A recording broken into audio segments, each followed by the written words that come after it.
Get ready to match the stars. Della Reese, Richard Dawson, Arlene Francis, Bob Barker, Michael Learned, and Richard Thomas as we play the star-studded Big Money Match Game 73. And here's the host of Match Game 73, Gene Rayburn. Hello there.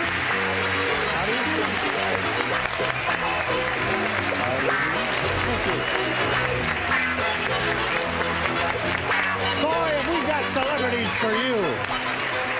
We are delighted to see all of you truly celebrated people. You know, you're following yourself. I follow you. Now, I don't understand what you're saying. What do you mean? Don't point. Well, you do The Price is Right, don't you? Do I? Yes, you... That's right, I do The Price is Right, and you do follow me on CBS.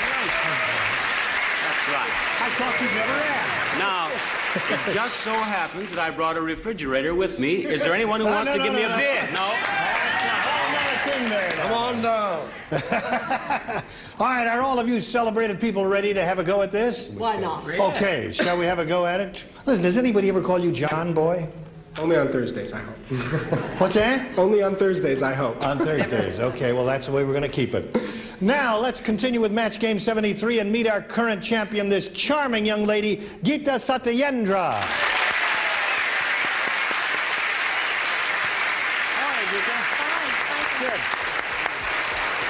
She's won one game. She has $600 to her credit. And when time was up last time, you had won the audience part of the match game for $500, and that brought you up to $600. And you were ready to have a go at matching one of our celebrities head-to-head. Are you ready for that now? Yes, I am. You know it's going to be for $5,000? I know. Okay, we're going to start that right after this.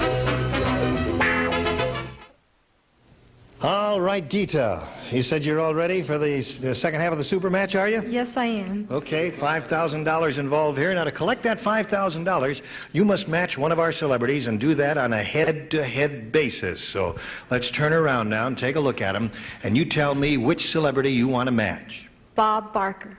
Well, Bob Barker. I'm with you, Geeta. Let's do it. Okay. He's very determined to do it. I've got it right here. It's $5,000. You turn around and face me, because he's going to write his answer. I'll give it to you both at the same time. Write your answer to this. French blank. French blank.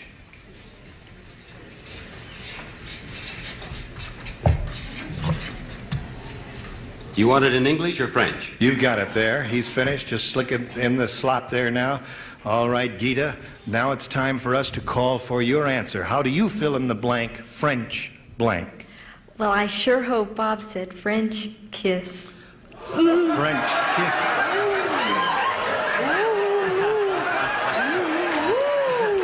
A young girl like you? Okay. Well, if he doesn't, I will, I'll tell you that. Gene, Now, what's may I bring my answer to this child? No. Just hold your seat there now, Bob, for $5,000. Show and tell your card. My card says French dressing. Oh, sorry. But I can be convinced. Poor girl. French kiss. All right, well, it was a nice try.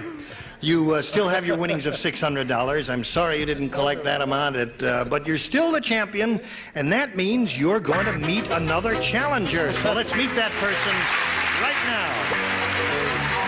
Here comes Nelson Caseberg. Hi, Nelson. Hi, Gene. Okay, Nelson, that's Geeta Satyendra. How are you, sir? Sergeant fine, Nelson there. You've got, well, how many stripes you got there?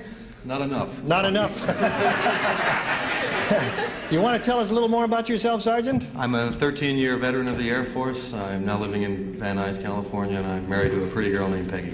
Okay, welcome to Match Game 73, and good luck to you, and good luck to you, Geeta. Here we go. Just a brief repetition of the rules here. Each of you will be answering questions trying to match our 6 celebrities.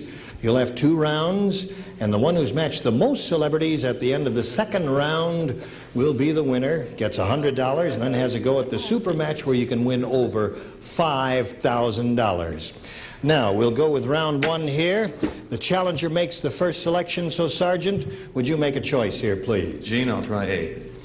A it is. All right, Sergeant, listen carefully. Everyone participates. Here we go. Mary was surprised to find the new apartment had no blank. You hear that, Sergeant? Mary was surprised to find the new apartment had no blank.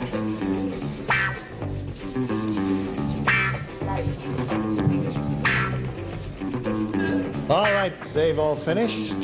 And now we'll call on Sergeant Nelson Caseberg for his response. Mary was surprised to find the new apartment had no Furniture. No furniture. That's his answer. Let's go up here to Della Reese and see what she says. We're looking for the word furniture. He's such a big, strong-looking person, I didn't want to defy him, so I wrote furniture. Furniture. Very good, Sergeant. So you start out great with Della's help. What do you say, Richard Dawson? Well, based on the old saying, everybody has to go sometime, I wrote bathroom. All right, so there's no match there. Now, Arlene, Mary was surprised to find the new apartment had no... I live underground. Windows. No windows. All right, Sergeant Nelson Caseberg is still looking for the word furniture. What do you say, Bob? Since I once lived in one that had none, I said closets. No closet. Those were your poor days, eh? They were indeed. Of course, I was thinking water closets, Richard. All right. Michael, how did you respond to this? Well, the new apartment had no... On the Waltons, I spend a lot of time there. I said kitchen. No kitchen. Okay, we're looking for furniture. Richard, what do you say? Mary is a very swinging lady, and she was very upset when she found out there was no electricity. No electricity. Okay, so you scored once with that, Nelson, and now we'll go to Gita's end of this round, and here it is. Johnny always blanks when he's nervous.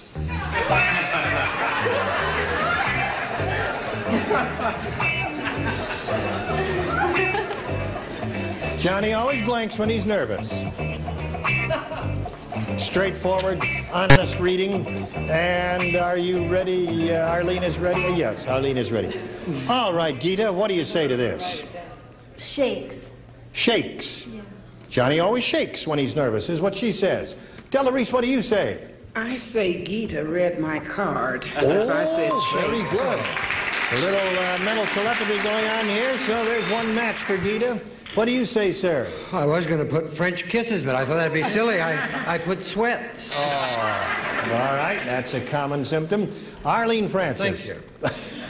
I do what he does. Perspire. Well, lady. Naturally. She wouldn't say sweat, now would she? No, She's sir. only not. Right. Bob, John always blanks. I've been doing it ever since she said French kiss. Shakes. Okay. So you've scored twice, Gita, and now Michael Learned. I should have said glows, but I said sweats. All right, you did indeed. Richard Thomas, we're looking for shakes. I think he stutters. He stutters. Okay. So, at the end of round 1, Gita, our current champion, is ahead 2-1. And now let's go to round 2. And I point out to you, Sergeant Caseberg, that you must match one celebrity to stay in the game. Okay? Make a selection. I'll try A again. A. Last time around, you matched Della. This time you'll be trying to match everyone but Della. Here we go. There's always a blank in a Western movie. There's always a blank in a Western movie.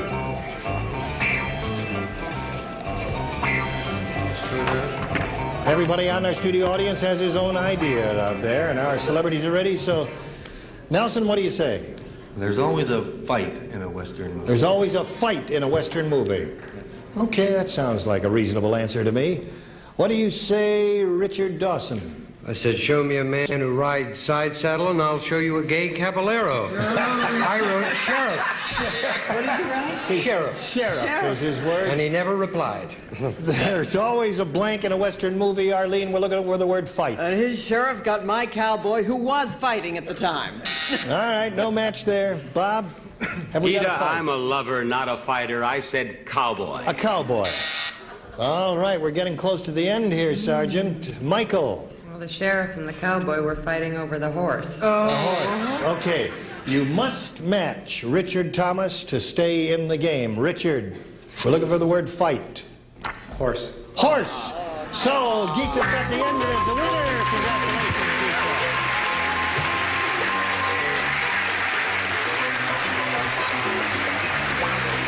All right, Gita, you want to come down here, please? Sergeant, we thank you very much for being with us. We've got a gift for you backstage, together with our thanks for playing Match Game 73. Thank you, Sergeant.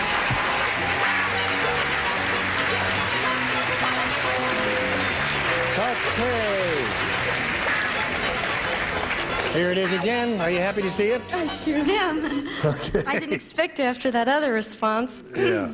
Well, all right. Now you're all collected and calm, and you're going to have a go at the big money super match right after this. Here we are with Gita again. This is the second game you've won, right? That's right. Okay. Are you ready for the big money super match, Gita? Yes, sir. Okay, now you've got another $100 for winning the second game, and here we go. We polled a previous studio audience, and we got their best response to this. Fat blank. Fat blank. Now, the most frequent response given by that audience, if you can match it, is worth $500. $250 for the second most frequent response, and $100 for the third. Whatever you win here is yours to keep. More important than that, when you win, it gives you a chance to go on for 10 times your earnings up there. That is, if you match the $500 response, you'll have to go at $5,000. You know that. Okay. Now, remember, the panelists are going to help you. Choose 3 celebrities one at a time and get their responses. And let's begin now, Gita. Stella Reese. Fat Daddy. Fat Daddy is... Yeah. Is that what you I just say? like Fat Daddy. That's your answer? Yeah. It's a good answer. Okay. So there's one for you. And now you choose another celebrity. Michael Learned. Fat cat. Fat Cat. Okay, you've got 2. And now one more celebrity, Gita. Richard Thomas. Fatso. Oh, where? Fatso, you say. Okay, so the celebrities are giving you Fat Daddy, Fat Cat, and Fatso. Now, you may choose one of those 3 responses or dream up one of your own if you want. But right now, we've got a call for one answer. What do you say? Fatso. Fatso, you say. You say Fatso? Okay, let's see what that audience said. We're looking for Fatso. Nothing personal, audience. We're looking for Fatso. May we see the $100 response? Fat Man. Close, but that's not it. We are still looking for Fatso. The $250 response. Fat Albert. Oh. Okay. Here's your third and last chance, Gita. We're looking for Fatso. May we see the $500 response? Fat Cat. Uh-oh. Michael Learned gave you that one. That was up there. Oh, I'm sorry. You're such a nice lady. Well, you still have the money you won, which is quite a bit, which is $700. You're still our champion, and you can still meet another contender. So let's meet a new challenger right now. Helene Harrington. Hello there. Okay. Hello, Helene. Hi. Gita Satyendra here. That's Yes. Helene Harrington. Hi, Gita. How are you, Helene? Just fine, thank you. Good. Welcome to Match Game 73. Would you like to tell us a little about yourself? Okay, I'm a mother of three little girls. My husband is a Los Angeles police officer, and my hobby is photography. Oh, well, it's a pleasure to do business with you, Helene. Good luck to you. You know how this thing works, do you? Mm-hmm. All right. Shall we have a go at it? Okay. All right. I will push the button for round 1. The challenger always makes the first selection, so Helene, would you make a pick, please? Letter A. Letter A is what she wants. We're starting all over, so everybody plays. And if you're ready, here we go. George didn't like his first blank. George didn't like his first blank.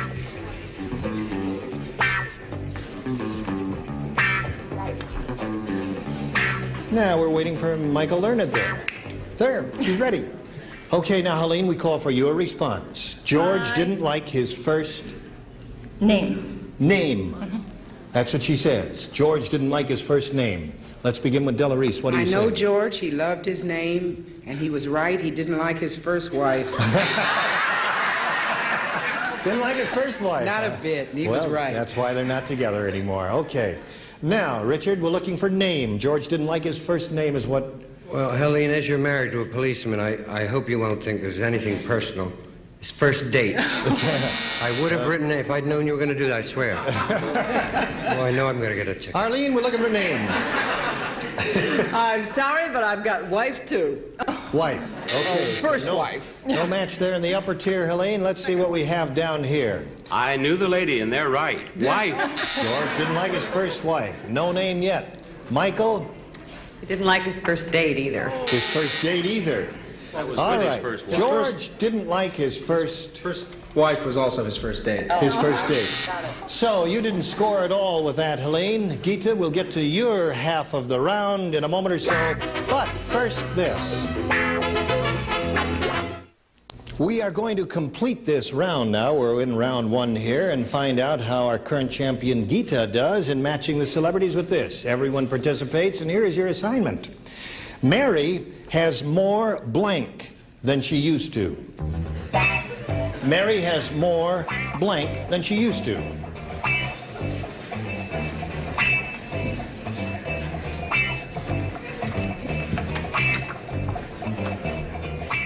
Now, Gita, how do you fill in this blank? Mary has more... Weight, like all of us, than she used to. Mary has more weight than she used to have? She's getting a little... she is. Okay.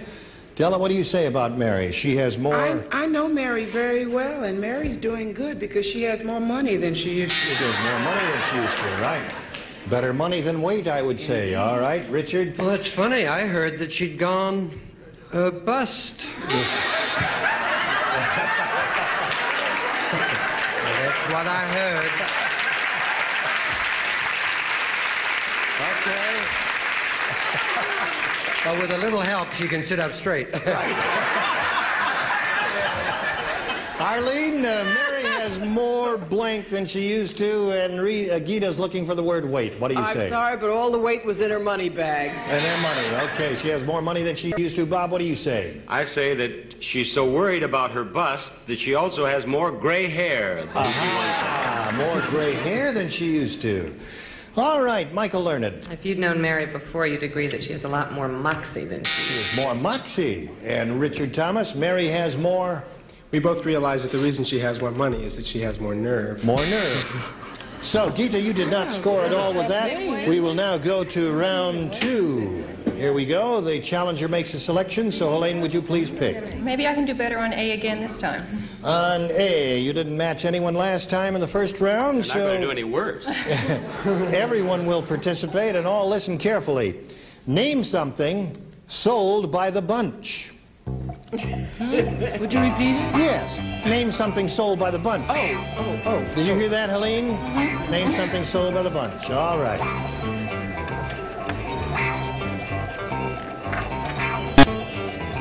Here we go. Helene, name something sold by the bunch. Carrots. Bunch of carrots, she says. Okay. All right. We're looking for carrots, folks. Della, would you please show us your card, please? I must have missed a joke because I said carrots, too. Oh, she says carrots.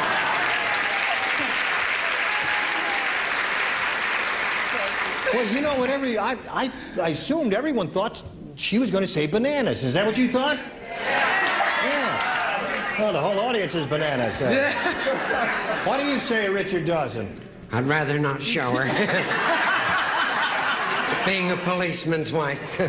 Well, I put bananas and to heck with it. Okay, so you've scored once. Arlene, name something sold by the bunch. We're looking for carrots. My carrots look just like bananas. Okay. So, Bob. I think anyone who said anything except bananas has a problem. Police officer's wife or not. Yeah. That's my problem. Michael, what are you doing now? She's gone. You don't want to show it? She's got to show you. Got to take it out of there right Come now. on, Michael. Let's go. Take it out of there now and show it to him. Mary, name something sold by the bunch. Politics. Politics. Politics.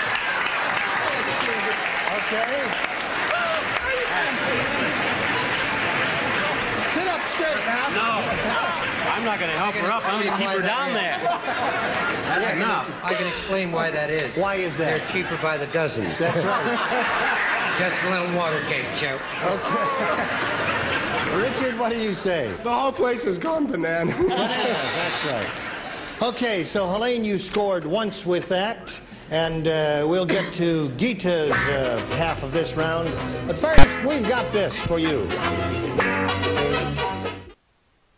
Our time is up for today. We're in the middle of round 2 here. The challenger is ahead 1-0. That means, Gita, next time, when it's your turn, you must match 1 celebrity to stay in the running. 2, however, will win it for you, so we'll see you next time. And now I'd like to thank our beautiful celebrities. You were just splendid through this whole thing there. And bananas to you, too. And bananas to everybody there. We did so well that one contestant has 1 point. We're brilliant. Oh, shut up and give us a kiss. Gene Rayburn saying so long for Match Game 73. Bye. Today's consolation prizes are the Weekender by American Tourister, designed to go everywhere by land, sea, or air. Fiberglass reinforced construction, strong, lightweight luggage by American Tourister.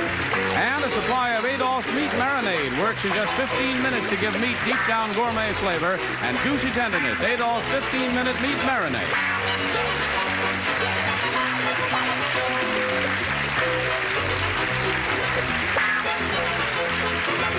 This is Johnny Olson speaking for Match Game 73.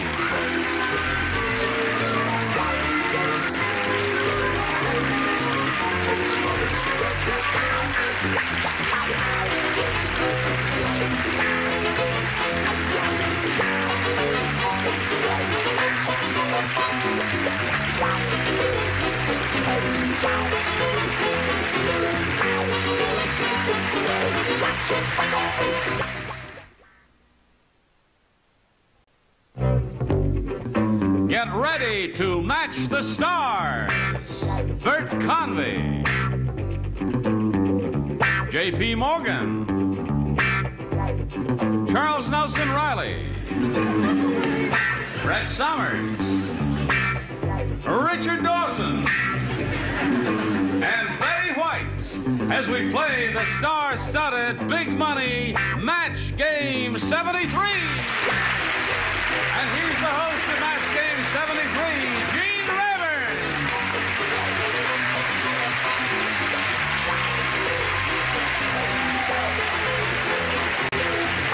How do you do there?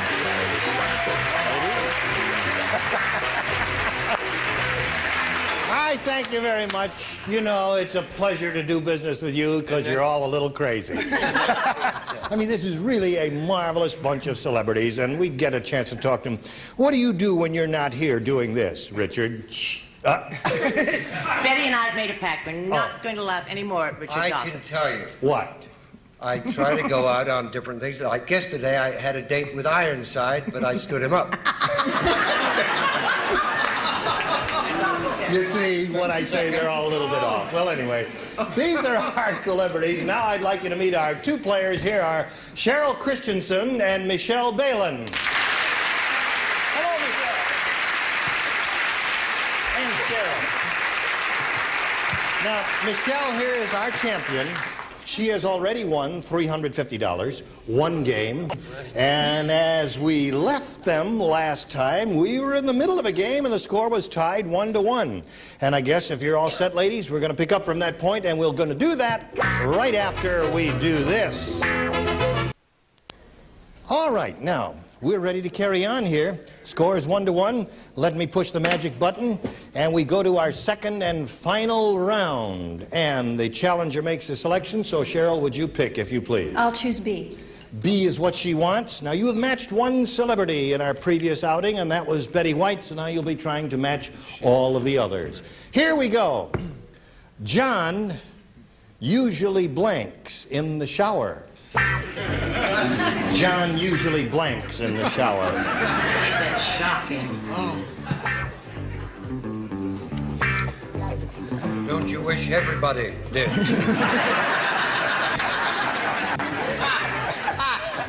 Okay. All our celebrities are ready now, so Cheryl, we will call for your response. John usually... I have to say sings. Sings in the shower is her answer, and we'll see what happens with that and see if she scores. Bert? I think so, too. Bye, Bert. Sings in the shower. That's two. You're doing very well. And that makes it all together. Okay. Nice to hear the Weir brothers back together again. What have you got? Brett says no, he doesn't sing, he scrubs in the shower. And now let's go to Richard. John usually blanks in the shower. Richard. He does the same that Joe Valachi does. He sings He in the shower. sings. That's her answer. And Her so answer. she has got 5 altogether. Have we got everybody there? Okay. I'll vote again. You've scored 5. Now, Michelle, as we go to your half of the round, I must point out to you, you must match 4 celebrities to stay in the game. 5, however, and you will win the game, and that'll be your second. Ready? Now, last time around, you matched Charles Nelson Riley, so therefore, you'll be trying to match everyone but him. Rocco came home with blank on his tie. Rocco came home with blank on his tie.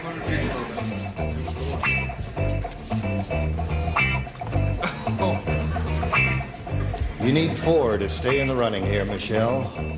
Let's see if you get it now. Notice how quick I was? All right, everybody's... Oh, yeah, I noticed that. Now, Michelle, we call for your response. Rocco came home with... Lipstick. Lipstick on his tie. All right, let's see if that happens.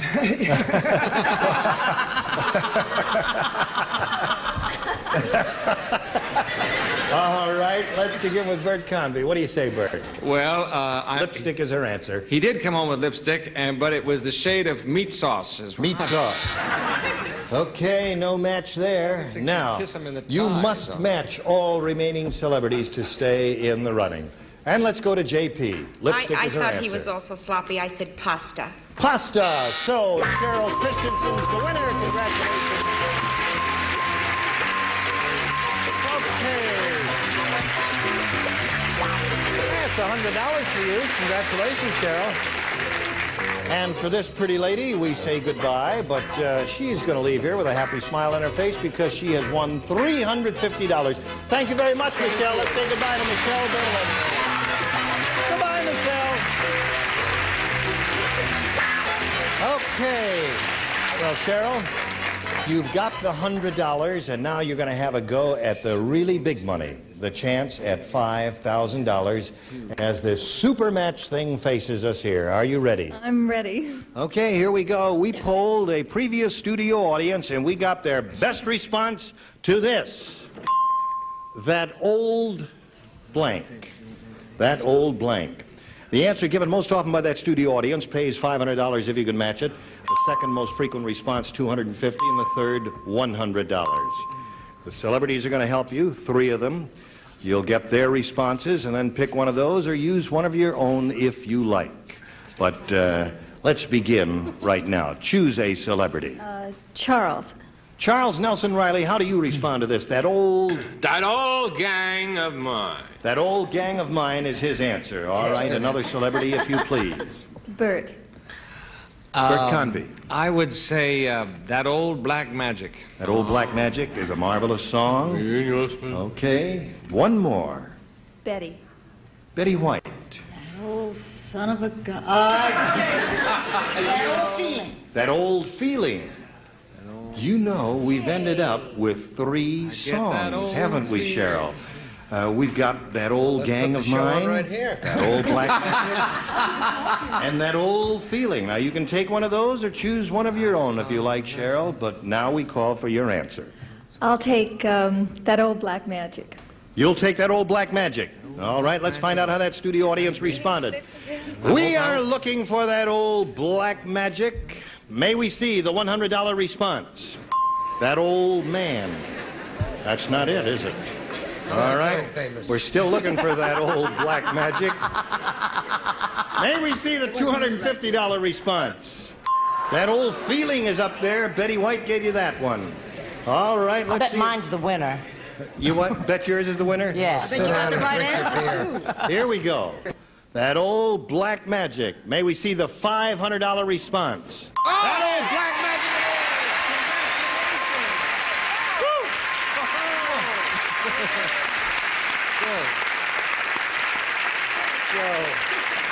I see Bert Convey is just as happy as he is, aren't you, Bert? I'm so relieved, I can't tell you. All right, you've got the $500, and now that entitles you to go for the big money, $5,000, 10 times the 500. And to do that, you have to match one celebrity on a head-to-head basis. Pick a celebrity now. Oh, I have to pick Bert. Bert Convey, all right, Thank Bert. you. And I also hope I do well with the game, too. Bert, you get ready to write. You face me, and I'll get the question. It's worth $5,000. Are you ready, Bert? Yes, sir. Here it is. Teddy Blank. That's T-E-D-D-Y. Teddy Blank. Oh, boy.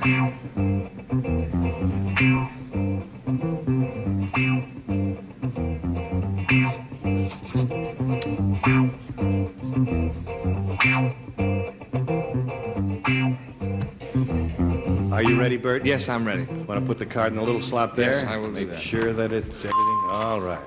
Bert is now ready. So, Cheryl Christensen, we call for your response. How do you fill in that blank? Teddy? Bear. Teddy bear is what she says. All right, Bert Convey, for $5,000, may we see your answer? Cheryl, I'm with you all the way.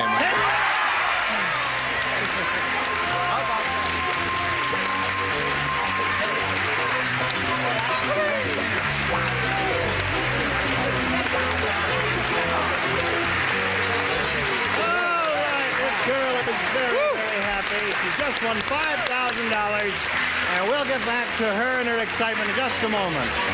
Very, very well. This lady just won that enormous amount of money, and she's got $5,600, and she's kind of excited. Is it beginning to subside now, Cheryl? I don't think so. Are you ready to go on? Yes. Yeah. You ever think this is going to happen to you? Never. Yeah. Never. Okay, well, if you've taken a deep breath, we'll go on now, and let's say hello to our new contender. Here is Jeff Nichols. Hi, Jeff. Hi. Tell us a little about yourself. Where are you from and all that? Originally from New Orleans, live in North Hollywood now, school teacher on summer vacation. Okay, nice to have you with us, and good luck here. Thank you. Now, the way it goes, each of you are going to answer questions and try to match our 6 celebrities. You'll get 2 chances. The one who's matched most celebrities at the end of the second round wins, gets $100 for that, and then gets a chance at the $5,000, which Cheryl here has just won. All right, I'll push the button, and we'll get to round 1 here, and Jeff, you'll make the first selection. I'll take B. B is what he wants. We've got a new game, so everybody plays. We are ready, sir. You are ready. Sally said to the man at the door... She didn't. Yes. She said, I can't let you in because blank. Did you hear that? Yes. Sally said to the man at the door, I can't let you in because blank. Said to the man at the door, right? This is a lot of chance, different things you could do. Sally said to the man at the door, I can't let you in because... blank. Wait a minute. We're waiting. Oh. All right, but this is a deep, heavy-thoughted thing. That's right. It's a very intellectual program, Charles. Okay, they're all ready. Now, Jeff, we'll call for you and get your response. Sally said to the man at the door, I can't let you in because... My husband's home. He said my husband's home was what he said. Well, all right. Okay, Bert Convey, may we see your response, please? Jeff, I know what you mean. That's exactly my what husband's home is what he said.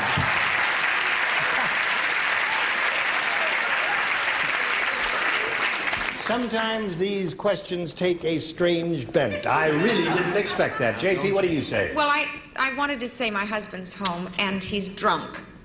So Drunk. that's what I said. I can't let you in because he's drunk. Right, did you get that? Drunk, that's it. Okay, no match there.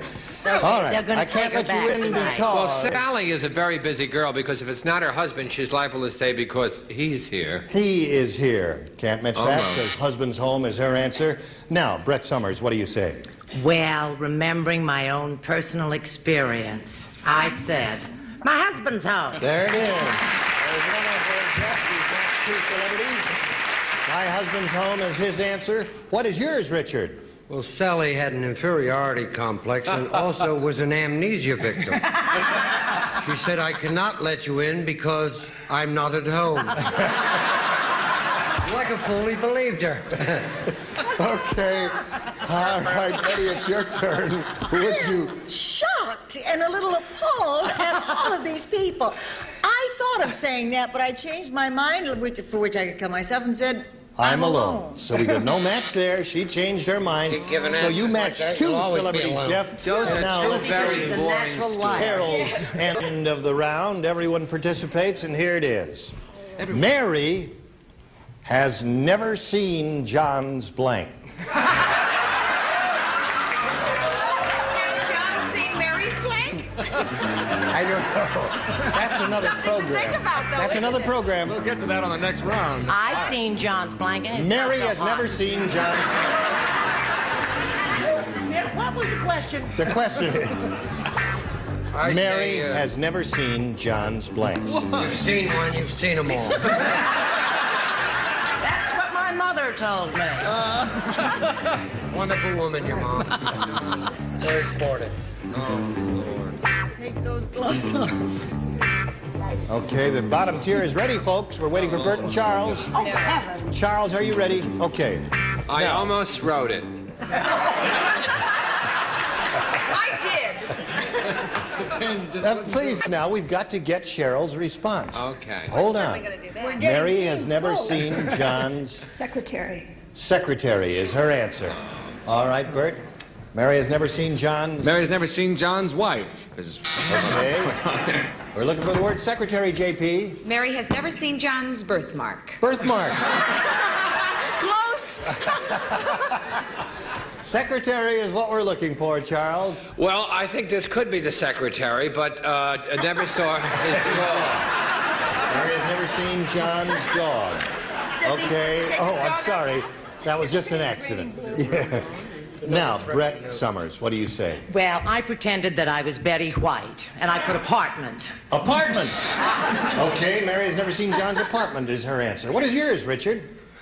Secretary. Well, yeah, I'll tell you the reason, as I explain this. The reason that Mary's never seen it is because his secretary has it. Never seen John's belly button.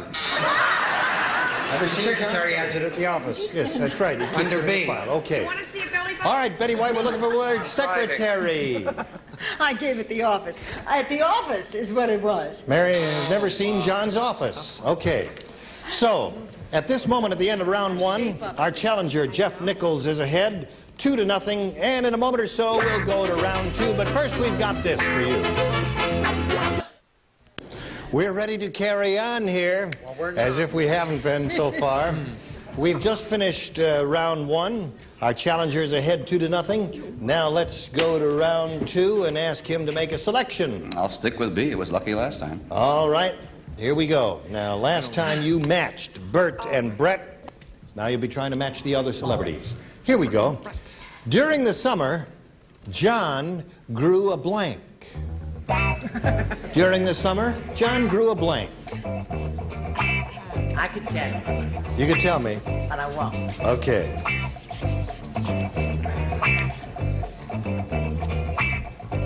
They're ready for you, Jeff Nichols. During the summer, John grew a... Mustache. Mustache. Well, he's got one. I guess that seems like a logical answer to him, doesn't it? All right, let's begin with JP. During the summer, John grew a... Mustache, and then he went right down and grew a beard. Can't match that.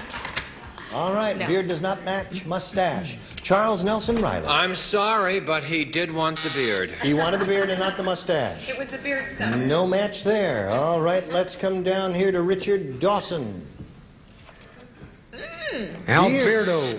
3 beards in a row, Jeff. 3 beards to let's go. see if Betty's going to save you with one match for mustache. It was a close shave, but I said beard. Oh, you got 4 beards and no mustache. Should have just taken a look at it. Now, Cheryl, as we go to your end of the round, I point out to you, you must match 2 celebrities, because the score is 2-0, to stay in the running. However, if you match 3, you'll win another game. Ready? Here we go. Yesterday, Mary blanked her wedding dress. Everybody plays. Yesterday, Mary blanked her wedding dress.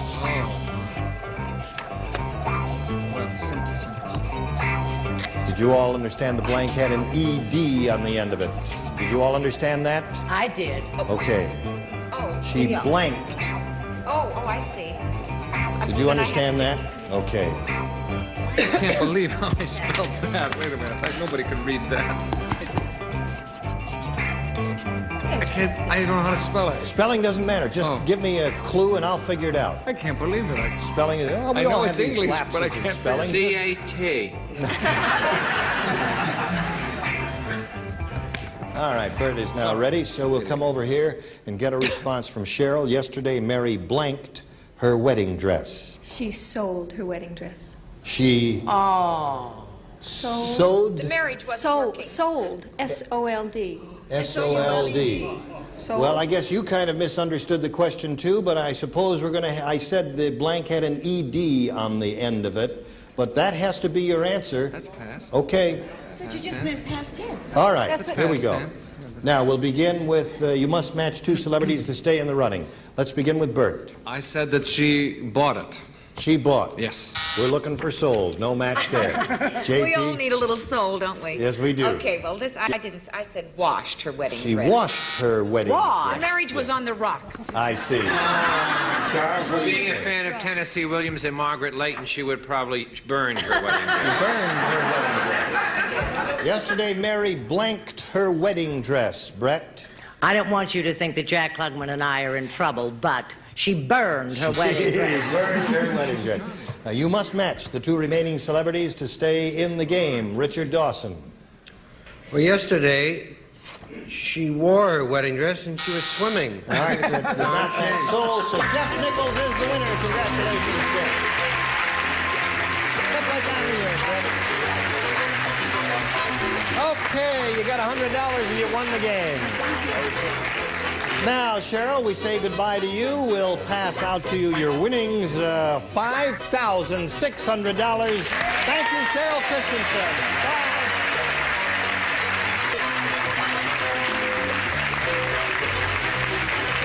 Well, Cheryl left a very happy lady, and you're a very happy guy, and we'll see how much happier you're going to be after this. All right. Our time is up. We're going to look forward to seeing our champ, Jeff Nichols, play the super match tomorrow or the next time we get together, and we hope you'll join us at that time, too. And I know you're going to be joining us, too, because we're not finished with you yet. Right. We are Gene with Rayburn you. saying so long for Match Game 73. Today's consolation prizes are a West Clocks. Finest reading digital dial light alarm clock. Wood grain finish, lighted dial backed by years of experience. West Clocks Italian Industries Company. And an assortment of candy featuring chunky, extra thick for extra flavor. Delicious bit of honey, Goober's chocolate-covered peanuts, Raisinets, and famous O. Henry candy bars. This is Johnny Olson speaking for Match Game 73. A Mark Goodson, Bill Todman production.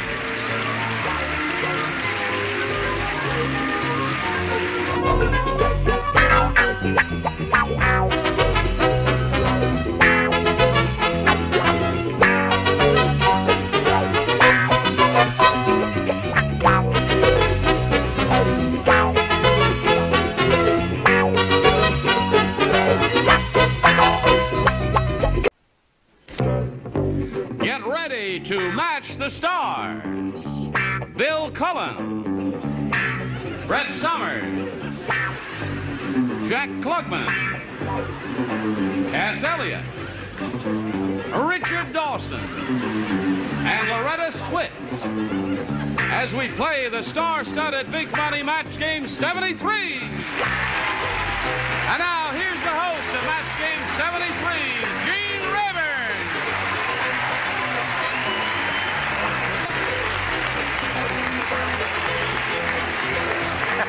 Hello there. Hi, Johnny Olson. Thank you very much. Thank you.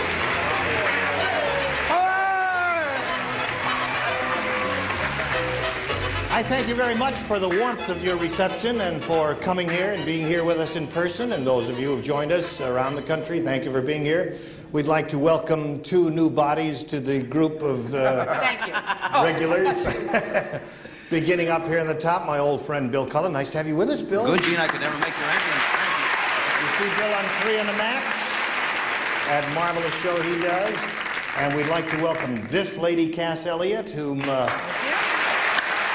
Listen, Cass, your special has already played in my area, and I've seen it. I thought it was marvelous, and I just thought I'd alert people, because I guess it hasn't played everywhere yet, has it? I hope It's called Don't Call Me Mama No More, or Don't Call Me Mama Anymore. That's right. Don't, all right, we won't, right? Whoa, Okay. What is it? This is an old body? No, listen. How about a new body here? Oh. Yeah, nice. No. Let's say hello to Jack Clutton.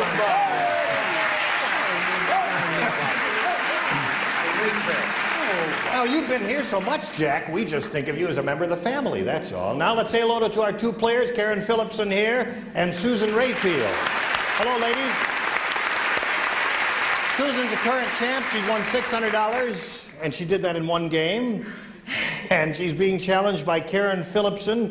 Where do we start? Right from the top. No, the middle of round 1. You've had your question, and you didn't do too well with it, did you? Scored 0. And then you're going to have your question. All right, we'll get to that right after we get to these messages for you. Now, shall we have a go at it, ladies? I'll push the little button here and reveal your question, Susan. This is it. Everyone participates. Good. Gotcha. Harriet came home early and caught her husband blanking his teddy bear. There it is. Says that right there, Cass. Harriet came home early and caught her husband blanking his teddy bear. I'm ready. You're ready? Oh, aren't you all quick today? All right. Now, let's get an answer from Susan here. Harriet came home early and caught her husband blanking his teddy bear, Susan. Hugging. Hugging his teddy bear. He was also in love with his raincoat. All right, Bill, what did you say? Aren't we all? Yes, And the reason he was his because I've had a look at Harriet. Really? But actually, he did a little better. He was kissing. Oh, kissing. Yes. Kissing and hugging do not match, eh? sorry about Okay, Brett, what do you say? You can't have one without the other, darling. Kissing. Yeah, right. Kissing. Well, no. You could kiss without hugging. I'll show you how. Lean over here. Oh. You see, at no time did my hands touch her body. Don't touch her. Would you like to do that on a permanent basis? So I What do you say, Jack? I go to Hawaii. Hugging. Harry was sick, and he had a naughty one, so he spanked his teddy bear. He was spanking his teddy I bear. do that all the time. Okay. No match yet, I'm sorry to say, Susan. Let's see how That was a German teddy bear. Well, he loved his teddy bear. He was kissing his Kissing his teddy bear. It's going to be a wet teddy bear. Okay. Richard, what was he doing to his teddy bear? Well, now, this will sound a little bizarre. He was actually cuddling his teddy bear. Now, before you groan, let me explain. It kept him out of the Army, so it did do some good. That scored once for you, Susan. Cuddling and hugging match. Now, Yes, Loretta. I was thinking of our show, and Radar O'Reilly, it didn't keep him out of the Army because he sleeps with his teddy bear. Sleeping on our with his show. teddy bear. Yeah. And the show, when she says our show, she means my favorite TV show. The Match to the Odd Couple. Oh. What are we doing here? You go away for a week, everybody forgets you. Tomorrow's your day. No, on behalf of Odd Couple, Perry Mason and Dick Van Dyke, we thank you. Okay, let's go to round 2. At the end of this round, it's 1-0 favor of the champ. And now, challenger, would you make your selection? I'll try B. B is what she wants. Everyone will participate. Right. When his fairy godmother sprinkled magic dust on Bruce... And I know Bruce, and she Yeah. did sprinkle fairy She did. dust on him. He blanked. When his fairy godmother sprinkled magic dust on Bruce, he blanked. Loretta, you don't seem to have the idea. Oh, yes. Now you've got the idea. I don't understand that question. Having fun, Bill? I am enjoying it. Oh, good. I didn't know Bruce had a fairy godfather. Godmother. Oh, sorry. That's how Fairy Bruce is godmother. the Is that fairy changed? Hard to godfather. tell them apart. All right, upper tier is ready and the lower tier is ready. Karen, how do you respond to this? When his fairy godmother sprinkled magic dust on Bruce, he... Twinkled. He twinkled. He didn't need that. Isn't that sweet? He twinkled. He twinkled. That's what he did. All right, let's see if that scores for this lady. Bill? Gene, I wouldn't have been able to twinkle if you hadn't let me use your dressing room. All right. Along another line, the only thing to do when you're sprinkled with magic dust, you disappear. Disappear, yeah. Decent thing to Disappear. do. Okay. Brett, what'd you say? Bruce was so upset because Yeah. she changed his whole attitude that he cried. He cried. No match there. Jack? Well, he was allergic to it, so he sneezed. All right, no match yet. You need one to stay in the game here, Karen. What have you got here, Cass? Well, he was so shy that he blushed. He blushed. He hasn't twinkled yet. Let's see if Richard Dawson makes him twinkle. I don't think he's... I was going to say he lowered his voice, but I thought that would be. When the dust hit him, he just swished around. All right, now, Karen, you've got to match time Loretta flies. or the game is over. Yes, I'm the only one who believes in magic. He turned into a frog. Turned into a frog. No match there, so Susan wins again. Congratulations. Okay. There you are, right here, Blue Woods. So that's another $100 for you, and our congratulations. And we say goodbye to Karen Phillipson. It's been a pleasure meeting you and having you here on Match Game 73. A gift for you backstage. Goodbye, Karen. Now, you're going to have a go at another, well, more than $5,000. So you stand by here, and we'll give you these messages, then you hurry right back. Okay, here we are with Susan Rayfield, who's won her second game. She's now up to $700. She's going to have a go at over $5,000. She knows how it goes, so if you're ready, we'll get to it, right? Brett. Well, no, it's not that part yet. We haven't come to that part yet. Just, we'll She's take it not step by nervous. step if it's all right with you. Is that all right with you? Okay. We polled a recent studio audience, and All we right, got Jack. their best response to this. Blank alley. And the answer they gave most often is worth $500 to you if you can match it. The second most frequent response, $250, and the third, $100. Now, you're allowed to get a little help from some celebrities here. Choose them one at a time. 3 is the total. Brett. Brett, how would you fill that in? I'm going to say Schubert Alley. Schubert Alley. Oh, cut that out. Schubert Alley is a Wait till well-known it's up place there, in you'll New sing York another City. song. And who else would you like? Well, Richard cuddles teddy bears, so I'll take Richard. And that's not all. Drink your beer. Bowling alley. Bowling alley. There's another answer for you. One more. Loretta. Tin Pan. Tin Pan Alley. So you've got Schubert Alley, Bowling Alley, Tin Pan Alley. You may choose one of those or give us one of your own, Susan. What would you like to do?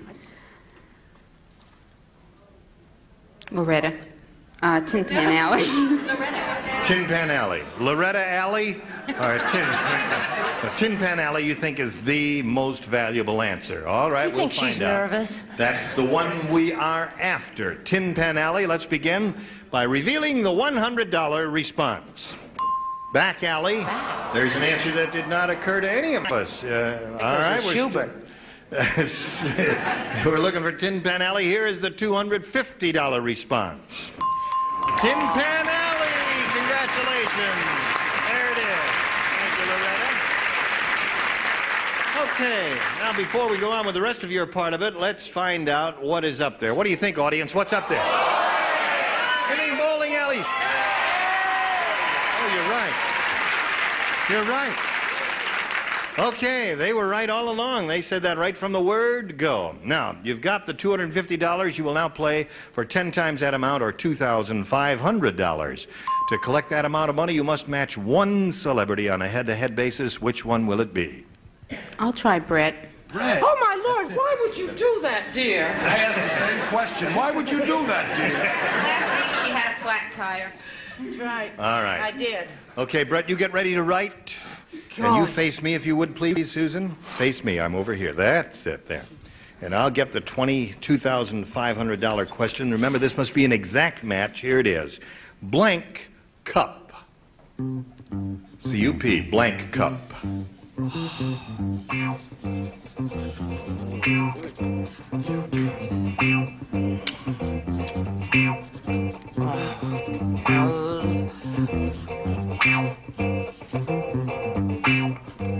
Okay, Brett is now finished. So, for your response, please, Susan, how do you fill in that blank cup? Teacup? Teacup is her answer. All right, Brett, for $2,500, may we see your answer? I said loving. Loving cup is her answer. Choice and I... All right. Teacup was yours, so you're up to $950 now, Susan. You're going to meet another player. Here comes Pat Miller.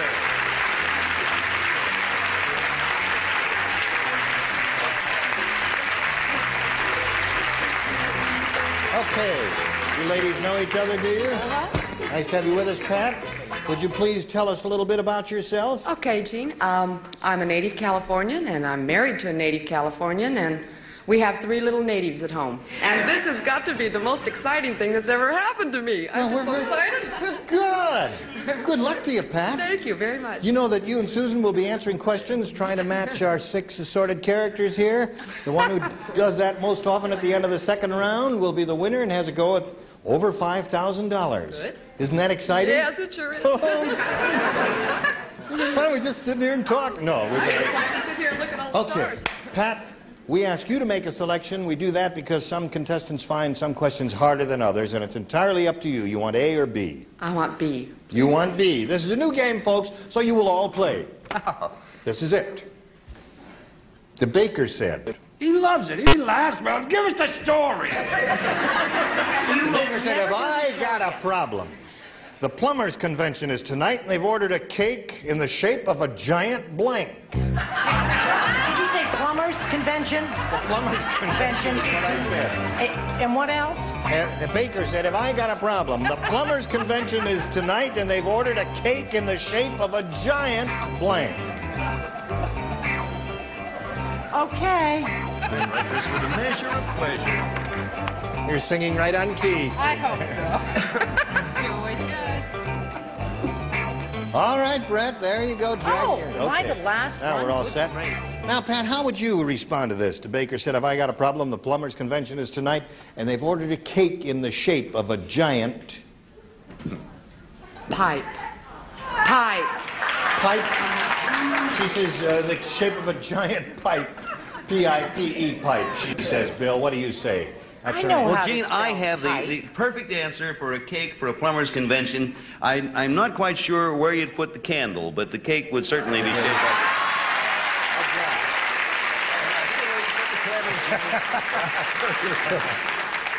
Who blew out the flame? All right, Brett, what do you say? I don't say John, I'll tell you that. What do you say? I say wrench. It's about Wrench. time you said John. All right. I'm ashamed to say I agreed with my wife, wrench. Wrench. The first time in 17 that's a years. logical answer for a plumber's convention thing. What did you say, Cass? Well, I couldn't spell wrench, so I wrote sink. Sink is her answer. Can't spell sink either. Yes, sink is Maybe right. right. there. Okay, Richard. She's looking for the answer pipe. Well, don't bother me. I wrote toilet bowl. Okay. You know how those plumbers are? Thank you, Richard. Flush with success. Septic tank. Who knows what one looks like? You know how big a septic tank is? Well, it was a big party. Oh, I see. You must have a tasty cake. Yes. Okay, Pat, so there's no match there, and Susan, we'll get to you right after we get to this. Okay, we are in the middle of round one. Pat Miller's had a go at her question, did not score any matches, and now we've got this for Susan. Let's see how she does with this. Fernando was an unconventional artist. He'd spread a canvas on the floor, throw paint all over it, and then rub his blank in it. I take back what I said about your good-looking Jack.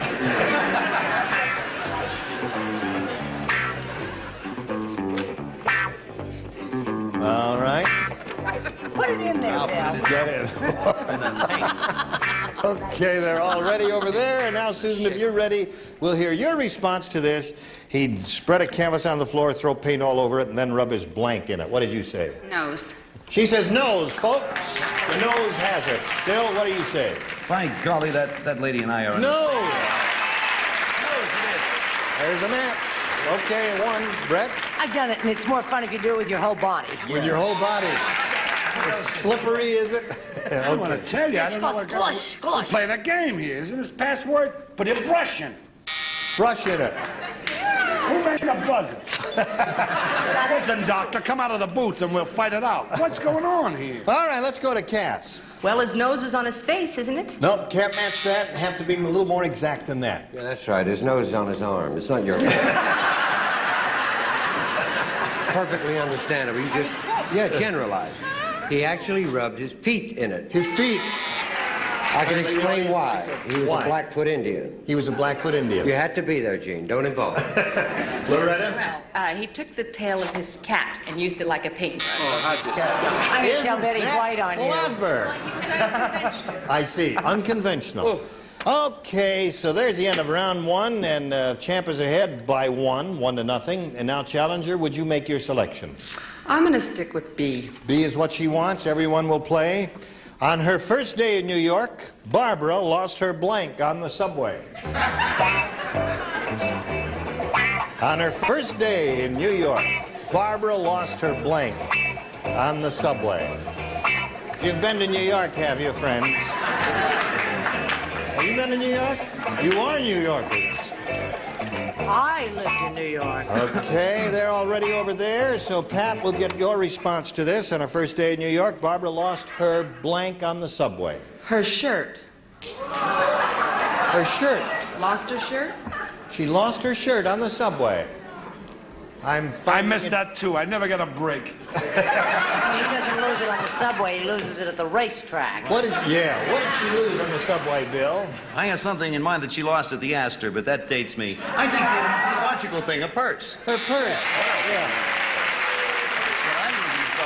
Okay, Brett? Don't be too quick to applaud. I'll tell you exactly what she lost on the subway because I lost it there, too, because you can't travel on a subway without losing it. They didn't have subways then. Do you mind? Her innocence. Her innocence. Because for what I said, they didn't have subways then when she lost her innocence. Okay. Dignity, my dear. Jack, what do you say? I lost the same thing, my purse. Yeah.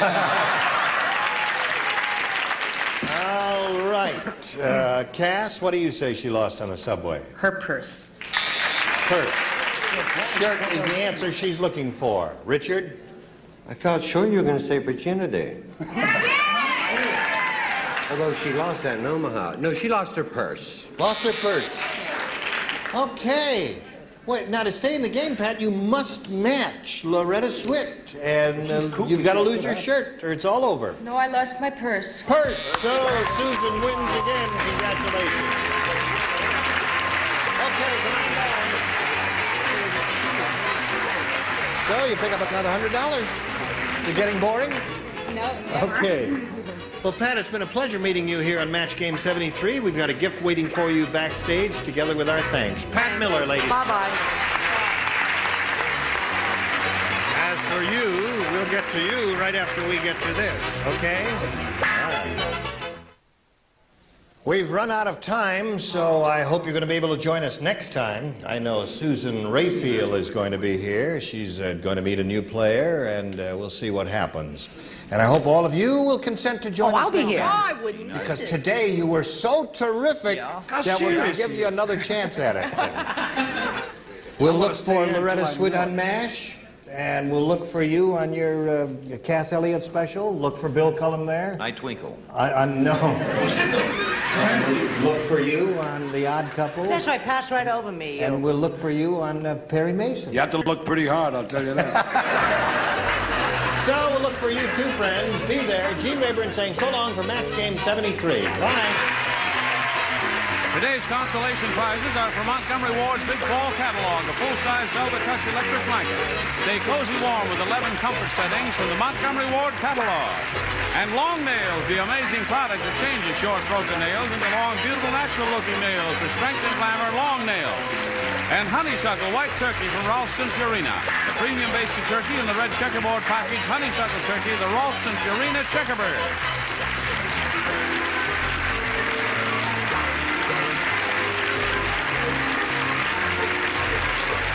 This is Johnny Olson speaking for Match Game 73, a Mark Goodson, Bill Todman production.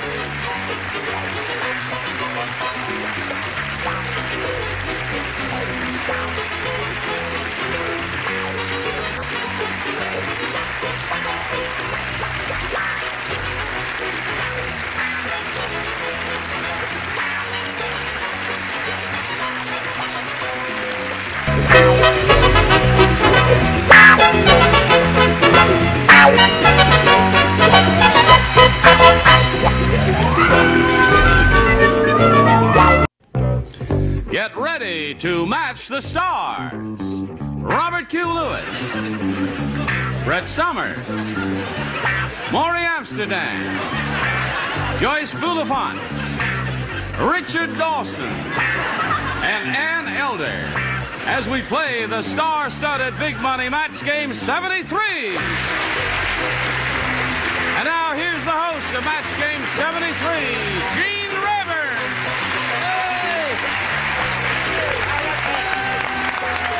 Hello there. Thank you. Hi, Johnny. How are you? All right. You're a dandy bunch, and I thank you for helping us out here. Boy, he looks just like he does on television, don't he? Hello, Maury. I see you back here. And here's my old friend, Robert Q. Lewis. He's new to this show. We're very happy to have you. And this lady is new to the show, too, so let's welcome them specially. Are you ready to have a go at this, Joyce? Yes, you look very handsome. I like that suit. Thank you.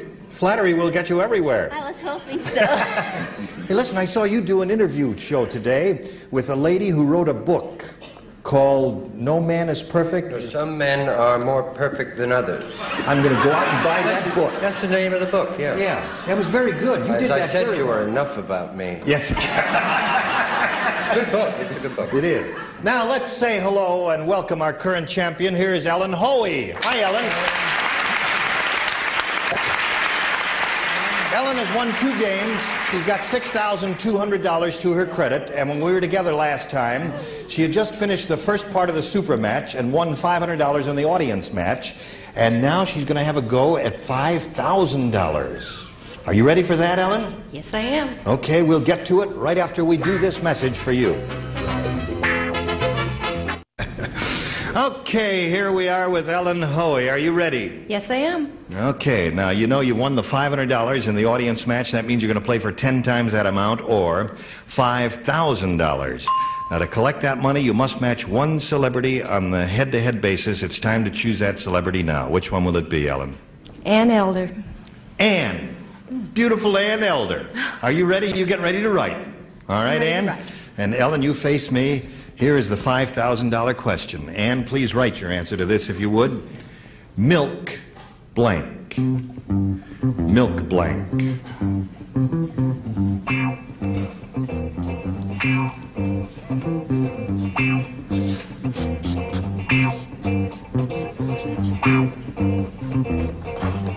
Okay, Okay, the bell indicates that Ann is finished, and now, Ellen, it's time for you to give us your response. How do you fill in the blank? Milk? Shake? Milkshake. All right, Ann, for $5,000. You like that answer?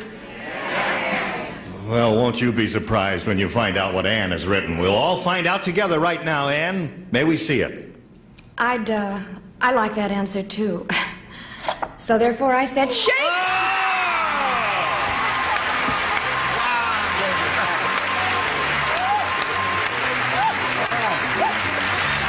Isn't that terrific? She won the money.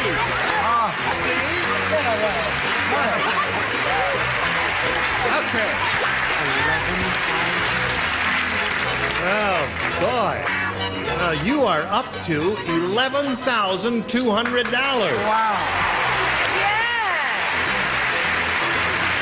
I think, Ellen, the most we've given away is $12,000 is about the most we've given away, I think. How much? 13. Well, you're getting close to the all-time high of the show. How do you feel? Nervous. Are you nervous? Money makes you nervous? Uh-huh. It calms me down. Maybe we can work something out. I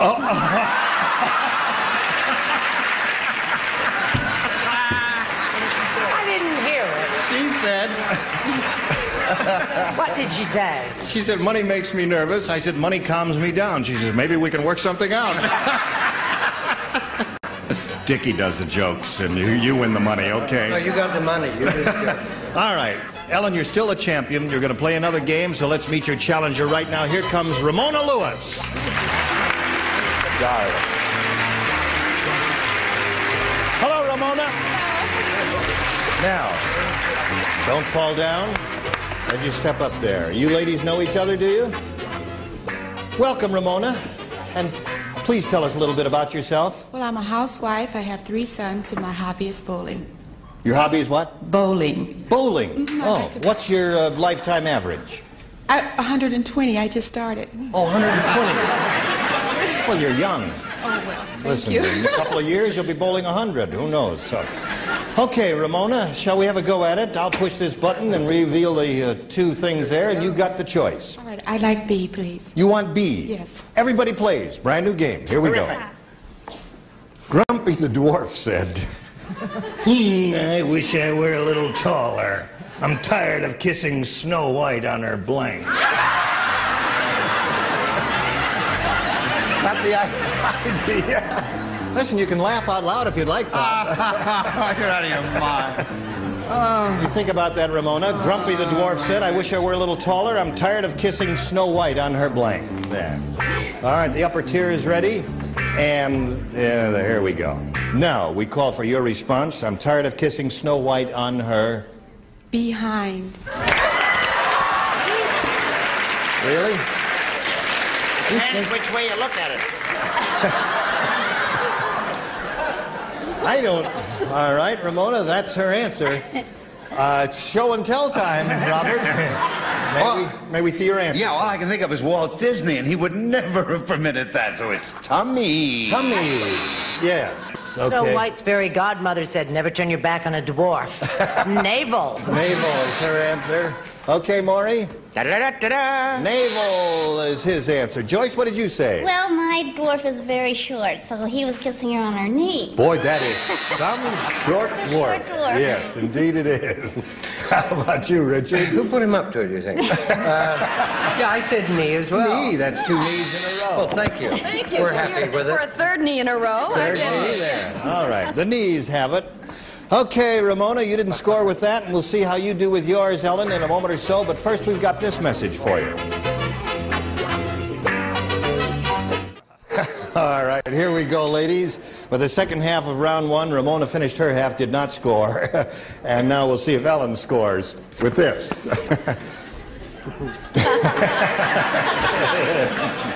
Listen carefully now. Bruno's breath is terrible because he gargles with blank. Bruno's breath is terrible because he gargles with blank. Did you say Bruno, dear? Bruno, yes. Bruno. Bruno. I know him well. You know Bruno? Oh, Yeah. goggles fast. Bruno. All right. You ready over there? Oh, yeah. Brett, we're going to wait for you. Oh, I'm sorry. I can't. Come on, Brett. Oh, I knew a guy once had such a bad breath on Halloween we used to tip him over. All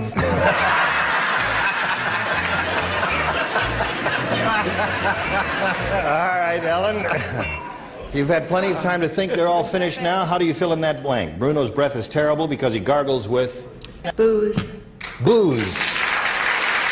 All right, that seems like a pretty good answer to me. Robert, what'd you say? Listen, I'm delighted to know you, sweetheart. Like to see you after the show. Booze. Booze. There it is. Okay, Brett. Why, that won't make your breath bad. That'll make people love you.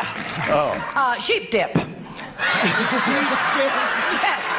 It's, you make it with cream cheese. I don't want it. And clams. I think mine is just as good. Sandy Flush. Sandy Flush.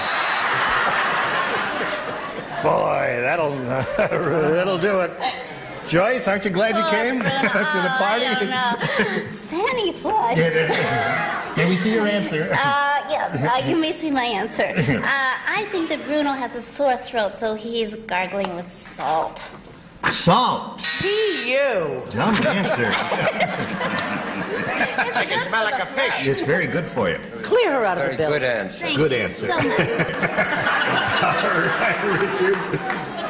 You won't forget at the Christmas party. I haven't know that he gargled with garlic. Now, Garlic. I have to explain. Yes. You must never eat at his house because he makes his spaghetti sauce with Levoris.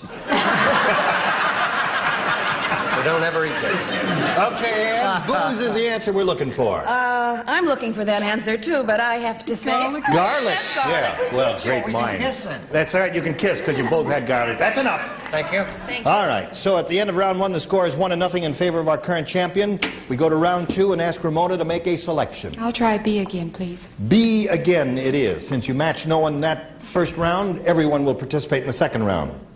The cannibal said, "Gee, that new restaurant is great. I ate the blank." Mind repeating that, Doctor? The cannibal said, "Gee, that new restaurant is great. I ate the blank." It's only on the hard ones that I don't come right up with the answer. All right, everybody's ready? Hold it, Ramona. I didn't hear it. Yes, I'll do it for you. Okay. The cannibal said, Yes. "Gee, that new restaurant is great. I ate the blank." Okay. See, Thurston? Agreeable contestant. I ate the okay. What the heck then? Yes. I ate the... It's a great restaurant? Yeah, I mean a really great restaurant. So great, he says, I ate the blank. I ate the whole thing. She said I ate the whole thing. Now, did you... No, give it to me again. Please. It's the last reading. Okay. No, sorry, the Okay. judge says your answer is what it is, the whole thing. All right, Robert, what'd you say? Ramona, he had more gourmet tastes. He ate the chef. He ate the chef. Yeah. Brett? Well, that's interesting because I said chef, too. Chef, too. No match there. This is a cheap restaurant. He ate the cook. He ate the cook, yeah. And Joyce. I was in the same gourmet restaurant. He ate the chef. All right. And we're getting down to the wire. You've got to match one celebrity to stay in the running here. Richard? Well, the chef was the person that cooked the food. Right. He ate the waiter. He ate the waiter, right. You must match Ann or the game is over. Go, Ann. I said the waiter. The waiter. So Ellen Hoey wins another game. Congratulations, Ellen. And come on down, please. All right. Nice to see you again. Another $100 for Ellen, and for Ramona, we've got a gift for you, together with our thanks for being with us on Match Game 73. Thank you very much. Ramona Lewis. Goodbye, Ramona.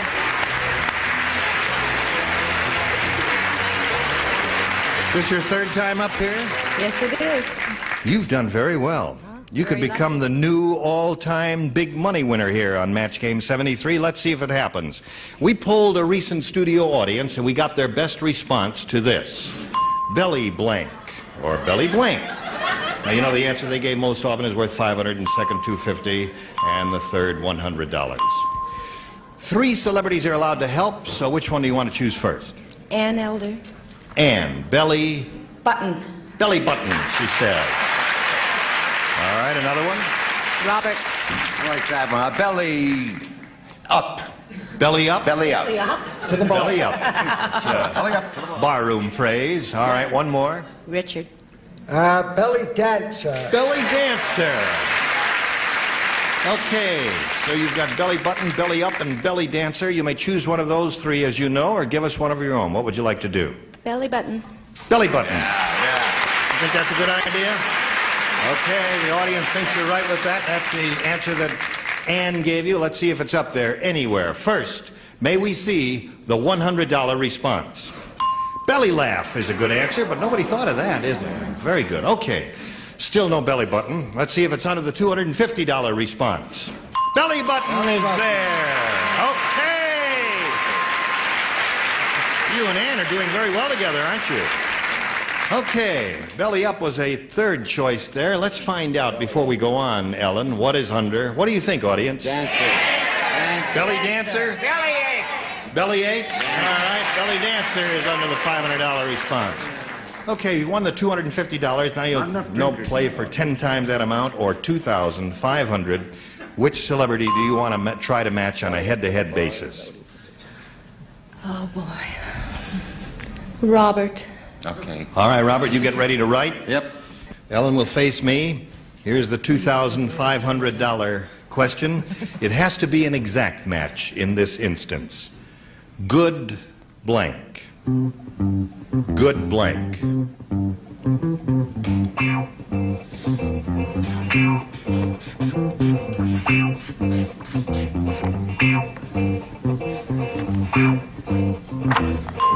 Okay, he's ready now. I think a win here would make you the new all-time money champ. You're up to $11,550, is that right? And $2,500 added to that? It'd be a lot of money anyway. How do you fill in this blank? Good. Well, I'm having a good time, so that's what I'll say. Good You say good time. All right, Bob, for $2,500, may we see your answer? Yeah. Good night. Good night. All right, so you didn't collect the $2,500, but you did collect an additional $250, and you're still the champ. We'll meet another player right after we pass along this message to you. Okay, we're ready to play another game here on Match Game 73. To do that, we've got to introduce a new player, so let's welcome Mr. Jerry Mayo. Hi, Jerry. Hello, Ellen. Yeah. She's winning all the money. She's won a lot of money. Yeah, lots of money. Let's find out a little bit about Jerry Mayo. From Alhambra, I'm a used car dealer. Very happy used car dealer. You're all happy. I never saw an unhappy. Would you buy a used car from this man? You would. Yes, you would. I've got good cars. You would buy. You married? I'm married. have? He's on. I've got. He's on. Did you bring him with you tonight? Pardon, I didn't Do you hear. have an elephant? Yes, I would. Come on over. I got anything you want if you just come over. That's enough of that. Better start selling Stanley steamers. Shall we play this game, Jerry? Yes. You know how it goes. Mm-hmm. All right, I'll push this button and ask you to make a selection. We leave that up to you because some of our contestants find some questions more difficult than others. All right. I'll take B. And some of your panel numbers. B. Are you ready? Yep. Yes. Here we go. Abdullah has 100 wives. And? And? Imagine walking in the bathroom and seeing 100 pairs of pantyhose hanging there. That's another program, Laurie. Abdullah has 100 wives, and not one of them is blank. I think we stopped the used car salesman there. He's thinking about it, though. Abdullah has 100 wives, and not one of them is blank. All right. Lower tier is ready. All right, now we're all set over there, Jerry, so we call on you for your response. Not one of them is... Young. I am stuck with it, you know. Go the back audience to your thinks used you car. blew it, Jerry. Gene thinks you blew it, too.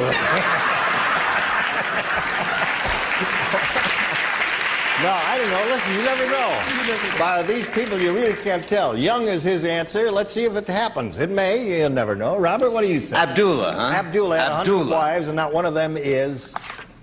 Jewish.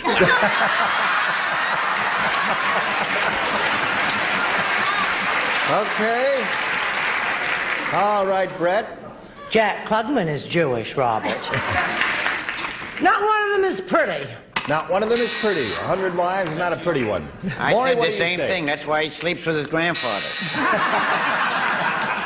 Young is Jerry's answer. Joyce, what's yours? Well, I think he's been looking and looking for a pretty one, and not one of them's pretty.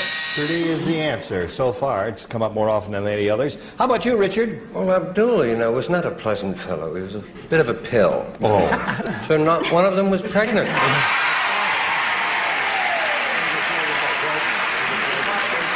Okay. Ann, what do you say about I Abdul? know Richard and I spend too much time together. I said with child. With child. Yeah. Right. So, Jerry, you didn't score with that at all. Now let's see if Ellen scores with this. They took Nutty Nelson away after he was found putting brassieres on blanks.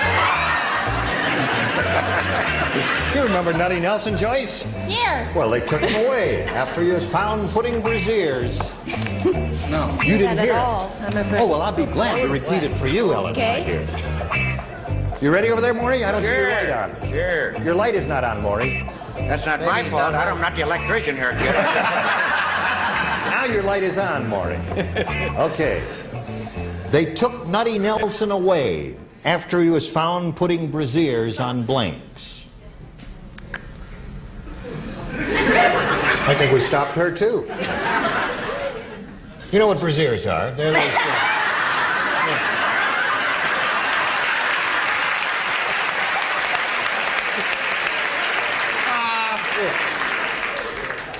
they're like big earmuffs, you know? Statues. On statues. That sounded like a desperation answer, but the audience seems to approve of it. Robert, what do you say? Well, that was my second answer. My first answer, though, he was really nutty. He put him on cows. Put him on cows. I see. What did you say his name was? What's that? Nutsy Nelson. Yes, I know him well, and he used to put brassieres on boys. Boys. Well, that's Nutty Nelson, all right. I know him, too. He was in the produce business. Cantaloupes. Cantaloupes. What do you say about Nutty Nelson, Oh, he Joyce? was running around my neighborhood last week putting them on dogs. On dogs. He was nutty, all right. How about you, sir? The reason they called him Nutty Nelson was because he put them on coconuts. It's the only way you get the milk. I'm just leveling with you, folks.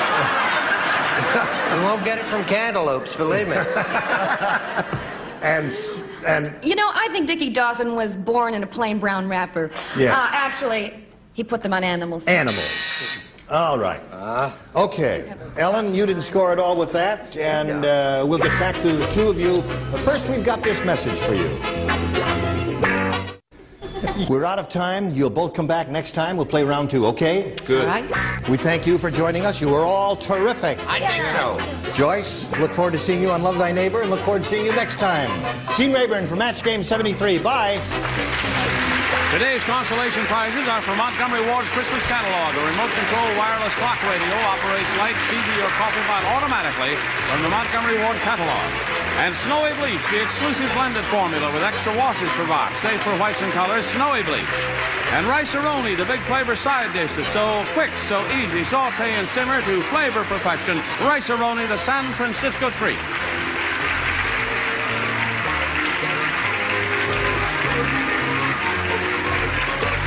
This is Johnny Olson speaking for Match Game 73, a Mark Goodson, Bill Todman production.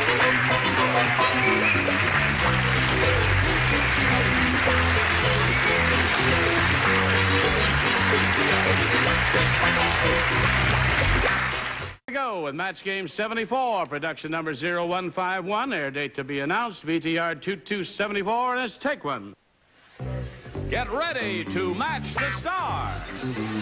Larry Blyden, Brett Summers, Charles Nelson Riley, Elaine Joyce, Richard Dawson, and Kay Stevens as we play the star-studded Big Money Match Game 74. And now, here's the host of Match Game 74, Gene Rayburn.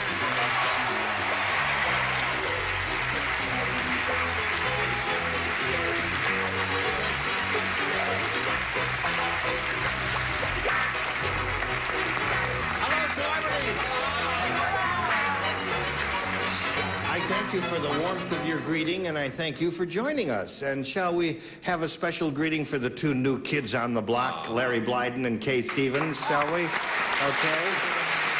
They've never been on our show before, and we're very happy to see both of them. Larry and I have worked together a great deal, of course, on What's My Line. He's a superb host of that show. Thank you, Gene. And at this instant, when you are watching this, he's in Bangkok.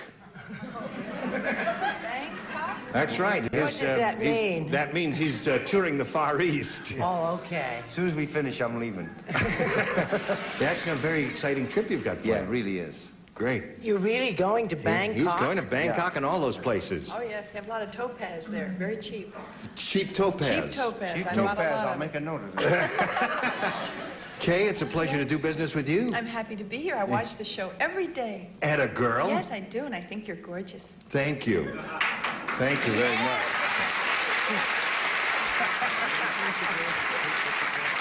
And you're going to follow yourself, right? Yes. On Tattletales. Yeah. Is that exciting? Yeah, I guess Who so. else? Are you the only one in this panel who's going to be on Tattletales? Yeah, I guess Yes. so. But that's going to be very, very exciting. It follows this show, so be sure to watch it.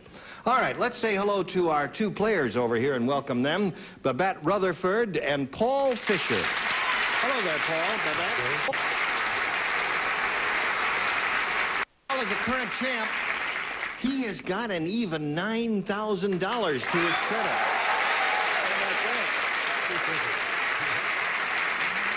And he's being challenged by Babette. We finished round one. He's ahead at the end of round one. The score is 4-2, and Babette's got her fingers crossed, and we're going to start round two right after we pass along this message to you. Here we are. Shall we? Okay, we're going to begin round two. 4-2 is the score, remember. You as a challenger will make a selection, Babette. I'll take number A. A is what she wants. Now, last time out, she matched Brett and Charles, so the two of you will not participate. Everyone else will. Are you ready? I just saw that. Here it is. When Frank wasn't looking, Sally stuffed marshmallows into her blank.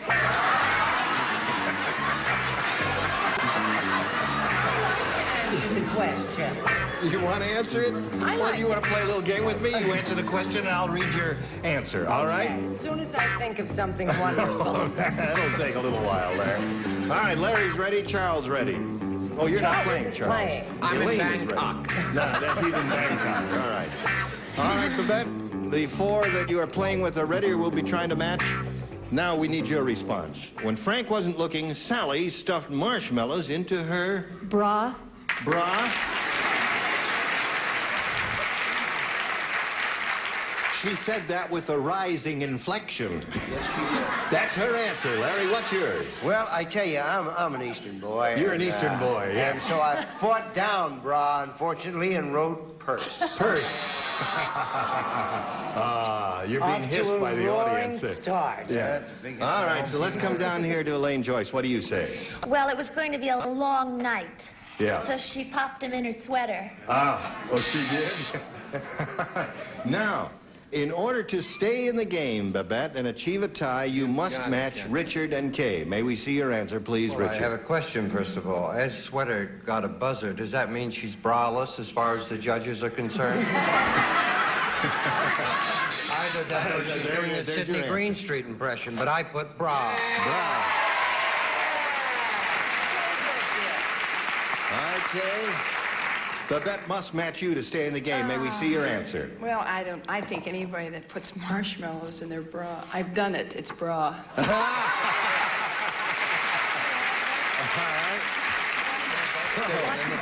You did what you had to do, Babette. So at this moment, the score is 4-4. We'll go to Paul's question. Paul, you need one match to win your fifth game. Now, let's see. Last time out, you matched that position, that one, and that one. So this is only for Brett and for Elaine, okay? You two ladies only. Talk about pressure. One of the sailors Uh-oh. on the Santa Maria said, just between us, I think a Christopher Columbus is blank.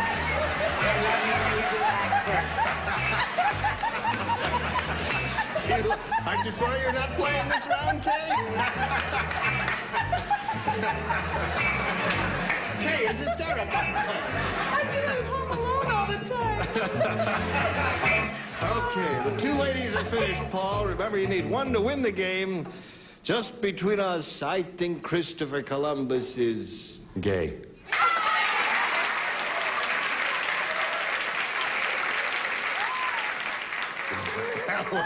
How long had they been at sea at that point? Their 27th day out. All right, Brett. Okay, you should have discovered the Canary Islands. Yes.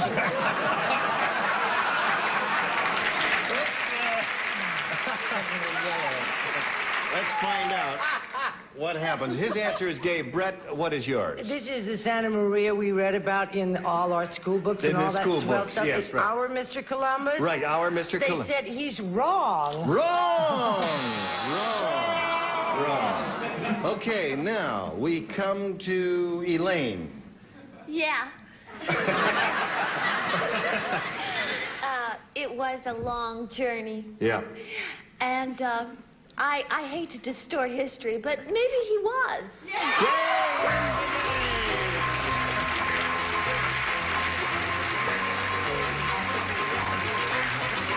Congratulations. Another game for you. Another $100 for you, too. Well, Babette, we've certainly enjoyed meeting you. You're a marvelous contestant and a very pretty lady. We've got a gift for you backstage. Many thanks for being with us on Match Game 74. Babette Rutherford.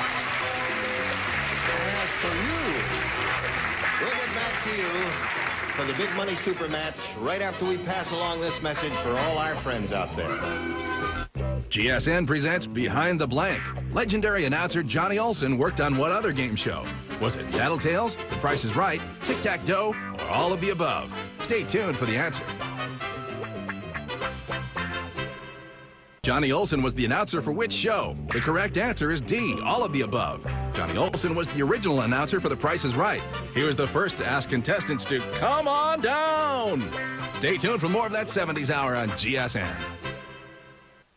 Okay, here we go with Paul Fisher, who has won his 5th game, and now he's going to have a go at the Big Money Super Match here, where he can win over $5,000. Are you ready, Paul? Absolutely.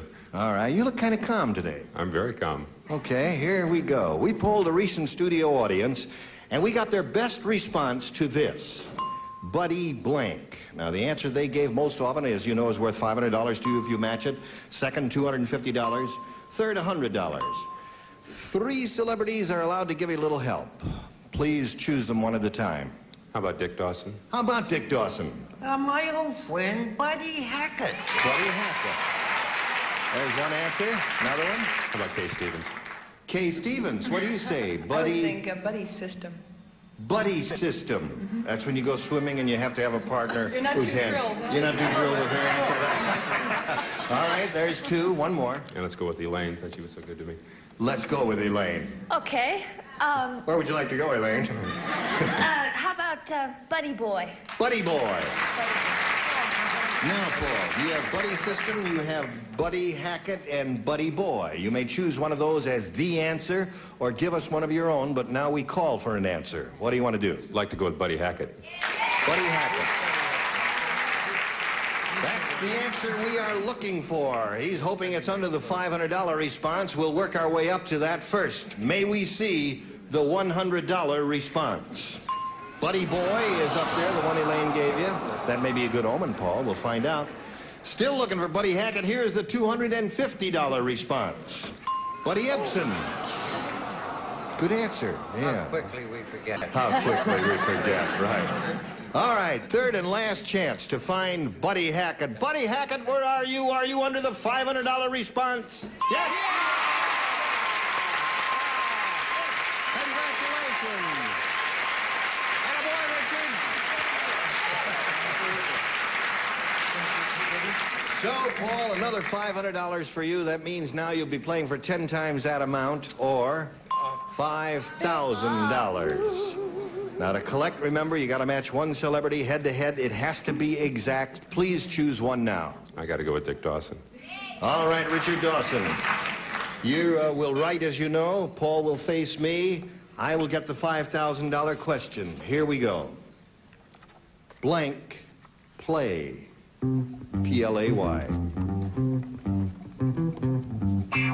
Blank play or blank play.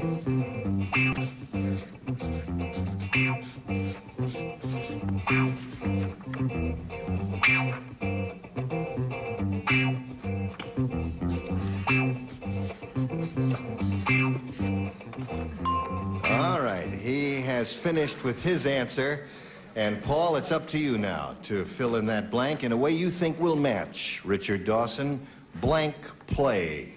Well, this is really from left field, but I'll say legitimate. Legitimate play. When you said left field for a second, I thought you were going to refer to something in baseball there, but we'll find out right now.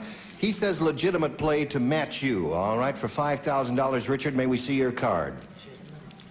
I thought we had it. I said triple play. Triple play. Yeah. Get out. Get out. All right, you've enriched yourself by another $600. Means you're up to $9,600. And you're going to meet another player, so let's welcome B.J. Muessler. Hello, B.J. All right. You know Paul Fisher, B.J.? Yeah. Hi, Paul. Congratulations. She's congratulating him. And B.J., would you please tell us a little bit about yourself? Okay, I'm from Pittsburgh, Pennsylvania. Yep. And I've been living in Long Beach for the past 6 months. And I'm married, and I like to play a lot of tennis. You play tennis? Almost every day. Have you played that for a long time? Yes. You must be very good. Fair. I beat my husband. Is he here? Yeah, you do. But not for long. Yeah. He's there? There he is. Well, are you a beginning tennis player, sir? No. That's the gentleman with the tennis ball in his mouth. Yeah, that's right. You're going to root for your wife, right? I certainly am. Okay. All right. Good luck to both players. Shall we begin? Okay. BJ, I push this button here, reveal 2 questions in round 1, and you as a challenger make a selection. We ask you to do that because some contestants find some questions harder than others. What do you say? I'll take B. She wants B. Everybody plays. Brand new game. This is it. Okay. All right. Tom Thumb said, there's this really great exotic dancer at the Bijou. She's only 3 inches tall, and she does her dance with a blank. Did you follow all that? One more time. One more time. Thank you for asking. Tom Thumb said, there's this really great exotic dancer at the Bijou. She's only 3 inches tall, and she does her dance with a blank.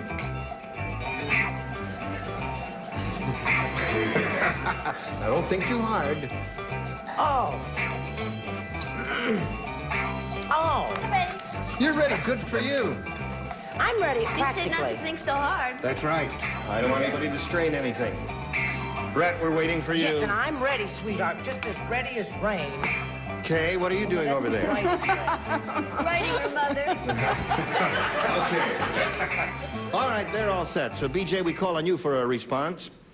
She's only 3 inches tall, and she does her dance with A midget? A dwarf? I don't know. a midget or dwarf. That's her answer. I can't think of anything else. She's at 3 inches, you know, is about this tall.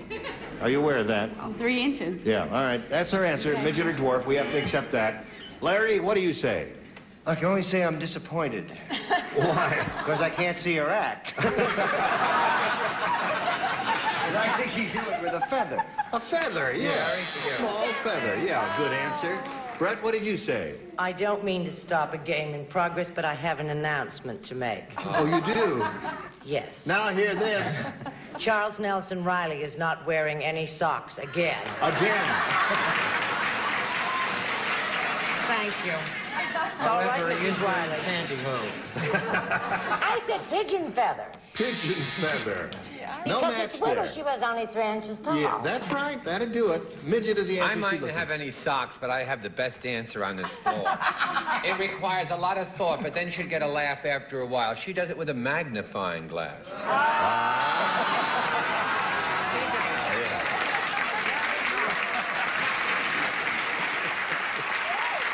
Okay. Elaine, hello, darling. Well, 3 inches, I mean, that's almost nothing, right? You can't even put taps on your shoes. so I said she does it with her trained flea. Does a dance with a trained flea. Okay. You gotta look quick. That's right. What do you say, Richard? Well, I happen to know this little darling. Oh, really? She did work with a midget at one time. It was like dancing with the Jolly Green Giant, but I put feather. Feather is it? She had right here. Right there. The rest of it. Yeah. That's strange. I was going to write feather, but I thought a feather would give her a hernia. Therefore, So I wrote bead, a small single bead, yes. Like a Okay. bubble, as it were. DJ, you didn't do well with that at all, I'm sorry to say. And Paul, we'll get to your half of round one, but first we've got to get to this little bit of business for you, and here it is. Here we go. We're going to go to the second half of round one. You ready, Paul? Absolutely. Everybody plays. Oh, goody. Yule Gibbons said... Oh, no, he said almost everything is edible. Then he proceeded to eat his blank.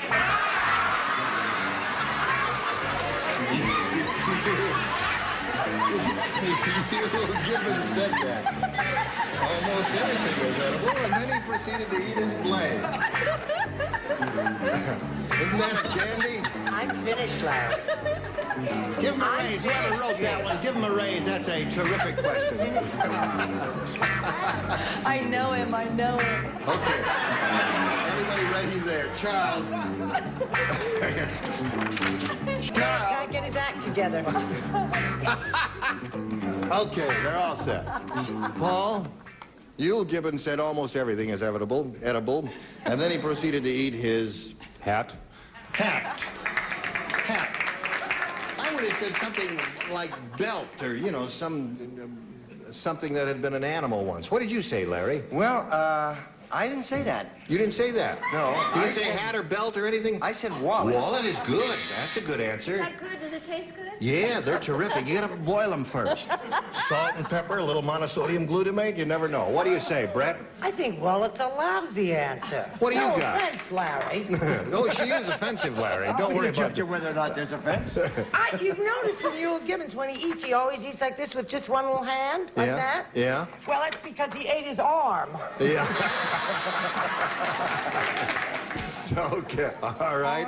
Hat is the answer we're He was looking going to for. go for the cat, but he was hungry, so he had poodle parmesan. He had the door. Betty White will get So you. Doris. Yule Gibbons and almost everything else. Then he proceeded to eat his... Well, he's not going to have much left because he ate his foot. Uh-oh. Well, his foot and his arm and his wallet and... What are you offering? We got to me before he ate himself. Hand is the answer Paul is looking for. What have you got?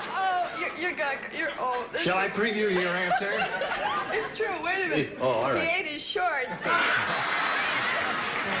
they were fruit of the loom.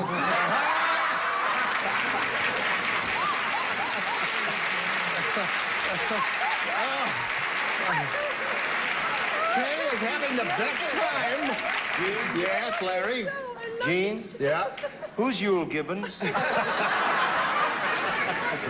All right, let's press on now. We got to go to round two. No? We're not going to round two. Oh, we're going to a commercial. Oh, all right. Anything you say, because you own the ball game. Here we go to a commercial, but don't go away. Our time is up for today. So we finished round one. Even Stephen, neither one of you scored. And we'll go to round two next time we get together and see how this game ends. And we'll look forward to seeing you, as we will you. Oh, thank you. Beautiful, gifted bunch of coconuts. Listen, Kay Stevens has had the best time of anyone I've seen around here in ages.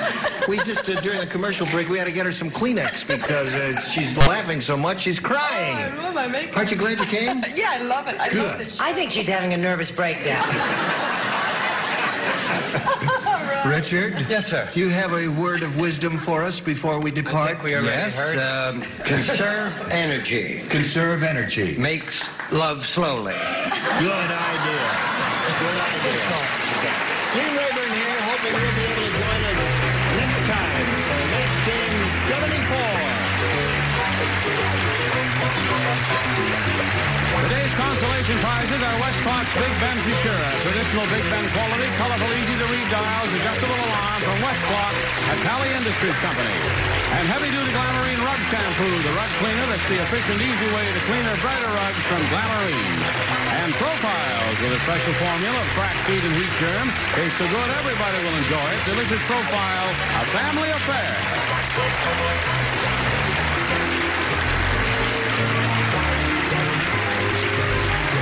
This is Johnny Olson speaking for Match Game 74. A Mark Goodson, Bill Todman production.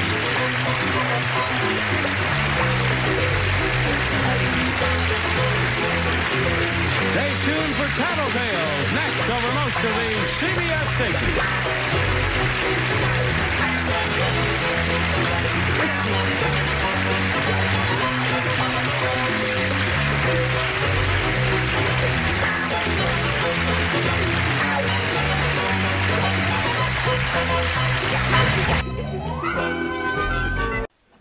This is Match Game 74, production number 0156, air date to be announced, VTR 21574, and it's take one.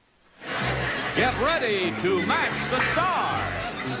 Steve Allen, Brett Somers, Charles Nelson Riley, Fannie Flagg, Richard Dawson, and Kay Ballard, as we play the star-studded Big Money Match Game 74. And now, here's the host of Match Game 74, Gene Rayburn.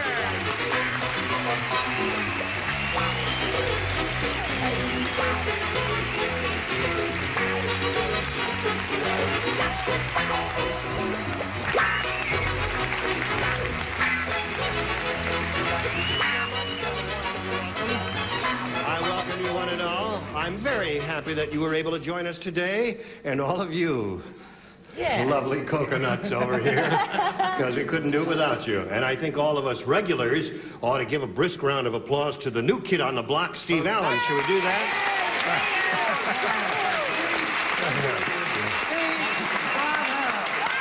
Steve? Yes, Gene. You've done it again. Oh, I didn't realize you could tell. Yes, Steve has written another book in 10 words or less. Would you tell us about it? It's a book. Time is up. No, tell us. If you can read the book that fast, it's a little book for children called Princess Snip Snip and the Puppy Kittens. All right. Isn't it adorable? Soon? Is that going to be? It's already out. It's going back in about a week. Kay, we haven't seen you in a long time. No. Nice to have you back with us. Thank you. I'm glad to be back. I'm happy you're happy to be back. Now let's say hello to our two players, shall we? Gladys Perry and Gary Kraber. Hello there. How are you, Gary? Gladys? Gary's the current champ. He has won, well, he's only won one game. He's got $100 to his credit, and he's doing okay. And he's being challenged by Gladys, and we started this game last time we were together. And we got to the middle of round one. She scored twice, and now we're going to go to his end of round one. But first, we've got a little message for you, and this is it. Well, here we go. I'll push the button and reveal the second question here in round one, which is for Gary, and this is it. Everyone plays because this is his first shot at it. And it's a game. And it's a game. Long John Silver the Pirate was an amateur ventriloquist. He could make his voice come out of his blank. You remember Long John Silver? Don't think too hard, Brett. You're going to strain yourself and your wig will fall off. I've got it nailed straight into my skull. Oh, I see. All right. Everybody ready down here? And as usual, we're waiting for Brett. Okay. Okay. I'm Kay Ballard. Now she's ready. Gary, how do you fill in this blank? An amateur Long John Silver, the pirate, was an amateur ventriloquist, and he could make his voice come out of his wooden leg. Wooden leg. Did he have a wooden leg? Long John? Oh, I forgot that Long John Silver had a wooden leg there. Steve, did you remember that, and what did you say? Well, the first thing I said, which I crossed out, was, I'm sorry, it made it come out of his long johns. Put it right there so we can get a good tight shot of it there. And what did you put there? And if I hadn't had a shot, I wouldn't be tight. What are we talking about? Long yeah, I John. finally said he could make a voice come out of his parrot. Out of his parrot? Yes. Okay. Wooden leg is his answer. Brett, what do you say? I think his that's a terrific answer. Terrific answer. That is. I said navel, unfortunately. Navel. Why did I say navel? Hello there. What do you say, Charles? I'm sorry, I said nose.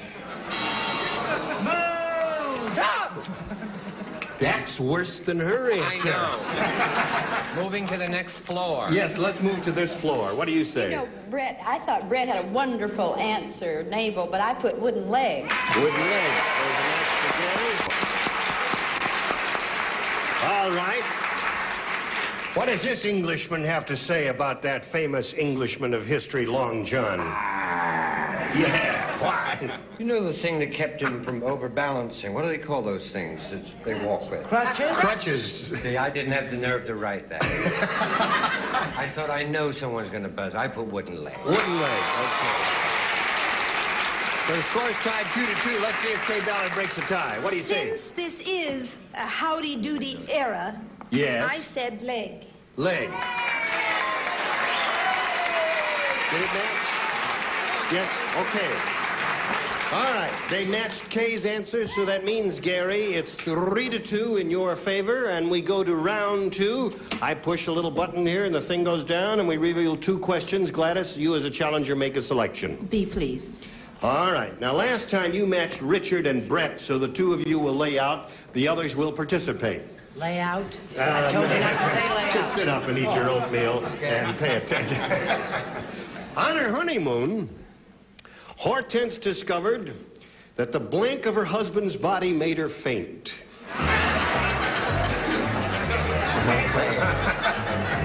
On her honeymoon, Hortense discovered that the blank of her husband's body made her faint. Steve's ready? I never get to answer the good stuff. All right. Listen, you can write an answer if you really like the question, and I'll read it to myself and take it home and show it to my wife and all that. Of her husband's body. Yeah, would you like to just read it yourself? Yeah. There it is for you. Okay, you got it? All right. Yeah, everybody's bananas today. Would you just do... All right, there you go. Okay. Fanny. Now, Gladys. All right. On her honeymoon, Hortense discovered that the blank of her husband's body made her faint. The sight. The sight. I think that's good. You think that's good? Yeah. I tell you, if I were playing a game, I would say sight. It sounds like a good answer to me. What did you say? Well, on her honeymoon, if her husband's body was blank, that would make her faint. But I actually said sight. Very good. All right. Now we'll skip over to Charles. I said sight anyway. You said sight anyway. I was going to say sight, but it was the energy crisis and the lights were low, but she had to wait till the touch to pass The touch. The touch of her husband's body, and she faded. That was some fancy honeymoon they were on. Okay. What do you say? Oh, Gladys. I said the muscles of her husband's body. The muscles of her husband's body. That's very interesting spelling. That's it. Yeah, that is an interesting spelling. Seafood. Muscles. All right, high school graduate. He also had barnacles growing in addition to muscles. Okay, in the strangest places. Listen, Kay, what do you say? Having total recall. Having total recall? Yes. Lots of hair. Hair.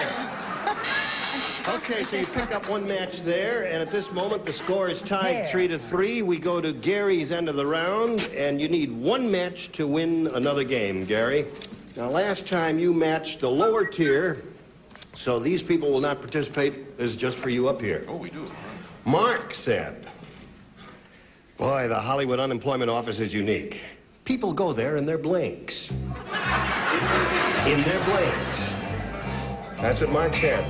Hollywood Unemployment Office is unique. People go there in their blanks.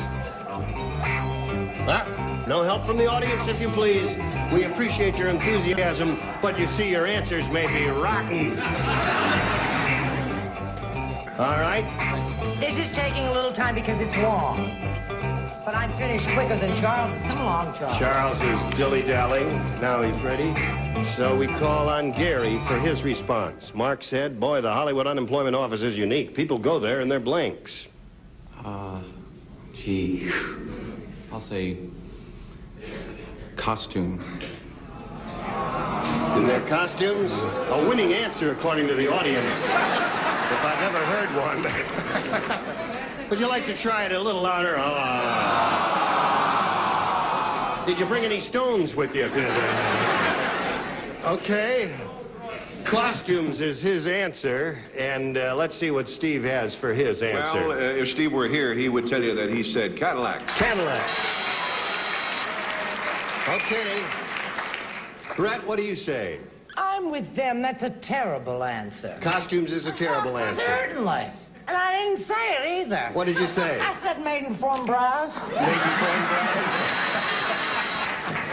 Okay. Well, I'm glad it's a tie, because then the game is exciting. If they made Pillow Talk, they'd come in their costume pajamas. In pajamas. So, there's no match there. That means the game does end in a tie, and we have to go to a tiebreaker. But before we do that, we've got a little message which we want to pass along to you, and this is it. GSN presents... I would say to anybody starting out, don't stick to one thing. Try and vary your interests as a performer. Do different things. It'll make you a better whole entertainer. Stay tuned for more of That 70s Hour on GSN. It was a great trip. We had a lot of laughs. All right.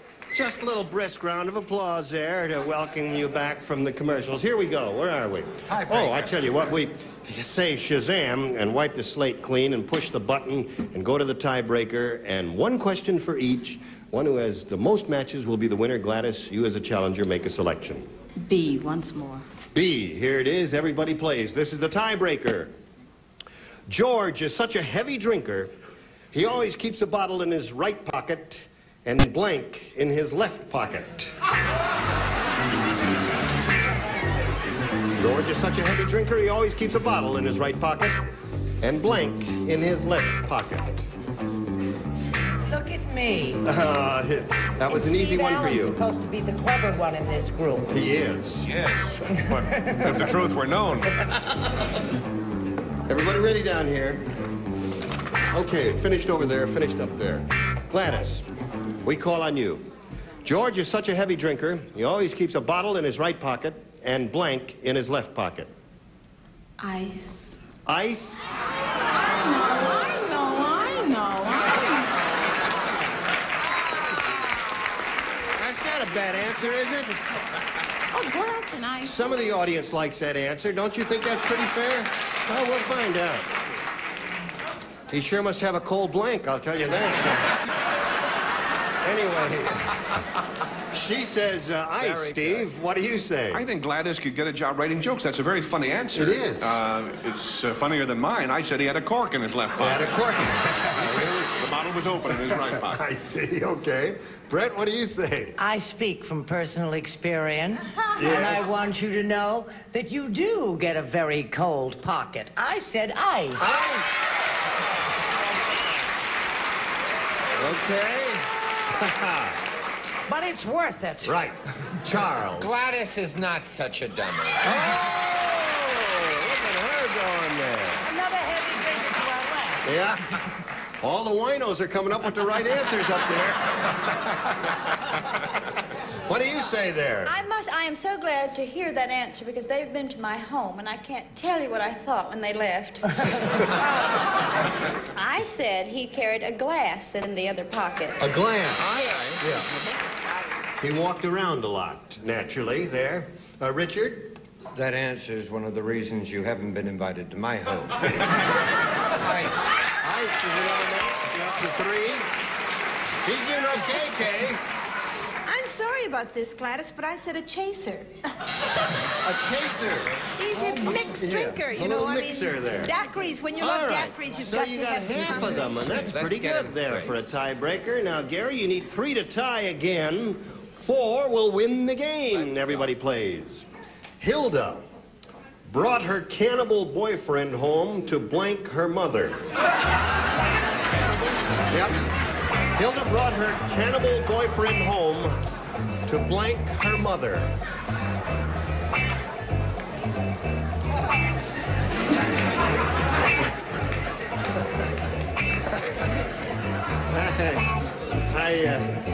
Would you confirm this? Is this what it says? Does it say there what I read there? Yeah. That's what it says. That's what it says. Yeah. Okay. I love it. He gave it to Helen Keller. Lidsville, are you ready? Yes, sir. Okay. Everybody ready down here? Gary. Hilda brought her cannibal boyfriend home to blank her mother. Eat her mother.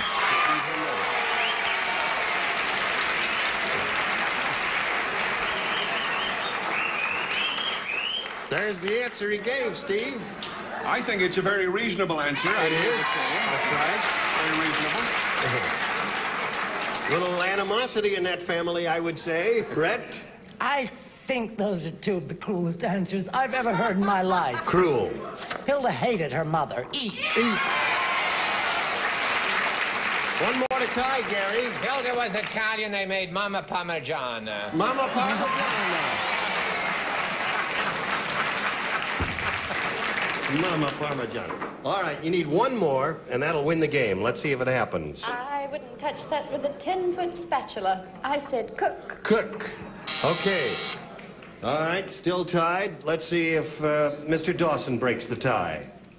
Guess who's coming to dinner? Oh, I said cook. Cook.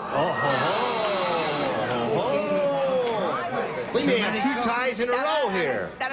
All right, Kay, it's up to you. I'm trying to score it. Yeah. The whole bottom line said cook. Oh! Everybody up there said eat. Everybody down here said cook. All right, so we got another tie going. That means we've got to go to another tiebreaker. But before we go to the tiebreaker, to catch our breath, we're going to pass along this message, and then you come right back. Two tiebreakers in a row. All right, we wipe the slate clean again, push the button, reveal two more questions, ask Gladys to make a selection. B. B. And this is what Gladys has. Wherever the Godfather goes, he leaves a trail of blank behind him. Wherever the Godfather goes, he leaves a trail of blank behind him. Write something on the card. I'm doing Art Carney. Is that Art Carney? Used to do that. Yeah, that's right. Write something, too. Art would write something also. I love Art Carney. I'm crazy about it. There we go. All right, Gladys, they're all finished. Here it is. Wherever the Godfather goes, he leaves a trail of blank behind him. Bodies. Bodies.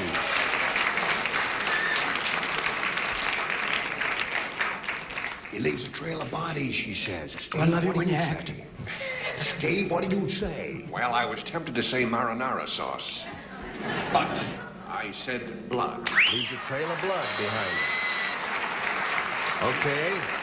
Group of vampires That's clapping right. blood out there. What is that? You say blood and they go out of their crazy. Yeah. What's that? A goofy What do you bunch want, there. Brett, what do you say? I say, give me that bell, sweetheart. Bodies. Bodies! There it is. There's one for you, Gladys. Charles. I'm sorry, where there are bodies, there's that blood again. Blood, all right. So we got two bloods and one bodies. What do you got there, Fanny? The real answer, he leaves a trail of Al Martino records. However, I said spaghetti. Leaves a trail of spaghetti. Right. You can always tell a real Italian the way she spells spaghetti, right? Okay. That a girl spelling doesn't count here. Muscles. Here we go. Richard? Well, spelling didn't count, but you're abusing the privilege. Body. Bodies. There's two. Okay. If you're going to have bodies, you're going to have blood, but you cannot do it without bullets. Bullets. So, you scored twice there, and now let's see if we Sorry, break Gladys. the tie here. 2 for you, 2 to tie, Gary, 3 to win. 2, 3. And 3 for me. Andy said, what a crazy restaurant I ate in last night. You've heard of strolling violins? Believe it or not, this place had strolling blanks. Be happy to I understood it. Well, Andy said, what a crazy restaurant I ate in last night. You've heard of strolling violins. Well, believe it or not, this place had strolling blanks.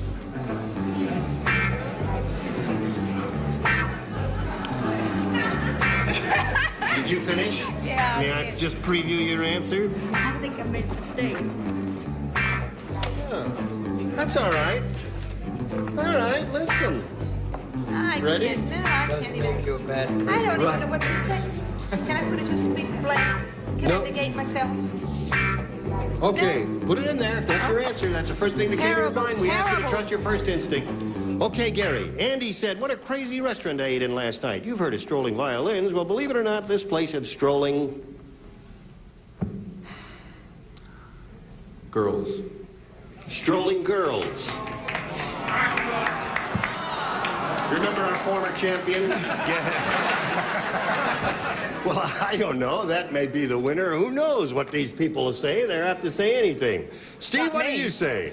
Well, at first I thought of strolling frogs' legs, but then I thought he would be unlikely to say that. So I said strolling streetwalkers. Strolling streetwalkers. Okay. Who else would be strolling? That's right. Walking around.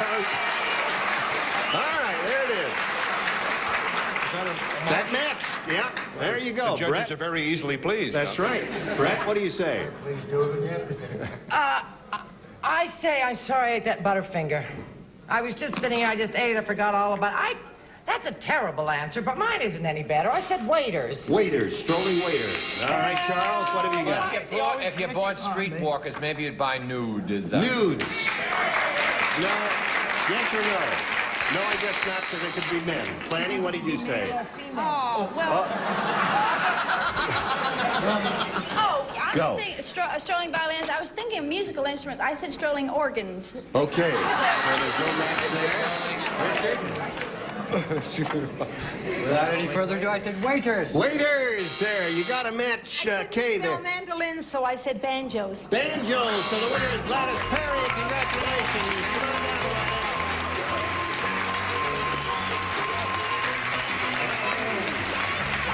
Congratulations. Will you stand by for a moment? Gotta say goodbye to Gary Kraber. He'll be leaving with $100, together with our thanks for being with us on Match Game 74. Gary Kraber. And we'll get back to Gladys here in a moment or so you come right back. Tune in, turn on, and blank out with that. Gene Rayburn here. Join us next time for Match Game 74. Goodbye.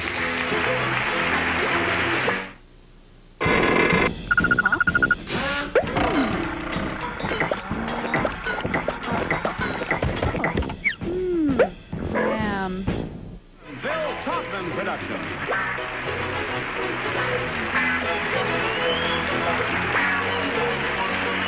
Stay tuned for Travel Tales next over most of the CBS stations. This is Match Game 74, production number 0181. Air date to be announced, BTR 3/29/74, take one. Get ready to match the star. Alan Lennon, Brett Summers, Charles Nelson Riley, Joyce Boulevance, Richard Dawson, and Fanny Flagg as we play the star-studded Big Money Match Game 74. And now, here's the host of Match Game 74, Gene Rayburn.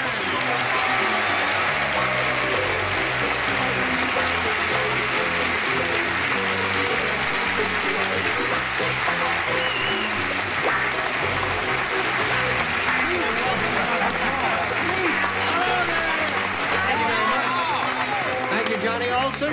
And thank you for joining us here on Match Game 74. And you for being here in person. The place is packed, isn't it?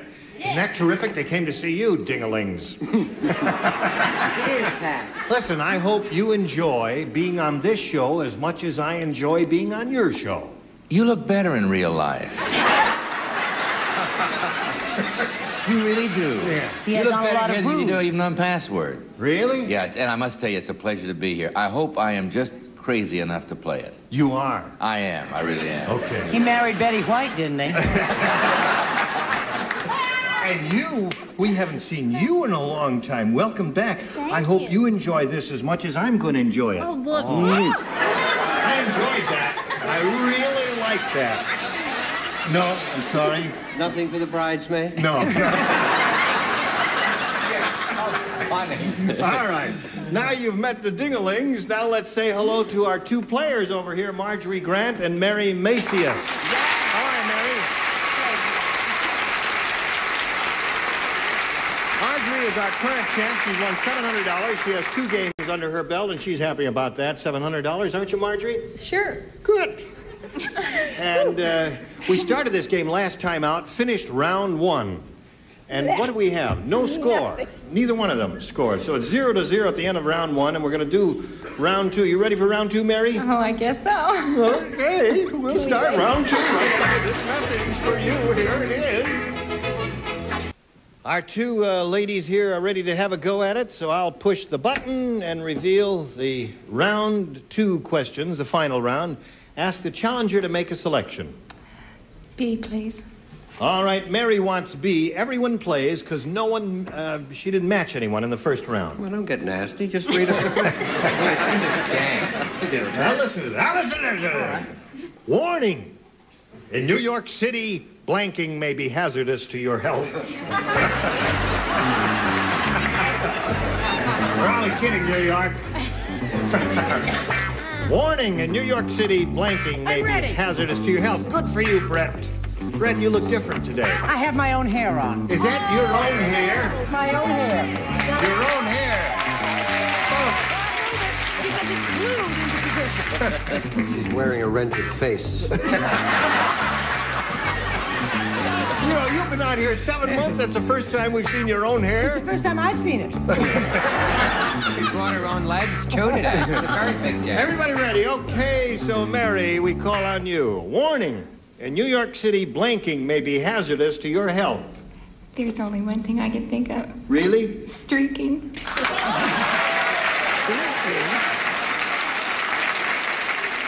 believe it or not, that thought never crossed my mind. Maybe I wish it Oh, I think New Yorkers would love to have that. That wouldn't be hazardous at all. No, that'd be healthy in New York. Yeah, that's right. Yeah. I mean, if a mugger came up to you, what could he get?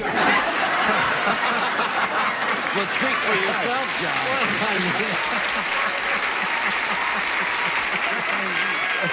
You find out very interesting things about people on this show, don't That's you? right, you do. You mean a mugger couldn't get anything to you from you if he came up to you and you were naked? Well, I don't know about that exactly. All right, show us your answer. All right, forgive me, New York, but I said breathing. Breathing. Warning, in New York City, breathing may be hazardous to your health, according to Alan. What do you say? I say I wish Betty White were here. I say I do, too. I think that's a terrific answer. I streaked the other day and nobody noticed. Walking, I said. Walking? There's a good answer. Audience likes your answer. Charles, you're an old New Yorker. Mr. Number 1. I said breathing. Breathing, yes. Remember the ex-Mayor Lindsay's line? What? I don't trust a city where I can't see the air I breathe. What do you say? The ex-mayor. Yeah. I lived in New York, too, and I think that breathing. Breathing. Mary, breathing seems to be the answer. What do you say? Well, I happen to know that walking is very hazardous, particularly under the Hudson. Yes. Very hazardous there.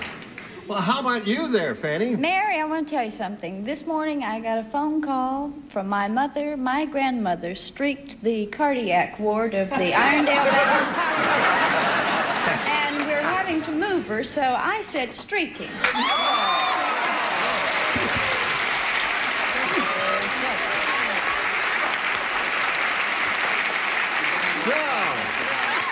That's one for you. And now, yeah, and her grandmother streaked that ward there. Okay. Marjorie, you need 1 to tie. 2 will win the game. I gotta get me some luck. All right, here we go. Dumb Dora. Oh, I remember her. You remember her well. Yeah. Remember, you're sitting next to her. Dumb Dora couldn't find a strainer, so she poured the tea through her blank. Dumb Dora couldn't find a strainer, So she poured the tea. Oh, golly, through am her- I quick today? Oh, very good. You finished. You're the first. You're the best. Well, thank you. You're the best. I'm first. Stop that. Charles. Darling, you're not going to do it again this week after our talk? There he goes. The genius is there he is. Okay. Everyone has finished. Now we call on Marjorie Grant, our current champion. Dumb Dora couldn't find a strainer, so she poured the tea through her... Bra? It's the only thing that fit in the cup. You say a bra? Bra. The only Just thing that would one fit in a half of cup? it. Yes. A teacup. The other would be a double strain. So what do you say, Alan? Do you use words like bra on this show? Yes. Occasionally those things come up. Yeah. Why would you pour your tea through your bra? Well, if she couldn't see, it's Dumb Dora. She couldn't find a strainer. A C cup or a B cup? Either I one. said a bra. That's right. Okay. One more C cup wins the game. Betty actually is a C cup, isn't she? At least. Well, I didn't say bra. No? I said pantyhose. You're a pantyhose. That's right. Save it for the good stuff, kid. That would strain. All right, Charles. One good cup deserves another.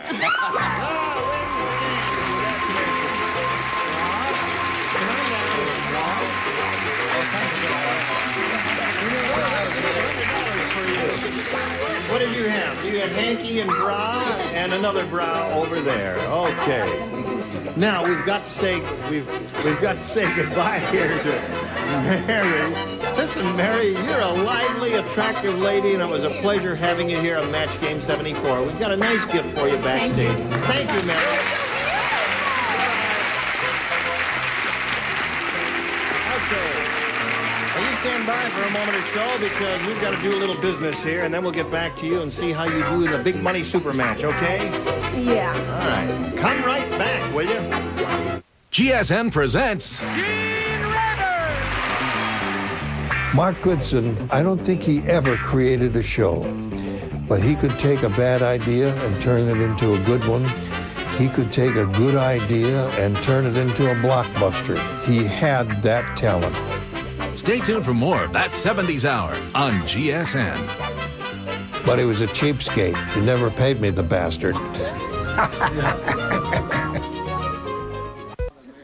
Okay, here we go with Marjorie Grant. Isn't this a fun show? Yeah, if I knew who I was. You don't know who you are? You're Marjorie Grant. You now have $800. You've just won your third game, and you're about to have a go at over $5,000. Okay.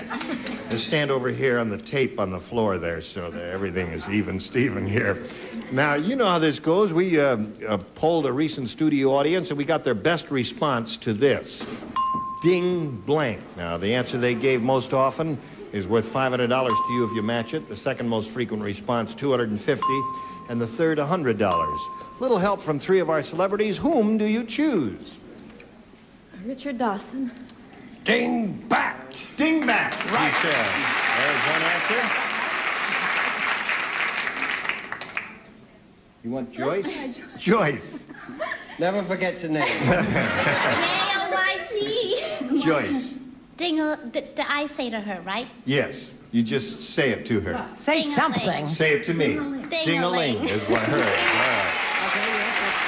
Okay. Try Alan. You want to try, Alan? You want me to try? Yeah. I've tried him. He's not so good.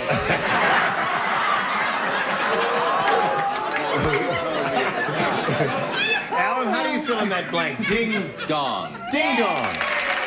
Now you've got dingbat, ding-a-ling, and ding dong. You can choose one of those or think up one of your own. What would you like to do? Ding-a-ling. Leave her alone. Well, my mind says ding-a-ling because, you know, that's the way it works. All right. It always is. Yeah. So ding-a-ling is what you want to say? Is that your choice? Yes. Okay. Ding-a-ling it is. That's what she's looking for, and that's what she hopes is under the $500 response. Let's reveal them one at a time now, beginning with the $100 response. Dingbat is up there. That's the one that Richard gave you. Okay. Still looking for a ding-a-ling. And here we go with a $250 response. Ding-a-ling it is! Congratulations, you got it. Okay, that was Joyce's choice. Audience, what you say is under the... They say ding-dong is under there. She's at the door. All right, let's find out if ding-dong is under there. Here it is. Ding-dong is right. Audience was right all along. And there it was. Yes, sir. Okay, you've won the $250. That means you are now playing for 10 times that amount, or $2,500. Remember to collect. You've got to match one celebrity head-to-head. Has to be exact. Which one will it be? Well, let's try Alan again. What's his name? You're going to try what's his name? Yeah. Okay. No, I can see your name. Yeah, okay. All right. It's not Bill, anyway. Let's try Alan, what's his name there. Okay, Alan, you get ready to write, and she's going to face me, and I will get the $2,500 question, which is this. Blank brother. Blank brother. Or blank brother. I'll accent the first word or the second word. All right, if you finish, you can put it in the slot. And he is finished. Now we ask for your response. What do you think will match Alan Ludden in this case? Blank brother. Wow, this is a nutty one. All I can think of is my brother, which is a dumb thing. My brother. All right, that's the answer you said, and we've got to accept. So, Alan, for $2,500, let's see if she has matched you. May we see it? You see, I don't know your brother. But in a way, I was talking about her brother because I was talking about a blood brother. Blood brother. I can't think of any brothers except mine. Okay, you have brothers? Yeah. What's your brother's name? Paul. Okay, Paul, you just blew a lot of money for your sister. Okay, Marjorie, you're up to $1,050 now. You've improved your position considerably. You're going to meet another player, so let's welcome that person now. Here is Susie Hash.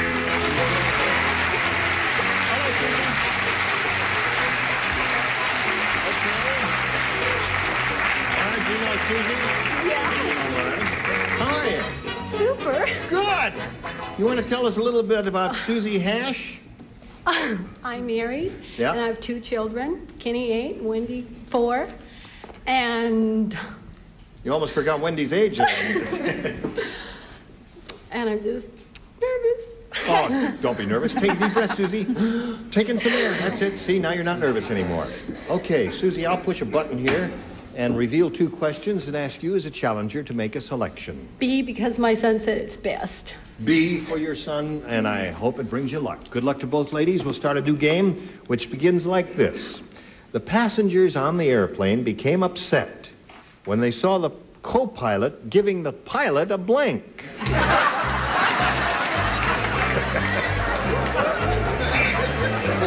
That's what upset the passengers. Passengers became Upset when they saw who? What? when they saw the co-pilot giving the pilot a blank. Okay. Do Okay. I just write whatever comes to my mind? Well, trust your first instinct. Usually that's best, Alan. Anything that comes to my mind. Well, I better go take a look and see what this cat's doing up here. He sure writes slow. I don't think you ought to write that. That's what came to your mind. Give us your second choice.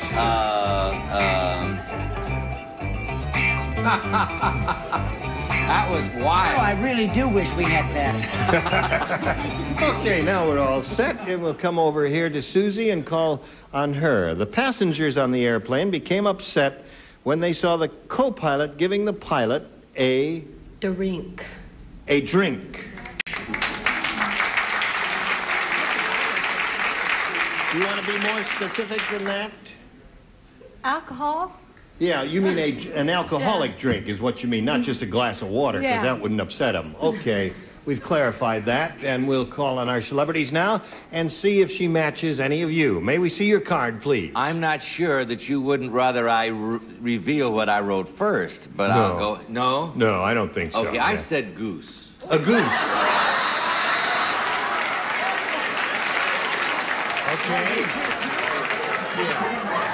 All right, Brett, may we see your answer? I'd be thrilled to show you my answer. Yes. Absolutely delighted. The co-pilot was a girl, and she gave him a kiss. I see. Why would that upset you? All right, Charles. Who do I talk to about changing my floor? No, this was not a domestic flight. It was an international flight, and the co-pilot gave him abroad. That would be upsetting. Well, you never know what's going to happen here, do you, Joyce? Weird group. Yes. I would be most upset if I saw the co-pilot giving the pilot a flying lesson. That would make me nervous, too. You've improved, Joyce. Yes, she has indeed. Live in hope. Now, let's come to the master. Yeah, where is he? Oh, yeah. Right here. Very nervous. Very nervous. When? On the Swedish Airlines. When saw the co-pilot giving the pilot massage. Oh, Prince Harbour. But they're very, very happy. Fanny, are you Swedish? Honey, nobody understands this was the Catholic Airlines, and the co-pilot was a priest, and he was giving him the last rites. As always, I have to save my friends, so I wrote drink. There it is. Okay, Susie, that's one for you. We'll get to you, but first we've got a little message of importance, and this is it. Hurry right back. Today's consolation prizes are new Organdy, the Slap Happy Afterbath by Fabergé. You can slap it on for a fresh new smell, the Crisp Light Friction Polar Bath by Fabergé. And Rice-A-Roni, the big flavor side dish is so quick, so easy, saute and simmer to flavor perfection. Rice-A-Roni, the San Francisco treat. And a supply of Tropicana, the 100% pure orange juice, the orange juice from fresh oranges from Tropicana. Stay with us for more fun on Match Game 74 in just a minute. Here we go. Let's carry on now with the second question here in round one for you, Marjorie, and this is it. Susie scored one match with her end of round one. Richard Dawson. Present. Says here, Richard Dawson is so British. Right. He has a picture of Her Majesty Queen Elizabeth tattooed on his blank. All right, who told? Where's the blabbermouth who told? Now that's British. That's British. I'd say That's so. British.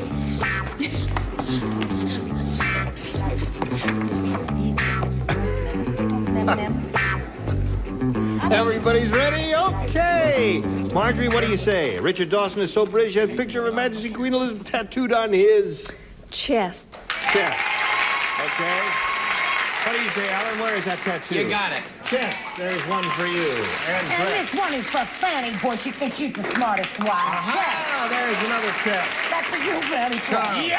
Hey, chest, you got the whole upper tier there. I think he had it tattooed on his fanny flag. How about you, Richard? There, there it is, tattooed I cannot tell a lie. on his chest. Speaking of chests, how about... I don't care what anybody says. I like Brett's hair. I said he had it tattooed on his wife. Okay, so at the end of round one, it's 4-1, and next will be round two. But first, we've got a message for you. We really don't have enough time to do another question, to do the next round, ladies, so we'll ask you both to come back next time, 4-1 at the end of round one. And I just want to say a word to all of you. You were just splendid. Is it over already? It's all, time flies when you're having fun. Alan. Yes, it does. Listen, Joyce, would you tell us about, Joyce made a pilot, and would you tell us about it? What was his name, Joyce? Come on now. we want to hear about this TV. It was the Michelle Lee show, and it's a funny thing. It's going to be on April 5th, and she's absolutely charming, and I play her very funny, dumb, blonde friend, and I had to do a lot of research on that. But what's funny is I'm not in the pilot. I'm only in it if it sells, because it went very long, and I was expendable. You were left on the cutting room floor? What happened to my marriage? But if it goes, I'll be in it, and it's a good show. It's going to be called the Michelle Lee Show? Yeah, starring Joyce Boulevard. Okay, all right. Well, when does that play? It's April 5th. You know how they're running the pilot? That's in a week or 10 days or something like that. Shall we all watch Joyce on that night? No, I'm not going to watch it. Oh, no, come on now. Join us next time for Match Game 74. Gene Rayburn here. Bye.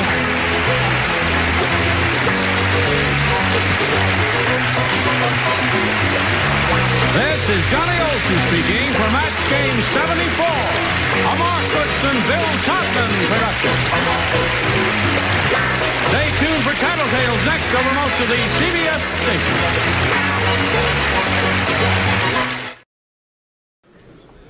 This is Match Game 74, production number 0202, take one. Get ready to match the stars. Bobby Van, Brett Somers, Charles Nelson Riley, Elaine Joyce, Richard Dawson, and Betty White as we play the star-studded Big Money Match Game 74. And now, here's the host of Match Game 74, Gene Rayburn.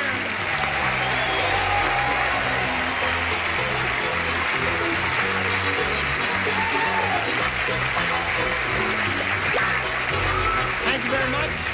Thank you. Thank you, Johnny Olson. Thank you for joining us here today. Are you all ready, gang? Yeah, ready. Splendid. I just want to say one thing before we carry on. This is the week that Bobby Van is appearing at the Playboy Club in Lake Geneva, Wisconsin. Right. Thank you very much. Okay. You got my dancing shoes on. That's right. Sweet. Look at those Fred Astaire. They're great. He wears them all of his Let's hear life. it, folks. You had something to say? You had your hand raised, sir?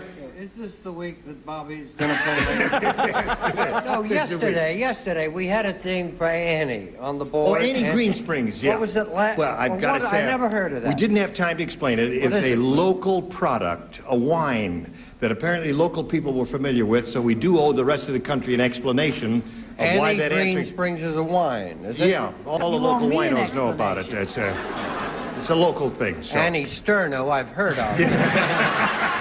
Let's say hello to the current champ here, Debbie Marialdo. How are you? As we ran out of time yesterday, Debbie had just won a game, and she had completed part of the super match in which she won $500. That means she's up to now $700, right? And she'll be having a go at $5,000. Are you ready for that? Oh, I'm ready. Okay, we'll do that right after we do this message for you. All right, here we go. Here's a lady. Let's stand right here so they can all see your pretty face, and we'll have a go at it. Now, you've won the $500. That means you're going to be playing for 10 times that amount, or $5,000. To collect, remember, you've got to match one celebrity on a head-to-head basis. It has to be an exact match, and it's time to choose one now. I'm Bobby. Bobby Van. Right, okay. You have been chosen. You get ready to write. I appreciate your confidence. Debbie, you face me, and I'll get the... I like it better when she faces me, if you don't mind. Here it is. Fill in, write your answer to this, if you please. Marriage blank. Marriage blank. Marriage blank, okay. Marriage blank. Okay. All right, Bobby is finished. Now we need a response from you. Debbie, how do you fill in that blank? Marriage? Contract. Contract. If the phone rings, I'll answer it, but I don't know about that. Is that a good one? That's a good one. That's a good one. She says that's a good one, and don't they all They all go around and boo, right? But I believe that license and contract are the same thing. Marriage license and marriage contract? No. No, it isn't? The rule says, Okay, I'm sorry, has to be an exact match. We say that Sorry, at the beginning of every time. License and But you're contract. both on the same wavelength there, That's right. and it may happen next time if you win another game. Who knows? But right now, Debbie, you're going to play another game, meet another challenger. Here comes Jolene Lehman.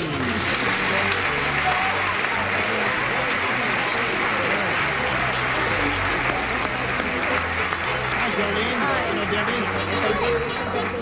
All right, Jolene, we welcome you and ask you to tell us a little bit about yourself. Well, I live in Canoga Park with my wonderful husband and my 2 children. Kim is 8 and Michael is 6. Kim and Michael. And we enjoy to water ski and snow ski and bowl. Really? Where do you snow ski? Oh, we usually go to Utah and visit my relatives and Yeah, ski they've got there. great snow up they there. They really do. Skiing, It spoils you for down here. Okay, good luck to you, Jolene. I'll push the button, reveal 2 questions, ask you to make a selection. B. She wants B. New game. Here we go. Okay. One flea said to the other flea, "My wife Gladys is a real social climber. She wants us to move from a dog to a blank." 2 fleas are talking to each other. One says to the other, "My wife Gladys is a real social climber. She wants us to move from a dog to a blank." You like your answer, Brett? No, but I sure like Charles's. Go ahead, Charles. Write it down. We trust you. Okay, now here we go. Jolene, one flea said to the other, "My wife Gladys is a real social climber. She wants us to move from a dog to a..." Cat. A cat. Is that a step up the social ladder? I guess so. I don't know. We'll find out right now. Bobby, you think that's a step up the social ladder? I think that, I would say it's a Siamese cat, but it is a cat. It is a cat. So there's one for you, Jolene. Brett? Well, I figured you'd move from 4 legs to 2, so I put a person. A person. That's a good response. Thank you, darling. Yeah, they like that answer. Charles? People don't have fleas. Horse! A horse. Yeah, one flea said to the other, "My wife is a social climber, wants to move from a dog to a..." A person. A person. Yeah, right. What do you say there? It's been scratching all day. I never thought of person. I said human. A human. Okay. All right, cat's the answer that Jolene's looking for. What do you offer? I was horsing around with Charles. Oh, I see. Okay. So it's 1-0 at this moment. We'll come to your question in a few seconds, but right now we've got a message of interest to one and all, and this is it. Here we go. Second half of round 1. Jolene scored 1 match in her half of the round, and now we'll see how Debbie does with this. Oh, this is a Godfather question. Oh.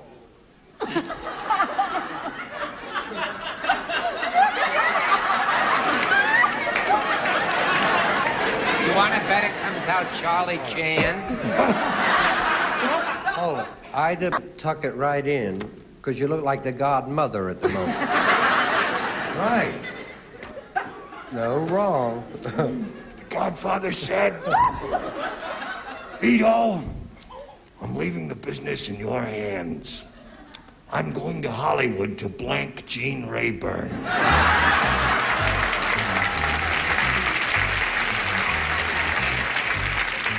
You didn't hear it? You didn't hear it because I got a mouth full of sponges why you didn't hear it. The Godfather said, "Vito, I'm leaving the business in your hands. I'm going to Hollywood to blank Gene Rayburn." Think about it. Are you ready over there? What the heck are you waiting for? Because I hate to say it. I was just gonna reach for my gat and my pocket is sewn up. I'd be a failure in the gangster business, wouldn't I? Well, stick 'em up anywhere then. Are you ready now? Ready. Okay, I wish we'd get this over with. My mouth hurts. Debbie, I'm leaving the business in your hands. I'm going to Hollywood to blank Gene Rayburn. To kill. To kill? Sorry. Just for that, I'm going to pull the wire out of your telephone. She said to kill. That's an ugly thought, this sweet fella trying to make a living. What do you say? First of all, what? I think I'm a relative. Oh, yeah. You got some too, huh? What I flavor said was he your- went to Hollywood not to kill him, to kiss him. To kiss him. He's a pussy cat. Right. That's That's the kiss of death. Give him a kiss. I'll kill him after I kill Right. him. That's Brett, okay. what did you say? I said shoot, and after that imitation, I'm gonna help him. Kill. There's one match. Okay. Charles? I said rub out. Rub out or kill. There's another match. How about you? Well, I don't want to hurt your feelings, but I mean, the way you said it and everything, I figured he was coming here to replace you. To replace. But he couldn't. He couldn't. Thank you. Thank you. You almost saved yourself there. How about you, sir? Yeah, I said, and I meant to kill. I just used the vernacular of The Godfather. You know, a contract and a hit. And a hit. Okay, there's another match there. Betty? There's another what there? Another match. That's what he was coming out to do to Gene Rayburn. To match Gene Rayburn. I see. It's the match game. Oh, yes. Right. Okay. Now don't So get at the end of round hostile. I'm one, an 3-1 old in favor of our current champ, Debbie, and we'll go to round 2 and see what we have for you. Jolene, make a selection here. I'll take B again. B again for Jolene. Now, last time out, you matched Bobby, so Bobby, you do not participate. Little Bo Peep lost her sheep and didn't know where to find them. Hey, Bo Peep, said a friend, the Jolly Green Giant blanked them.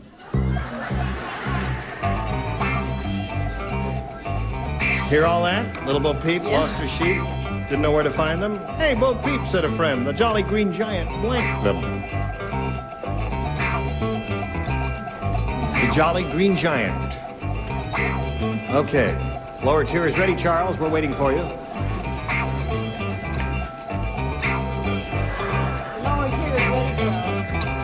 We got any more paper? We need some more paper up here. Okay. Page 12. Now, Jolene. Little Bo Peep lost her sheep and didn't know where to find them. Hey, Bo Peep, said a friend, the Jolly Green Giant blanked them. Can them or package them. Canned them. Thank you. The Jolly Green Giant canned them sheep, according to her. I would have said that, but I don't have Yeah, it. that's right. Brett, what do you say? I don't want Betty White bursting into tears. Yeah. Right? He done had them. He ate them. No match there. All right, Charles. I don't like violence, so I took them in from the rain. Took them in from the rain. It's a sweet thought there. Okay. Instead of How murder about or kill. yes, right. I was going to write can, but I wrote 8. 8. Uh-oh. Sorry, I'm so Now, mad. Jolene, you must match Richard and Betty to stay in the game and achieve a tie. Richard. Jolene, I only wish I had the word 7 written here, but I have 8. 8. All right. What do you have there? Another 8.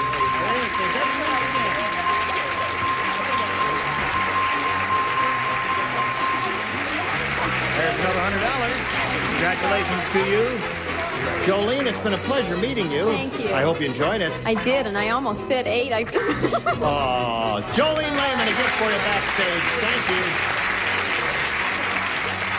Got to do a little business here, and then we'll carry on from this exact point. You ready? I'm ready. Okay, join us immediately.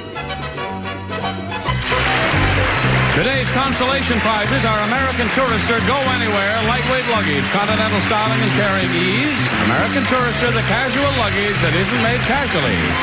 And Schick's Love Light Mirror, the right light for day, office, evening, home, plus Quick Curls Curling Iron. Quick, easy curls that last from Schick. And Bissell's Sweet Master Deluxe Featherlight Vacuum, straight through suction, float and lock brush, flips dirt, pet hair, and lint into Airstream from Bissell. Match game 74 will fill in the doggone blanks when it continues in a minute. Okay, here we are with Debbie Marialdo for the 3rd time to see if she can win over $5,000. Are you ready, Debbie? Yes. Okay. We polled a recent studio audience, and we got their best response to this. Kick the blank. Now, the answer they gave most often, remember, is worth $500 if you match it. If you match the next one, it's $250 and $100 for the bottom one. Which celebrities would you like a little help from? Richard. Richard Dawson. Something that monks do to nuns. Kick the habit. Kick the habit. Okay. Bobby Van. Kick the ball. Kick the ball. Right. Okay. And Charles. And Charles Nelson Riley. Kick the... That's very bad to talk about that, Richard. Nuns, and it's terrible. So I chose kick the bucket.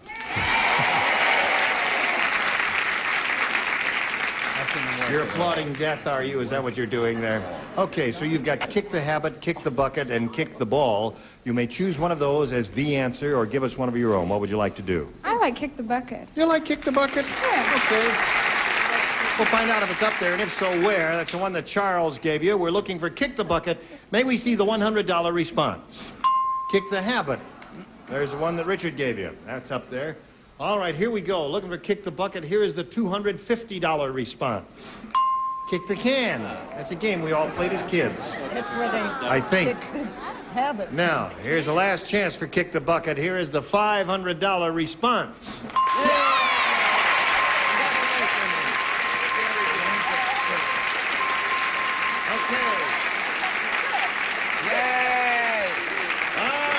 Debbie, you've got another chance to win the big money here. You've won the $500. You now play for 10 times that amount or $5,000. Remember, you have to match one celebrity head-to-head. Has to be exact. Please choose one now. Richard. Richard. Okay, you get ready to write. And Debbie's facing me, and here is the $5,000 question. Roller blank. Roller blank, R-O-L-L-E-R blank.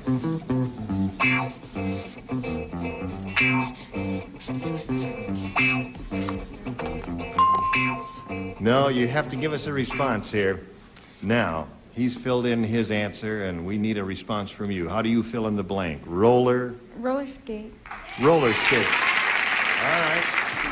Roller skate is her response. She thinks that will match you, Richard. May we see your answer for $5,000? Yeah, I thought of a lot of roller skates. Roller derby. Roller derby. Roller derby was the first thing that came to my mind, too. Roller skate was also good. Roller coaster is another good one. Did you have one? No, but there's a call for you, Jane. There is a call for me? Okay. Let's see. You what? Take a message. Oh, all right. She'll take a message. Can answer the phone herself. So where are you, Debbie? You've been chipping away here, and you're up to $1,300, and that's pretty good. You're going to meet another challenger, and here comes Peggy Barfield. Hello, Peggy. You know Debbie? Oh, yes. Peggy, it's nice to have you with us. How are you today? Fine, how are you? Good, I'm very well. Thank you for asking. Would you please tell us a little bit about yourself? I'm married to a wonderful man that's sitting in the audience, and I have 2 daughters, Wanda and Leslie, and we live in North Hollywood, and they want me to bring home a piano. Bring home a what? A piano. A piano? Yeah. Do we give away pianos? Sure. Yeah, we will. All right, we will. Okay, Peggy, anything your kids say is okay with us. Shall we begin? I'll push a button and ask you to make a selection, Peggy. B. B. New game, folks. This is it. Harry said that was some crazy wedding last night. Just as the bride said, I do, the best man blanked in the aisle. Did you hear all that? Harry said there was some crazy wedding last night. Just as the bride said, I do, the best man blanked in the aisle.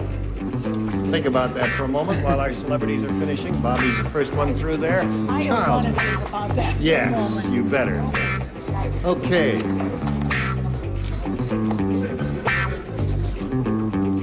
All right, all set over there, so we'll call on Peggy. Harry said there was some crazy wedding last night, just as the bride said, I do, the best man blanked in the aisle.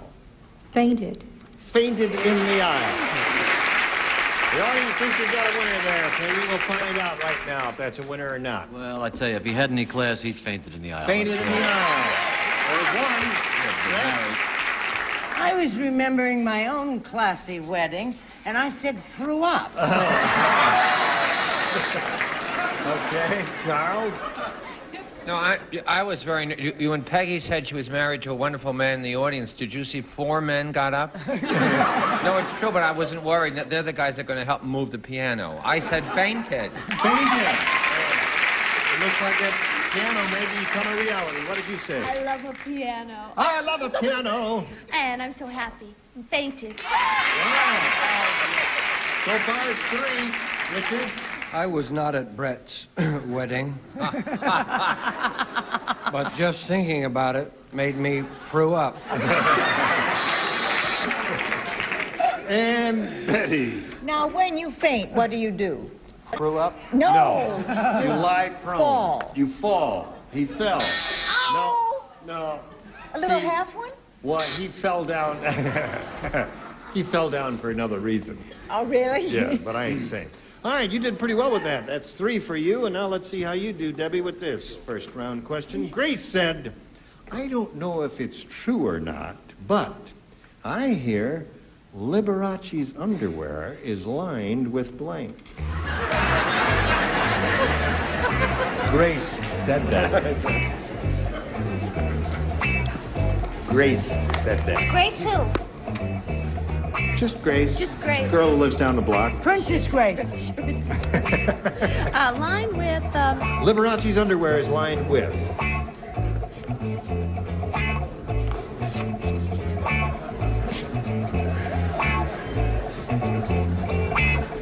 Okay, everybody's ready?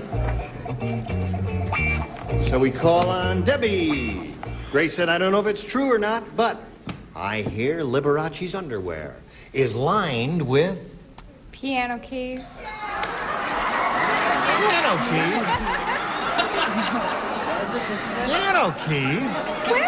Why, that would be very bulky. Do you know how funny he would walk now? If those things lined with... I mean, can you imagine having piano keys? What do you say there? Well, I say if he hits an A flat, he'll be the happiest guy in town, I'll tell you what. I said the sequence. You know. Sequence? Yeah. Brett? If you think he walked funny with piano keys, how about pianos? Pianos? Charles? I said mink and not blonde either. Candle wax. Okay. Elaine? I said rhinestones. Rhinestones. Yeah, that's what he wears on the outside, too. What do you I feel say? terrible about answering this because Gary, my youngest son's godfather, is Liberace. Uh-huh. And I've never looked at his underwear, so I said sequence. And you, Betty? Piano keys. I wanted to say feathers because he smiles so much. I said mink along Mink, with Charles. okay. So it's 3-0 at the end of round 1. Round 2 will come up next, but first this has to happen. Tune in, turn on, and blank out with that 70s Hour. Stay tuned there. Time is up, ladies. We'll pick it up at this exact point next round with the beginning of our second and final round next time. And we thank you. You were all splendid. And I hope you'll all be here full of vim and vigor and energy and all that stuff. Richard's going to be on the Patsy Awards tonight with us. Richard's going to be on the Patsy the Patsy Awards. That's tonight. Let's all watch Betty White and Alan Ludden. That's for And George. Richard Gene Dawson. Rayburn. And Richard Dawson, too. Gene Rayburn from Match Game 74. Join us next time.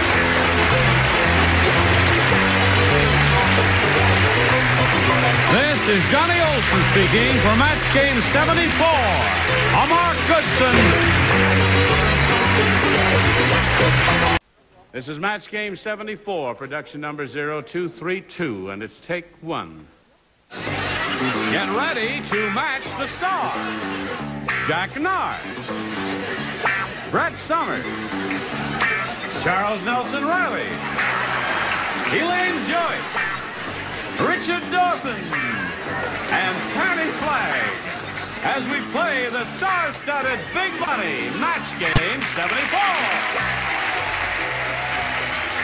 And now, here's the host of Match Game 74, Gene Rayburn.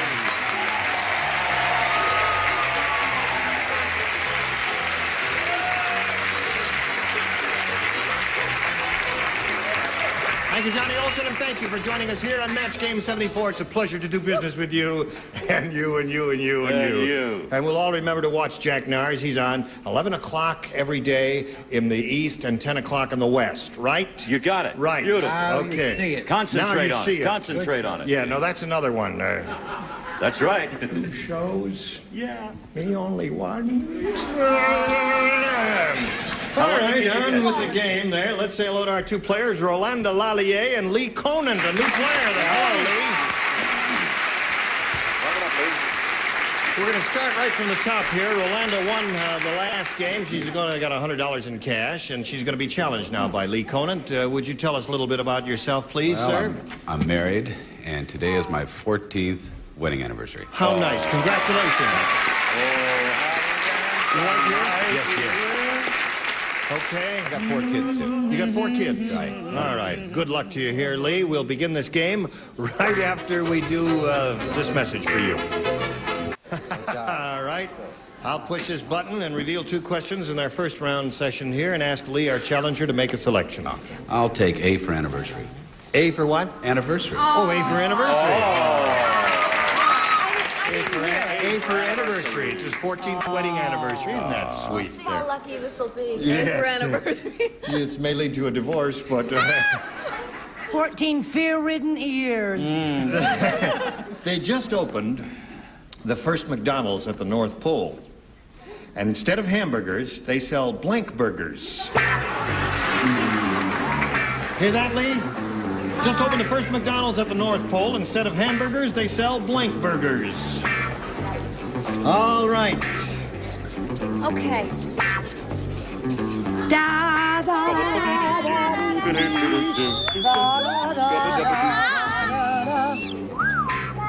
Okay. Ready, Charles?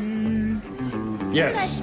Now, Lee Conant, we call on you. They just opened the first McDonald's at the North Pole. Instead of hamburgers, they sell blank burgers. Ice burgers. Ice burgers? Ice burgers. Let's come up with a rather original answer. He said ice burgers. That's a beautiful What did you say? Have you got anything close to that, Not Jack? Really? No ice burgers? What are you serving? Not melt. I'm serving whale burgers. Whale burgers. That's good. If I got a buzz, that's Yeah. What do you say, Brett? Well, mine are a little furry. They're seal burgers. I hope not. Charles? They're more expensive. I go for the cheaper one, the famous blubber burger. I think blubber burger is what I would have said. What'd you say, lady? You know how they always have those McDonald's signs and they say over 1 billion served and everything? Well, Right. the North Pole, they have over 3 served. That's what the sign says, 3 served. But you have to eat them fast, and I said ice burgers. 3. Ice burgers, she did it. Why is it Did they you never tell you how many I you're eating? thought it was terrific. Something 3, over 3 served. Yeah, now, go ahead. The waiters. I thought it was funny. I thought it was terrific. You and me. I'll do over here then. The waiter. Oh, I liked ice burgers. Are all nudists. They are. What do they serve, folks, all together? Polar Bear Burger. Bear burgers. Get the heck out of here. Another audience, Johnny Olson. Get the group that's waiting outside on Fairfax. What do you say, Fanny? Oh, well, I say it's your anniversary, hon. I've been growing something for you.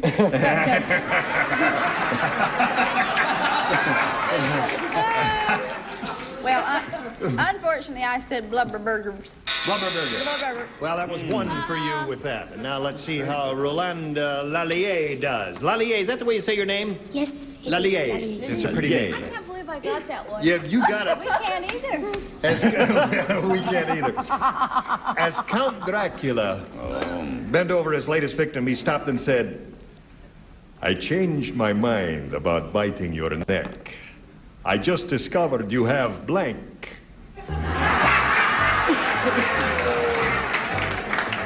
He said, oh, here we go, folks. You're my heart. Madame, connais-tu le Count Dracula? Yes, I heard about Oh, you heard about Count Dracula. Tell me who she is. He used to bite neck. Oh, that's okay. It's all right. I'm just talking to her while you're writing. Write something. Don't stand around there, Jack, Brett, and Charles. You finished. Good for you. More ways than one. As he, as he was bending over his latest victim, he stopped and he said, I changed my mind about biting your neck. I just discovered you have blanks. Now, think about it for a second while they're finishing up over there. Oh, come on. Jack, you've got 2 shows and it's taking you this long to think of an answer? Just living proof that all MCs are dummies. Oh,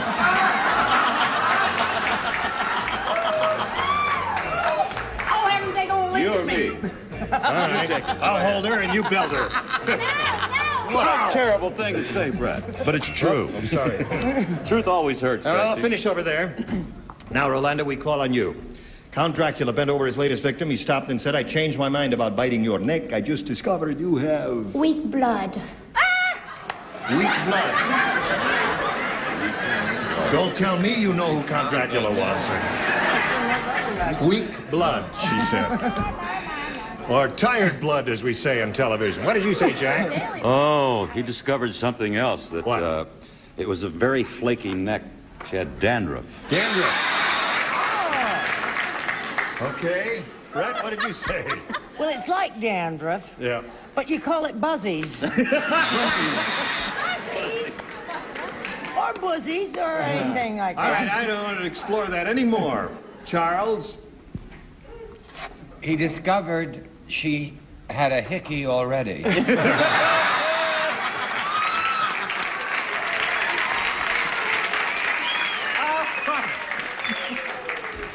Already she had a hickey. What do you say? Read it once. I changed my mind about biting your neck. I just discovered you have... No neck. No neck. This is the head is glued to the shoulders, eh? Okay. Oh, what did you say there? I've changed my mind. You changed your mind? About biting your neck. Why do you change your mind? Because I have just noticed. What? You have the heartbreak of psoriasis.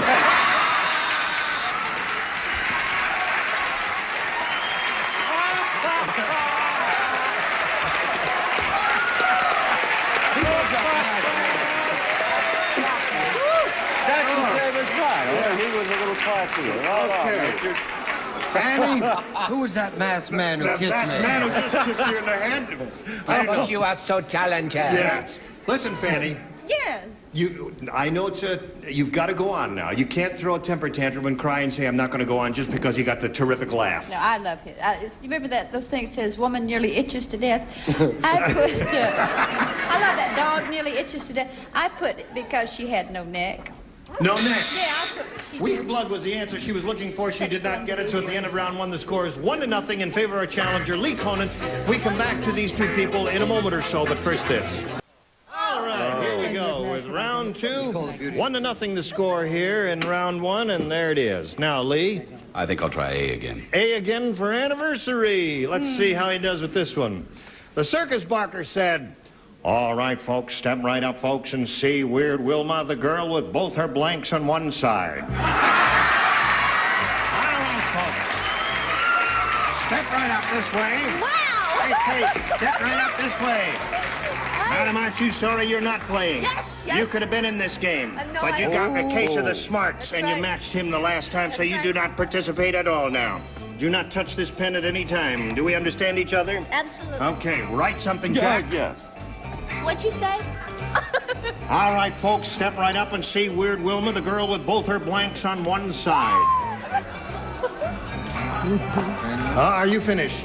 I haven't even begun. You've got to think. I know. Charles? Ready. We are waiting for Fanny. She's worth waiting for. She is indeed. Oh, yeah. What are you growing there? Lilies of the valley. Lilies of the valley. They're very fragrant. Terrific. Rocco. All right, Lee. The circus barker said, step right up, folks, and see Weird Wilma, the girl with both her blanks on one side. Breasts.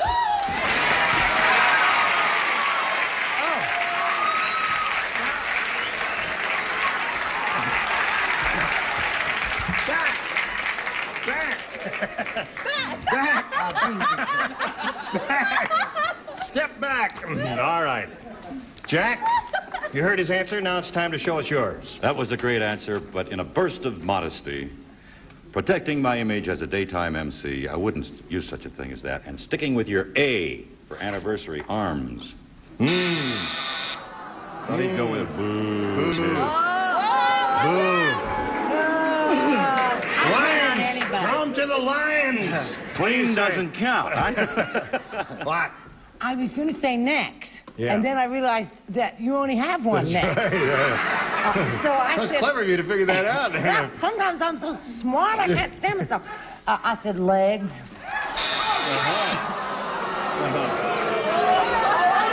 nice to you, kids. What's the... There's the bad taste answer department is what the card says. What does the answer say? Boo.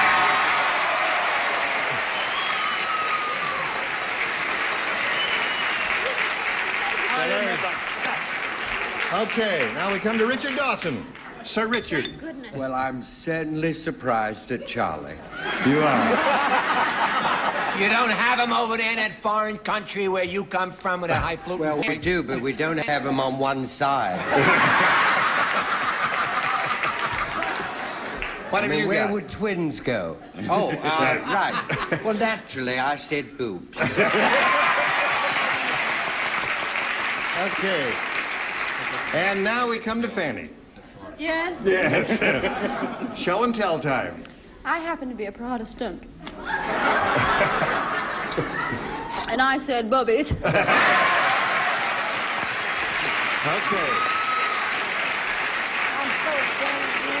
So, now you must match 4 celebrities to stay in the game. 5, however, will win your second game. Listen carefully, Rolanda.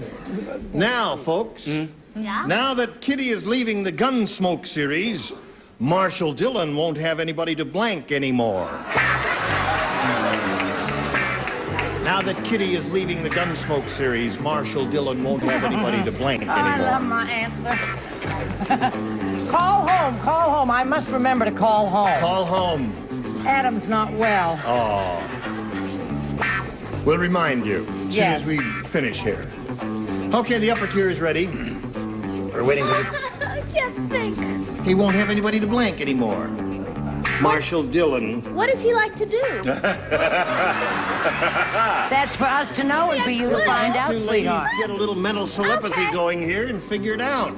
I happen to know he's a leather freak. Oh, I see. Okay. All right, now they're all set. And Rolanda, we call on you. Now that Kitty is leaving the Gunsmoke series, Marshall Dillon won't have anybody to blank anymore. You know who Marshall Dillon is? Yes. Love. To love. Yes. Oh, that's a sweet answer. Isn't that sweet? It really is a sweet answer. It's a sweet answer. Anymore? Love. He won't have anybody to love anymore. Oh, how nice. Yes. Jack, what did you say? Well, let's see if the judges can stretch this a little bit. Perhaps they will go with... Play with? Well, that's not love. No. That's a certain kind of love. No, it's not true love, though, and that's what we're looking for. We're looking for true love. None of this playing around. Brett, what do you say there? I never thought that Marshall Dillon was the kind of person that would play around anyway. That's right. I agree with you. I remember something that our wonderful president said once. Kick around. Kick around. Now, you got to match the remaining ones, Rolanda, to stay in the game. Charles. Well, I think I'm close. I hope so. I put Keith. Keith. Is Keith in love a match there? No, that is not a match, so Lee Conan wins the game. What did you have? Kiss. Talk to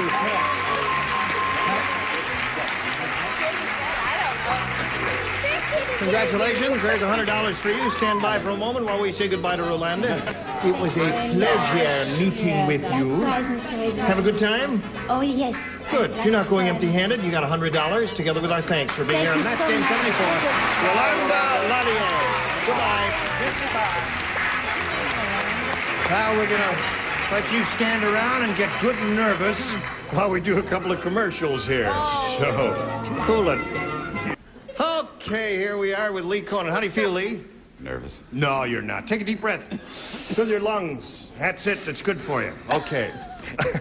Now, you know how this goes. You got a chance at over $5,000 here in the Big Money Super Match. We polled a recent studio audience, Lee, and we got their best response to this. Plum blank. Now, the answer they gave most often is worth $500 if you match that top one. If you match the next one, it's $250, and the third, $100. Which celebrities would you like to get a little assist from? Richard. Richard. Good old reliable Richard. Plum pudding. Plum pudding, he said. Okay, there's one. Charles. Charles. Plum pie. Plum pie. Or plum colored or plum. I don't know. No, you can't say just one answer. Plum pie. Yeah, okay. I mean, it's... Fanny. Don't get mad at me. You know what I want to say? Plum crazy. Plum crazy. So you got honey, you can take the plum girl pie, out of, plum pudding, and plum crazy. You may choose one of those, Lee, or give us one of your own. What do you want to do now? I'm going to say pudding. You're going to say plum pudding. All right, that's the one that Richard gave you. Let's find out if it's up there, and if so, where. First, may we see the $100 response? Plum crazy. That was Fanny's answer, so it is up there. That may be a good omen, Lee. Let's find out. Looking for plum pudding, here is the $250 response. Plum tree. That's what You know, I planted a plum tree yesterday in my garden. Did you? Yes, it sounds, but I really did it. Well, if you go and look under it, you'll find $250. Oh, really? You're just saying that. You're funning me, aren't you? All right, we're looking for plum pudding. Here's the $500 response. Plum pudding!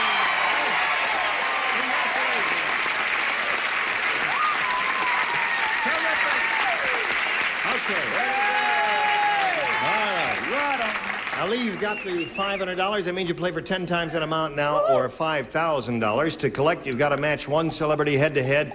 This will have to be an exact match, and we ask you to choose one now. I'll have to go with Richard. Richard. All right, you get ready to write? Here it is, the $5,000 question. Blank, excuse me, blank brush.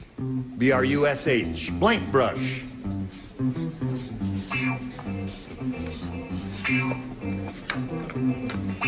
Okay, he's finished. Now, Lee, for your response, what would you say to match Richard? Blank brush. Hair. Hair. The audience says, there was a sprinkling of applause there. All right, Richard, for $5,000, may we see your answer? That's a very well-known name of a German actor, Herr Brush, you know. Oh, really? I didn't know that. Really. Herr Brush. I hate to do this on your anniversary, but we were that far away. In fact, we were right on.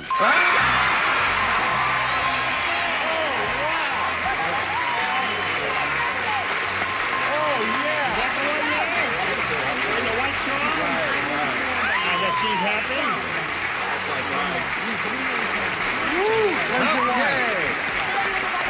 There's your wife right down there in the first row. Yeah. What are you going to do with the money, Lee? You got plans for that money? Yes. You have what? I didn't want to tell my children, but I told them if I got on her, I'd buy them a pony. You going to buy your kids a pony? Right. Yeah. Oh, Yeah. Listen, you got a place to keep a pony? No, but I'll find one. He says, no, but I'll find one. Okay, congratulations to Lee Konant. He's up to $5,600. He's going to meet another challenger now. Here comes Nancy Palangi. Okay, final ball going to stop. Hello, Nancy. Hello. You know Lee Konant? I do. Congratulations. And we all wish him well, and we'll give him a chance to catch his breath while you tell us the Nancy Palangi story. I'm from Dillon, Colorado, and I manage a 70-unit resort hotel there. And I'm married and have 2 children. And that's the Nancy Palangi story. Well, is your husband here with you? He's right in the audience. He is? Okay. Do you watch this? What time does the show come on where you live? It's on at 1:30, and I do watch it. You do? Right. Well, then you know how it goes. I do. Okay, you stand by for a second or so. We got a little business to do with all of America, and this is your business. Here we are. Listen, I thought we were going to have time to start this game, but we don't have time to start this game. All we got to do is time to say goodbye. But time flies when you're having fun. Are you having a good time so far? I'm having a marvelous time. Terrific. Just hold the thought, and we'll get together next time, all right? Now, you pull yourself together, Lee, and everything's going to be okay. Are you all right? Sure. Yes, you were splendid as usual. Would, where is, we ought to water that plant. It's going to die on the vine. It is starting to wilt. Oh, has it grown a little during the course of the show? Yes. Listen, we're all going to remember to watch Jack Nars, right? Wherever you are in the country. Please, 11 o'clock Now you on see it. CBS in the east and 10 o'clock in the west, right? All right. Ask me.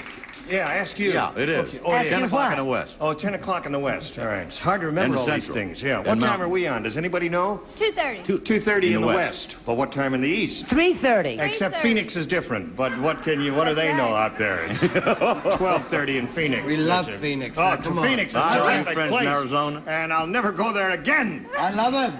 Listen, join us next time, whenever that is, wherever you are, whatever time it is. Goodbye, Gene Rayburn, Matt James.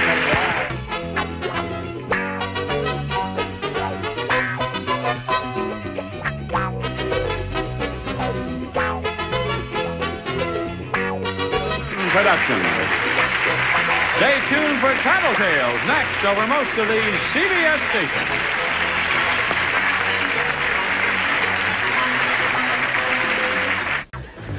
Get ready to match the stars. Alan Ludden, Brett Summers, Gary Berghoff, Elaine Joyce, Richard Dawson, and Fanny Flagg as we play the star-studded Big Money Match Game 74. And now here's the star of Match Game 74, Gene Raymer.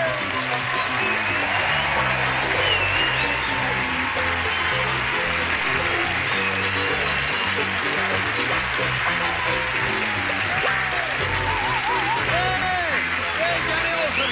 Hey! Thank you very much. Wild bunch.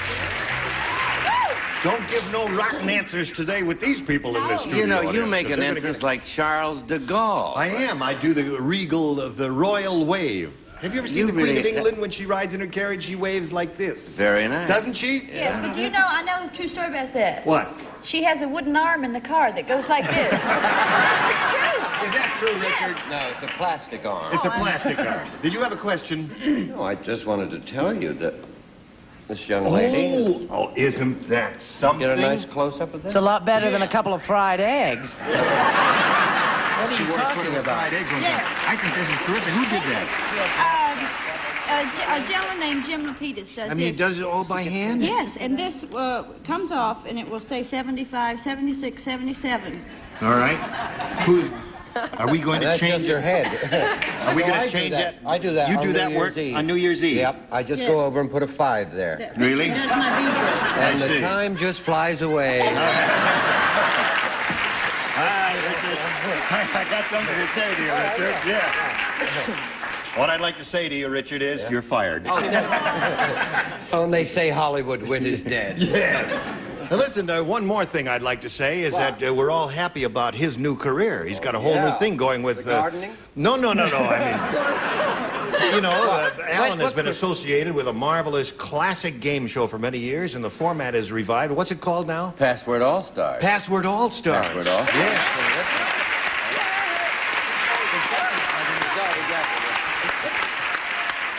Password All-Stars. All right, now let's say hello to these two stars, or projected stars here, Susan Gay and Carol Rocha. How are you, ladies? Susan is our current champ with $5,600. Are you happy about that? Ecstatic. Good. And she's being challenged by Carol. We've had our first round questions, and you scored not at all, and you scored 5. So our second round question will be coming up for you, Carol, in a moment or so, but right now we've got this for you. Here we go now, ladies. I push this button, reveal our second round questions, and ask Carol, the challenger, to make a selection. I think I'll try B today. Want to try? You tried A last time? Yeah. And you didn't do well with it all. Everybody plays because no one scored in her first round question, and this is her second round question. Say, do you know it's fun to travel on Cannibal Airlines? No, but if you hum a few bars, I'll... No, I'll tell you about it. Oh, I'm sorry. Here's how it goes. They give the first-class passengers a great big pot, and they let them cook the blank. It is fun to travel on Cannibal Airlines. It is fun to travel on Cannibal Airlines. They give the first-class passengers a great big pot and let them cook the blank. Now, there are a couple of really terrific answers to this. Really terrific. Do I have to give both of them? No, just one is all we need from you. Wonderful. I dreamt I was kissing Gary Berghoff last night in a hallway. On television, you tell that? She told me that backstage. I was very flattered, but no, I see it's just a ploy to get publicity. Gary Berghoff. That's all you were. Barry Goldwater. I think so. Everybody ready over there? Okay, let's call on Carol over here. It's fun to travel on Cannibal Airlines, Carol. They give the first-class passengers a great big pot, and they let them cook the... Crew? The crew. Okay, that's one.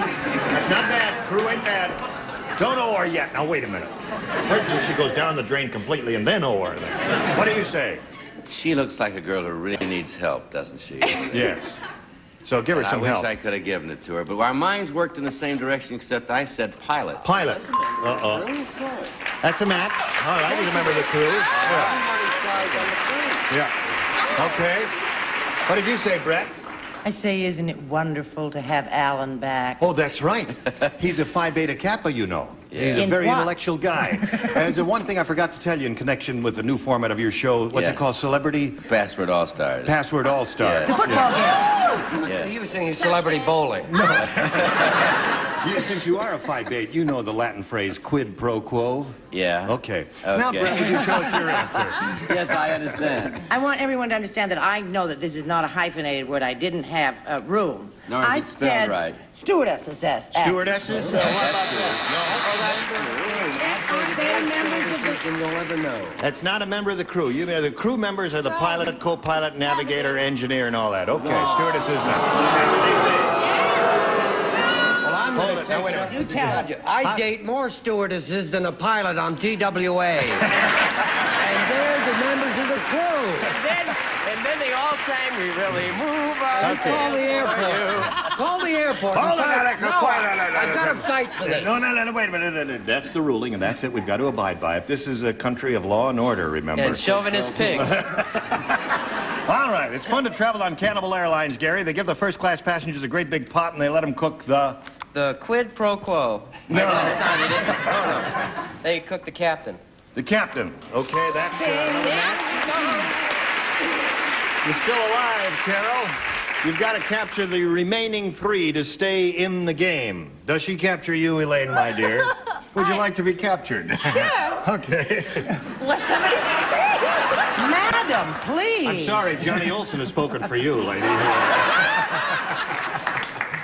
No, Yes. I said that they gave the first class this big, huge pot. Yep. And that they cooked the tourist class. The tourist class. So that means Susan Gay wins the game. Stewardesses and stewardesses. Okay, come on down. Congratulations. Well, Carol, we've got a part company here. Sorry to see you go. We've got a gift for you backstage. I had a great time. I'm glad you did, Carol. It was a pleasure meeting you. Carol Rocha.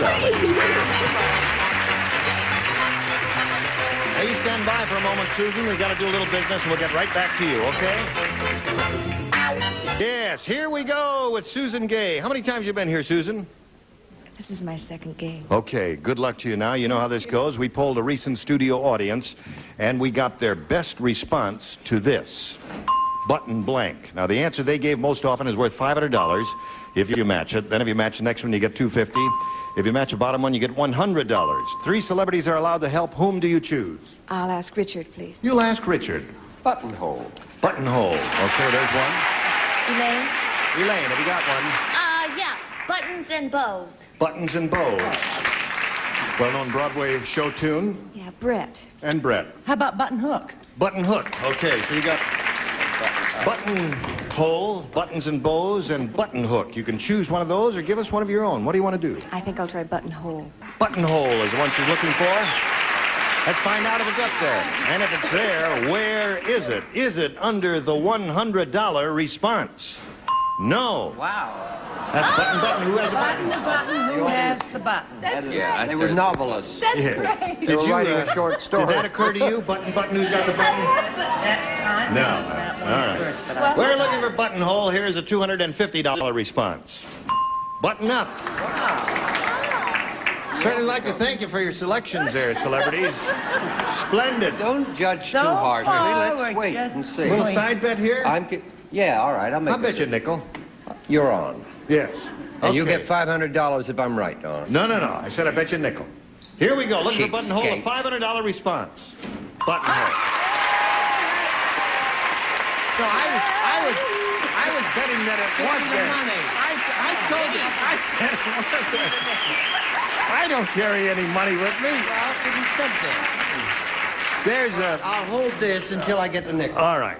I owe you a nickel. What a cheapskate. He doesn't have any money. But I never carry any money when I'm... You see, my pockets Okay, are well, empty. this is worth more than a nickel. Yeah, that's 67 cents or something like Raid. that. What do you spray that in your...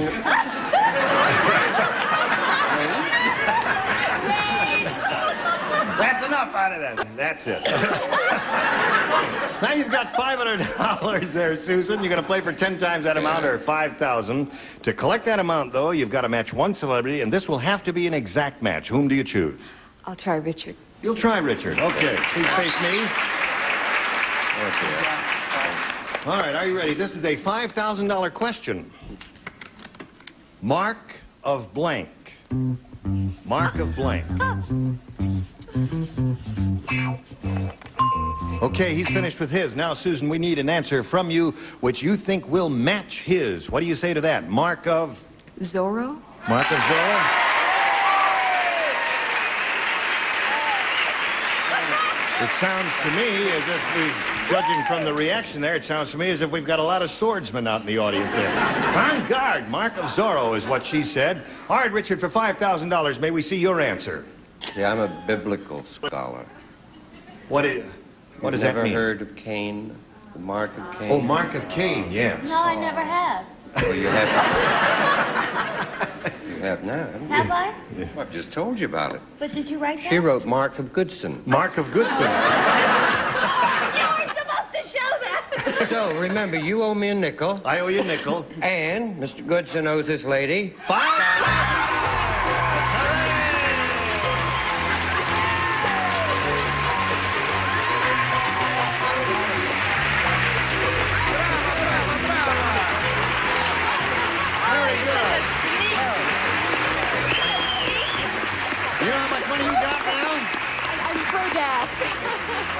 Susan Day now has $11,200. $11,200. We congratulate you, and if you're ready to carry on, are you ready to carry on? I don't know. All right, let's go. We'll carry on. No.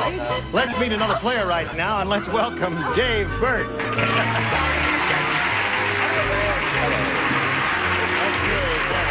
Dave, you know Susan.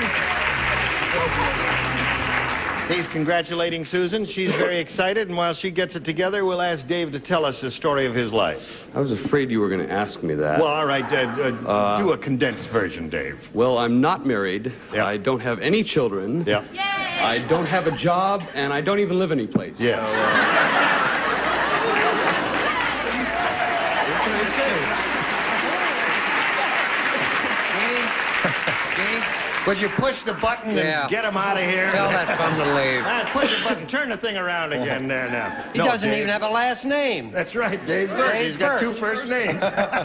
He's not even Dave Well, Dave, Burt. we hope you have some good luck here, and good luck, of course, to Susan. She's got $11,200. Would that make you happy, Dave? That would make me very happy. as a matter Okay. of fact. Shall we begin? Here we go. Dave, make a selection. B for Burt. B for Burt. Okay. The sculptor's wife said, "The critics say my husband's latest work is a masterpiece. Ha! All he did was cover his blank with plaster of Paris." We were only talking about that. Yeah, we were talking about that yesterday, weren't we? Did you hear that, Dave? Yeah, I think The so. sculptor's wife said, "The critics say my husband's latest work is a masterpiece. Ha! Hoo-ha! Ha, ha, ha," she said. "All he did was cover his blank with plaster of Paris. Ha! Hoo! He! Ha! Ho!" Write something, Alan. Remember, you're a 5'8". Well, go as far as Farmer's Market and then give us a call. Go to La Cienega and turn left. right. Is what we want you to do. I That's it. Remember, I'm a star and this is my show. Okay, that's right. I can read that. You finished there, madam. I'm trying to make contact with a certain redhead. Just write something You haven't there. commented on my suit yet. Oh, that's. Oh, listen, you're wearing a suit, Gary. Trying to get work in New York. No kidding. That's a double knit, isn't it? It's like Charles de Gaulle. Yes, it No, he's like Charlie de Gaulle. All right, everybody ready? Let me go over here to Dave Burt. Dave, the sculptor's wife said, "The critics say my husband's latest work is a masterpiece, but I say, ha, hoo, ha, he, ha, ho. All he did was cover his blank with plaster of Paris." Nose. Nose. No. No, Well, okay. blew it We'll find out. We may get a nose or two over here. One never knows. They're pooing. What do you say, Alan? Well, I went through all the anatomy parts he might have covered with plaster of Paris. Don't tell us, Alan. And nose was not the one I thought of. I thought of hand because I Hand. was limited. Okay. Sorry So there's one about hand for you. He's looking for a nose, Brett. What do you offer? I'm looking for a man. You got anybody in mind? Well, I thought he'd have to leave it there, right? Yeah. I mean, you couldn't cut your hand off and leave it at the museum or No, the gallery. right. I said covered his cage. Oh, well, you don't have to buzz. You could ding or do anything. Do the thing of your choice. Yes, right. Okay. You tell him, Gary. All right, so we got two rotten ones, Gary. Yes, bail us out here. This one is very good. I said he covered it. See, his wife came in unexpectedly, very quick. So quickly he covered his model. Covered his model. Hey, that's a good one. That's right. Yeah, that's not bad. Okay, that's right. How about you, little girl? Well, there was somebody he wanted to get rid of, you see. Yes. So he figured, why don't I kill two birds with one stone, right? Right. So he covered his mother-in-law. His mother-in-law? It's like bronzing your booties. Yes. How did she look? Like a pair of booties. I see. All right. Richard? Yeah, well, Wake up, Richard, wake up. You didn't even know Caine, did you? No. Michael But I Caine. heard about him. Michael Caine. Yeah, no, he slew no. Abel. You would have to sit there to let the plaster and the mortar all set, right? Right. So he covered his put derriere there. Little devil. All he did was cover his blank with plaster of Paris. And he said nose. What do you say, Miss Match Game 74? Well, there was a tragedy in the family. I said he covered his mother. His mother. Covered his Bless her mother. So you didn't do well at all with that, I'm sorry to say, Dave. And your first round question will come along in a moment or so. But right now, this is coming your way. Now, here we go. Ready for your question, Susan, your first round question. Everybody plays. Goody. Listen to this. Brett said, Oh. all my houseplants are beautiful because I talk to them. I say, houseplants, if you don't grow, I'll blank on you. And I do, too. You do. And it's the best, well... That's why she has such a green, you know... Ever read that book? Plants Are Like People? Yeah. He talks to his plants. Yeah? Yeah. Brett killed Does my he have anything begonias. sharp in the house? Brett killed your... Brett said, all my houseplants are beautiful because I talk to them. I say, houseplants, if you don't grow, I'll blank on you. But she talks, her voice is a little deeper than mine. Okay. That's true, darling. Yes. Do you know Tallulah. that from up here, the only person who doesn't have dark roots is Dickie Dawson?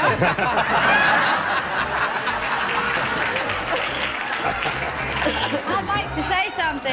Yeah, what would you like to say? You want to talk about your dark roots? No, I want to say if Brett wasn't such a good friend of mine, I'd come up and snatch that wig off her head. And those teeth right out of her mouth. And those things on her chest. Okay, here we go. Susan Gay. Brett said, all my houseplants are beautiful because I talk to them. I say, houseplants, if you don't grow, I'll blank on you. I'll sit on you. I'll sit on you. All right. That'll do it. I had a different idea in mind there. What was your idea? You know, you're talking all this Phi Beta Kappa stuff. Yeah. I was going to write breathe on you, but I couldn't spell it. I don't know whether there's an E at the end of it or not. I know there's only so one I Z. sat here and I thought I mustn't look dumb. I'll just go ahead and say sit. Aha! So that's one for you. Could somebody spell breathe for Alan Is there Ludden, an E please? on the end of it? No, there's an E before it. All right. There's an E Okay. What do you say? Inhale. Yes. What?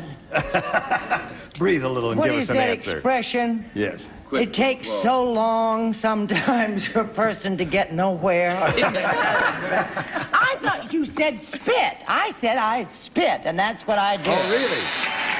No, she said sit on you. Gary, what'd you say? It's taking longer all the time. I said that she would say spit. You said that. I heard her say it. All right. So the answer Susan Gay is looking for is sit. Houseplants, if you don't grow, I'll sit on you. What do you say? I said that if her houseplants wouldn't grow, she would sick Jack Klugman on them. That's right. And I hear kill 'em Jack off Klugman for is very once and sick. Kill them off for good. No. What did you say? Old Richard? Well, I said Caine, and she'd never heard of the guy. Amazing. Stop with Oh, this. all right. Well, if you're not a scholar of the me. Bible. Sit. Sit. 2 for you. That's 2 for her. If you don't grow, I'll sit on you. That's what she says. Yes, what do you I say? know. Brett came to my home, and she breathed all over my apartment. Yeah. And I heard a moan of despair from my bougainvillea. Yeah. No, she is a lady. I don't know why she'd say spit. That's not ladylike. I said throw up.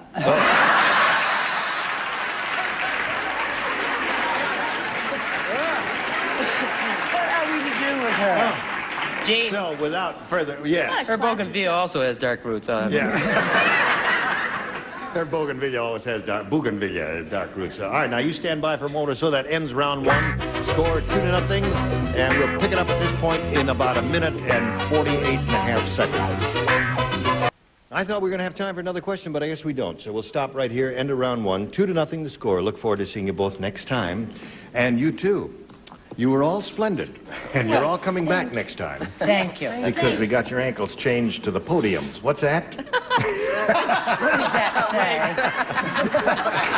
The arrow is pointing to Brett. But you must admit, it's a beauty, though, isn't it? Yes, it is. I mean, she looks so natural, doesn't she? Yes, she does. Mm-hmm. Yes. Chauvinist. He held up a sign if you saw it. It said pig. Well, listen, that's all, friends. Enough of this hilarity. Join us next time for Match Game 74. Gene Rayburn here. Goodbye.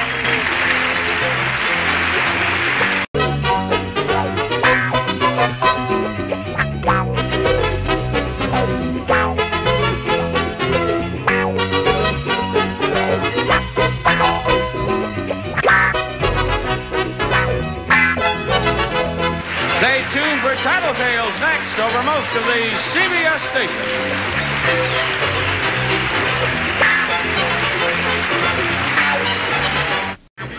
Get ready to match the stars. Gene Wood, Brett Somers, Gary Berghoff, Amanda Blake, Richard Dawson, and Joyce Bulefonte as we play the star-studded Big Money Match Game 74. And now here's the star of Match Game 74, Gene Rayburn.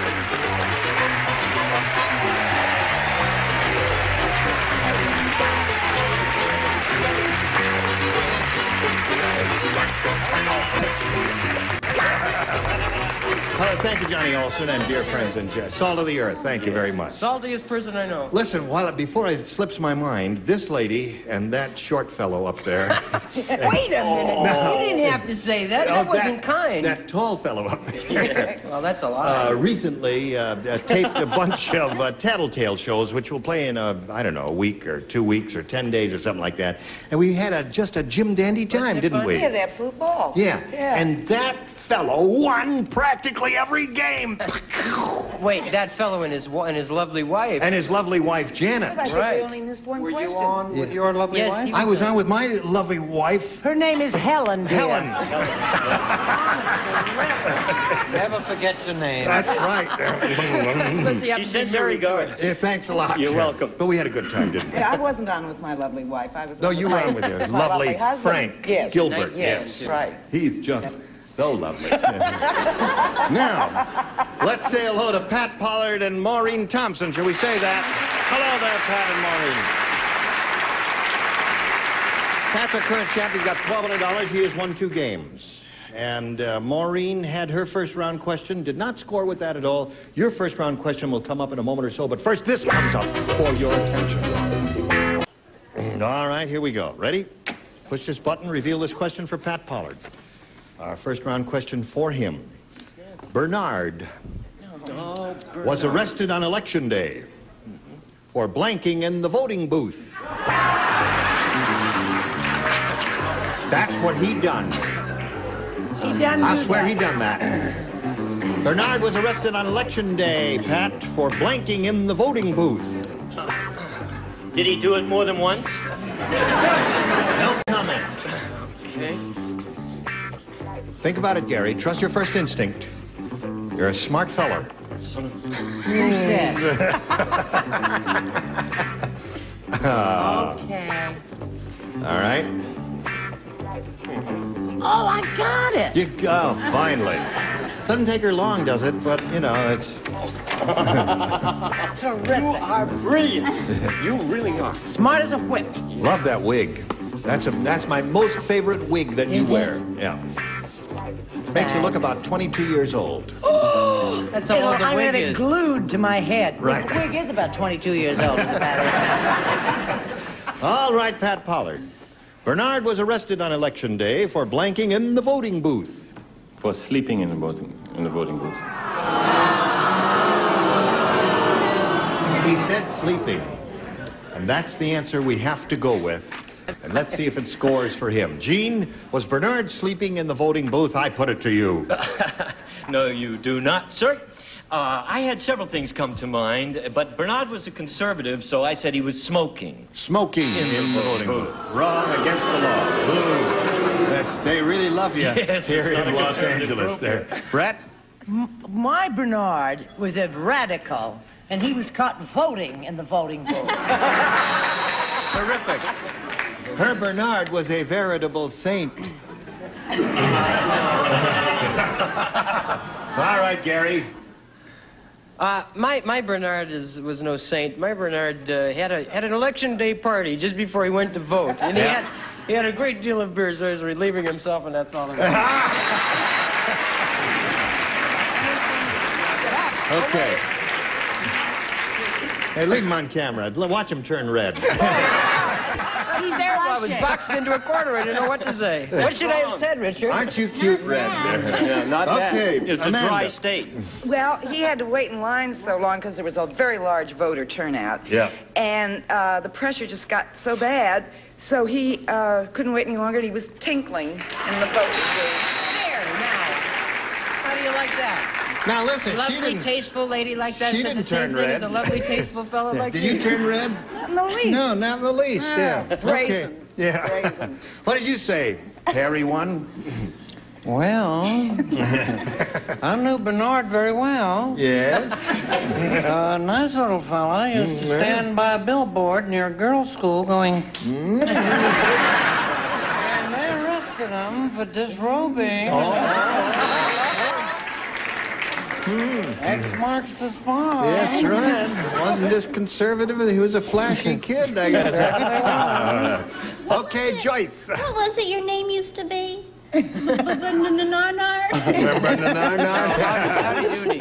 My fellow was drinking in the bar. Drinking. One point Your on the mother audience. has a very deep voice. Okay. All right, so got a tight game going here. Yes, As we go to round two, I say, don't spoil your record now. Okay, here we go. Maureen. A, please. A again. All right, everybody plays. Harvey said, my neighbor's Great Dane is gigantic. How gigantic is it, Gene? Thank you, I'm glad you asked. Yesterday, he carried off my blank in his mouth. That's some big Great Dane, isn't it? Yep. Some great big Dane. Some big Great Dane. Hey, that works both ways, doesn't it? Harvey said my neighbor's Great Dane is gigantic. Yesterday, he carried off my blank in his mouth. Think about that. Maureen. Brett's finished, Gene's finished. Okay. More I ways don't know than what's one. wrong with Gary. I wish Charles Nelson Riley would come back. This is a To think great, I used to huge complain dog. about him. A gigantic dog. You know, I thought you had the seats wrong by putting her in the dummy seat, but now I see you were right. Be careful. She still carries a gun, you know. Yeah, she carries a gun, right. Small one. Her garter. In her, Is it in from her Old garter Doc? belt, right. Okay, here we go, Maureen. Harvey said, my neighbor's Great Dane is gigantic. Yesterday, he carried off my blank in his mouth. Wife. Wife. Yay! Hear a lot of yays, you see. You got the picture of this big dog is carrying this woman across, and they're cheering the dog. What do you say? Well, it just seems so grotesque, the idea of a woman being carried away, so, you know, in a big dog's Yes, mouth like that. right. So I said he carried away the car. The car. In his mouth. That's some big Great Dane. Oh, hold on. Wait a minute, gang. It was a compact. Oh. Nothing still. Right, Brett. Hello, Brett. What a smart jacket he has on. Oh, thank you. But that's all. Up to now, I've been very nice to you. And I'm going to continue that way. I would if Because I I... find you attractive. Thank heaven somebody does. Now, I want to know if this is a match. glasses back on.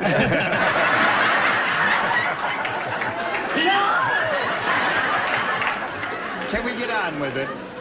Gary Berghoff is short, isn't it? Yes, he is. I think this may be a match. I said, baby. No, no match. The baby is not Well, married. they're both persons. Yeah, but that baby was not married. Gary, a wife is married. Well, I said that he carried the brick in his mouth. The what? You don't know that joke, huh? Harvey said my name is His wife. Wife. Hey! That's a match.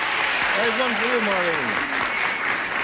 That was a match. You don't have to be ashamed of that answer. I Hold it wasn't up there. ashamed. I'm not Well, ashamed you just of threw it anything, up there and sir. you threw it away there. You don't believe me? Yeah. Stand up there. Yesterday. No, Don't give it away. I want to tell you one thing. Watch Tattletales, because on the Thursday show, was that the Thursday? I don't remember anything. One of the shows that we taped together during that week, Gary did something that no one has ever done on that show before. So you watch. He All right. disrobed in the voting booth. What did you say here? Well, let me just review yes. this. Harvey said, my neighbor's Great Dane is gigantic. Yesterday, he carried off my blank in his mouth. How about that? Well, I figured that this was probably a caveman. Harvey, is that his name? Harvey, the caveman? Was a caveman. Oh. Yeah, and so... You're building a little story here, aren't you? I've seen your answer. It won't help. I think I'd better. I think you're absolutely All right. right, show and tell. Well, it was a huge dog. Yeah. And he carried off Harvey's huge bone. Okay. They gave it to you. You would boo a woman that comforted Marshall Dillon all those years. Come on now. Took care of him and all that. What did you say there? Well, Mr. Dillon, I said wife. Wife. That's two for you, Maureen. Two wives.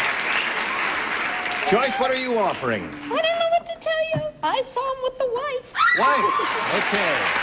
3 for you. Your second round question comes up, Pat, but right now we've got to do a little business, and this is it.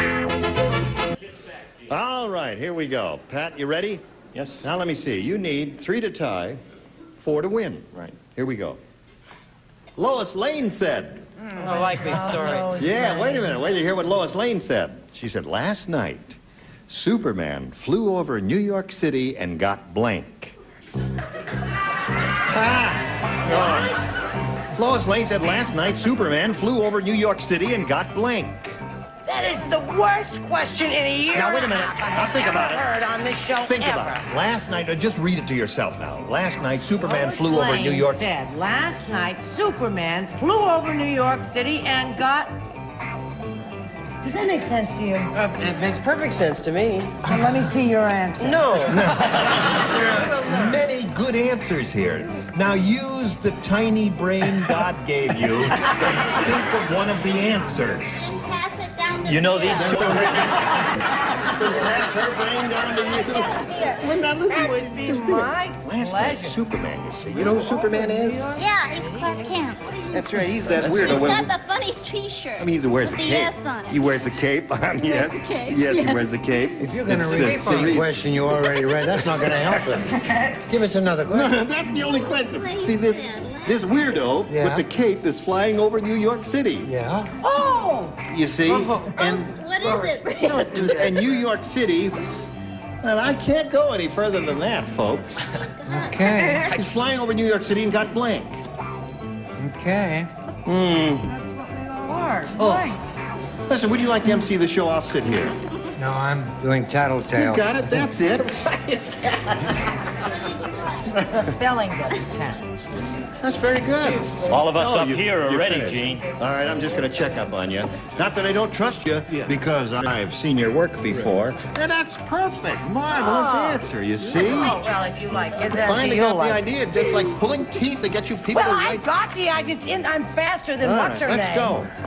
Finito. But not in Can I remembering have names. some more paper? No, they're just right on the other side. Okay, here we go. Pat, Lois Lane said, last night, Superman flew over New York City and got... Mugged. Mugged, certainly! I mean, that's a joke they do about New York all the How do you time. get mugged in the air? That's what I Well, want that's to know. the funny part of it, you see. No, it's not funny He's at all. walking down on 14th Street or It's something not like that. funny, Rayburn. Oh, I don't know. I It's think not it's very funny. funny. Just because you hear it all the time doesn't make it funny, you know. Well, it's funny it doesn't happen. I've only been mugged once in New York. Television is a What do you trite say? media. Well, I said that Superman got shot down. Shot down? Well, that's another good answer. I was See, mugged or shot Thank you, down or I can't hear something like hers. I that? can't even read hers. You can't even, well, figure it out. Go ahead, Brett. Superman got a fairy caught in his cape. Give me No, isn't that a more sensible answer? How is Well, it? now, wait a minute. We didn't say he was flying around Greenwich Village. We just said he was over Midtown Manhattan, didn't we? Yeah. Very That's right. All right, Gary. So can I. I just went. New York, they do other things in New York besides get mugged. You know, Sure they they do. also fly around and get high. That's what I said. Flew over New York City and got high.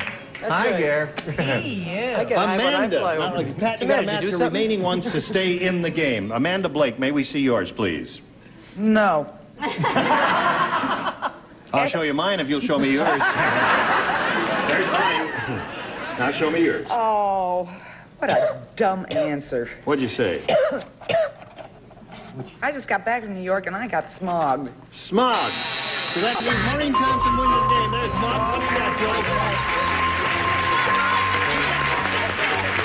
on down. Maureen, come on. All right.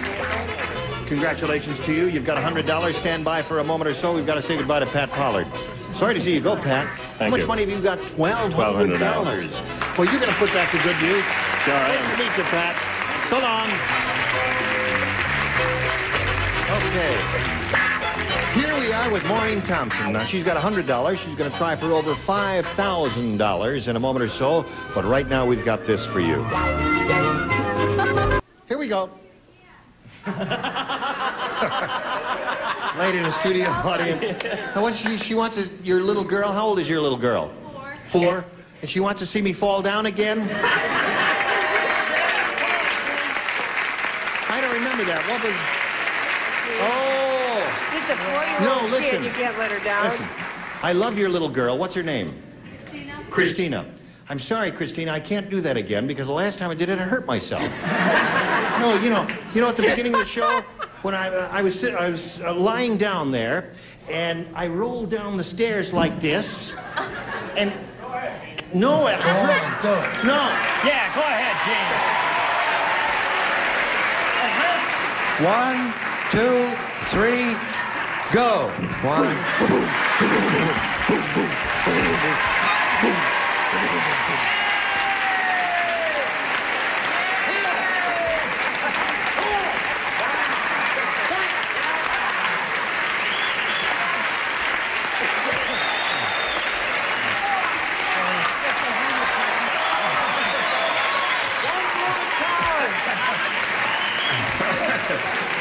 All right.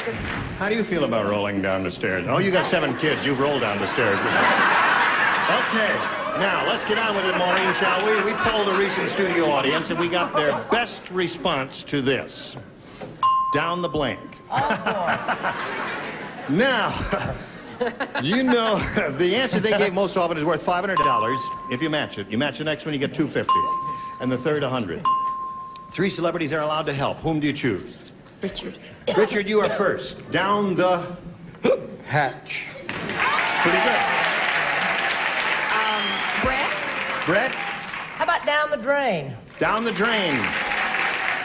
Gary. Down the road. Down the road. I think you got 3 good ones there. Down the road, down the hatch, down the drain. Which one do you want? Or do you want to give us one of your own? Down the hatch. Down the hatch. Well, she's hoping that's up there. That's the one that Richard gave her.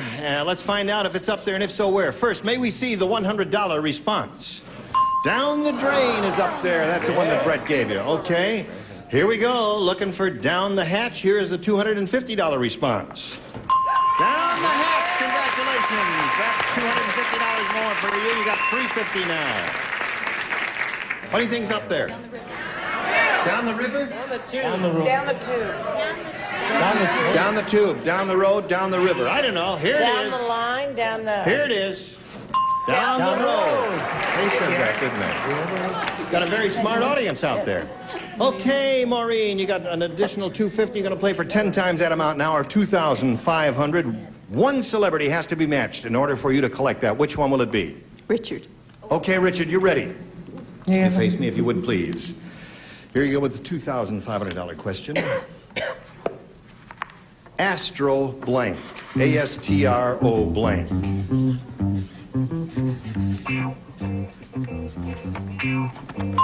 Okay, he's finished. Maureen, what answer do you want to give us which you think will match his? Ooh. Dome. Astrodome. That's that place in Houston, right? Yeah. Okay, Richard, for $2,500. She says Astrodome will match you. What do you say? I'll say roll down the stairs again, Gene. How many children do you have? 7 children. Youngest is 13, though, right? No. No, the oldest is 13. How old is the youngest? 20 months. 20 months. That's your story.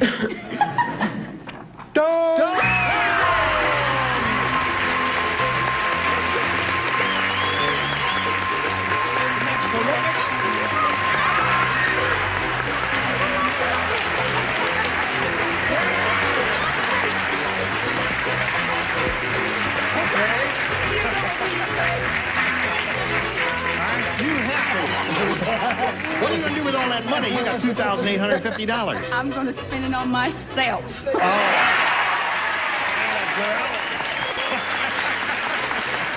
Okay, Maureen, while you pull yourself together, we'll bring another player out here, so let's all welcome Lisa Puglisi. Congratulations to you. Hello there, Lisa. Hi. Now, when it stops, you can climb aboard. Lisa, you know Maureen. Uh-huh. How are you? Hey, how are you doing? She's doing great. She's got $2,850. Lisa, would you tell us a little bit about yourself, if you please? Okay, I'm from Glendale, California.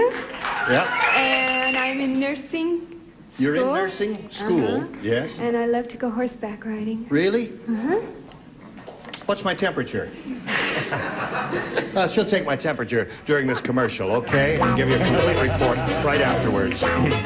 I got so carried away, I thought we were going to have time to start this game, Lisa, but I guess we don't. But anyway, you want to cool off anyway, Maureen.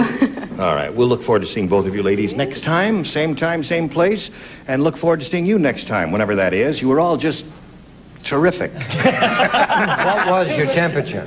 My temperature was 98.6 degrees. You should sell. Gene Rayburn, Match Game 74. Join us next time. Goodbye.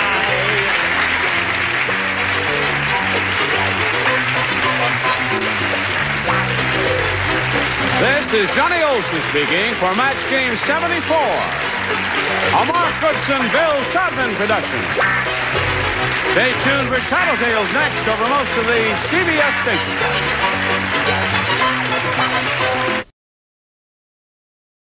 Get ready to match the stars.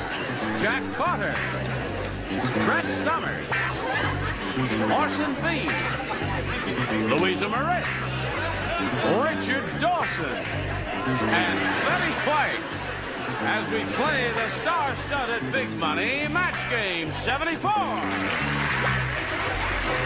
now here's the star of Match Game 74, Gene Rayburn.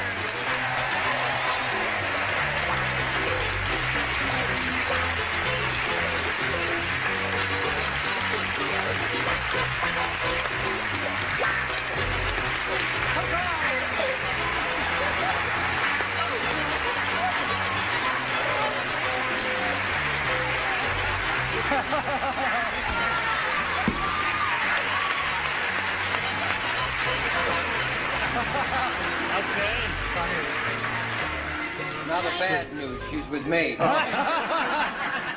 You like the floor, don't you? Yes. You're Louisa. We've had you before here. I figured if he's speaking, yes. I'd have made book. I remember your name, Louisa Moritz, isn't it? Yeah. Looks like St. Moritz from here. Something in the Alps. Well, we've had everyone before. You're all regulars, and we welcome you from the bottom of... Hey, listen. Yes. What What are you doing with that beard on your face? I tried wearing it on my shoulder, but it kept... Let's say hello to Juanita Davis and Helen Keywitt. Hello there, ladies. Juanita Davis is our current show. Right?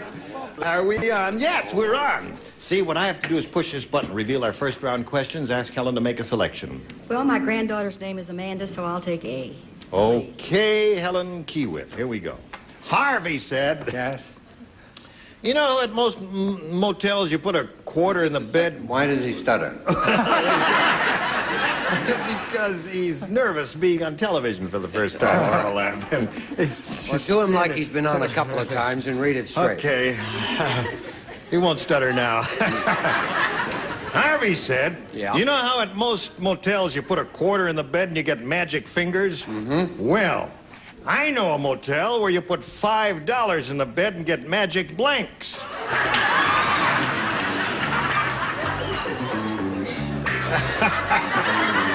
It's a very easy question. I don't see why you're even thinking about it. Ask me how blind I am. How blind are you, Brett? I'm so blind I asked Louisa where the men's room was. Boy, are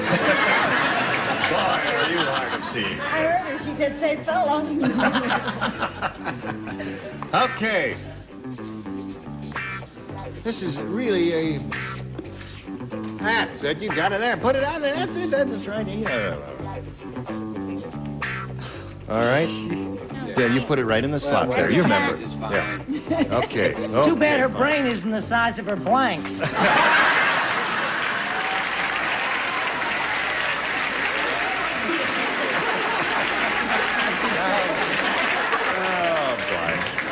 Now, Helen, we've got this for you. Harvey said, you know how at most motels you put a quarter in the bed and get magic fingers? You're familiar with that, aren't you, Helen? Well, he says, I know a motel where you put $5 in the bed and get magic blanks. What do you say to that? You know what I'm talking about? Yes. Yes. Magic. See, if you put a quarter in, you get magic fingers. You put $5 in, and you get magic... Toes, I guess. Toes. Okay, Helen. I guess you don't spend much time in motel rooms, do you? Do you? Motels? Spelled backwards as let 'em. Oh. Well, most motels, the house detective knocks on the door. You got a girl in there? No. So they throw one in. I see. For $5, they put ladies in the room. Ladies in the room. Magic ladies. Magic ladies in the room. Okay. Brett, what did you say? Well, I know that motel. Yes? I used to work there. Oh. And they take magic girls. Magic girls. Not me, because I'm not a girl anymore.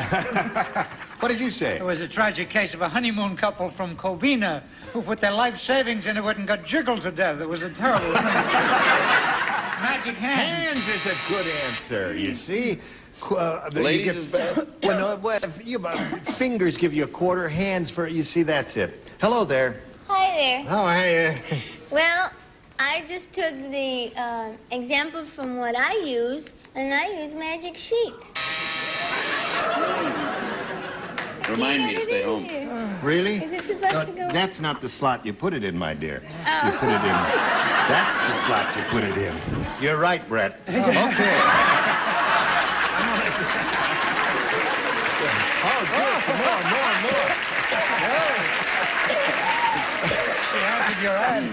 Now, magic sheets. Magic sheets is what she said. You gave up the plastic baggies, huh? Right. You were saying? I say, you put a quarter in the bed, get magic fingers. He knows a motel where you put $5 in the bed, get magic blanks. Magic rug makers. Really? Yeah, or hookers.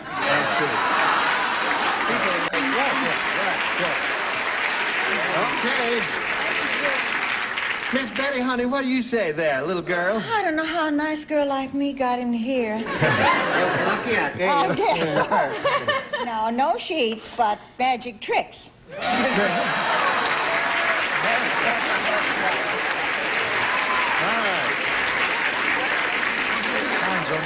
No one thought of toes, my dear. Now, Juanita, this for you. Gladys wanted her boyfriend to win the 100-yard dash. How badly did she want her boyfriend to win the... I'll tell you how bad. Just before the race, she put blank in his shorts. What? Gladys wanted her boyfriend to win the 100-yard dash. Right. So just before the race, she put blank in his shorts. Got it. Okay. Jeepers. Well, that's an easy one, isn't it? Did you hear that? I did. All right, yes. think about it for a moment or so. My pen is all funny. All right, you got two. You got Glad all right. something is. Okay. With tricks, I'd be All very right. careful. Now we're ready with Juanita. Gladys wanted her boyfriend to win the 100-yard dash. So just before the race, she put blank in his shorts. Itching powder. Itching powder in his shorts. They're groaning at that a little bit, Juanita. Betty said he was starting from scratch. Yes, right. Jack, what'd you say? Oh, I nearly said itching powder. But I lost the itch, the urge. Yeah. So I'm for a little Chinese starch. Starch. To give him a Starch in his stiff start. shorts. Okay. Now, what'd you say, Brett? I said itching powder. All right, Juanita, there's one for you. Arsenal Bean, what have you got to say? Like a monkey at a typewriter, you occasionally come up with something worthwhile and readable. I hope you lose your hair. Again. She wanted him really to win that race. Wanted really him to go win for that it. race. She put Tabasco sauce down. Tabasco sauce. Boy, that'll do it every time. Gladys' boyfriend wanted to win the 100-yard dash, so just before the race, she put blank in his shorts. What do you say, little girl? Well, in Cuba... Excuse me for calling you a little girl, but that's just came to my mind. What did you say? Well, little boy. Yes. In Cuba, they put garlic. That makes you run. Lots of places. Garlic makes you run. Okay. All right, Richard. Present. So just before the race, you put blank in his shorts. This is a way to get people to win. You put ants. Ants in the pants. Okay. A few uncles. Or uncles. Or uncles, yes. And some weird Ants in relatives. the pants seems to be the winner, Betty. What have you got there? That's a terrible answer. Ants. Well done. So, ladies, at the end of round one, our current champion's ahead, 1-0, and round two is going to happen in a moment or so. But first, this has to happen for you. Here we go, ladies. Round two coming up. And there it is. Helen, would you make a selection? A again, please. Now, everybody plays because no one matched in the first round, or she didn't match anyone. Diane said, I don't think I passed my driving test. When I got out of the car, the examiner was blanking. She said, I don't think I passed my driver's test. When I got out of the car, the examiner was blanking. Hi, dear. Hello, darling. I think I understand. I'm not absolutely You do dead understand it. sure. How have you been, Brett? Oh, I've just been wonderful. I'm Good. singing, you know, and taking piano lessons. Oh, are you? You're and doing all of that. expect almost momentarily to be in a piano bar in the valley. And that's my idea of dying and going to heaven. He needs me, you know, all that. Oh, yes, And I'll certainly. accompany myself. Well, when you're ready to open, I'm going to be there opening night. Yeah, that's the best night to get her, because she won't go a second night. Okay. Now, Helen Kiewit. Diane said, I don't think I passed my driving test. When I got out of the car, the examiner was blanking. Shaking. Oh, what a Good answer. That's not a bad answer at all. Jack, she says shaking. Well, that's close. My wife just took her driving test, and Yes. she drove through downtown Los Angeles and only hit one thing. What was that? Downtown Los Angeles. And the guy was sitting there crying. Crying. Right. That's another good Weeping, answer. bawling. Very good. Brett? I don't know whether this is a match or not. It may very well be. He was having the vapors, which is very much like a shaking. Well, that's and- close to shaking, but having the vapors, it is. Oh, it is. Uh-huh. Yeah, that's right. Okay. Vapors. Having the vapors, it's a Victorian expression. We used to say It's that. a resort in New England. They had a hole in their muffler. Orson, what'd you say? The vapors. Having the vapors. No, it's the Goyish equivalent of a condition. Yes. Lasts for years, and it's Exactly. impossible. All right. He was angry. I see. Okay. He was really shaking. When I got out of the car, the examiner was blanking. I said recovering. Oh, adorable. Recovering. That is a match. Is that a match? I heard a bell ring. No. That went off again. Hey, let me explain. What are you doing? A bell, I see. Don, a bell goes ding. Buzzer goes. With a bird. What one did she hear? That's what she heard. See? Okay. You're right, it is a bell. Yes, I think. When I got out of the car, the examiner was blanking. He was praying. Praying, another good answer. Right. What was that examiner doing, Betty White? We may have to have a meeting. We may, because having the vapors is very much like fainting. And fainting is having the vapors, and having the vapors is... Fainting is not shaking. When you're shaking, I mean, when you're fainted, you're just lying there prone. You put can't do anything. $5 in the machine and see what happens to you.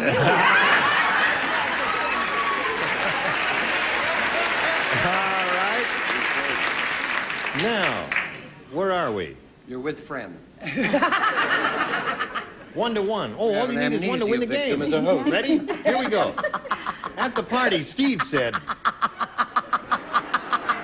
"Gee, it's getting damp in here." And Mildred said, "No, it's not. You're so drunk, you're standing in the blank." At the party, Steve said, "Gee, it's getting damp in here." And Mildred said, "No, it's not. You're so drunk, you're standing in the blank." Oh, I got it. That's an easy one, right? Okay. Right. Good, good, good. Finished, finished, finished. All right, here we go. Juanita, you need one to win. At the party, Steve said, "Gee, it's getting damp in here." And Mildred said, "No, it's not. You're so drunk, you're standing in the... Shower. Shower. Shower, she said. Jack? Oh, that's the guy comes home and finds the guy nude in the shower. What are you doing here? He says, "I'm voting." I'm a nudist. Came in and take a quick. No, I said in the punch bowl. In the punch bowl. She says shower. Brett, what do you say? Well, we may have to have... Oh, she matched already. Yeah, you Oh. matched in the first round. But that says Tear it up. vapors. All right. Don't write there in plain English. Right, that's in I Polish. don't see. That's why I don't write. Orson? No, he was so drunk he was standing in the toilet bowl. They're applauding that. She says, "You're so drunk you were standing in the..." And she says shower. Bathtub. How about that? They all Bathtub go and shower. together. Is that a match? Bathtub and shower. What did you have, Richard? Toity? Betty, what did you have? Shower. Okay, here we go. Come on down, Juanita. Another $100 for you, and we'll say goodbye to Helen Kiewit. Helen, it was a pleasure meeting you. Thank you. We've got a gift for you, together with our thanks for being with us here on Match Game 74. Helen Kiewit. Goodbye. We'll get to you in a moment or so, but right now we've got to get to this. Here we are. We're up here with Juanita Davis. This is her second time up here. She's got $200 now. She could win over $5,000 at this point. You ready? I'm ready. Okay, Juanita. We polled a recent studio audience, and we got their best response to this. Blank beauty. Now, the answer they gave most often is worth $500 if you match it. If you match the next one, you get $250. The third, $100. 3 celebrities are allowed to help. Whom do you choose? Okay, Richard. Sleeping Beauty. Sleeping Beauty is one. Betty. You, Betty White, Betty, you want? yes. All right. Black Beauty. Black Beauty. Black Beauty. And Brett. Brett. How about Bathing Beauty? Bathing Beauty.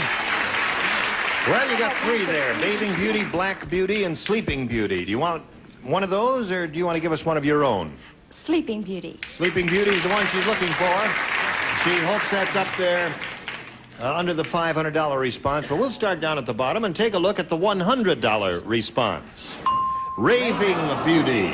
Raving? Oh, Raving golly, they Beauty. must have been thinking about little old me. That's right. All the time That's raving looking mad. for Sleeping Beauty. Here's the $250 response. Sleeping Beauty, you've got it. Congratulations to you, Juanita. That's Black Beauty, eh? What's up there? I don't know. I thought sleeping Black Beauty? Black. I'm Hold so everything. sure it's sleeping, I'll still bet it, even though I see it ain't there.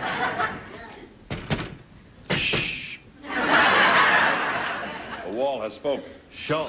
Ah, Black Beauty is right. That's Okay, Black Beauty it is. All right, now you've got 250. You're going to play for 10 times that amount, or 2,500. To collect, you got to match one of them. Which one will it be? Richard. Okay, Richard, you get ready to write. Here's the $2,500 question. Blank price. P-R-I-C-E. Blank price.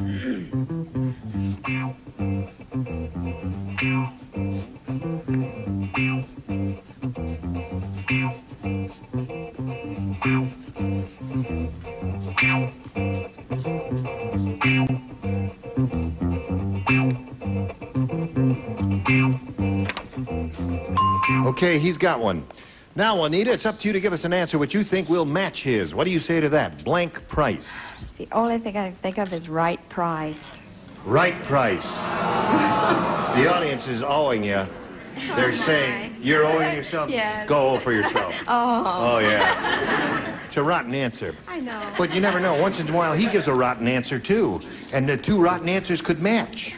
He doesn't often give a rotten answer because he's a very good game player. Well, I did once give Benedict Canyon. That's right.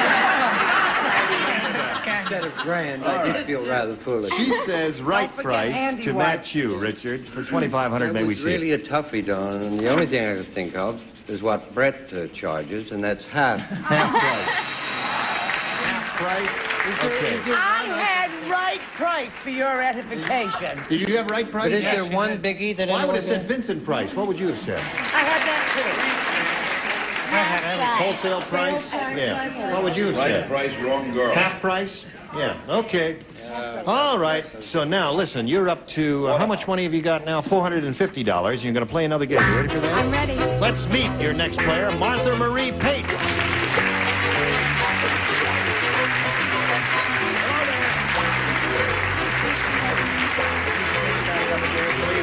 Martha Marie, you know Juanita. I've got to ask you about your name, Martha Marie. I've never seen that name before. How did that happen? Thank you. Well, I'll make a long story short.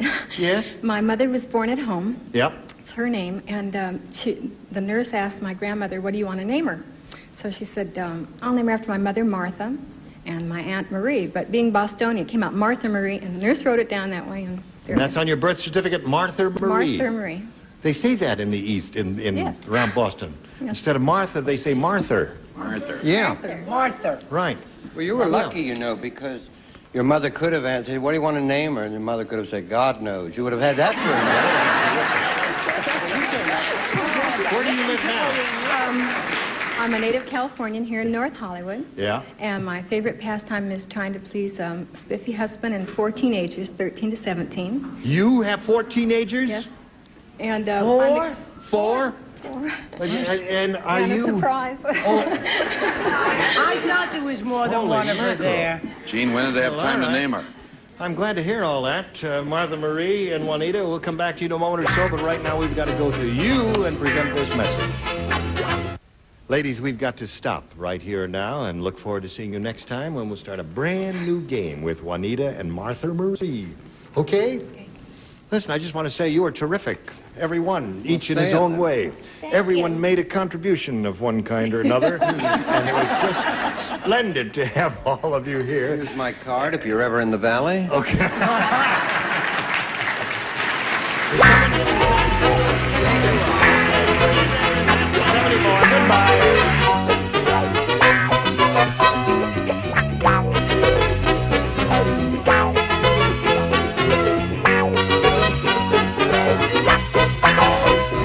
Stay tuned for Tattletales next over most of the CBS stations.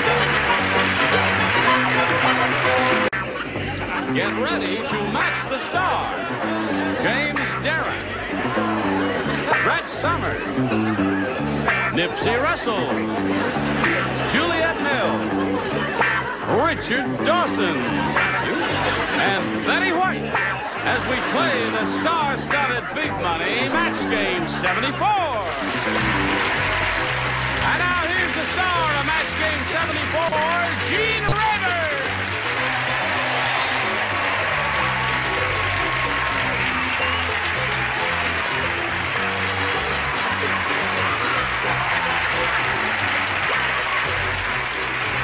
Thank you, Johnny Olson and dear friends. Aren't they a lively bunch? We are indeed. Now, old-timers, we have to do what we old-timers always do to the new kid on the block, right?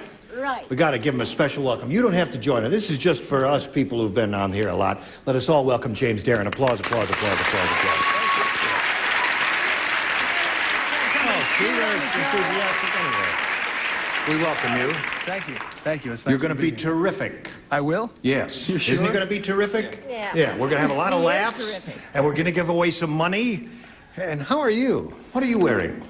A bathrobe. That's what I thought. I thought it was a bathrobe. It when is I a came bathrobe. You're wearing well, it's the most chic bathrobe I've ever seen in there. Well, I'll do my B. Lily imitation. Okay. She's going to be Okay. terrific. Hello. How are you? You want to welcome me so I'll be terrific? All right. We welcome Nipsey Russell. Now, you've been here so many times before. We don't have to give you a special welcome. It's certain people who get special welcomes only. Yeah, I see. There's a Now, method hello to our your two madness. civilian players here, Larry Presley and Andrea Goldstein. How are you? Steen or Stein?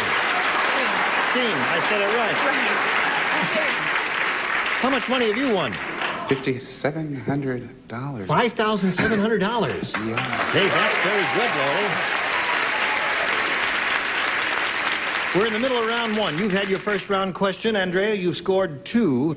And your first round question will come up in a moment or so. But first, we've got to do a little business, and this is it. Ready for the middle of round 1. Here we go. Larry, this is yours. Listen carefully. Everybody, whoops, I stepped on my own mic cable there. I'm such a klutzy guy. Anyway, the astronaut said, "It was just a routine trip to the moon. The only trouble we had was when I got my blank stuck in a bottle of Tang."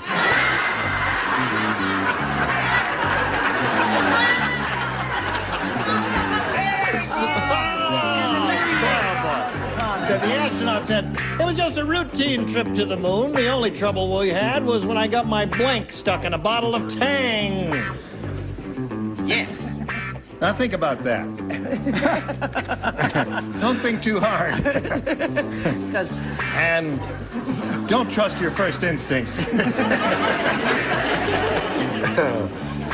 Well, let's see. You're finished, right? I'm finished. All right. Okay. James and Brett are finished. Nipsey, did you put your card in the thing? Your light is not Oh, is lit. that what you got to do with it? That will light your light. Okay. Juliet's ready, so we'll call on Larry. The astronaut said, "It was just a routine trip to the moon. The only trouble we had was when I got my blank stuck in a bottle of Tang." How about hand? Well, how about hand? I don't pick on him. He's a champ. Hand. I've never seen a bottle of Tang. Can you get your hand in a bottle of Tang? James, may we see yours, please? My hand? I got a good answer. I got my blank stuck in the bottle of Tang. Jack, You like that one? Okay, Dickie? he got That match anything?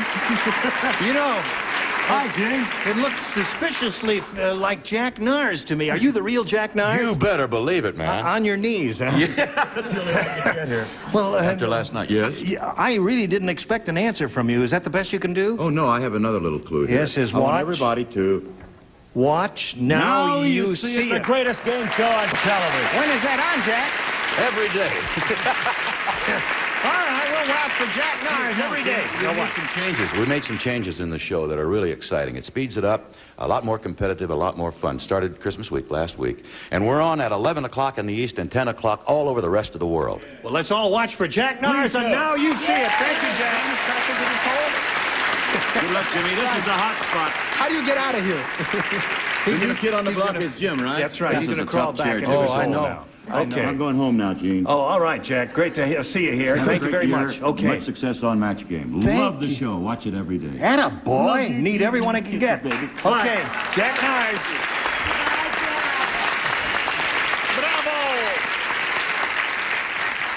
Bravo! Now, let me repeat the question here now. The astronaut said it was just a routine trip to the moon. The only trouble we had was that I got my blank stuck in a bottle of Tang, and Larry said hand, and now we call on you for your answer. Well, I'm hoping that the bottle of Tang was empty. Oh. Right? Or full, I mean. Yeah. Because if it was empty, he could have had anything caught in the bottle of Tang. Right. At least we used to do a lot of things in bottles of milk, empty bottles of milk. Right. In Philadelphia. Listen, just show and tell, James. His tongue. Got his tongue caught in a bottle of Tang. That's possible. He drank too deeply of the Tang. Yes, Miss Brett, honey? How's that little Southern girl? Just fine, and I am so thrilled to have a pretty little critter like that sitting on my right. I can't. I mean, after all, for a year with Charles Nelson Riley, honey. You appreciate a good-looking fella. What? I said tongue. Tongue. So far we got 2 tongues in a Tang. And that's all. 2 tongues in a Tang. 2 tongues in a Tang? Yes. Well, there are never going to be any black astronauts because they can't get soul food in that little tube they eat out of. Oh, I see. I have 3 tongues in a Tang. 3 tongues in a Tang, there. Do you make it 4 tongues in a Tang, my dear? No, I don't. I got my thumb caught in the Tang. The thumb is caught in the Tang. Now, so far, we have 3 tongues and 1 thumb in the Tang, there. 3 tongues and 1 thumb in the Tang, there. What do you say? I say, let's go and have a drink somewhere. Okay. Yes, what was it? The question was, the only trouble we had was when I got my blank stuck in a bottle of Tang. I am a man of many tongues. Many tongues, there. Tongue seems to have been the answer, Larry. Now, let's see if you match up with Betty White. His answer is hand. He had Jack Nyers up there. You should see who I've got under here. Oh, really? And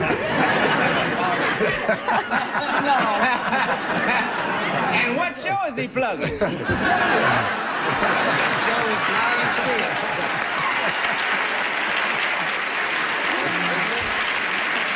Now, wait a minute. It's Betty's...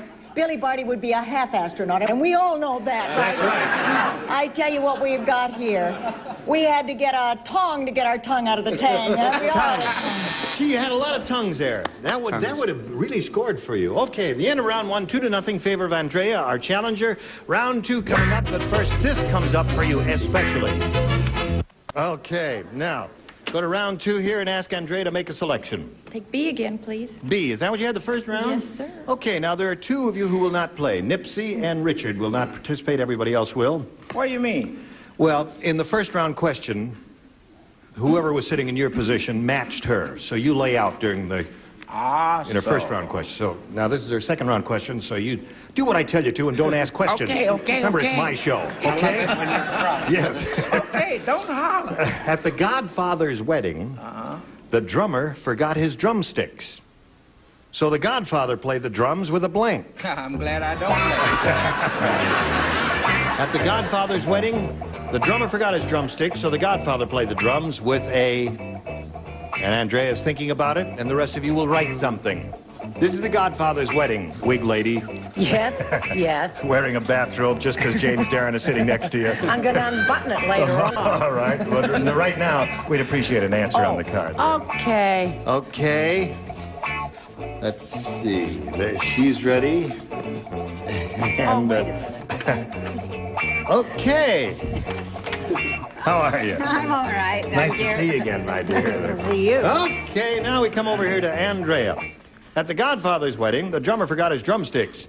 So the Godfather played the drums with a... Gun. A gun. Gun. She says a gun.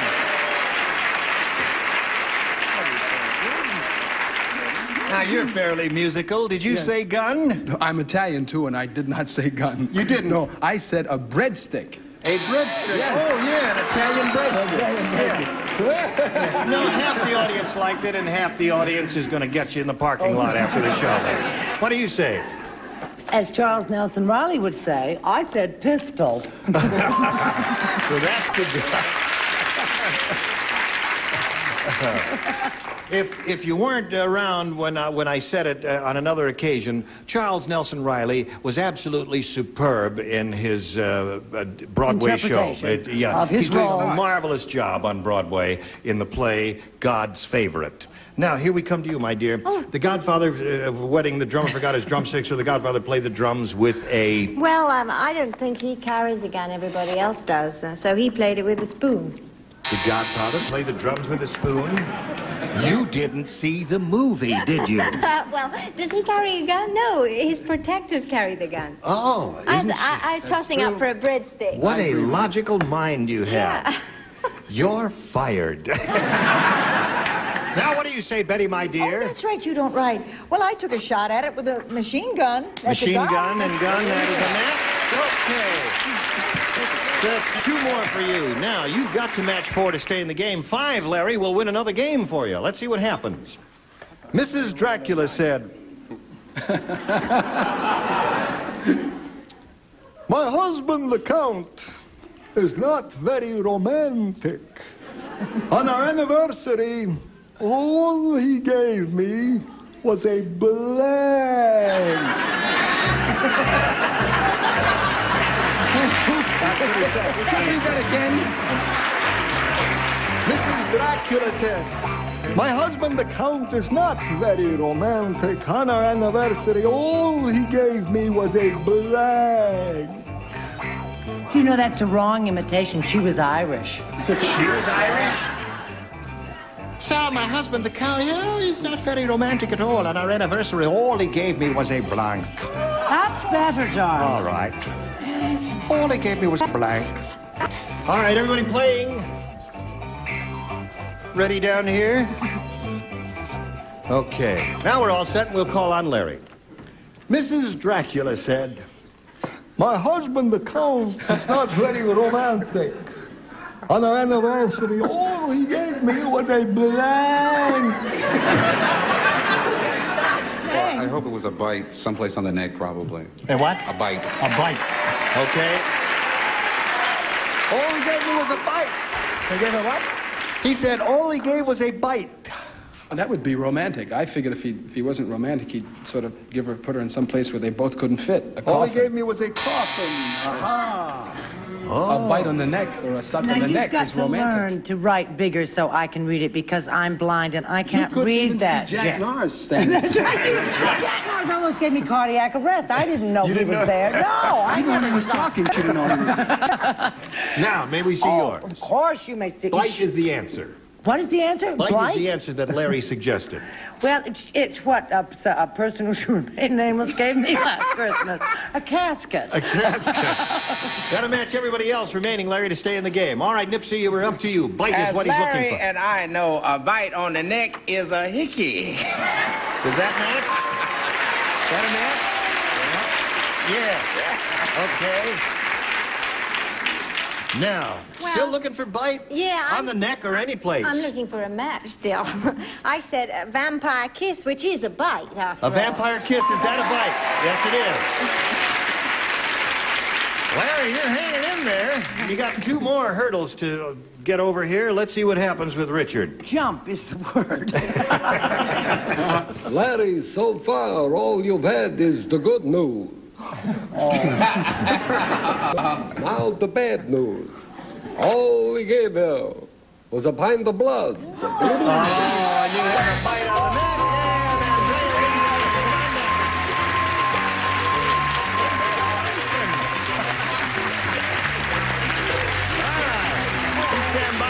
Or so here. We got to say goodbye to Larry.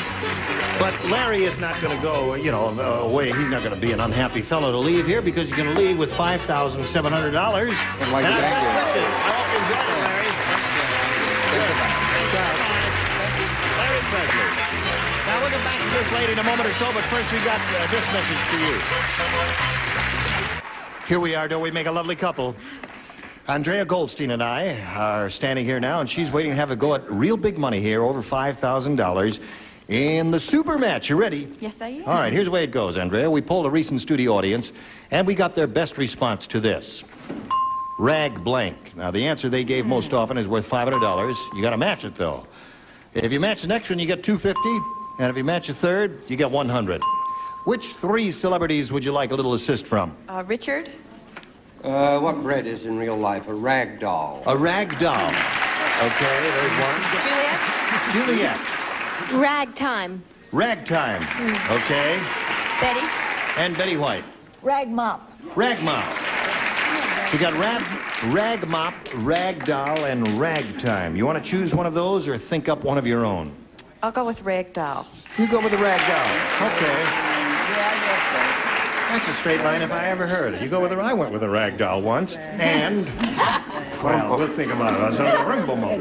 All right, so we're looking for a rag doll. Let's find out if it's up there, and if so, where. First, may we see the $100 response. Rag bag. All right. Did anybody have rag bag? I had rag bag. You had rag bag. That figures. Well, doesn't that figure? Looking for rag doll. Here is the $250 response. Rag time.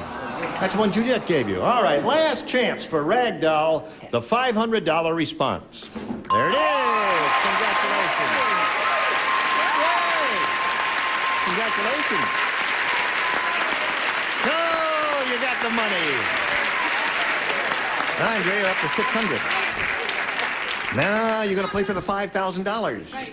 But to collect, you got to match one of them. And now it's time to choose one. Richard. Okay, Richard, we'll get ready to write. You face me, and here is the $5,000 question.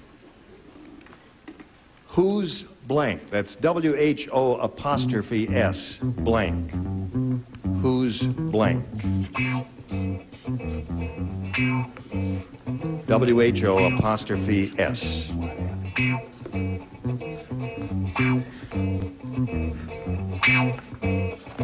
Okay, he's finished. Now, Andrea, we call on you for a response which you think will match Richard. What say you to that? Who's... Who? Who? Who? Well, all right, Richard. She says who's who will match you. Now, for $5,000, may we see your answer, if you please. What a way to end the year. Abbott and Costello, who's on first? Now, who's who?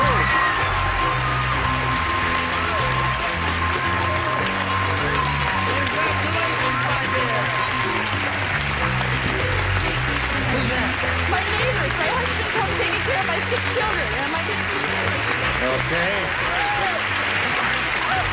All right. So, Andrea has the $5,600. She just told me those two people cheering and hollering in the second row there are her neighbors. They accompanied her here, and her husband is staying home with the children. What's wrong with your kids? stomach flu, whatever. Oh. You haven't got any, you didn't bring any with you, did you? No. Because we don't need the flu here. We got enough trouble. Oh, there's your souvenir card of $5,600 is what you have. You're going to meet another player now, right? And play another game. Are you ready for that? Sure am. Okay, let's welcome Patty Salas.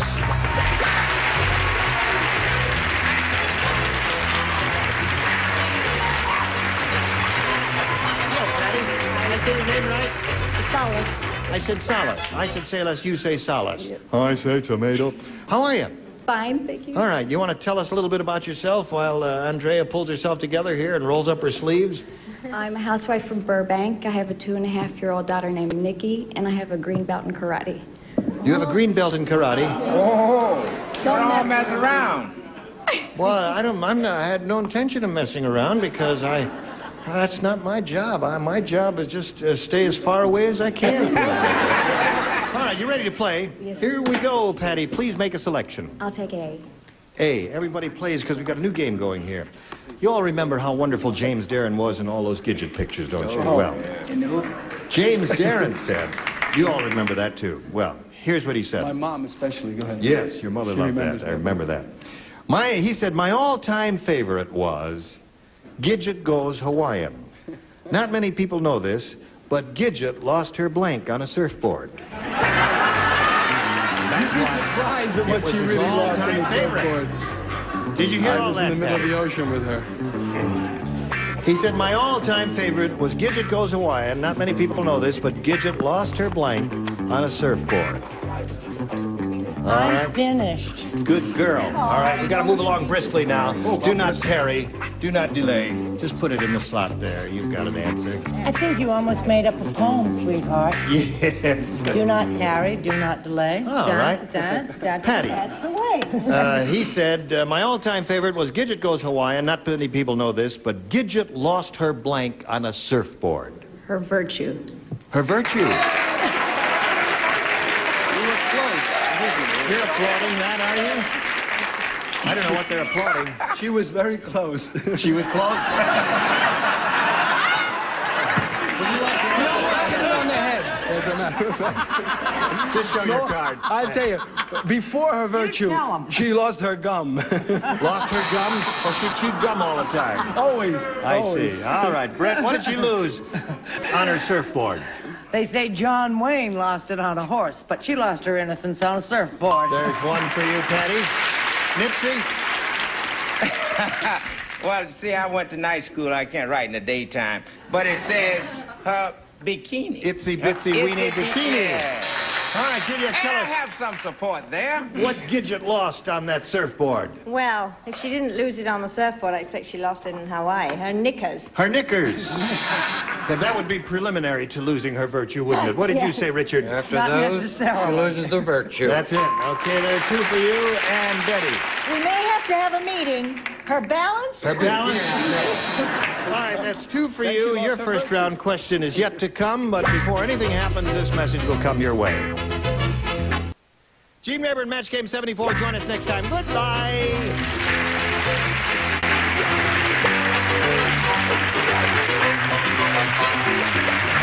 This is Johnny Olson speaking for Match Game 74. A Mark Goodson, Bill Todman production. Stay tuned for Tattletales next over most of the CBS stations. Get ready to match the stars. Leslie Nielsen, Brett Somers, me, Johnny Olson, Patty Deutsch, Richard Dawson, and Marcia Wallace as we play the star-studded Big Money Match Game 75. And now here's the star of Match Game 75, Gene Rayburn.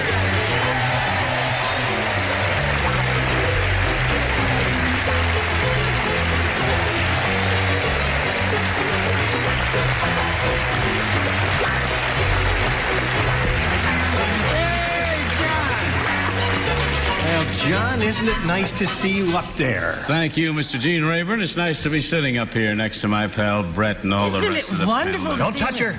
It arouses her. Unless Something I- fierce. She falls apart. I guess a word of explanation is in order here.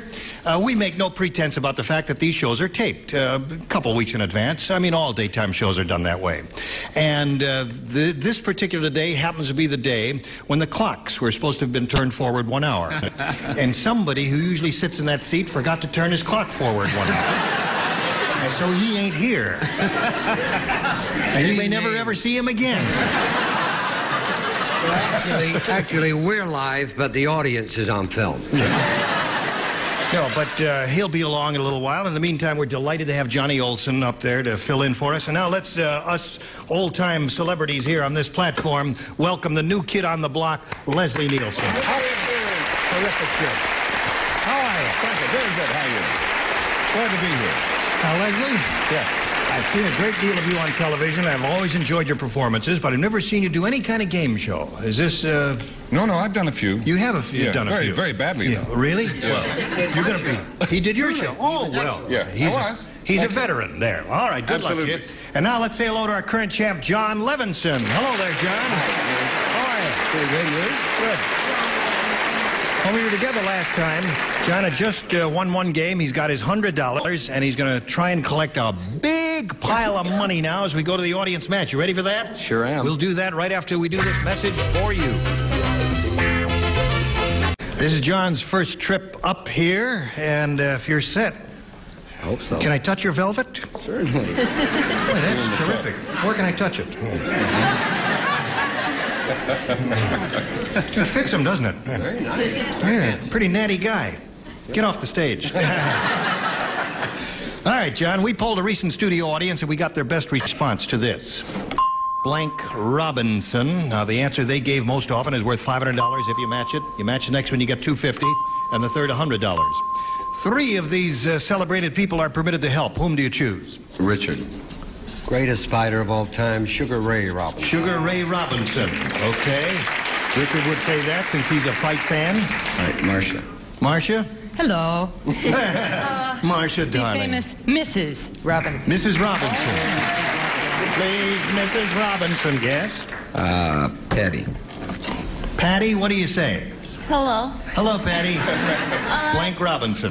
She's playing for two, you know. Swiss Family. Swiss Family Robinson. So you've got Swiss Family Robinson, you've got Sugar Ray Robinson, and you've got Mrs. Robinson. Do you want to choose one of those, John, or do you want to think up one of your own? Well, I think I'll go with Mrs. Robinson. You go with Mrs. Robinson? I think she'd like your velvet jacket there, then. Okay, Mrs. Robinson is the one he's looking for, and of course he hopes it's under the $500 response. We're going to start at the bottom, though, and see first if it's under the $100 response. Smokey Robinson. Who in hell is Smokey Robinson? That's Mr. Robinson. That's Mr. Robinson. Oh, yeah. Husband and It was very smoky in his house. All that activity there.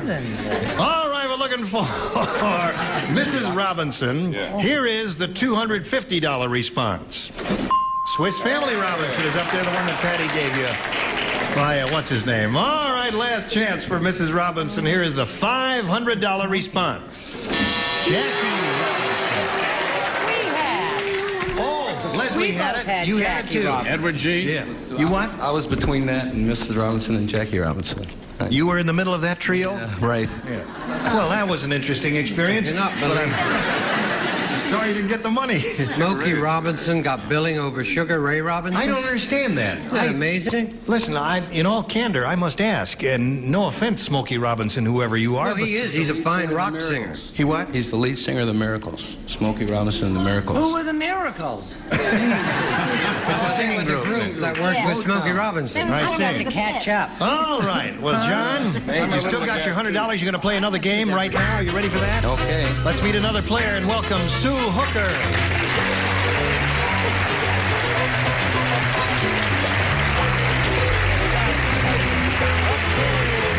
Hello, Sue. You know, John. Now, Sue, would you please tell us a little bit about yourself? My husband and I live in Cerritos, California. Yep. I'm an airline hostess, and I'm presently on temporary leave of absence right now because we're expecting our first child in May. In May, you're expecting a child. This little lady is expecting. You're expecting yours, Patty. This show is catchy. No. This show. Everybody that shows up with When a are reason. you expecting your child? June. June. I'm expecting mine in August. August. November. Leslie? September. Halloween. Twins. Johnny? April Fools. April Fools. Also February. Yes. Well, I'm going to keep my dressing room door locked. I'll tell you that. I hate it when you lie. Is there anything else you want to tell us? No. That's about it, huh? Very happy to be Okay. here. Good luck to you here. Let's begin, shall we? Sue, please make a selection. B, please. B. All right, folks. Larry the Lush said... He said, "Hey, bartender, I want to talk to you. Bartender, don't turn your back on me." He says, "You won't believe this, but I just saw the Statue of Liberty blanking in the Hudson River." Bartender, I'm talking to you. Bartender, you believe this? I certainly do. I just saw the Statue of Liberty I'd believe it if I could understand you. blanking in the Hudson River. You know that lady who stands out there with the... You do a terrible job. All right. Did you hear that, Sue? Yes. He says, "Bartender, you won't believe this, but I just saw the Statue of Liberty blanking in the Hudson River." Why are you so mystified? Oh, I've got it. I have a better. Oh, you finished. Yes, of course. Oh, I have a better. Did you put it in the slot? Oh, put it in the slot. Put it in the slot. That's it. Okay. Brett? I've known Leslie Nielsen for 20 years. I have. A lot of laughs, isn't he? That's not what he said 20 years ago. Okay, Sue. Larry the Lush says, "Bartender, you won't believe this, but I just saw the Statue of Liberty blanking in the Hudson River." Tinkling? Tinkling.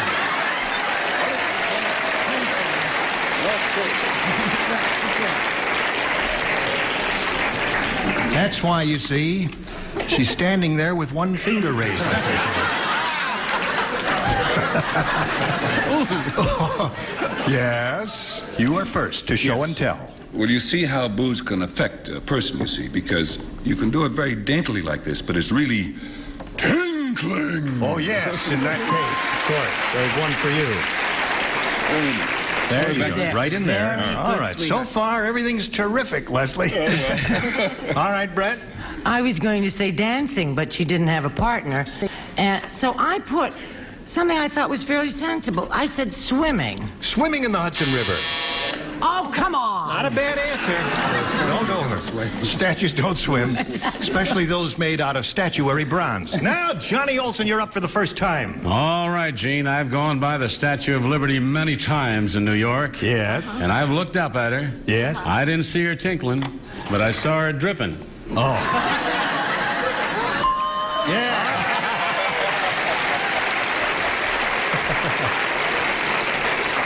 I must say, Johnny, that is more politely put than any celebrity has ever put it on this program. How about you? How about me? Yes. Yes, well, I wasn't even close, she cried. I said backstroking. Backstroking. Another swimmer in the Hudson. All right, Sir Richard. Isn't it about time the show bought a drink? I said tinkling. Tinkling. That's three for you, Sue. What? Do not frown. Well, once again, my innate good taste has gotten me in trouble. It has. I passed by all bodily functions. Yeah. And went to swimming. Swimming. Yes. Bell ringers. Okay, so she did pretty well with hers, didn't she? 3 for you. Your first round question comes up after this message is passed along to you. All right, I want to say something. It's the second half of round 1. John, this is for you. Sue did pretty well with hers. Now, you're all familiar with the television detective Cannon, right? Yeah. Sure. Okay. Now, Mrs. Cannon said, my husband is really lazy. Every morning, to get him out of bed, I need blank. What? Huh? Mrs. Cannon said, my husband is really lazy. Every morning to get him out of bed, I need blank. She's talking about Cannon, the TV detective. TV detective. The TV detective. I just want to know, do you have an answer for that question? Yes, I do have an answer for that question. Well, Would you give like it to to share me. it with anyone? No, I can't do that. That's not fair. Now, Cannon, you know, is a very large man. Oh. Does that's of equal help to both John and to her, and really no help at all, I suppose, but I'm just telling you who he is. There now. Did you get one, John? I got it. You know John Cannon gave there. a terrific answer. I saw him one night when I was with Charles. Terrific. Thank you. Yeah. Wrong. No, no right or wrong here. John, you ready? You're familiar with Cannon, right? Mrs. Cannon said, my husband is really lazy. Every morning, to get him out of bed, I need blank. Help. Help!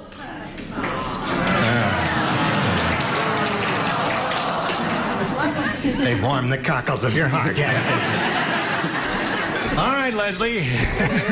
Hi, honey. What do you mean by that? It's your turn. Okay. When you're that big, it's not laziness. Let's put down a crane. A crane! Certainly, that's an answer. When you show and tell, if you'll just hold it here, sometimes they can get a tight shot, you know. Okay. When it's a good answer like that, be proud of it. Okay. Yeah. If it's a rotten answer, just hold it, you know. Something I said. All right, Brett. I said wheelbarrow. Wheelbarrow. Bad answer. That's another possibility. Yes. You're all making friends here with Mr. Cannon, aren't you? What do you say, John? Well, I say it being on CBS, that is Cannon and all. Right. That he does need a little help once in a while with ratings and getting out of bed and stuff. So I said the best thing to get him out would be Kojak. He needs Kojak. Kojak can help him out. Very good, John. There's a whole new career for you here, John. Yes. Oh, hello. How do you do? Yes, I on the other side. It's catchy, isn't it? It's terribly catchy. I said that you would need a forklift. A forklift. Well, the audience hasn't really responded positively to anything yet. Let's see what you've got, Richard. Could I show tinkling again? they respond to that? Yes, no, they did. A very large gentleman. Right. She couldn't lift him? No. So to get him out, she would need grease. And shove him out, right. Grease him up and slide him all the way to CBS. Slide him to the sea, all right. Slippery little devil. Yes, he is. Every morning to get him out of bed, I need blank. And John said, help. Now, what do you say, my dear? Jean. Oh, Marcia, darling. Marcia. Jean. Oh, Marcia. Do I hear John? John, Jean, Richard. Nothing sprang to mind. That probably surprises you all. Yes. Kojak. There was 2 Kojaks. What are they? 1 forklift and a crane. And a partridge in a pear tree. What do you say, Sue? I'll try B again. B. All right. Now, 3 people do not play, and 3 do. And you know who you are, so why waste the time going through that? Count Dracula said, while strolling down Transylvania Avenue today, I was approached by a panhandler. I gave him a blank. That's what I gave him. I gave him a blank. A blank. That's what Count Dracula said while strolling down Transylvania. Oh, you didn't play. Why should I bother? No, tell me, by all means, Jesse. While strolling down Transylvania Avenue today, I was approached by a panhandler. I gave him a blank. Blank. Blank. Okay, please don't talk about me. Will I go? Count Dracula said, while strolling down Transylvania Avenue today, I was approached by a panhandler. I gave him a blank. A bite? I gave him a bite.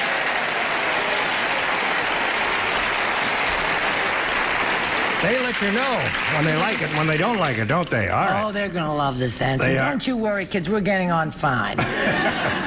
He happened to have a paring knife with him. Yes. And I thought he was going to give a portion of his body. Oh. He gave her a finger. A finger.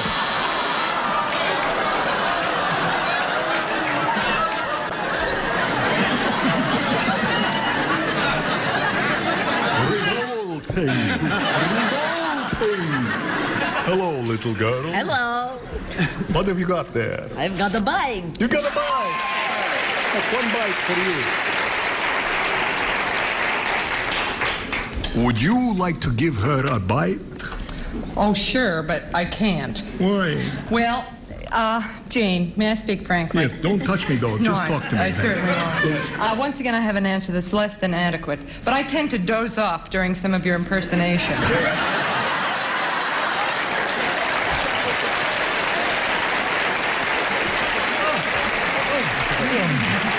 Talk about a bite on the neck. What about a stab in the heart? You sure know how to show a guy a good time.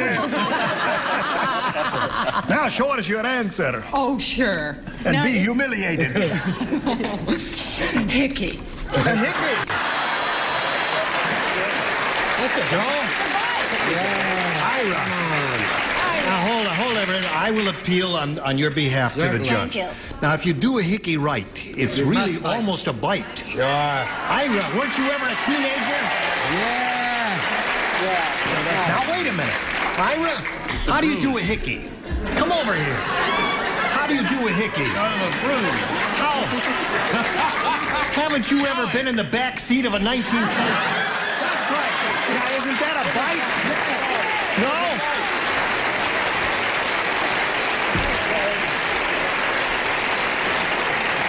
Sorry, Sue. It's the best I could do for you. Gene? All right, what? Is he a good kisser? Yes. Look at the red mark he left right there. See that right there? Yeah, There it is. looks like a bite. Yeah, it looks like a bite. Now, we're going to put the bite on you for a little business here, and then we'll be right back. Here we go. Our last question in this game. Now, you've got to match 4 celebrities to stay in the running here. However, John, if you match 5, you'll win your second game. Ready? Mm-hmm. Horace said, he said, yesterday, I went to a very unusual wedding. Old Farmer Brown married his blank. Yeah.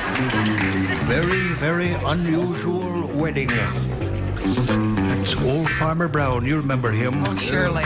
Well, they're tall, very tall. Very nice man. Well, I'm already finished. well, that's because you're from Maine, you know. I know all about Farmer Brown and those eggs. He married his blank. Old Farmer Brown did. Well, he wasn't that old. We called him Old Farmer Brown. Even when he was a young man, we called him Old Farmer Brown, yes. But he was getting along. You understand. Okay.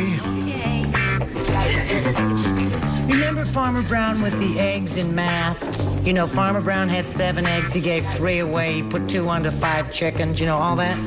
You know, I could never do math. I finally figured out I confused it with literature.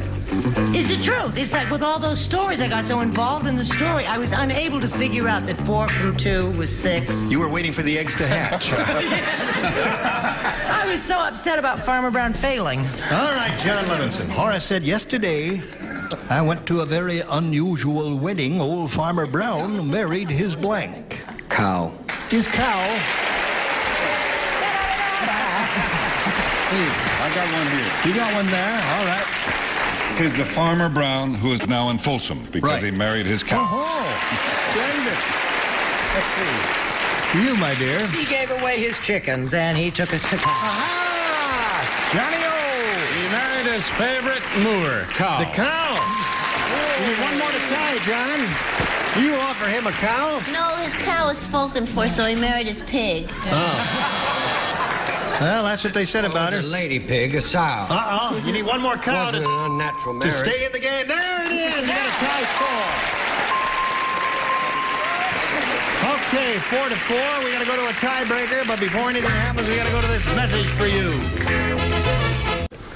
I'm sorry, I was gone for a minute. I was bleeding here a little bit.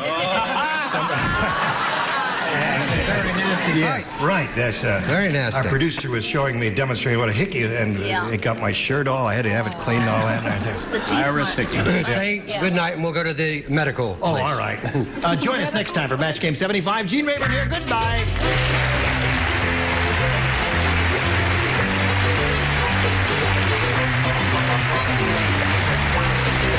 This is Johnny Olson speaking for Match Game 75. A Mark Goodson, Bill Todman production. Stay tuned for Tattletales next over most of the CBS stations. Get ready to match the stars. Bob Barker, Brett Somers, Charles Nelson Riley, Arlene Francis, Richard Dawson, and Fannie Flagg as we play the star-studded Big Money Match Game 75. And now here's the star of Match Game 75, Gene Rayburn.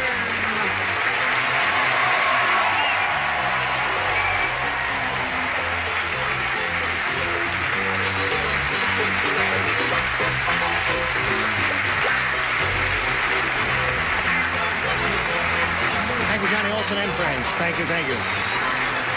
Where'd you get them, John? Just keep them here, will you? Day after day. Hey, listen, I thought we weren't going to use this microphone because it made dumb noise. I shouldn't say anything. Handle it gently.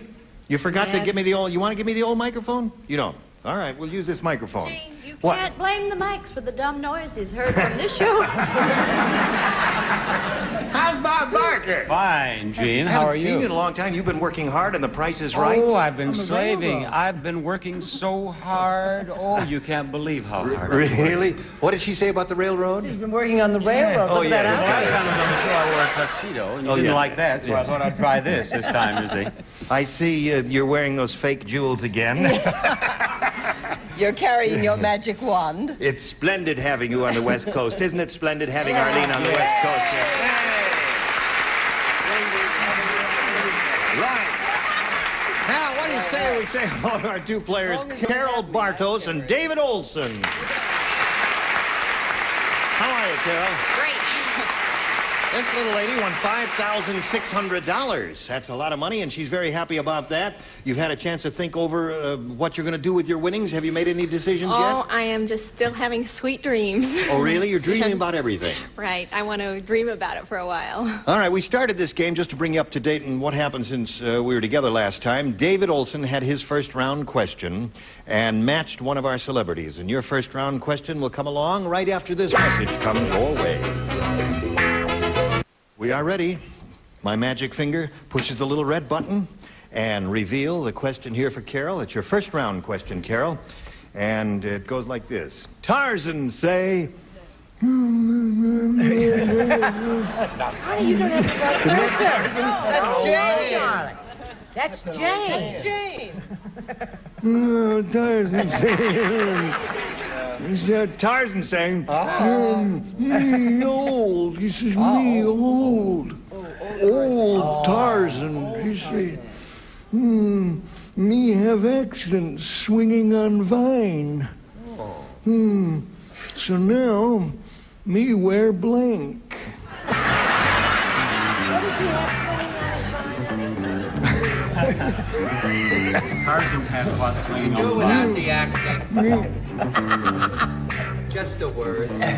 Tarzan say... me old, me have accident swinging on vine. Oh, me have accident. Me That's have the word, accident swing on vine. They must write it at home for the... Have the three of you thought of getting out of show business? So now me wear blank. Very well. We have accidents swinging on vine. Okay, me have accidents swinging on vine. So now me wear... Okay. Oh, you are impossible. Yes. All right, everybody ready down here. And they're finished, and everybody ready up there. Carol Bartos. Tarzan say, me have accident, me old, me have accident swinging on vine, so now me wear...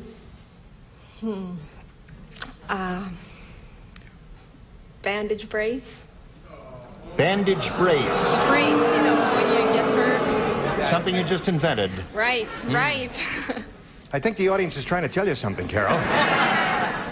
You won your $5,600. Right. Okay. All right, she said a brace or a bandage or something like that. What do you say, Bob? A brace or a bandage? How can we start? We haven't shown the first item up for bids. That's it. I said... Your bag, not mine. Cast. A cast. A cast. All right, that's not exactly a bandage or a brace. What do you say? But it's second worst. Yeah. A cast wouldn't be bad. Oh, he was so upset, and he had this little friend who lent him his dance belt. A dancer's belt, yeah. All right, That was a good answer. Yeah, that'll keep it together, won't it? Charles? He wore a truss fitted with a safety belt. A truss fitted with a safety belt. I don't want to inquire any more into that arrangement at all. All right, Arlene, let's see if you've improved since the last time you were here. I wasn't very good. Well, what he is wearing is... I'm not going to tell you where he's wearing it. Okay, just tell us what it is. A sling. A sling. Hey, sling is that could lead to a whole nother... That's a brace. Tarzan fell off the vine, and now his blank is in a sling.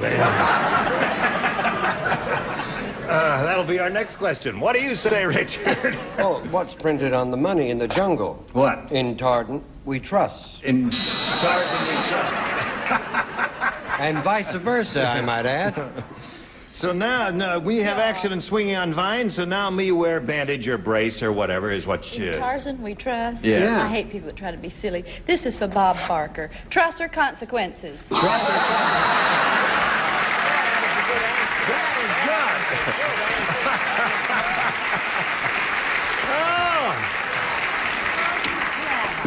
Oh. Okay, we go to round two, David. B it is. 1-0 the score at this moment. Richard does not participate. Everyone else does. Dumb Donald is so dumb. Boy, they've been rehearsing, haven't they? He's so dumb he refused to see Jaws because he thought it was a movie about his blank. That's how dumb he was. Now, don't think too hard, Charles. I love him looking at my answer and muttering right. thank you, Charles. All right. Okay. Everybody's ready. David Olson, we need a response from you. Dumb Donald is so dumb, David, he refused to see Jaws because he thought it was a movie about his... Mother-in-law. Mother-in-law.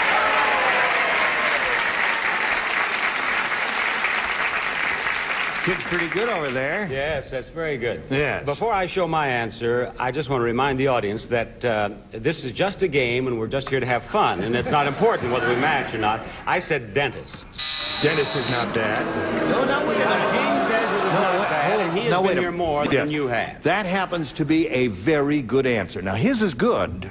His is good. This happened to be one of those questions where 2 or 3 good choices. I'll tell you when to boo, okay? Your chance may be coming up right now. Please stand by. Hello, Brett, darling. Sweetest sweetheart, Yes, David right. looks like a very good friend of mine. Yes. He's a very attractive person. Right. And he's smart as a whip. Smart as a whip. Because he said mother-in-law. Mother-in-law!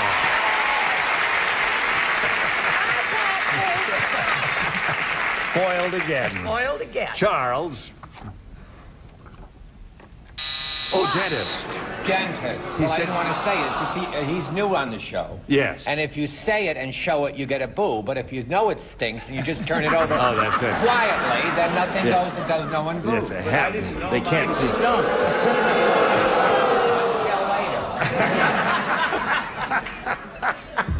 Okay, Arlene, we come to you. I thought he was so dumb he didn't hear very well, and he thought the word was Movie about draws. about his drawers. Oh, I see. Arlene, Hard of you're hearing. already a disappointment. Okay, now, Richard matched on the first round. Dumb Donald's so dumb refused to see Jaws because he thought it was a movie about his You say, mother-in-law. don't say it. Just Don't say it. Just hold it up the other way. well, this is what I wanted to do. Oh. You know, the world is too much with me. I said congressman. His congressman. Yes. Oh, that's good. Okay. When we get back from this commercial, Carol, you'll have to match 2 to stay in the game, 3 to win. Come back and see how this turns out. Here we are, coming down the home stretch. Second and final round. Carol, in match 2 to tie, 3 to win. Old Man Periwinkle is weird.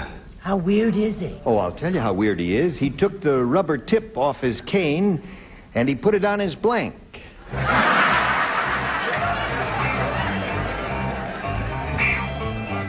Yes. It's very popular now. Right. Old man, did you hear that, speak, he Carol? has Think it on about his that. blank. Old Man Periwinkle is weird. He took the rubber tip off his cane and he put it on his blank. All right.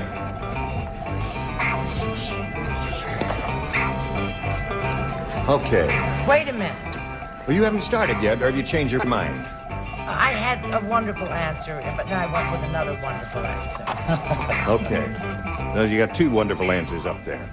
Carol Bartos. Old Man Periwinkle is weird. He took the rubber tip off his cane and he put it on his blank. On his nose. On his nose. Okay. 2 noses to tie, 3 to win. 2 noses to tie, 3 Right. to win, Yeah. and here's a nose. There's one nose. Oh, the nose knows. What the nose knows. Oh, I love to do this for you, Carol, but I hate to do it to you, David. No. That's 2 noses. We now have a tie. You offer the little lady a nose. Wins the game. What do the rest of you got here? Nose, nose, nose. Okay. Congratulations. All noses there except one.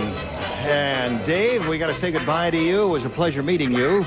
He's a natty dresser, isn't he? David Olson is. We've got some gifts for you, together with our thanks for being here on Match Game 75. Goodbye, David.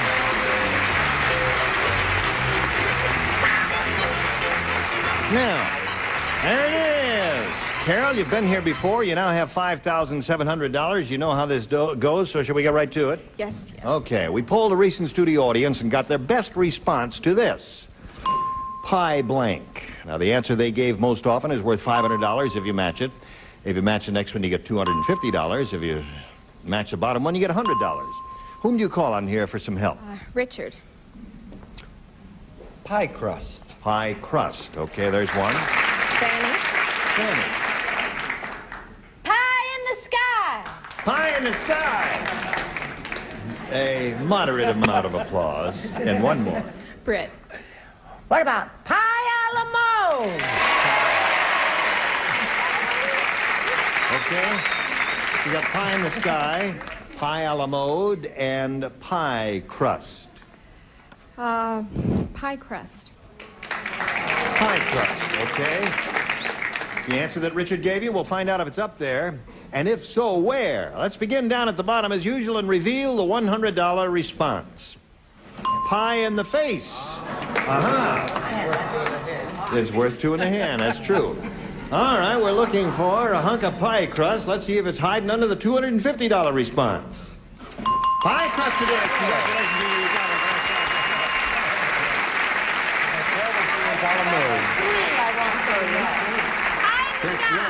You think it's pie in the sky, and you think it's pie a la mode.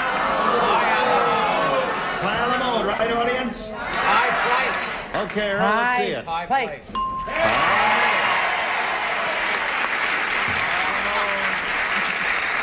Well, that doesn't happen too often that it works out that way, that the third celebrity answer is the one that's in the highest position, but that's the way it worked that time. Now, Carol, in order to collect the $2,500, you have to match one of our celebrities exactly head-to-head. Which one will it be? Britt. Okay.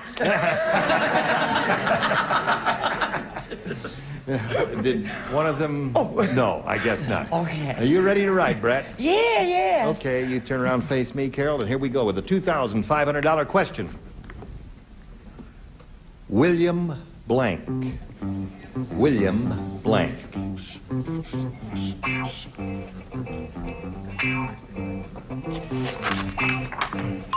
Okay, she's thought it over carefully and she's come up with her answer. And now we ask you to think about it. Give us an answer which you think will match hers. William Blank. William Tell. William Tell. I can think of. Okay. The audience apparently thinks your answer is correct, William Tell. We'll find out right now if you do indeed match Brett. May we see it, please, for $2,500. You know that William Wordsworth Longfellow comes from Portland, Maine. You know that, William don't you? Wordsworth Longfellow? Yes, sir. So But what? I said, oh, well, how about William Tell?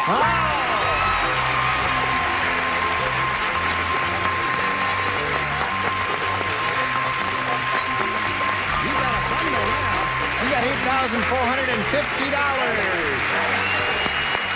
Okay. And while she's reveling in her newfound wealth, we'll pass along this message. Yes, we are ready to carry on now and meet another player. Are you ready? Okay, then let's all welcome Debbie Shinholster.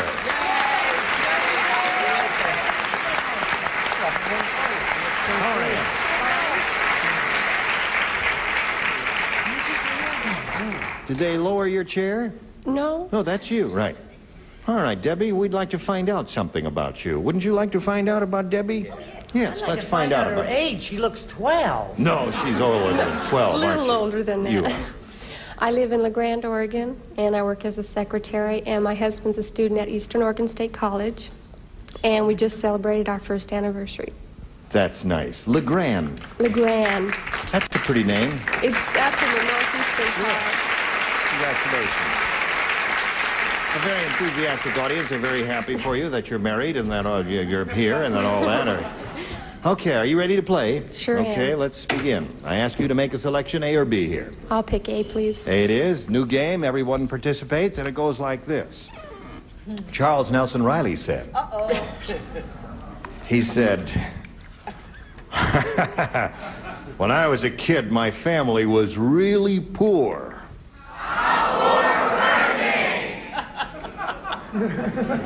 Okay? It's a sad question. Really poor. We were so poor, me and my sister had to share one pair of blanks. One pair of blanks? Yep. One pair of blanks. Me Me and my sister. Yes, that's before he learned to say, my sister and I had to share one pair of blanks. Me and my children still say me and him, me and her, me and them. Really? Me and Dick, me and Jim. Straighten them out, will you? I do. It don't do no good. Did you make up your mind, Fanny? No, you haven't.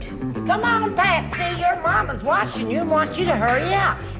Hi, Marion. This is hard, okay? Okay. Oh, Debbie. That's not poor.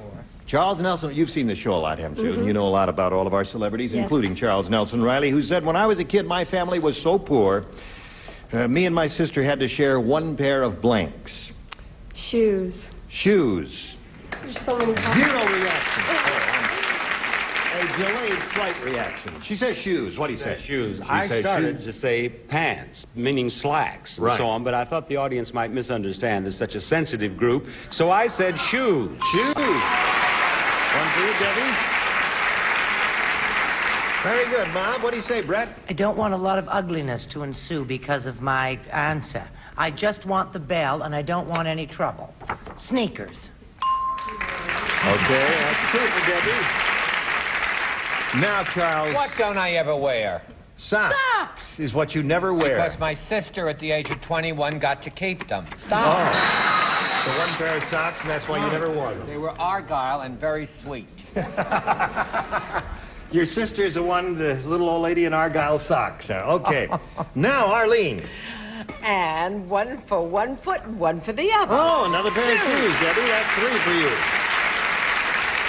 I got shoes. You got shoes. You got shoes? Bless you. Thought you were sneezing. Debbie, I wish I had shoes for you. Me and my sister had to share one pair of blanks. Every other night, Charles goes to bed in the nude. So I assumed he had to share jammies. Oh. Every other night it was his turn. Yeah, I've never inquired into it. This is the worst answer Fanny's ever given. Fanny, saw. let's see your worst all-time answer according to her. Well, they screamed at me. That's right. All right, Charles Nelson Riley said, when I was a kid, my family was really poor. Me and my sister had to share one pair of... Oh, bicycle. One pair of bicycles. That's the worst answer. Brett, have to agree with you. One pair of bicycle. Okay, so that's three for you, and that's not bad for a first-round question. They're usually more difficult, and we'll have yours in a moment or so. But right now, we got this for you. Pay attention, friends. Now we have to leave Debbie Shinholster and Carol Bartos now until we get together next time. We're in the middle of round one. She's had three, and we'll see how you do with your first-round question when we get together. And, yes. Now, is The everyone party's satisfied over? and happy over here? The party is over I for have an now. announcement to make. You have an announcement. What is it? That is all Brett's hair, and she's pretty. Look at it. It's got a wig on her head. She's wearing her own hair. Okay. All right. Now, that's very kind of you. You've applauded Brett's hair. Is there something that you have that we could applaud there? It's a blank. You make it up. All right. Let's applaud Arlene's blank, shall we? One of the nicest ones I've ever seen. Yes, are you visiting out here? Just for today to be with you. How nice. How are things back in the East? Cold. Oh, really? Yes. Cold. That's right. Only because the city's in trouble. How is your city? Oh, fine. Just dandy. Mine is just dandy. Now, listen, we hope you'll join us next time for Match Game 75. Gene Rayburn here. Goodbye.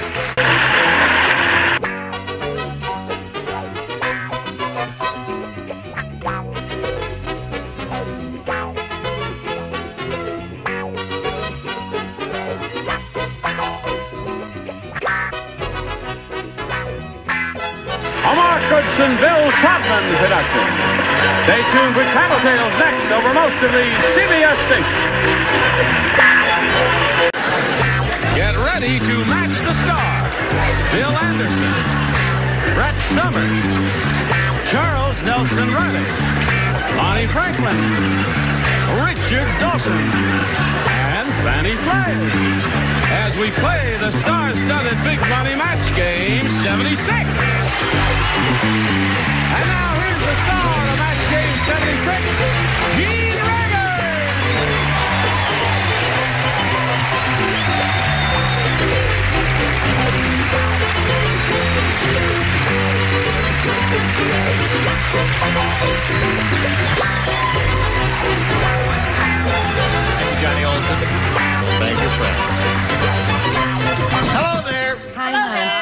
How are you? Nice to see you again. It's nice being here again. Thank you very much. And the tradition, we haven't done this in a long time because we haven't had any new kids on the block in a long time, have we? This is not a new kid on the block. Oh, she's not a new kid. You're not going to But kiss she Bill, is. are you? Oh, You yeah. know that you didn't kiss me last time? I didn't kiss you had last a cold. Who had a cold? You did? Do you still have a cold? No, oh, I don't. Look. I have a cold. For me, how about for me? Nothing you No, mean? I don't know. You're sweet.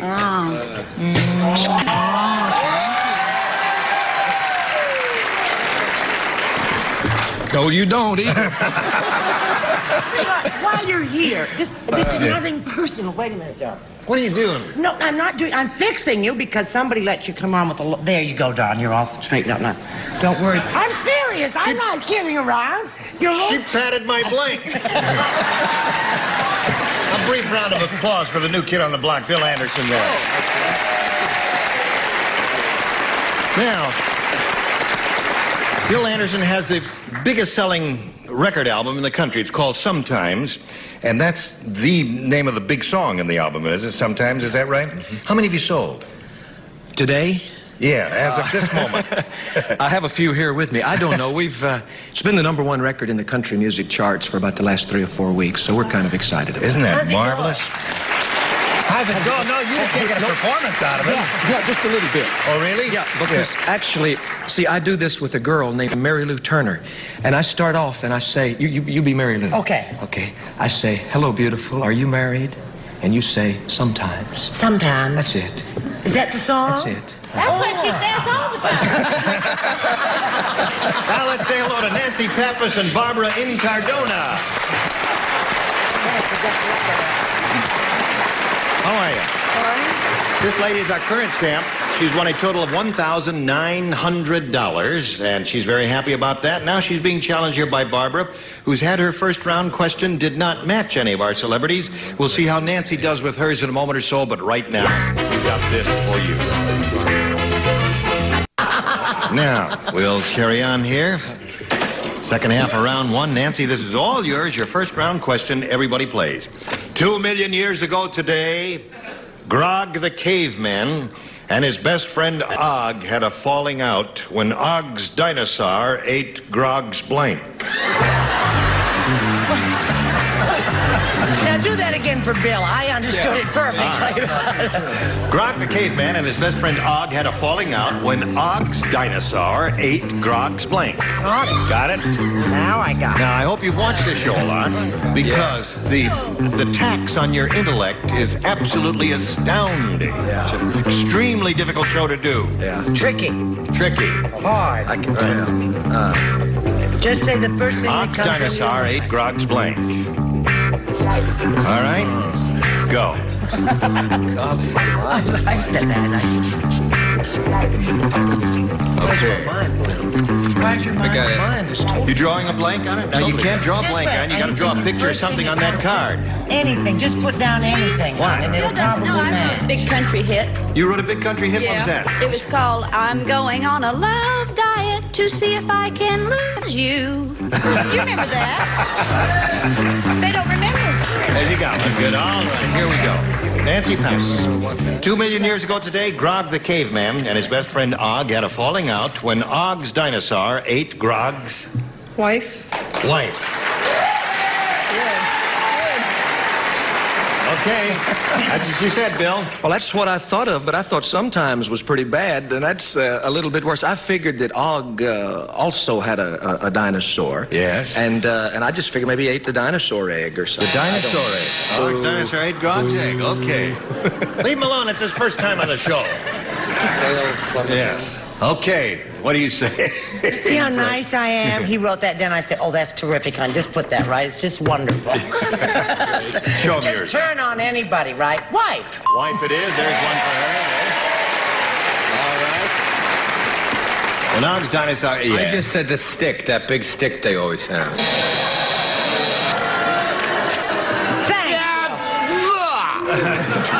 That's a terrible answer. He'll turn on you. Be careful now. What big stick? The dinosaurs have that, the guy, the caveman. Oh, yes. Club. Okay. He doesn't think of the word I club. gave up drinking, so I didn't say club. I see. Why are you sitting in that yoga position? You asked that before. Yeah, but it's comfortable. It is, okay.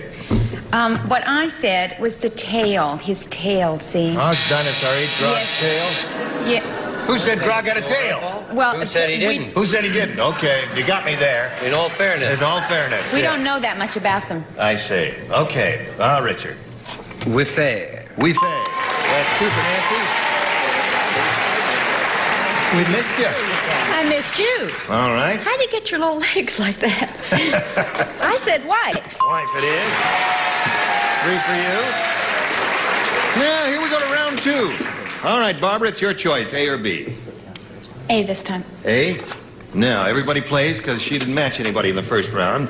Tony said, I just got married and the honeymoon was horrible. My bride was so fat, before I could get her through the door of the honeymoon suite, I had to blank her. That's how fat she was. She was so fat that before I could get her through the door of the honeymoon suite, I had to blank her. Had to blank her. Come on now. I got it. Oh, sweetheart. Write an answer. Just keep in mind you have to show and tell later. Almost any minute. I had to blank her. Oh, sure. Okay. I can't think of a thing. How's 1 day at a time going? Or a day at a time? 1 day. 1 day at a time. It's going very well. Hopefully Good. it'll keep going well. Hallelujah. All right.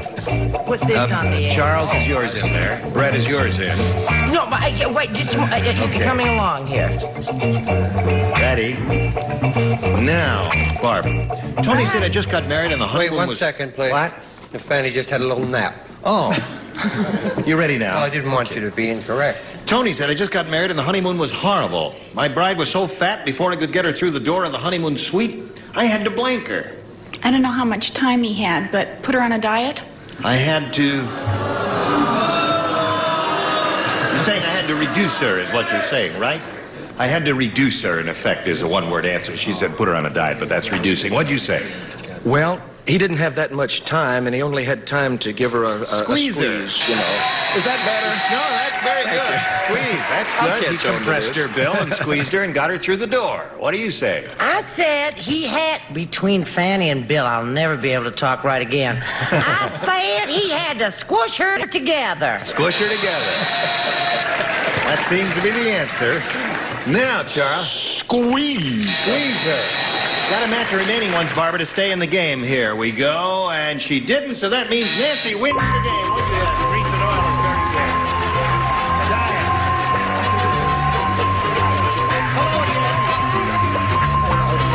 Be with you in a moment. Barbara, it was a pleasure to meet you. Thank you, Barbara. We've got some gifts for you together with our thanks. Barbara Incardona, ladies and gentlemen. Goodbye, my dear. And while she's spinning off, we're going to spin these messages just for you. We're ready. If you're ready, Nancy Pappas has been here 3 times before. This is her 4th trip up here. She knows what it's all about, don't you? Yes, I do. Okay, let's begin. We polled a recent studio audience, Nancy, and we got their best response to this. Shirley Blank. Now, the answer that bunch gave most frequently is worth $500 if you match it. You get $250 if you match the second most frequently given answer, and $100 for the third. Now, whom do you call on for some help here? Richard? Shirley Temple. Shirley Temple is one. Bonnie? Bonnie, have you got one? Knight? Shirley Knight. Well. Bill? Shirley Jones. Shirley Jones. So you got the 3 Shirleys there. Jones, Knight, Temple. Do you want one of those, or did another thought cross your mind? I'll go with Shirley Temple. Shirley Temple is the one you want.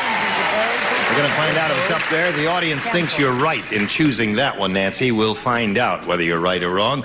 Let's reveal the $100 response. Shirley Booth. Marvelous actress and a sweet lady. I'm glad she's up there. Yes. All right. Let's see if Shirley Temple is under the $250 number. Shirley Jones. I guess Shirley Temple's not going to be there. All right. Here we go with the $500 response.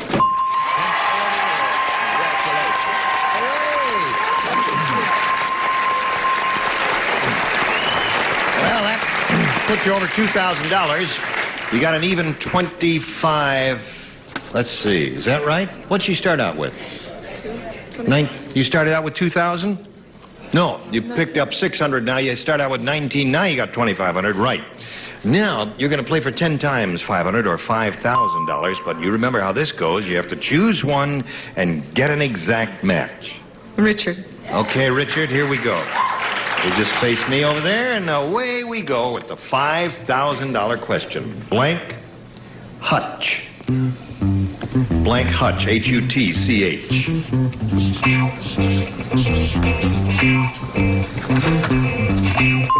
Now he's finished, Nancy. Get your ESP going over to Richard Dawson. Give us an answer which you think will match his. All I can think of is China. China Hutch. Oh, that's those corner pieces where they put the pieces of china in there. You drew a blank? Well, I don't know. Maybe he did too, and he said China Hutch. One never knows here. Richard, she says that'll match you for $5,000. Rabbit Hutch. Rabbit Hutch is a good answer. That's a place where rabbits live and raise their families and all that kind of stuff. Now listen, and Nancy. Raise them. You got... And raise and raise them and raise them. 2,500. You're going to meet another player now, so let's welcome Kristen Craver. Here comes Kristen.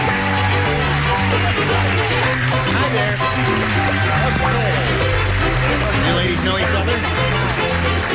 Kristen, we welcome you. And we ask you to tell us a little bit about yourself. Okay, I live in San Diego. I'm a temporarily retired insurance secretary. I'm here with my husband who's out in the audience, and we're going to have a baby in 2 months. In 2 months. Well, congratulations to you on that, and good luck there. Good luck here too, my dear. Now, I'll push this button and ask you to make a selection, Kristen. A. A it is. Now, another game. Pete wanted to see his name in lights. So, he changed his name to blank. Pete wanted to see his name in lights. So he changed his name to blank. Do you ever have a terrible feeling that there's an answer there and you just can't quite get at it? There's some terrific answers here. I could name 5 right now if I could play this game. Okay, so he changed his name too. You didn't hear it. Pete wanted to see his name in lights. Nice. So he changed his name to blank. Don't say it yet. Wait till they're all finished over here. The upper tier is not. Now, Bill is ready. You getting the hang of it, Bill? I'm not too sure. You haven't seen my answer yet. Oh, I see. All right. It's a perfect answer and I can't think what it is. Well, you just missed it, didn't you? Here's your perfect answer right here, baby. Hand is quicker than the eye, sweetheart. I love that. All right. Now we'll come over here to Kristen Craver. Pete wanted to see his name in lights, so he changed his name to... Richard Dawson. I don't know. You drew a blank, too, the way Yeah. Brett did, eh? Yeah. You say Richard Dawson. Yeah. Well, his name is in lights I've occasionally. never seen it. You've never seen your name in lights? I'd be delighted to see it. I'll Yeah. chip in a couple of dollars, but I've seen it written in chalk. Yes. What did you say, Bill? Well, he was just going to go by the initials. He changed his name to G.E. G.E. is one way. See? Yeah. Brett? Is that a good answer? That's a very good answer. And he just started playing, He just didn't he? started playing here. Are you implying that he's going to have a better answer than yours? Oh, heavens, no. I'm not going to imply it. I'm just going to come right out and say it. I just thought about us and our wonderful life together when we're not working and Helen's home. I said motel. Motel. All right, Charles, give us the perfect answer. This is a crowd pleaser. It is? Ta-da! Con Edison.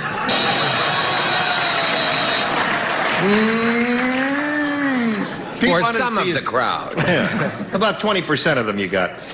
Well, I think it's something that you should see every day. Yeah. Yeah. So I figured he changed his name to Match Game 76. Good. Okay. Now, Stop it! Richard. Pete wanted to see his name What in was lights. the question again? Pete wanted to see his name in lights, so he changed his name to Richard Dawson. No, to walk. Walk.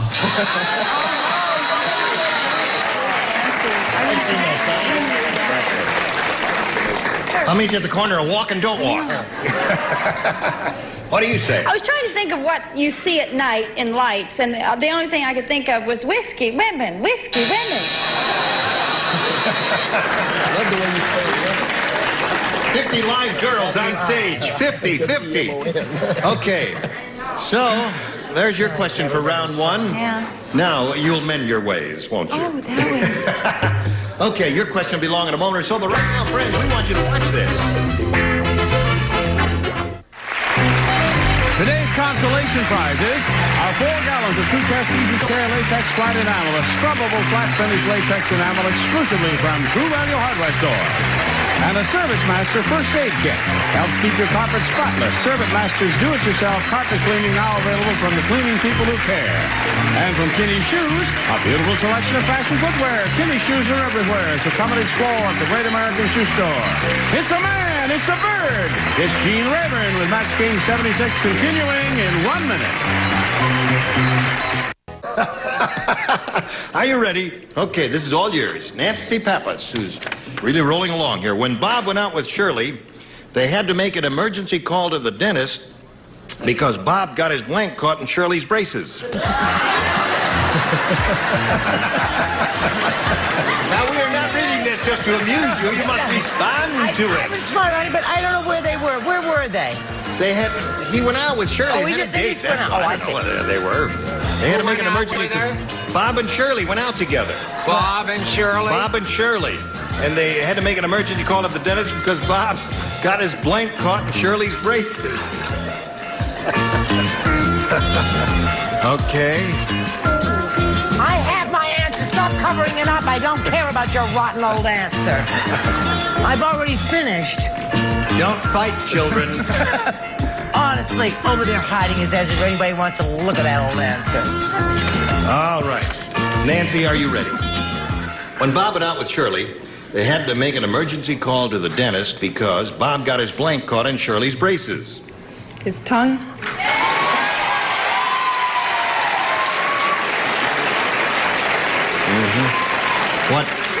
What were they doing, Nancy? He was French. Oh.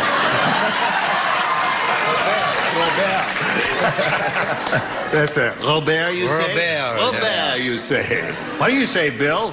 Well, I got to thinking maybe Bob wore braces too, and they interlocked, but I changed my mind and wrote tongue.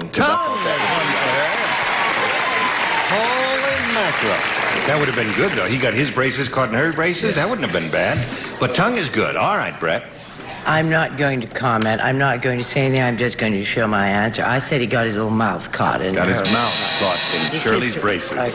Okay. Don't boo me. It's in good taste. Yes.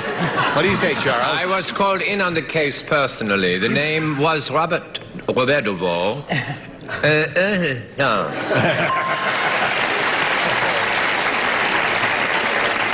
that Duval? Yes. Now, Miss Bonnie, honey. Bob got his blank caught in Shirley's braces, and Nancy says tongue. Well, I didn't say tongue. I said his molar. His molar. His teeth, yes. All right, Richard. They love that, don't they? Yes, they do. They're a hostile bunch, but they come out here to work out their unresolved hostilities. It saves them $25 or $40 and a couch call. Well, I'm a masochist. It's okay. All right. If you want to please them, just put your tongue out. That's right. All right. Now, Fanny. Yes, I was thinking the same way Bill was. I thought he wore Got braces his braces too. caught in her braces, and there they were. Went to the hospital together, and so at the end of round one, it's 3-0 favor of our challenger, Nancy. Now, round two is coming up in a moment or so. But first, we got our usual business with America. The time has come, the walrus said. We're going to have to stop right here now at the end of round one, 3-0 in favor of Nancy. Round two, the next time we get together, we'll look forward to seeing both of you ladies as we look forward to seeing. Bill, how was it on your first day here? Did you enjoy it? Yeah, very, very much. Good. I have one complaint, though. Both of my pens are out of ink. They are? Yeah, boo. Oh. Well, we can replenish that shocking. between now and next time. It's a very high-budget show, #1 show on the networks there, and that we ought to give an extra pen there. It was a pleasure having you, and you, and you, and you, and you, and you. One day at a time, remember that. And New berries? New berries, yes. Sometimes. You married? Sometimes. Yes. In the key of... In your case, yes. If you're asking me, I'm married, yes. Okay. Gene Rayburn here. Join us next time for Match Game 76. Goodbye.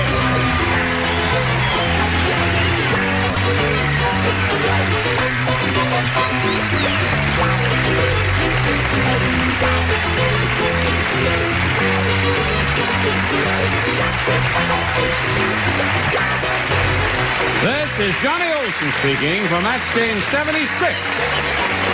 A Mark Goodson, Bill Todman production. Stay tuned for Tattletales next over most of the CBS stations. Get ready to match the stars. Bill Cullen, Brett Summers, Charles Nelson Riley, Janice Pennington, Richard Dawson, and Fanny Flagg as we play the star-studded Big Money Match Game 76. And now here's the star of Match Game 76, Gene Rayburn.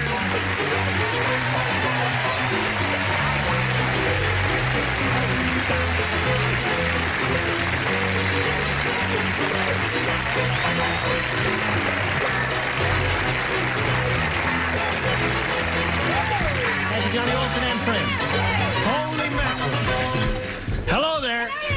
Would you like to see something in denim? Wait a minute, I didn't see what have you got on, huh? Says something in denim. She is something in denim. That's denim. Okay. No, it's in something in out of denim. All right, we welcome, well, they're kind of new kids on the block. Bill comes out here to California whenever he can. Once in a great while, yes. Once in a great while, and we're always happy to see him. He comes to us directly from To Tell the Truth, and Janice Pennington comes to us directly from Levi's of America. from The Price is Right. Yes, okay. Should I borrow that from her for our trip to the motel in Encino? Yes, do that. It's a splendid. You can borrow it, but you can't carry it on a hanger. You'd never get in it. Now let's say hello to our current champ, Robin Woodside. Hello, Robin. How are you?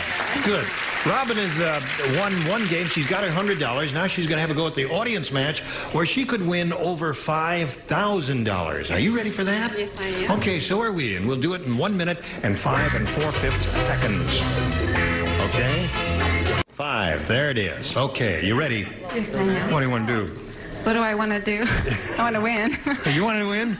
That's entirely up to you, really. Okay. And your ESP with the audience that was here some time ago, and then with our celebrities a little bit later. Let's see how it works. We polled a recent studio audience, Robin, and we got their best response to this. Blank jacket. Now, the answer that group gave most frequently is worth $500 to you if you match it. If you match the second one, you get $250, and the bottom one gets you $100. Now, they're going to help you. Now, you can call on them one at a time, 3 of them. Okay, how about Rich? How about Rich? What Janice wouldn't need in the ocean? A life jacket. A life jacket. Think it over. It's not a bad line, folks. Say it again. Maybe they missed it. She's got her own water wings, is what he said. What do you say? And how about Fanny? Fanny. Hi. Our cup overfloweth today, doesn't it? I think, what am I thinking about? You know those funny little things that men wear, honey? Oh, no, huh? Yeah, I thought of that, sure. I thought about that a lot. I think the logical answer is what most people wear, is a sport jacket. Oh, you gave me a wrong one. No, sport jacket is not bad, so that's 2. You got a life jacket and a sport jacket. One more celebrity. Okay, how about Charles?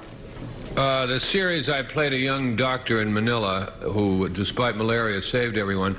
My series on another network was Yellow Jacket. Perhaps you remember it? No, we don't, Charles. Would you like to tell us about it? Yellow Jacket. Yes, I know, Yellow Jacket. It was a big movie some time ago. So those are the three, Yellow Jacket, Sport Jacket, and Life Jacket. Do you want one of those? Yellow jacket, sport jacket. And Life Jacket. Or you may have one. Have you got one in your head? Yeah, but... Now, wait a minute. Okay, how about sport? Sport Jacket. Yeah. Just for the heck of it. What was the one in your head? Suede. Suede Jacket. You don't like that one either. That audience doesn't like anything. John, will you wake them up and tell them to pay attention? These are the answers we're giving here. I think it's going to be. I think it's going to be. Oh, Straight Jacket. Yeah.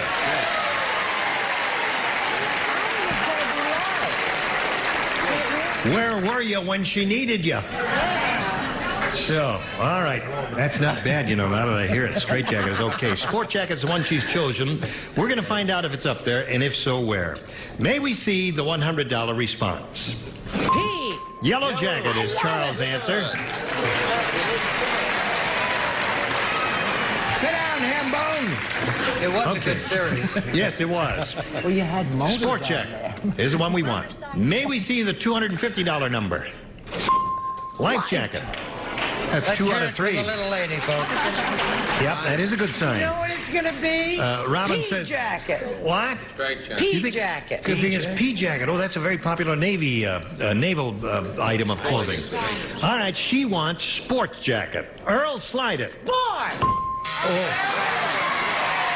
They were right, weren't they? There's Rascal. Okay. Did you say it? I said right. That means you trust me. Okay. Robin, you've still got your $100. The audience was right on that. It was indeed Straight Jacket. We congratulate you. Johnny Olson has a little something for each of you. I don't know what, but he'll think of something. Now you're going to meet another player, so let's welcome Tom Robinson.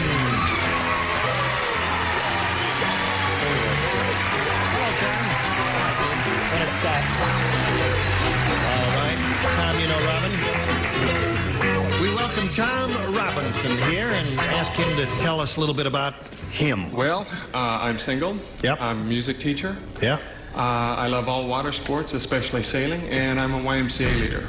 And where do you live and teach and all that? Well, I live in Southgate here in California, and I teach for a music school in Downey. I see. And now, what aspect of music do you teach? Theory and composition? No, I'm a guitar teacher. You're a guitar teacher? I enjoy it very much. Did you bring your guitar with you? No. Because we'd like to hear a tune before you go on, I wouldn't have we? a tuba in my car. Yeah. Too bad he didn't bring his guitar. Yes. All right, Tom, we wish you the best of luck and ask you to make a selection here, A or B. Well, my students said to take B, so I think that's right. You got to do what your students say. They said take B, and this is it. The nurse said. Yes. Yes. She said, I think the new surgeon likes me. In the middle of Mrs. Brown's operation, he handed me her blank.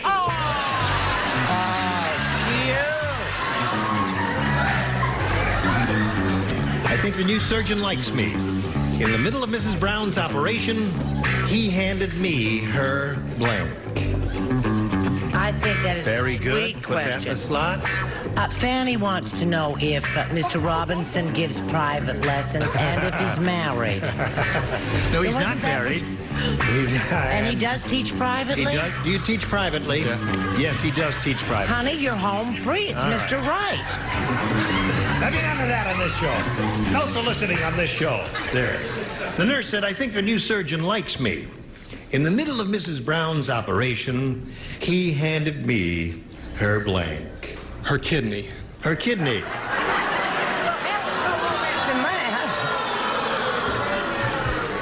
Isn't it romantic? Is that a romantic thing? Well, he's a surgeon. Here, honey, here's a kidney for you. I have to grade that answer B. Yes. All right. What do you say, Bill? What's the doctor's name? I don't know. Feel good. Dr. Feelgood. No. Well, it certainly felt good to me. Smith and Dale, what do you say? Only doctor I know is a gynecologist. Yeah. So in the middle of the operation, he handed her appendix because... What's the matter? Nothing. Huh? Never went to med. Yes. Well, I say... Somebody better talk to him. That's not what they take out. Do you say gynecologist? No, I say potato. What do you say? Potato? I say gynecologist because I don't want to say gymnasium or gypsy. See? What do you say?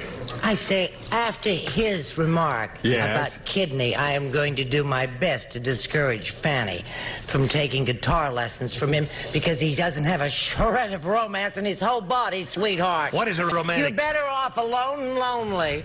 Why, that little devil handed him her heart. Hard as the answer.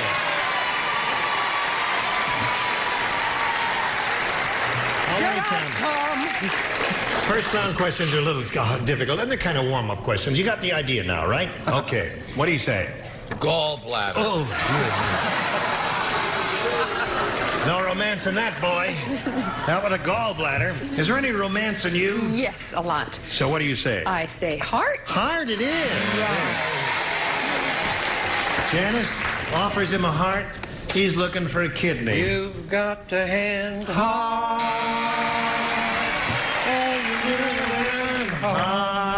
We'll be opening soon, folks. What is it? I left my heart. Heart, it is. Kidney. So there's his, and yours will be along in a moment or so, Robin. Right now, we want to do a little business with America. Come back right after this. Here we are. You ready? Okay, this is all yours. Robin, your first rounder. Norton, the sewer worker, said, hey, I'll tell you how much I love the sewer. On my day off, I bring my blank down here. That's how much I love the sewer. On my day off, I bring my blank down here. On his day off, he brings his blank down into the sewer. That's how much I love the sewer. It's kind of like you. What do you think of that, Ralph? That's how much I love the sewer. On my day off, I bring my blank down here. Okay, anything you say, hon. Very good. Thank you. Oh, boy. Ready, Charles? Here we go. Robin, Norton, the sewer worker, said, I'll tell you how much I love this sewer. What? Stop that. Hold on. Cool it. On my day off, I'll tell you how much I love the sewer. On my day off, I bring my blank down here. How come you always ask me the hard questions? Now, this is a good question.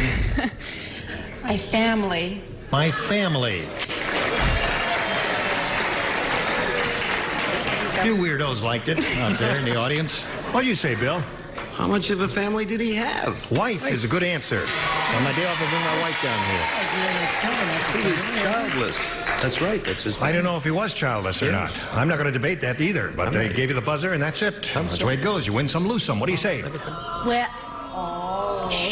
there are people out there crying or moaning or both. Yes, they are. Well, I didn't know what his relationship was. I mean, whether he had a lot of loved ones, but I knew that he definitely was married. He brought his little wife down. 2 wives so far. Charles, what do you say?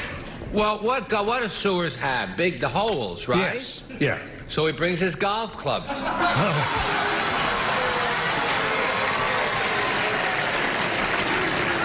Well, on my day off, I bring my family down here, according to Robin. What'd you say? Well, part of the family, the wife. The wife. So far, you got a lot of wives. And you, Richard. Pardon? You have a wife or a family? No, I don't. No. Well, I have a family. I don't have a wife. I see. All right. Very poor. What do you want to do for Robin? I'd like to take her somewhere where we're not known, start all over again. No, I said wife. I'm wife. Sorry. A lot of wives there, Robin. Anne. Anne, I'd like to appeal to the judge, Juanita. Listen very carefully. I said, no, wait a minute, don't buzz me. I said wife and family. There it is.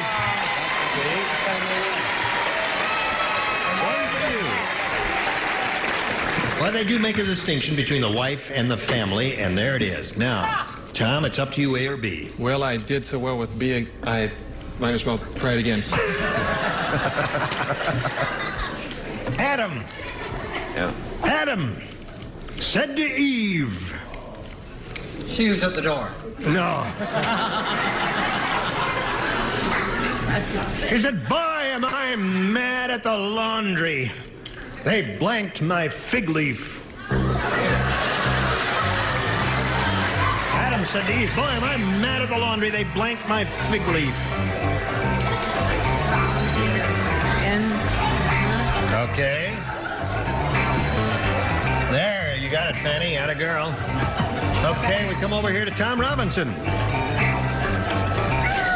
Adam said to Eve, boy, am I mad at that laundry. They blanked my fig leaf. They starched my fig leaf. Starched. You got it.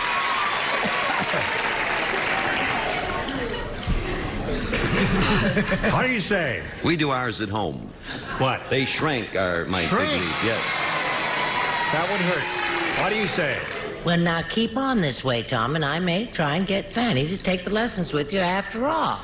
Of course they starched it, and the poor little devil was all... we walked Fanny ever since, didn't we? And Charles.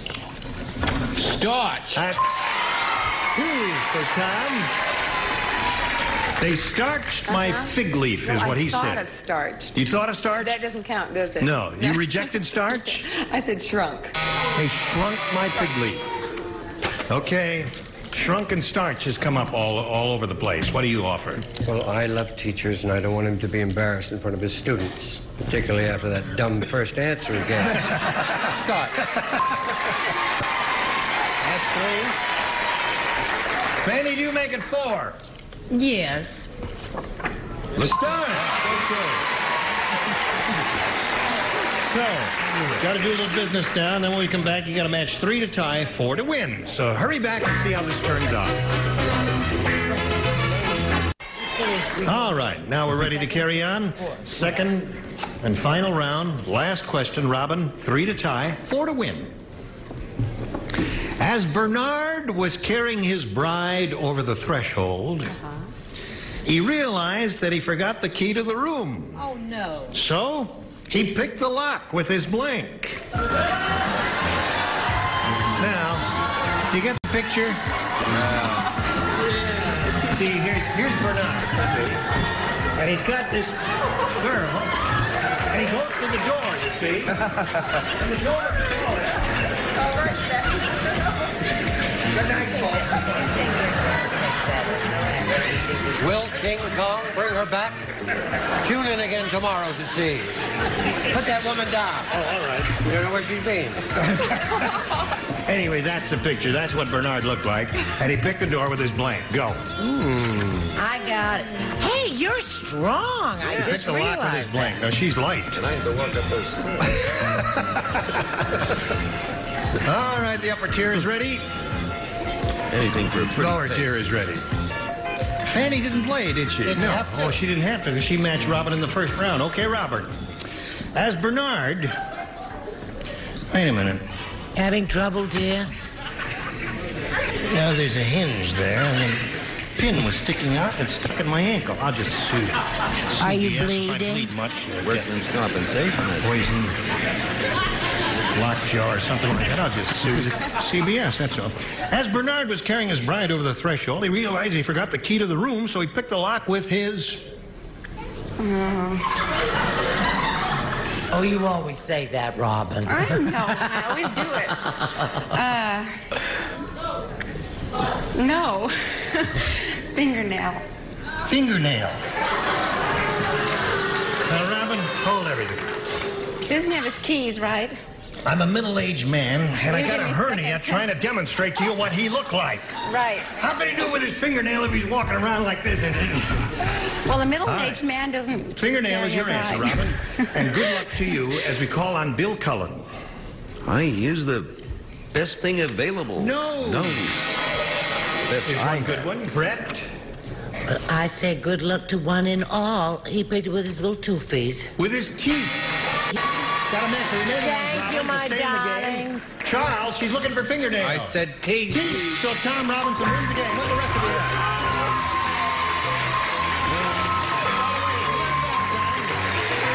Congratulations. Hang around here on the adhesive tape. And we talked to Robin Woodside. Well, you're not leaving empty-handed, are you? No. And you got a nice smile? Yes. And $100 and some gifts and our thanks. Robin Woodside, ladies and gentlemen. There she goes. Are you ready? I am. Now, you know you can win over $5,000 here. Don't be nervous. Oh, I'm not. I'm fine. Good. He's the first one in 3 years who hasn't been nervous. We polled a recent studio audience, Tom, and we got their best response to this. The happy blank. Now, the answer they gave most often is worth $500 if you match it. If you match the one in the middle, you get $250. The third one gets you $100. Right. Now, they're allowed to suggest some answers and see how they do. Fanny, it's got to be. Hi, hon. Do I bring my own guitar or do you just supply? Oh, I think that's got to be one answer, right? It's somebody that does bowling, the happy hooker. Yes.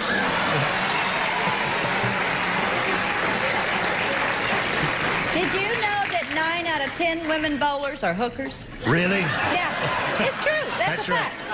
Okay, here's one for you. Janice? What do you say, Janice? Okay, The Happy Wanderer. The Happy Wanderer. Yeah. That's a song, a folk song, isn't it? Okay. And Charles. Go ahead, honey. Go for it. Panic! Number No, 3. there's no panic. I don't like your attitude since you got hit with that little hinge. You've been strained. Happy days, the happy days. The Happy Days. So those are the 3, the Happy Days, the Happy Hooker, and the Happy Wanderer. Now, you might have a better idea than any of those. What do you say, Tom? Happy Hooker. The Happy Hooker. That's gotta be. All right, folks, we are looking for a Happy Hooker. Let's find out if it's a $100 number. No? Happy Days. Let's see if the Happy Hooker's under the $250 number. No. Bunch of winos are hitting there. I thought of that one, honey. All right, Earl, slide it. Here it comes.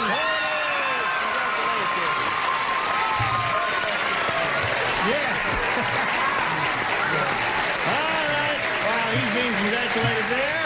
We'll do a little business with the man, and then you can hurry right back. Congratulations. Hello there, and goodbye. Listen, I want to thank each and every one of you. You were just splendid, and we look forward to seeing all of you next time. Gene Merritt here, Match Game 76. Goodbye.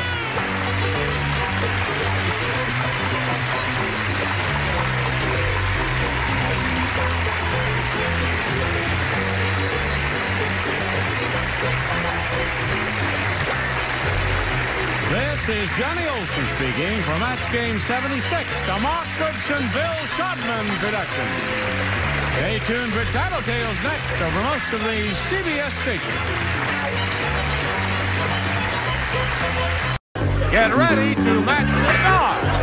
From The Price is Right, Bob Barker, Brett Summers, Charles Nelson Riley, Addie Duke Aston. From Family Feud, Richard Dawson and Fanny Flying as we play the star-studded Big Money Match Game PM. And now, here's the star of Match Game PM, Gene Rayburn.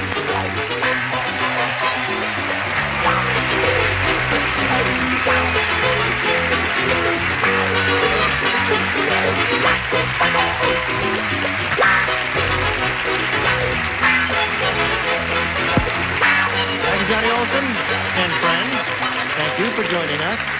You're going to be very happy you joined us because we got some wonderful people over on my left, and we got these 2 marvelous contestants on my right, Richard Smith and Michelle Turner. Let's say hello to them. Now, I welcome both of you. I'd like to find out a little bit about each of you. Michelle, we'll begin with you, if you please. Okay, I'm a professional ski instructor in Snowbird, Utah. Aha. And I live in Corona Del Mar in the summertime.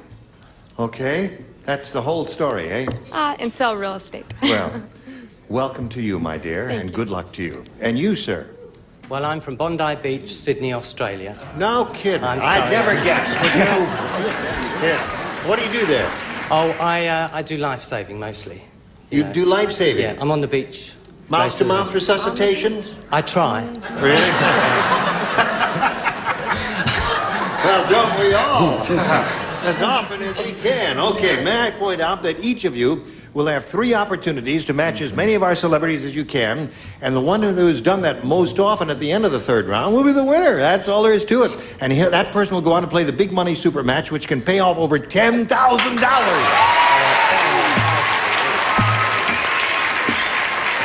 Michelle, you may have A or B. B, please. B it is, and here we go. Sarah said, I just married Freddie, the Siamese twin. Ooh. Our honeymoon was wonderful, except that his brother Melvin had to come along. And all through the honeymoon, Melvin blanked. That's easy. Okay, we're going to start without you, Charles. Hello, Michelle. Sarah said, I just married Freddie, the Siamese twin. Our honeymoon was wonderful, except that his brother Melvin had to come along, and all through the honeymoon, Melvin blanked. Slept. Melvin slept all through the honeymoon. You know what a Siamese twin is, don't you, my dear? Yes. They're attached, aren't they? Am I playing for the red section, the blue section, and the banana section? None of that. Why am I matching her? Where's Dorothy Joe? Now, Dorothy Joe is, she's watching at home. All right. I hope. She said, I hope so, too. I hope they're all watching at home. All these marvelous CBS shows. I said Melvin watched. Melvin watched. Okay, that's very good, I think. What do you say? I think it's one of the most terrific answers that poor, sad man has given since we've known him. You know, she doesn't look as good as you said she did. Yeah. Now she looks better. Right. And you, Charles? I don't know who those 2 people are. Well, there you are. And all through the honeymoon, Melvin slept. Patty, what do you say to that? And while he slept, he snored. Snored. Oh. One person out there liked it, I heard. Yes or no? Yes, indeed. There's one. You can't snore without sleeping, can you? I don't think Certainly so. can't. Tell him, Ollie. Snore. That's good, Michelle. Well, you know, I had a date with a Siamese twin once. It was in Chicago, and I saw them about a year later, and he came up and he drug his brother, and he said, "You probably don't remember me." What? Unfortunately, I said what? You said what? Yeah. So you got 2 out of that, and that's not bad for a first rounder because they're kind of tough, as you will find out right now, Richard.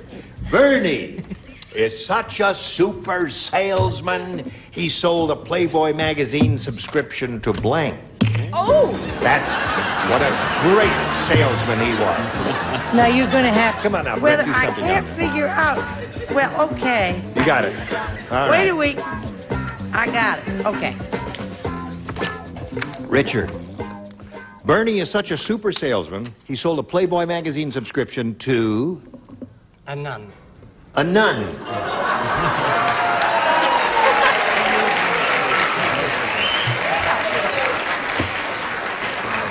It always saddens me when somebody comes up with a great answer like that and then goes right down the drain, as you will see in a moment.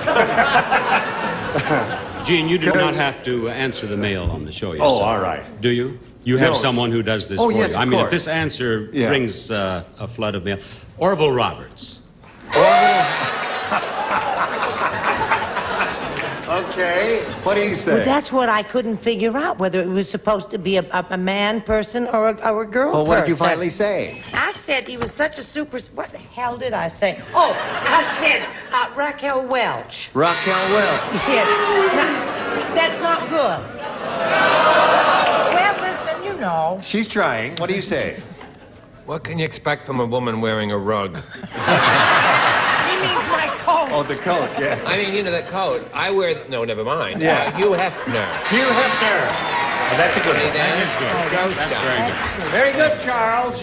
Charles came through for us. He sold a Playboy magazine subscription to... Jimmy Carter. Jimmy Carter.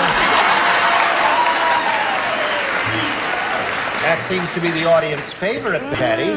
What have you got there, Richard? I have a terrible lust for peanuts. No, I said Hugh Hefner. Hugh Hefner. Hugh Hefner's a mighty good answer there, Fanny. Mighty good.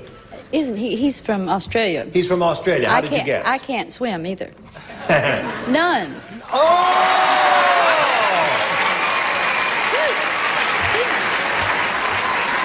Well, Ain't she smart? I must say there's a little ESP and perhaps a little more going on between Richard and Fanny there. So there we are.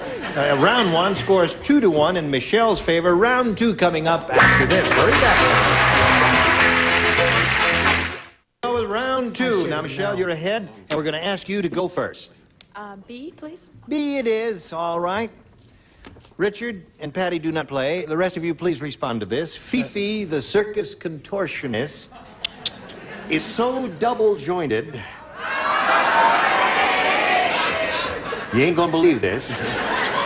She's so double-jointed she can sit on her own blank.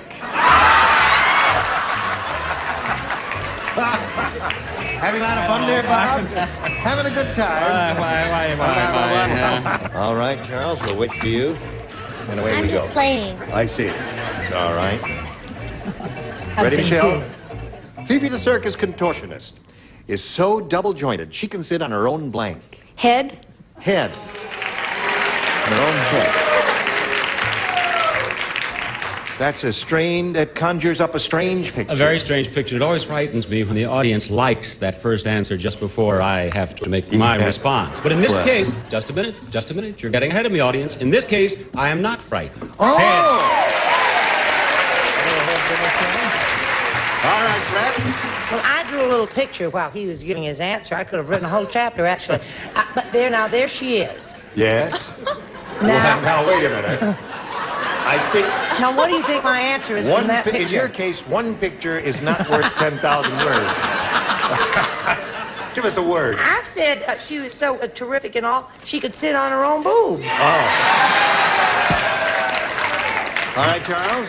My answer is similar, except it refers to her drawing, a bust. A bust. After her snide remark, I agree. She's so double-jointed she can sit on her own head, Fanny. Yes, I thought she could sit on her own lap. You are a fey one. So there we are with her second rounder. Richard, this one is for you. At the Cannibal Restaurant, the chef cooked his mother-in-law in a giant sack. He called the dish blank in a bag. Fanny, you do not play because you matched him in the first round. Uh-oh. I was going to be clever, but I changed my mind. Okay, Richard. At the Cannibal Restaurant, the chef cooked his mother-in-law in a giant sack. He called the dish blank in a bag. Hag in a bag. Hag in a bag.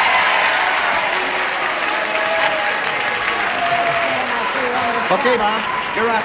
Okay, old Bob's up after all that applause again. I said bag in a bag. You called it his bag in a bag. All right, you're such a kind bunch. There's not a person in that audience who will ever win a refrigerator on Price is Right. What did you say? Listen, I know this isn't going to count. I know I'm going to get the buzzer, but I must tell you, do you know that I'm not kidding. I meant to write hag in a bag, and when I put it in, you went there, I realized I had written back. Doesn't it That's count? right, that's all right. Very good. That is exactly what I meant to write. Yes, of course you did. You'll be all We all right. said the same thing. I'm sorry. Boiled Very bag clever. in a bag. Okay. That's what I meant to write. He's looking for hag in a bag there. That's the one I threw under the counter. You threw that one away? What'd you put? Nag in a bag. Nag in a bag. That's nice, It's a possibility. Richard, give him a little hag in a bag. Coming up. One hag in a bag. Now, 3-2 the score. At the end of round two, we go to round three. Michelle, you're still ahead. We'll ask you to go first. B, please. B it is. Now, three people play, Brett, Charles, and Fanny. 102-year-old Mr. Periwinkle said, yesterday, I had a coming out party for old Lady Perkins. In the middle of the party, her blanks came out. It was a swell party. Ready?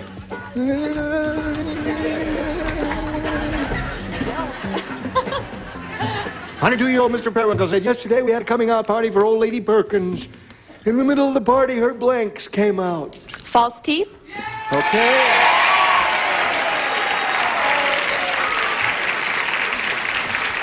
You play. You go first. I figured her teeth were already out. I said her gums came. Dear me, Charles. I found her uppers. Her uppers. So there's one for Michelle. And you are the last one. She's looking for dentures or false teeth or anything like that. I wouldn't know about anything. Naturally. No, nothing false. Dentures. Dentures. Yes, very good. So Michelle has 5. Now, Richard, you must match 3 to tie and 4 to win. Here we go. The upper tier and Patty played. The senator's new secretary said, I'll tell you why I got the job. All the other applicants majored in business education, but me, I majored in blank. The operative word is politician, right? Senator. Senator's new secretary. Senator. Well, that's a politician. That's What is right, that? right. Senator. Captain of the Eagle Scout. Richard Smith, 3 to tie, 4 to win. The senator's new secretary said, I'll tell you why I got the job. All the other applicants majored in business education. But me, I majored in... The voting booth. The what? The voting booth.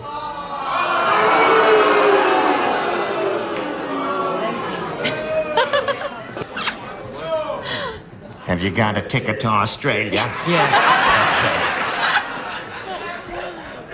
He's all set. Don't have to worry about him. What about you, Bob? I said physiology. Physiology. Well, there's nothing wrong You're with an that. unruly bunch.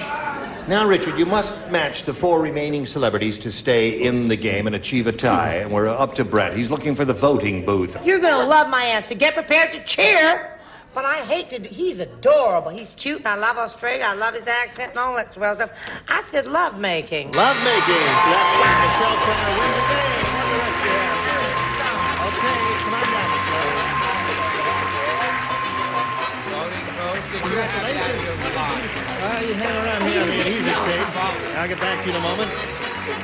Richard, it was a pleasure to meet you. Thank you very much. And I'm very happy to meet you. And we've got gifts for you, together with our thanks for being here on Match Game PM. Richard Smith of Australia. While we're spinning him off, we want to spin these messages for you. Hurry back, see how she does. With Michelle Turner. Now, she's won the game. She's got her $100, and we're going to see how much more she's going to win here for in the Big Money Super Match, where you can win over $10,000. Now, to do that, we have 2 audience matches for you, and I want to point out to you, Michelle, whatever you win in these audience matches, you'll have a chance to multiply by 10. Here we go with the first one. We polled a recent studio audience, and we got their best response to this. Prisoner of blank. Now, the answer that bunch gave most frequently gets you $500 if you match it. If you match their second most popular answer, you get $250, and then the third gets you $100. And let's see what kind of assistance you'll get from the Dingalings. Bob? Bob. Prisoner of war. Prisoner of war is one.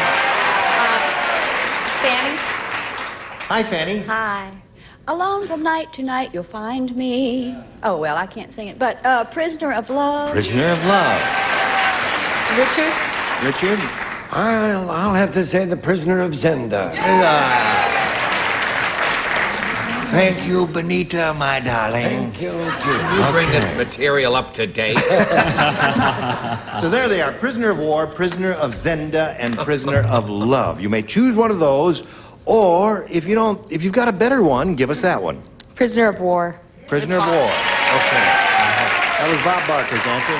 Let's find out if we do have a POW somewhere in there. May we see the $100 response? Prisoner of 2nd Avenue. Okay. Let's see if we got the prisoner of war under the $250 number. Love. Make war, not love. Okay. All right, here's the last chance for prisoner of war. Slighted Earl. Yeah! Congratulations. Very good. Maybe I'll look out and kill it. What? Congratulations. Gene. What's that? All the times I've been your guest, that's the first kiss I have ever won on this show. Yes. Oh, I'm sorry, Well, Bob. one from Richard Dawson. No, One- I would have done it. No, that's all right. Oh, all right. Okay. Well, now, Michelle, you've picked up another $500, which means that the least you'll be playing for is 10 times that amount, or $5,000. And we're going to see how much more you can win now with the second audience match. Okay, Earl. The blank night. Remember, 5, 250, and 100. Let's see what assist you get over here. Richard? A show that stars my good friend George Kennedy. The Prisoner of Zen. Oh, no. The Blue Knight. Thank you, Benita, my Thank darling. you, Gene. Can you bring this up to date? Patty Duke. Yes, it's a choice between the wedding and the white. Just give white. this one. Yeah. White. The White Knight. Okay. And Bob? Bob, one more time. Oh, my. Third position is tough, Bob. Yes. Hi, Zenda. I love you. You are so funny. Zenda Knight. The Blue Knight you have given. And, the Blue Knight and the White Knight is what we have so far. Yes. Do the Red Knight. Black. Well, What the about the black Good is the Black Knight. The Black Knight. Yeah. He was one of King Arthur's chaps, wasn't he? Certainly was. The Black Knight. Yes, he was. Oh, I thought it was a chest. Okay, you have black, blue, and white. You have the Black Knight, the White Knight, and the Blue Knight. You want one of those? Yes. Which one? The Blue Knight. Go ahead, stand at the music tape. Get up there. Okay. That's all right. We want the Blue Knight. May we see the $100 number? Black Knight. All right, so we're getting close. The Blue Knight, are you under the $250 number? Speak up. Oh, white. All right. Blue Knight, you rascal, where are you hiding? Purple.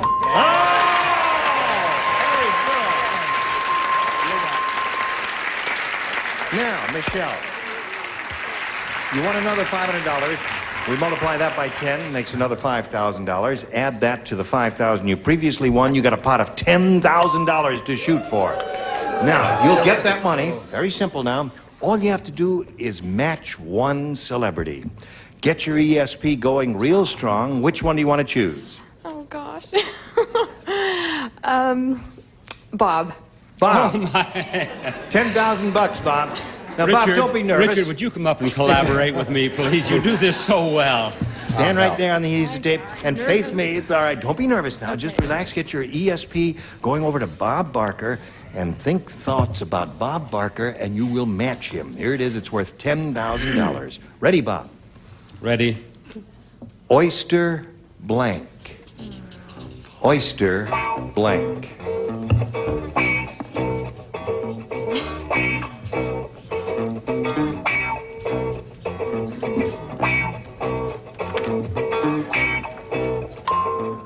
All right, Michelle, Bob is finished. And we ask you to come up with an answer now which you think will match his. And if it does, you'll get the $10,000. Oyster blank. Rockefeller? Oysters Rockefeller is a well-known dish. There may be another dish that's a little better known than oysters You know, Rockefeller. until this moment, I did not realize how much easier it is to be an MC than a panelist. I really didn't. Well, now, Honey, wait a minute. I had one answer in mind. It didn't happen to be Oysters Rockefeller. What did you have in mind? Does she match you? I don't match her. I had stew. Oyster stew. Did you think about it? She thought of oyster stew and rejected it and came up with Oysters Rockefeller. Oh. Well, listen, Michelle, it wasn't a total loss because you did win $1,000, and we congratulate you for that, indeed. And now we've got these messages just for you. Join us next week for Match Game PM. Gene Rayburn here. Goodbye. Some contestants will receive recorder calling, automatic telephone answering system, voice actuated with remote control that plays back your message from anywhere in the world. And the original Mr. Call.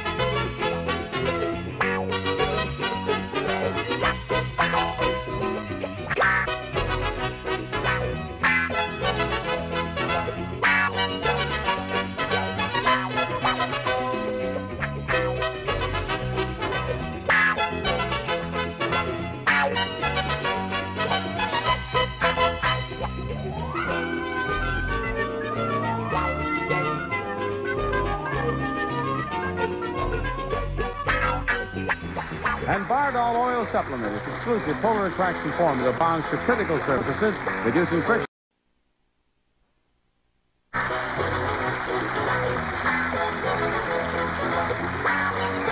This is Johnny Olson speaking for Match Game PM, a Mark Brooks and Bill Trotman production.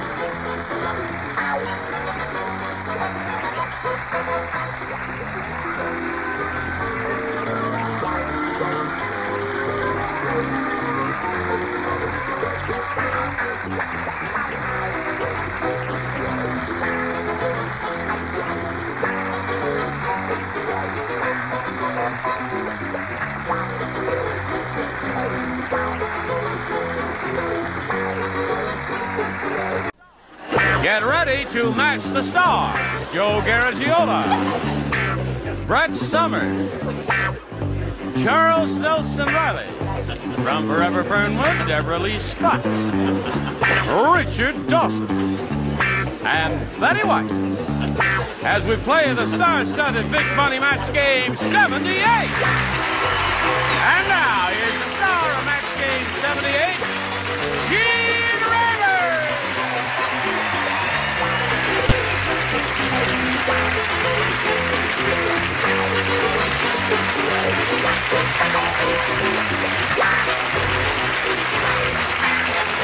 Johnny Olson. Thank you, friends. What a handsome group you are. Well, we got to say hello to the new kid on the block. Now, Joe, you're a very busy guy, and I know you don't have a chance to watch this show, but we have a tradition here. Joe? Whenever we have... Do I have to? Whenever we have someone new on the show, has to be welcomed in a proper way. Yes. So, Joe, I'm going to... No! Shake his hand, Joe. Shake his hand. Il bacio di morte. Give him a little kiss and make him welcome. Hey, Joe! Thank you. I know you've been here before, but I just love you. Yes. I love you all. Now let's say hello to the current champ, Francis Patrick, over here. Hello, Francis. Francis won 2 games, has $700 to her credit. And just as we finished last time, she won another game, and she's going to start with the audience match. You ready for that? Yes, You could win over $5,000. Now, you had one shot at it and didn't do too well. Now, let's see how you do this time, right after we do this message just for you. Here we are with Francis Patrick. She's going to try for over $5,000 now. Here it is, Francis. Not too long ago, we had a bunch of people in this very room, and we said, you write down your best answer to this. Twist blank. Now, the answer they wrote down most frequently is worth $500 to you if you match it. If you match the second most popular answer, you get $250, and then $100 for you for matching the third most popular, and 3 of our 6 ding-a-lings will help you. Richard. Didn't Dorothy get swept away in The Wizard of Oz by a twister? Is that what it's A called? twister is another name for a cyclone. Yes. That's right, Betty. And there's one for you. Betty. If I'm going to make a fool of myself, I say, all right. Twist of the wrist. Twist of the wrist. Yes. And Charles. Charles, have you got one? Third position is tough, but there may be one that comes to your mind. It's Twistorama. I used to go every Saturday night.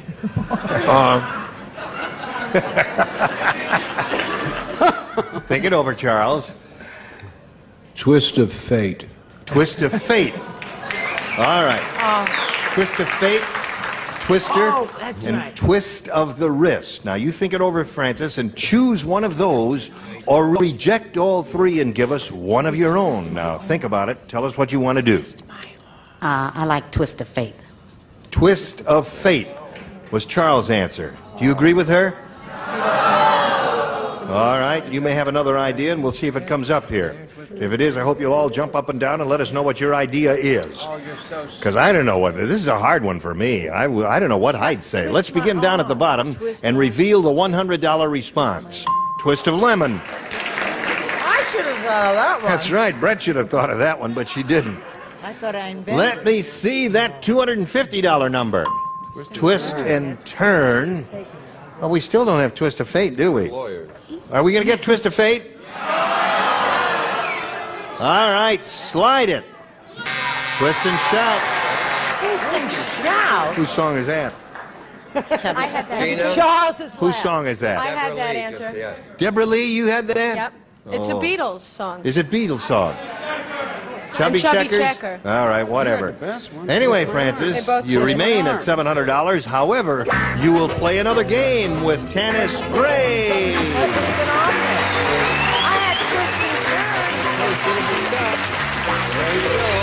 Hello, Tanis. How are you? Fine, thank you. We'd like to find out a little bit about Tanis Gray before we start this game. Is that all right with Okay. you?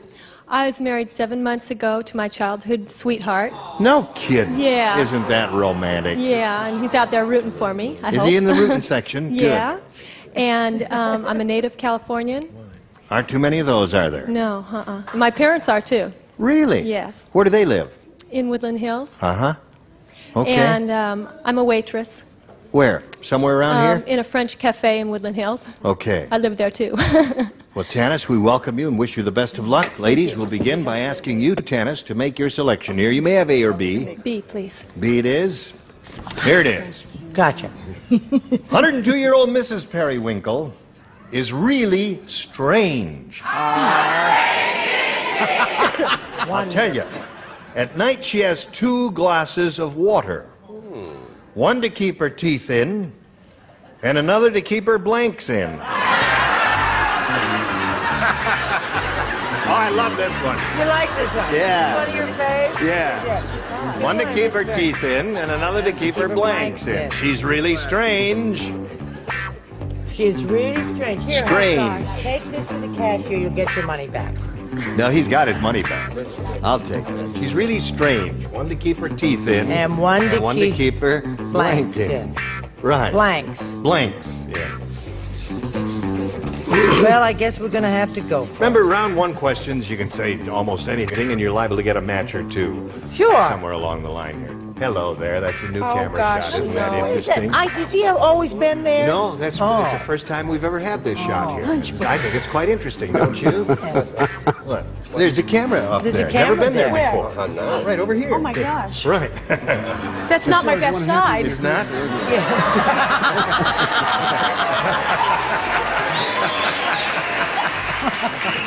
Trash. Tanis, 102-year-old Mrs. Periwinkle is really strange. At night she has Wait 2... a minute. Hold it. Mr. Wright, 2.5. Keeps looking at the camera instead of the writing camera's any... throwing me. Put something down. Gosh. Have a shucks. Okay. 102-year-old Mrs. Periwinkle is really strange, Tanis. At night, she has 2 glasses of water. One to keep her teeth in, and another to keep her blanks in. It's terrible. I have to say something. Eyes. Eyes. I couldn't think of anything. One to keep her teeth in, and another to keep her eyes in. What she's telling us is she drew a blank, because eyes is a perfectly dreadful answer. That's right. What have you got, Joe? Perfectly dreadful answer. You haven't done one also. Since he is so strange, I thought she'd put her eyeglasses in there. Eyeglasses would be one, yeah. Yeah, well, you know, you're really kind of on the same wavelength, but we can't count it as a match. What do you say? Big Mac. No. One to keep her Big Mac in? No, I have it. Get ready for a cheer, kids. Boobs.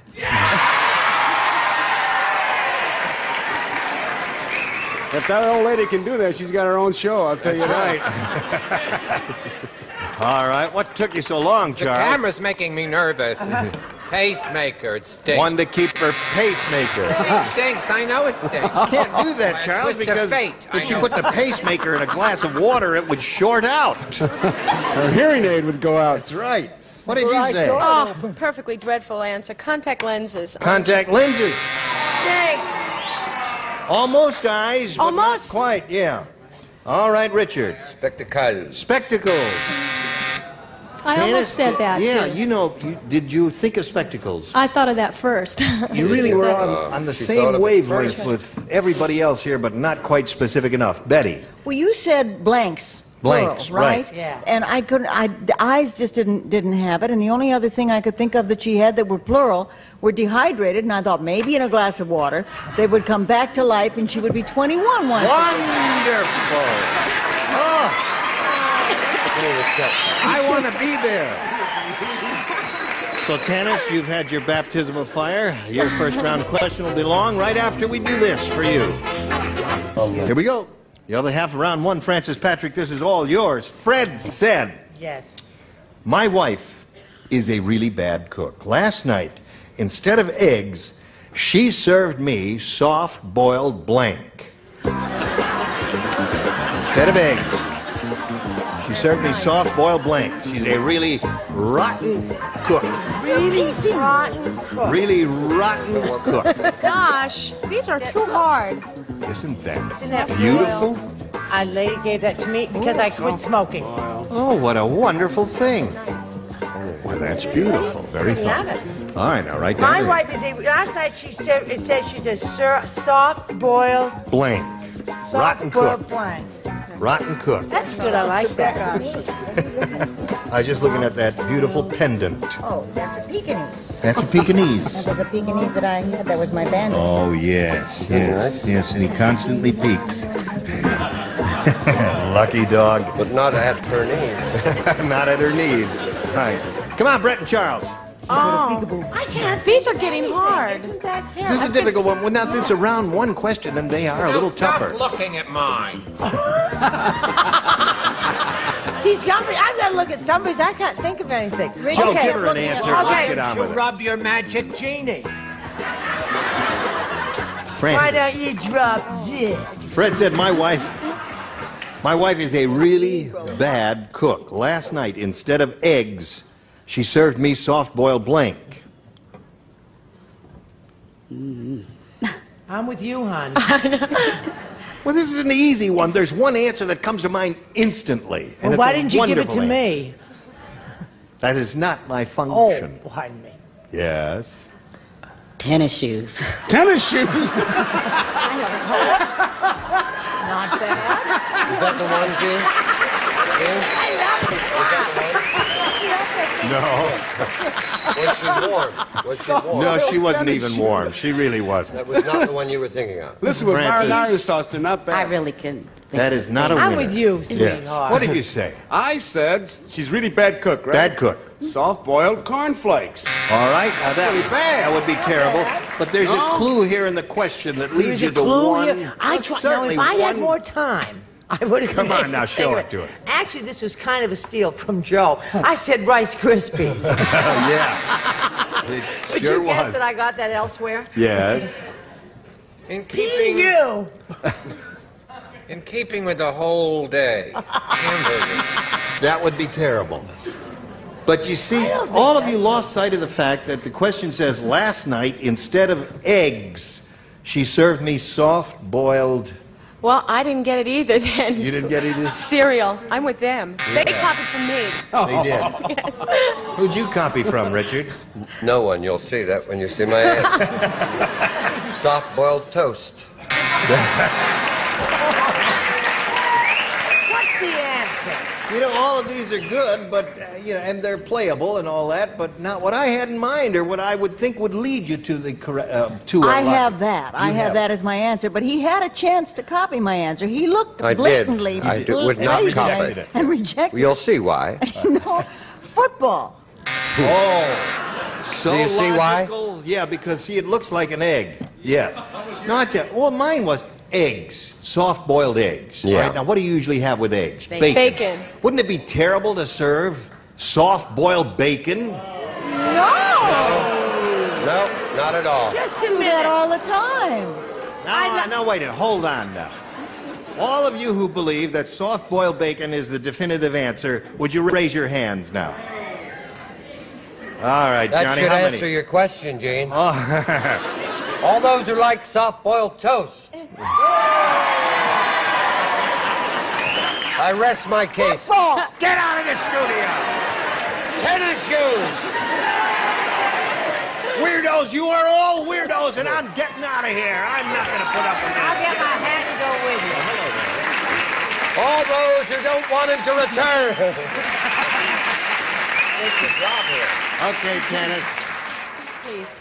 What? B, please. Tanis wants B, and everybody will play because no one matched nobody in the first round. Including you on Either that question, including me, right. Oh, Hey, did you hear about the Nerdo-Crumbesian space program? I will tell you about that right now. They're so dumb, last week they tried to launch a rocket by putting a blank under it. Got it. That's how dumb they are. So dumb, they tried to launch a rocket by putting a blank under it. Nerdo-Crumbesia. I get the feeling I flunked. No, you didn't. There are no right or wrong answers. Remember, Joe. Certainly a lot of wrong ones. Joe says this whole show is like one big happy rehearsal. It's a happy rehearsal. You were halfway finished. I said, what's going on? Look at the new shot. Show the new shot again. Yes. No, that's not the new No, shot. there's the shot. It looks like Gene Rayburn in divorce court. Stay tuned.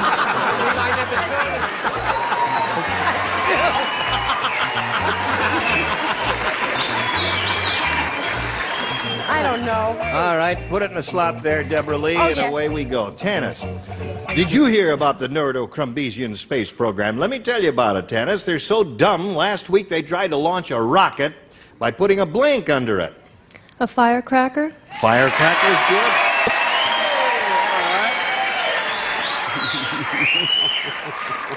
You still haven't matched, have you? I can tell by the grin. Well, I have matched. That's what I said. They put a match under it. A match? Yeah, sure. Little Italian guy went there and said, hey, got a match? Oh.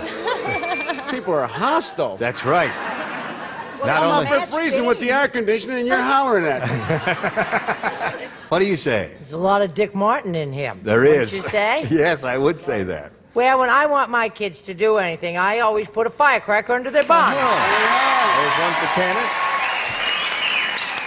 Looking for a little firecracker. Well, I like my answer. It doesn't stink. It does stink. Can of Sterno. Sterno.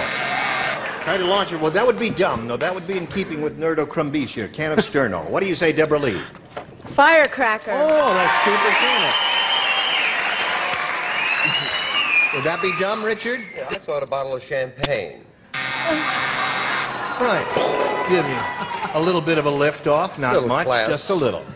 Yes? It's all in the eye of the beholder, right? I said a kangaroo. A kangaroo. Oh. Well, it's logical. That'll get you off the ground a little bit there. So you picked up 2 there, and now you stand by because your job is to match 2 to tie and 3 to win. Now this for you. Today's consolation prizes are first, La Machine by Moulinex, the incredible food preparation system from France. It's like having a professional chef right at your side. And a snack tray in a supply of FFB Stone Wheat Wafers, crispy, crunchy cracker squares. It's a little nutty, you'll agree. Stone Wheat Wafers when you're counting on good count on FFB. And a crock pot and a supply of Southern-style dinner fixings from Red and White Foods. Red and White Foods, a quality brand for nutritious economy and delightful dining. And a waffle grill and a supply of Staley syrup, 100% natural syrup, no preservatives, nothing artificial. Staley syrup with rich country breakfast flavor that's naturally delicious. And more matches now with Gene Rayburn. Thank you, Johnny Olson. Here we go. Finish this game now, Francis Patrick. 2 to tie and 3 to win. Everyone plays again. The Great Zambini. One of my guys.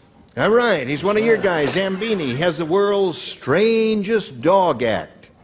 Zambini doesn't train his dogs to jump through a hoop. He trains them to blank through a hoop.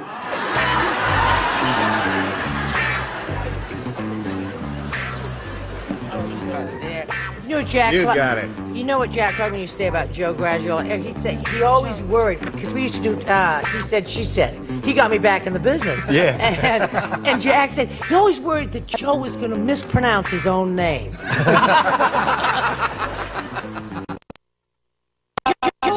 We had a little trouble with it in the beginning, but not anymore. Now Francis Patrick, the great Zambini, has the world's strangest dog act. Zambini doesn't train his dogs to jump through the hoop. He trains them to blank through a hoop. Speak up, I can't hear you. What'd you say, honey? To fly through a hoop. Fly through a hoop. Janice? Yes? I thought you were going to go down the drain here. But I think she just did herself in with that answer. Now, hold on here, Francis. You need 2 to tie and 3 to win. I don't know how many flies we're going to get here, but we'll find out right now. Joe? It's an Italian dog, right? Yes. That dog can tinkle through that hook. Tinkle through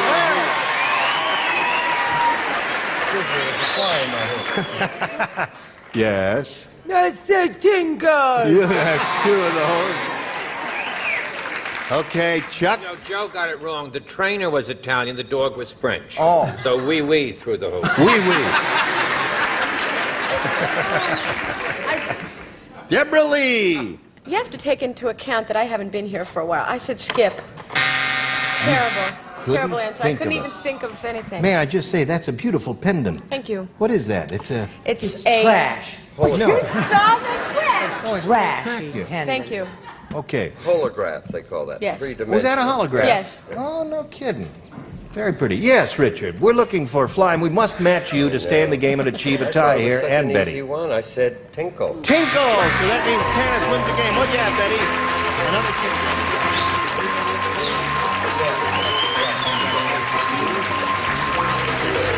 A little blue dot. We'll say goodbye to Francis Patrick, who's leaving here with $700. Congratulations Thank to you very much.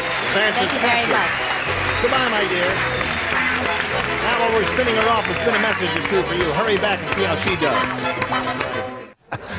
Listen, we've had a dandy time, and we hope you have. Joe, you haven't... Now, you know, Joe was on our old match game, and Joe was responsible for bringing us lots of wonderful people to that show, such as Don Meredith, Whitey Ford, Mickey Mantle, don't Mickey forget Mantle, him. and... Willie Mays? Willie... Babe No. Ruth? No, we never had. Babe Ruth, Betty says? No, not Babe Ruth, no. And we hope, Joe, that you've enjoyed yourself here and that we could induce you to talk to some of your friends in the world of sports and bring some of those wonderful guys. They watch it all the time. Good. And they'll be glad to come on. All Even right. bring their bubblegum cards. We're going to pick your brains and do that. Gene Rabineer, join us next time for Match Game 78. Goodbye.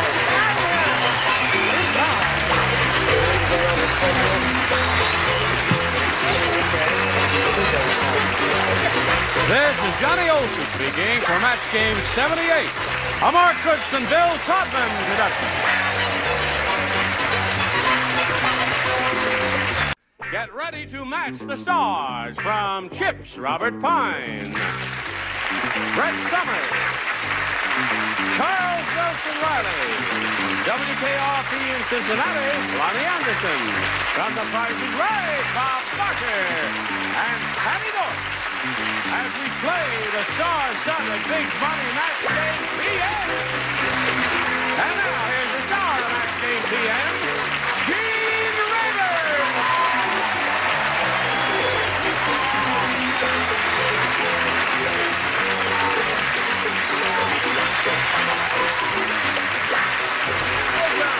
Thank you, friends, for joining us here on Match Game PM. You're going to have a wonderful time because we all have all these wonderful people. Now, would you say hello to our 2 players here, Eleanor Gordon and Ron Carr? Applause, applause, applause. Oh, boy. I greet you. And you, sir. And before we begin, we'd like to find out a little bit about each of you. Anything you care to tell us will be welcome. Ron Carr, we'll begin with you. Well, I'm an unemployed bachelor from Aurora, Colorado, which is a suburb of Denver. Yeah. And my biggest hobby is the history of the fur trade era of the United States, along with American Indian history. History of the fur trade? Yes. So you know about the mountain men and all that? Yes, sir. As a matter of fact, some of my friends have movie parts. Really? Yes. Yeah. Well, that's a fascinating history, It is very part of fascinating. American history, Yes, it and is. we congratulate you for that work. Good luck to you here. Eleanor, let's find out about you. Well, I'm a secretary, and I have a daughter that's 3 years old, and that's about it. That's about it. Yes. Nothing else you want to tell us? I'm happy that I'm here. Well, we're happy to have you here, Eleanor. Here on Match Game PM, each of you will have 3 opportunities to match as many of the beautiful people as you possibly can. And the one who's done that most often at the end of the 3rd round will go on to play the Big Money Super Match where you can win over $20,000. So get ready for that. Here we go. Ron, A or B? B please. B it is. We're off and running. Here it is. Sheila always has to know what time it is. When she's at the beach, she uses her husband's blank as a sundial.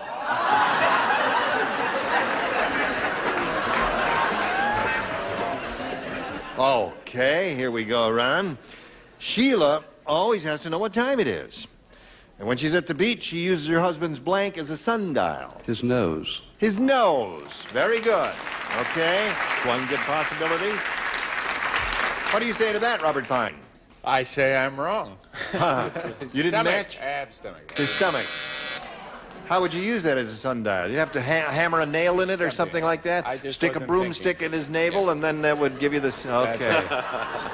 I saved you, didn't I, Robert? Yeah, thanks. Yeah, okay. All right. Hello, darling. Hello. Nobody is more shocked than I am. Nose. Nose it is. One for him. Finger. I'm sorry. Finger is another good possibility. Yeah. Yes, nose and finger were the two good choices there.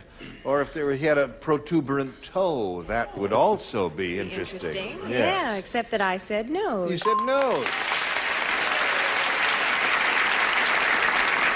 What do you say, Bob Barker? I say the actual retail... No, that's another... No. It's the same studio. My mind is wandering. I said no. Nose it is. 3 for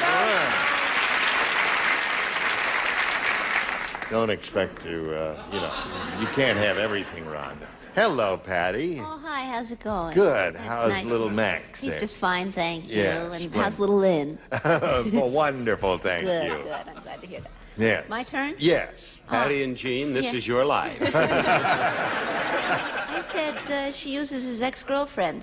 His ex-girlfriend. Just buries her halfway in the sand, draws a big Head circle first, around her. feet up. Head first, feet up. Right. Wonderful. Okay, 3 for him. Eleanor, let's see what we have for you. One little goodie here of equal difficulty. Lois Lane said. Oh, boy. She said, let me tell you about Superman, the Man of Steel. After a few hours with me, he becomes the Man of Blank.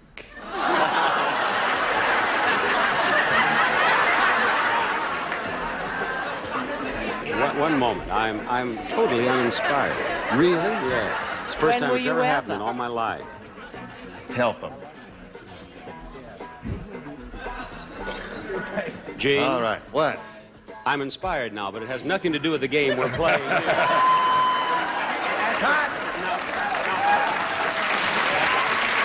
Gene, write your answer down. You are the host. You are in charge. Ask her to whisper something to me again. Just anything. All right. Do I have to... Just whisper something. Just keep whispering. All right. He's got one. That's a good game we were playing. Lois Lane said, now let me tell you about Superman, the Man of Steel. Well, after a few hours with me, he becomes the Man of Blank. My mind was blank, but I thought of gold. Gold? I don't think you quite got the idea here, Eleanor. Man of Steel, one would tend to say something in the opposite direction of steel, Yes, right? Like such as? I was right on there. Such as rubber. Yeah. You become very loose and pliable. That's one possibility. Yes. First, you take a pound of butter. Band of butter. Another very soft material. I missed that movie. Yeah. Hottie! Now you got the idea, haven't you, Eleanor? Yes. Man, a putty just became putty in her hands. Honey or Jell-O? Jello is another good possibility. Anything you say is okay with me. After she had whispered in my ear, I... Naturally, you couldn't think of an answer. Mud. Yes. Mud. Yeah. Your name is Mud, And too. to this audience, I say mud in your eye. Yeah. Does Dorothy Jo watch television? She did until tonight. No, I must tell you, the last time I was with you, she said that she couldn't stand to watch because she's embarrassed with my answers. And after Your that answers one, have been good. And knowing that she's not watching, whisper in my ear one more time. All right, Miss Patty Deutsch, we're up to you. Tonight, your answers are going to look good. Thank you. 40% cotton, 60% polyester. Wonderful. Okay, so there we have the end of round one. 3-0 is the score. Round two coming up, but first thing. Okay, here we go. We'll go to round two. I'll push a button around your head. We'll ask you to go first. I'd like B again, please. B it is. 3 people play. Robert, Charles, and Patty. Thank you. For you especially, this. Janet said, my husband gets mad if I wear anything sexy and revealing. So I told him, just because you own the tree doesn't mean the other guys can't look at the blank.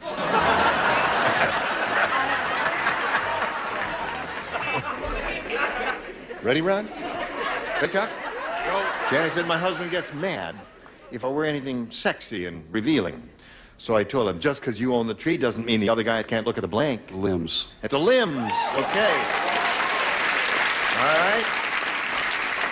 What'd you say? I didn't say that. You didn't say that? No, When no, was it? Mark. At the bark? Just because you own the tree, the guys can't look at the blank. Come on. You know what, honey? I'm made for nighttime.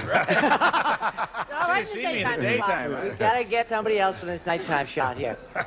Okay, John.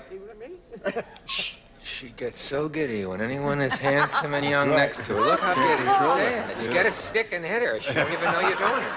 I'll just throw a bucket of cold water on her. I think it's a match.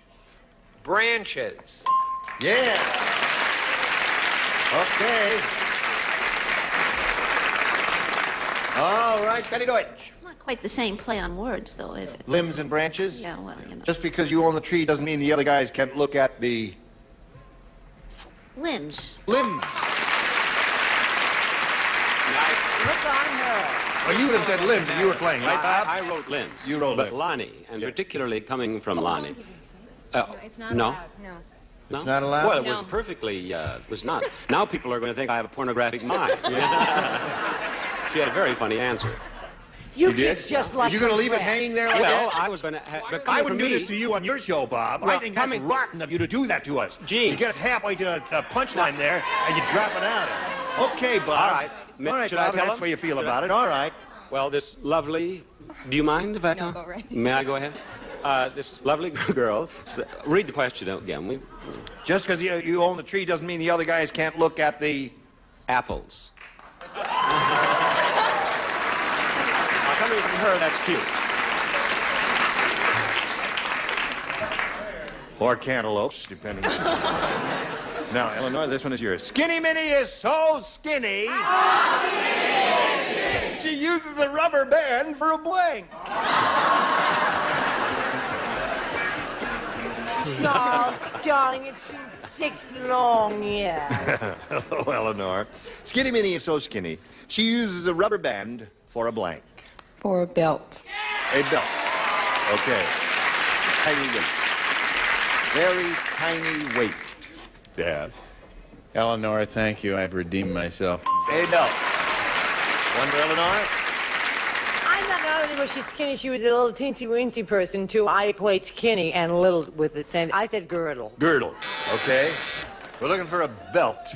A friend of mine uses a headband for one of these, so I said bra. A bra. But that would not be she's very your friend skinny. down here. Hello, Lonnie. Hello. She uses a rubber band for a... Well, I thought if she was that skinny, she'd use a rubber band for a bra. bra. Yeah. So we're back to apples again. Okay. I said belt. Belt. There's two for her. That's two score. If you like, you give the lady a little belt. I'd like to have one. Oh, settle down. Belt. All right, she won. 5-3 the score. Here we go, the third and final round. Ron, you're still ahead. We'll ask you to go first again. I'd like A this time, please. You want A? Okay. Harry said, I love my new apartment with the mirrors on the ceiling. The only problem is, yesterday I fell off the chandelier while I was blanking.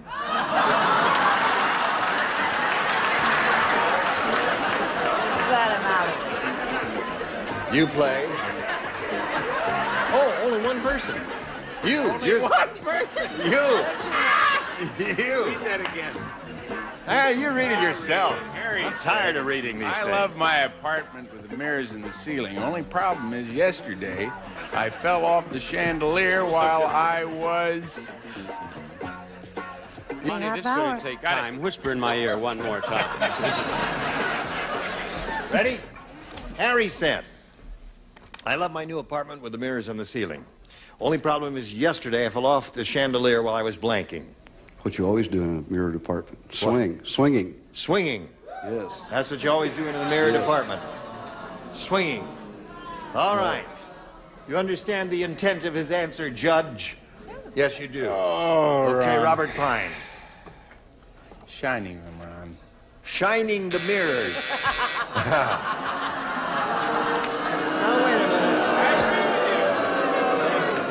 You people thought he was going to say something else because you thought he was one of the swinging members of the Hollywood community, the land of Sodom and Gomorrah, of sophistication, all that. Well, you're just wrong, America. This is a very small town. Okay, where are we? Are you ready, Eleanor? Now, Yes. here's what you have to do. You What have to did have you say? 2 to tie and 3 to win. Okay? Who plays? Brett I plays. play. Charles plays. And you play, Lonnie. Here's a little match game riddle for you. How can you tell that King Kong is in your room? The answer, you can smell blank on his breath.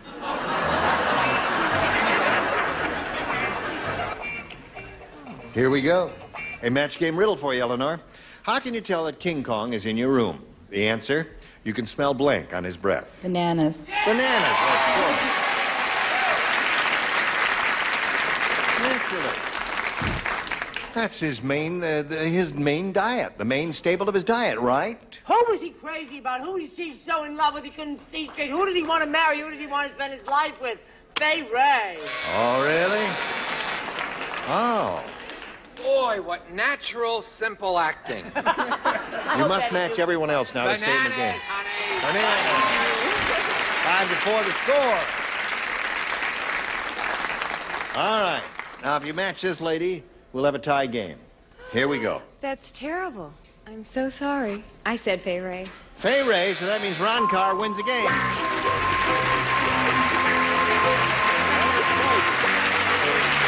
There you go. That's the little blue dot there. Eleanor, it was a pleasure to meet you. We'll send some gifts your way, and our thanks for being on Match Game TM. Eleanor Gordon, ladies and gentlemen. Thank you. While we're spinning her off, we've got a message or two just for you. Here we go, Ron Carr. Time for the big money where you can win over $20,000. To do that, we have 2 audience matches for you. Here we go with the first one. We polled the studio audience not too long ago and said, write down your best answer to this. Blank Collins. $500 for matching their most popular answer. For matching the second most popular answer, $250. And then for matching the third, $100. 3 of the 6 stars will assist you. I'll give Brett first chance. Something I think is nice in the summertime. A friend of mine, Tom Collins. Tom Collins, 1. Charles? Dorothy Collins. Dorothy Collins. Catch up. Bob?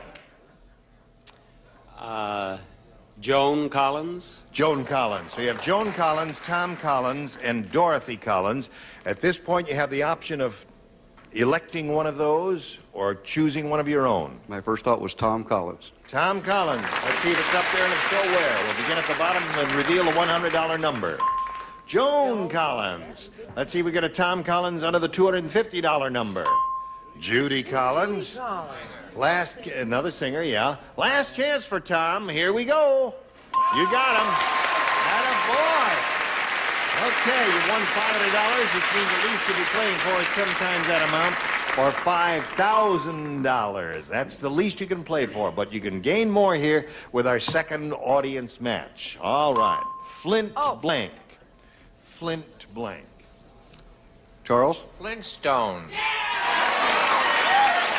Patty? Flint, Michigan. There's That's a another famous one? place. I don't know. And Robert.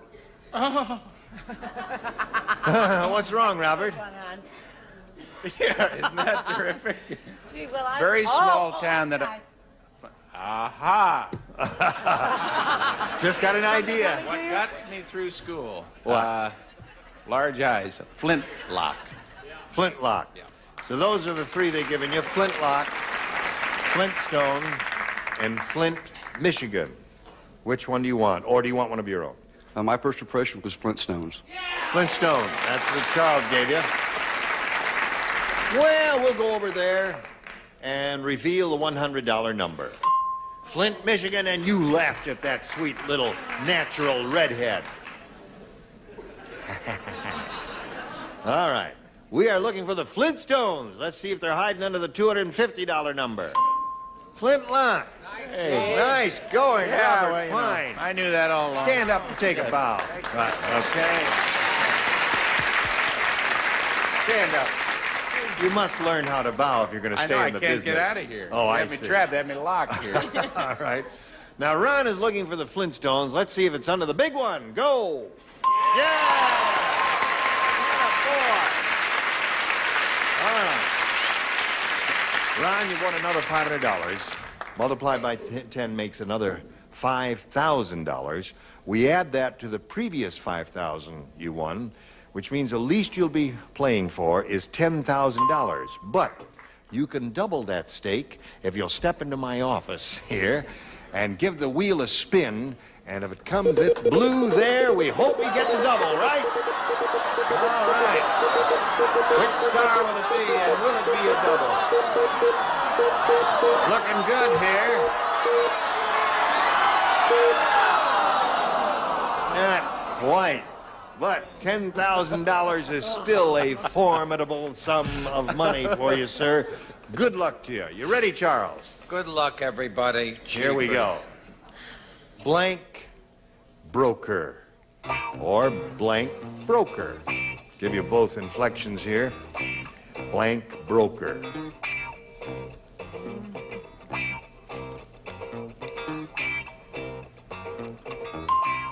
All right. Now, Ron, if you give us the answer that Charles has written on the card, we give you $10,000. What do you say to that? Stock broker.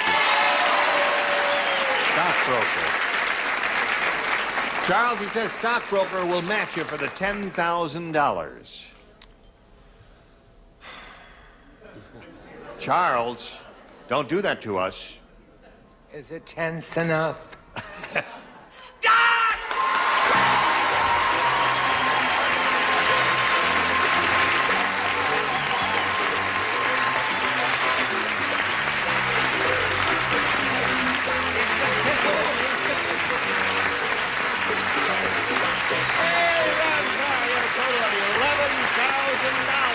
Congratulations to you, and while you're celebrating and your family out there, we're going to do a little message for America. And boy, Ron.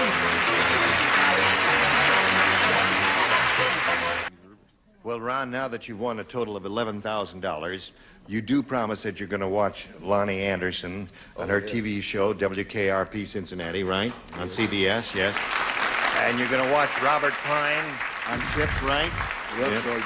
And you're going to watch, what's his name here on The Price is Right? Yes. And you will continue to watch everybody else here on the match. Yes. He's just won $11,000? Right. I have some land. The Price is Right. That's enough. Cut.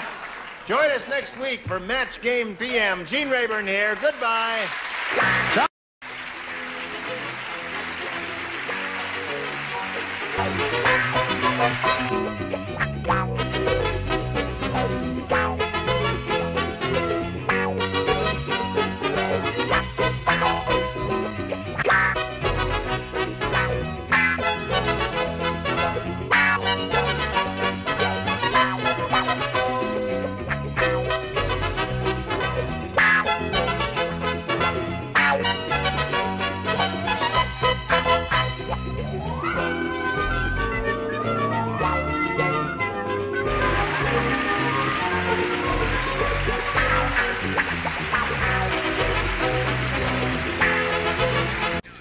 Get ready to match the stars from Lou Grant, Robert Walden, Brett Summers, Charles Nelson Riley, Audrey Landers, Bert Conley, and Patty Duke Aston as we play the star-studded Big Money Match Game 79.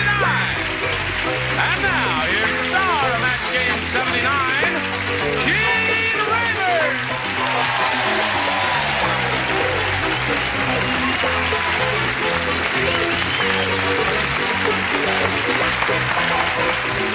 Thank you, Franny.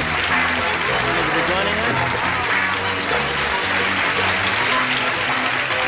Welcome, everyone. Nice to see you. You have never been here before, have you? Nope, it's my first time. New kid on the block. Have to give her the traditional welcome here. Awful. He gets so Make- depressed at a pretty face. Yep. She has a record out, which the title of which is "The Apple Never Falls Far from the Tree," and in your case, it must said mean that your mother is a very beautiful woman. Thank you. You always laugh at your mother? No. Well, you ready? Yeah. Just a little brisk, polite applause, please.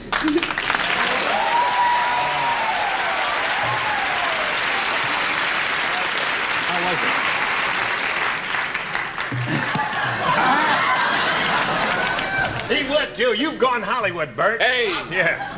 Welcome, one and all. Now let's say hello to the player here, Francis Anderson, the current champ.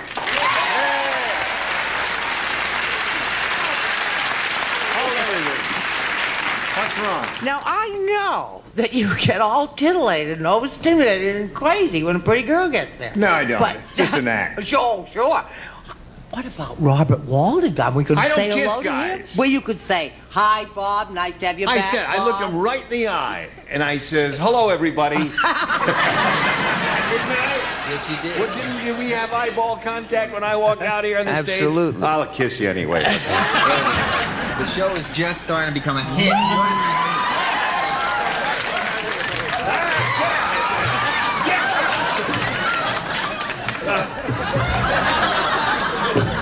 Here, I'll give you a boost. Okay, now. Dignity. Raise your right hand. Do you solemnly... No, that's nothing. Listen, Frances had $100, and she won the first part of the game there and collected her $100. Now she's going to try for the really big money where she could win, a big bundle, well over $5,000. Good luck to you. We'll see how that turns out after we see about this. Here we go with Francis Anderson. Here we go. Here we go. Here we go. Here it is. Take a look up here now. Francis, we polled the studio audience not too long ago and said, please write down your best answer to this. I gotta be blank. If you match the answer they gave most often, you get $500. If you match their second most popular response, $250. And then for matching the third, $100. And 3 of the 6 ding-a-lings will give you some assistance here. All right, Brett. I gotta be me. There is a song by that title, but not by that melody. Charles. I gotta be out of my mind to sit next to you. What was that? I gotta be free. I gotta be free. You want Patty or Bert? Yeah. I'm gonna steal Patty's I gotta be crazy, which is what Charlie said. Right. I gotta be crazy. I gotta be me. And I gotta be free are the 3 they've given you. You have the option now of choosing one of those or giving us one of your own. What is your pleasure? I gotta be me. Yeah. I gotta be me. Whose hit was that? No, Steve Lawrence, wasn't it? Yes, yeah. Golden Rainbow. From the Broadway show he did, wasn't it? Yeah. Yep. Okay, here we go. We're looking for I Gotta Be Me. We'll begin at the bottom and reveal a $100 response. I gotta be good. Me too. Who said that? Let's do the best he can. We're looking for I Gotta Be Me. May we see the next one, please? Free. I gotta be free. All Oh, right. yeah. Last chance for I Gotta Be Me. I hope it's there, Francis. Here we go. Yes, it is.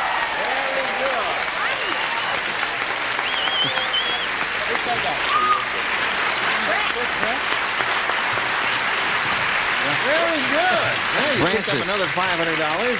You got a total of $600, and you're going to play. The least you'll play for is 10 times the amount you just won, or $5,000. But if you get a good spin of the star wheel, you could double that money. Play for $10,000. Good luck, Francis. Give it a go. sure is. Give it a good spin. Let's see if it's going to double. Need to be on the other side. Over.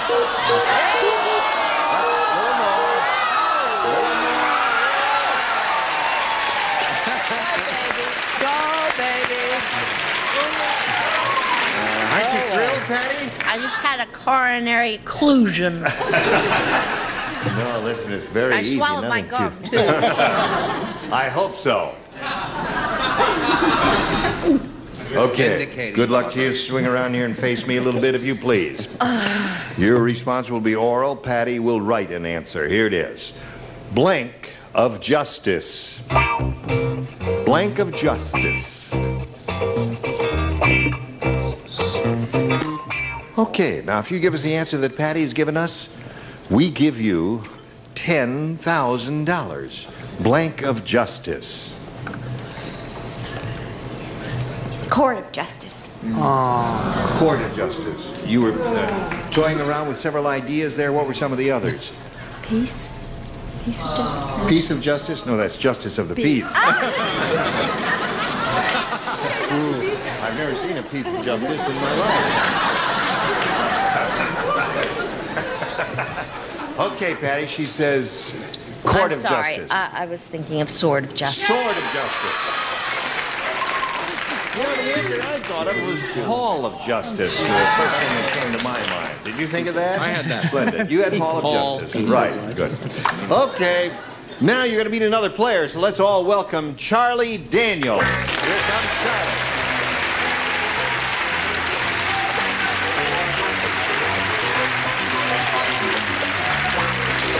Hello, Charlie.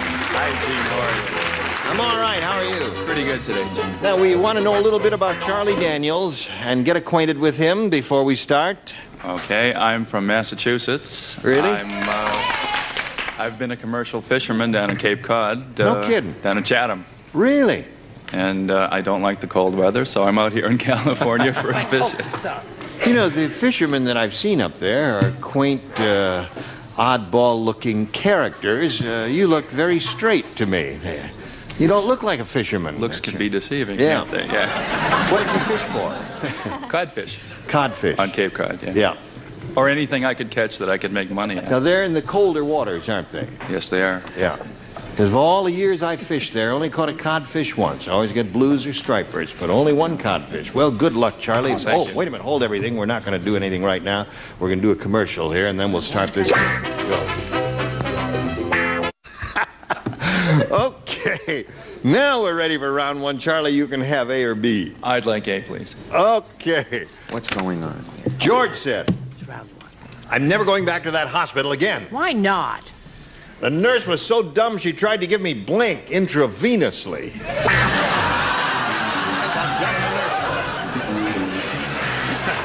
The nurse was so dumb she tried to give me blank intravenously. Hello, darling. Hello. Splendid look on your I don't face like today. this question. Oh, Miss Johnny, the second time. Okay, Charlie, George said, I'm never going back to that hospital again. The nurse was so dumb, she tried to give me blank intravenously. Oh, I'm sorry. Get it in there, Audrey baby. wasn't finished. Did you change your mind, Audrey? Yes, I changed my All right, mind. she's ready now, so anytime you're ready, Charlie, just think about it. Nurse is so dumb, she tried to give me blank intravenously. I will just say food. Food. Yes. Food. Well, I know, you know, round one questions can be almost anything. What'd you say? Can I go get what I threw down there? Did you Yeah. say food? Go get I it. said food and I threw it away. Oh. I changed it to lunch. I wanted to be Lunch? specific, What about that? like Strasberg told me. Yeah. Will they accept that? They bought that. It's a form of food. You talked them into it. Only. Thank you. Right. Okay, Brett. Well, now, I assumed you were feeding, but I assumed that if the hospital was so bad, and you have to be very careful, but I won't go into my lecture on hospitals. Anyway, I said pork chops. Pork chop. It's a form of food Okay. in some parts of the country. All right, Chuck. You don't like that? I don't think it's bad at terrific all. I think it's a I thought marvelous this answer. was all right. My pills. Pills is excellent. Pills Pork is chop- better than pork chops? Not better. They are of equal Well, pills are more liable to get in a hospital than pork chops. But the idea was that it was a dumb hospital. It was a dumb thing to do, trying to give a guy a pork chop intravenously. Now, what was all the commotion over here? What were you doing? I was changing my mind. Oh, from what to what? Well, I think I decided to put spaghetti. Spaghetti. That's the best. You need a very long vein for that. Right. That's the best answer. Bing. That or beefaroni. Okay. Now, what have you got, sir? Well, this is almost reasonable. I feel foolish trying to be almost normal. This is soup, I said. Soup? Yeah. Intravenously. Yourself. I thought it was a very good answer. All right, Penny, what do you say there? Well, after the pork chops and the spaghetti and the soup, you have to have a milkshake for dessert. Chocolate milkshake. But they're food. Well, anything would be bad, you know, like steak or pills or and all those But they things. do feed you intravenously. Yes, of course they do. Intravenously, right. Are you ready for yours? I've never liked All right, that here it question. is. No, I didn't either. The Scoutmaster said. What? Yellow. Scoutmaster said sexual freedom has gone too far. The Scoutmaster? My How far most has it gone? trustworthy. I'm not sorry. Go ahead. Go ahead, Mr. Sexual Rayburn. freedom has gone too far. Yesterday, my most trustworthy scout won a merit badge at blank. At a blank. I beg your pardon. At a blank. Yesterday, my most trustworthy scout won a merit badge at a blank. Good. Okay, Robert, you're all right. you'd like that. The Scoutmaster said sexual freedom has gone too far. Yesterday, my most trustworthy scout won a merit badge at a blank. At a love-in? At a love-in. What is a love-in exactly? I've never been to one. Nor have I. You haven't either. No. I asked her what a love-in was. She says she's never been to one. And I said, I've never been to one. And neither one of us knows what we're talking about. She gave us an answer that means nothing to her. What do you say? Well, just as lunch and food, you know, very close together, I don't know. This is, you know, this is very close An to a orgy? love-in, an orgy. If it's the right crowd. Right? I don't know anything about those things, but our judge, who must be an authority on orgies, he gave you a match on it, so it's all right with physical me. love-in, Yeah. I read. Oh, really? You don't know anything about orgies? Nothing about orgies. What about those pictures? You. Orgy. Orgy. Okay. Okay, Peter Francis. Yes? A nudist camp. A nudist camp, good. My most trustworthy scout won a merit badge at a nudist camp. Yeah, where do you pin it? At a nudist camp. No Good place, question. no place to put the badge, you know. Okay, Ms. Audrey. I put an orgy. There it is. I know it would never cross your mind, but say orgy anyway. No, it did cross my mind, but I said that you could certainly win a badge at a nude bar, you know, where they have the dancers. And... Oh, yes, a nude bar. How about a candy bar? Chocolate bar? How about a sand bar? Walnut. Okay, we're up to Patty Duke Aston. Well, see, at loving it's a give and take situation and not an orgy. But see, you get a merit badge for a service rendered at a massage parlor. One of those, eh? Okay, so there we are at the end of round one, 3-1. The score. Francis is ahead. Round two coming up later now. This. Got it, John. Thank you. Here we go. Round two coming up. Charlie Daniels, A or B? I'd like A again, please. A it is. You got it. Cinderella's stepsister was so ugly when Prince Charming handed her the glass slipper, she couldn't fit it on her foot, but it fit perfectly on her blank. Yeah. All right. Perfect. I thought so. Wonderful. May he take off his jacket? He's awfully warm. Yes, take off your jacket, No, you Robert. keep that You're jacket awfully on. I You told may you take- shouldn't have worn you it in the just- first place. No, If take you it were going off. to keep it on. Now Take it you off. watch your P's and music, Q's, just- Shorty. Yeah, right. Oh, we can have a little music. You want music to take it off?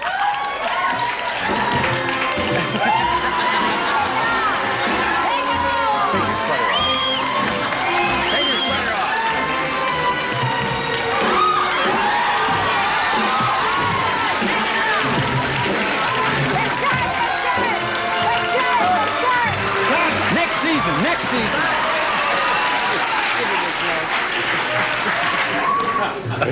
Lovely.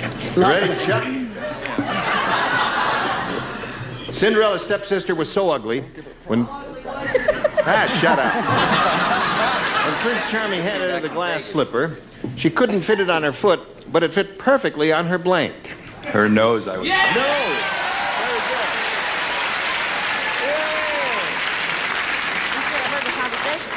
They love Charlie the Fisherman and his answer. Why not? It's a good little answer. N-O-S-E, no. N-O-S-E, no. Okay. Come along. What is that? I had to rush the artwork. Oh, no.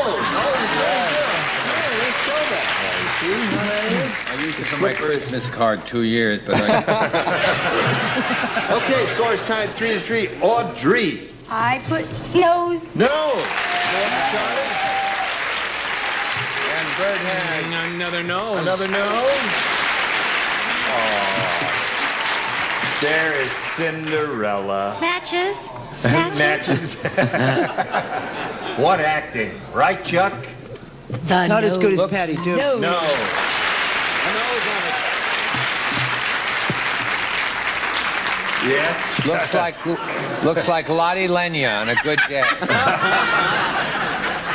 So now he has 6, Francis. That means the best you could do is match all 3 you haven't matched and achieve a tie. Roy said, my wife knows I'm really clumsy. For my birthday, she gave me a power saw and a year's supply of blank. You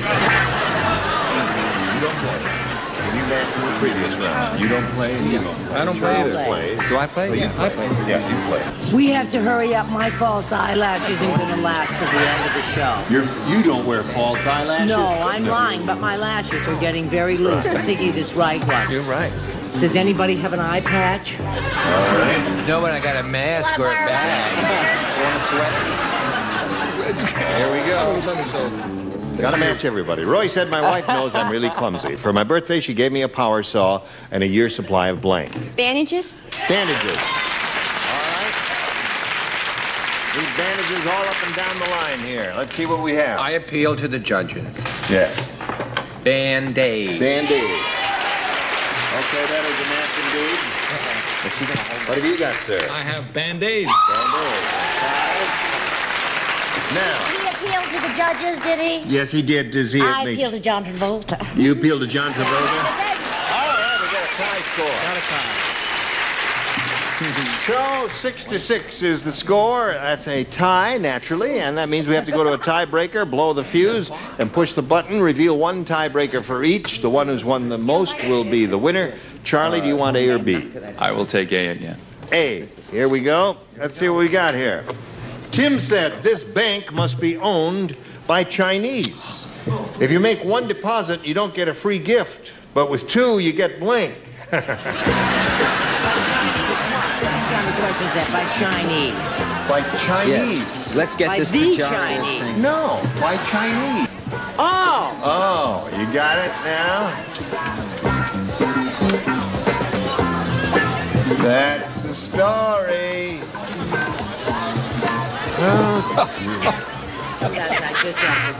You finished there? I have the best time when I come here. Charlie? Tim said this bank must be owned by Chinese. If you make 1 deposit, you don't get a free gift, but with 2, you get... Egg roll. Egg roll!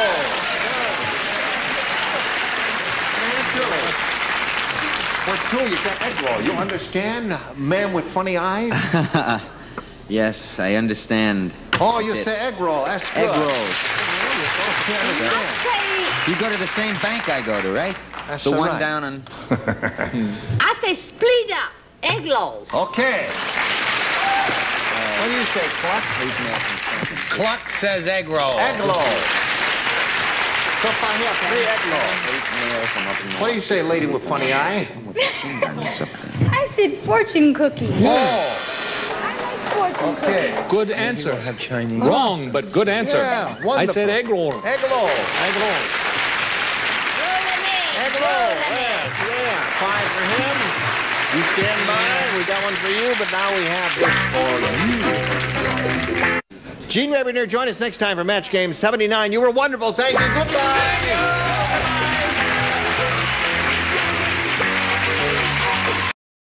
Get ready to match the stars. Foster Brooks, Brett Summers, Charles Nelson Riley, Some Real People, Sarah Purcell, Scully Mitchell, and Fannie Flagg as we play the star-studded Big Money Match Game PM. And now, here's the star of Match Game PM, Gene Rayburn.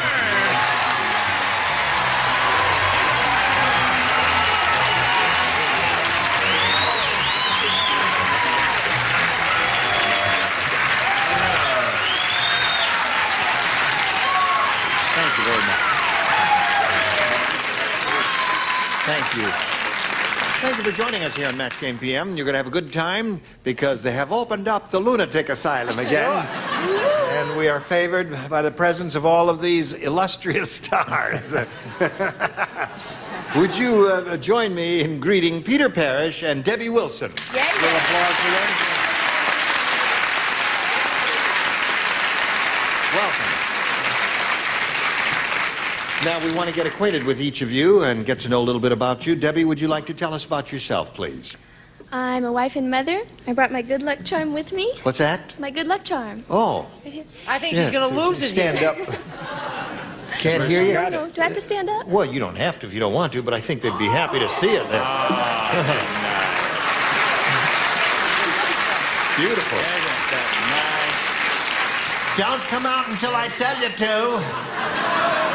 She's on the nest. And I have a mother-in-law who says Gene Rayburn turns her on. Is she here? No, but Oh. she'll be watching. She will. Okay, Yes. Debbie, good luck to you. And you, sir, tell us about yourself. I'm a fitness counselor at a health spa in Santa Cruz, California.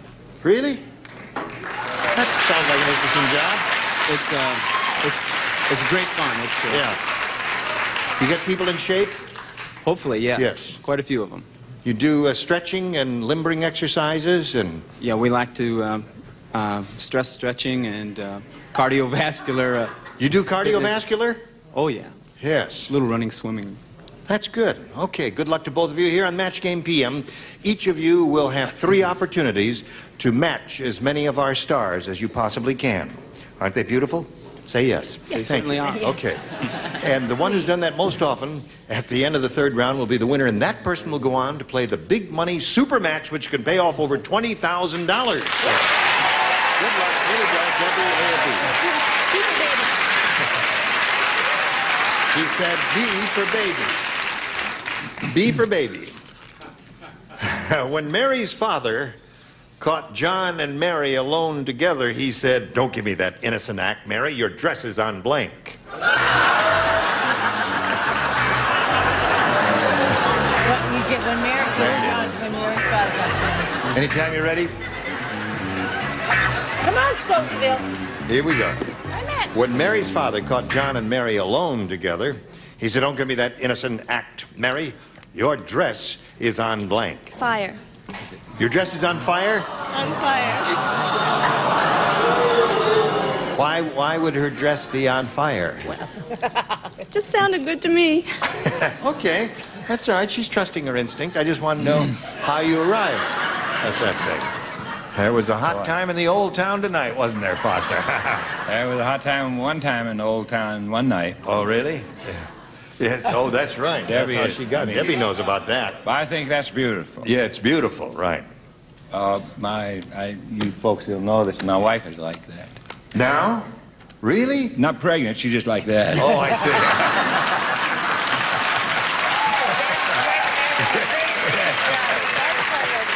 Thank you. Now, what did Mary and Father... Don't give me that innocent act, Mary. Your dress is on fire, she said. When she caught what? Whom? When she caught whom? Mary? When Mary's father caught John and Mary alone together. I see.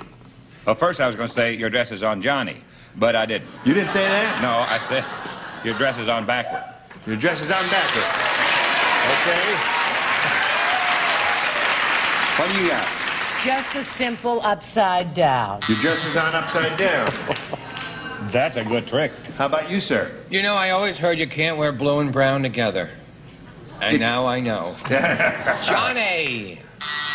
Blue and brown, under certain circumstances, harmonize exquisitely. Talk yourself into it. Yours is very nice. Thank you. I love brown.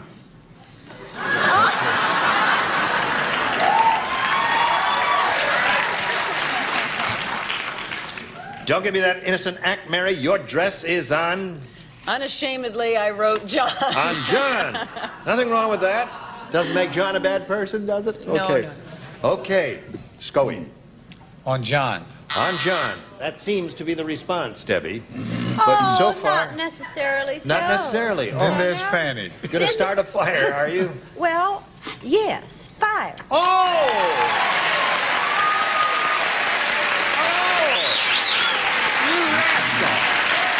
Good for you. Fun for Debbie. Ready, Peter? Jack said, that movie was such a turkey, they gave the first 100 people in the theater blank. You got it? You dress on backwards? Wait, just swing your chair around. Yeah? See, wouldn't it be more interesting to have this... This in Yeah. the front. It looks like that belongs in the front there. Well, maybe She it likes does. to wear it. I know a guy named John. All right, Peter. Jack said that movie was such a turkey, they gave the first 100 people in the theater blank. Stuffing. Stuffing. Okay. No? I said a drumstick. A drumstick. So they could beat the producer up. All right. What do you say, lady? If you don't find out where Peter works, I'll never speak to you again. Love, Fanny. I tell you, she makes me so mad. The stuffing. The stuffing. Oh, that's one for him. I said cranberry sauce. Cranberry sauce is perfectly acceptable.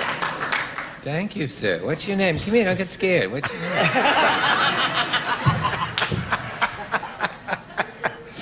All right, Sarah. Show us yours. They gave the first 100 people in the theater. I said cranberry sauce. Now, do I get a cheer, too? I did. Thank you very much. Yes, sir. Scully. I think we all kind of locked in on that Thanksgiving theme. You know? We are. Well, sure. Well, turkey. Turkey is associated with Thanksgiving. Yeah, so I picked something that was also associated. They gave them Indians. India. They were the first 100 people in the theater, India. Hissing and booing. I like it, Scully. Thank you very much. I like it. You're welcome. Thank you. You get an A in the creative writing course. Yes. Zip with these people. Are you taking pictures? Yes. No. Yeah, that person is taking pictures.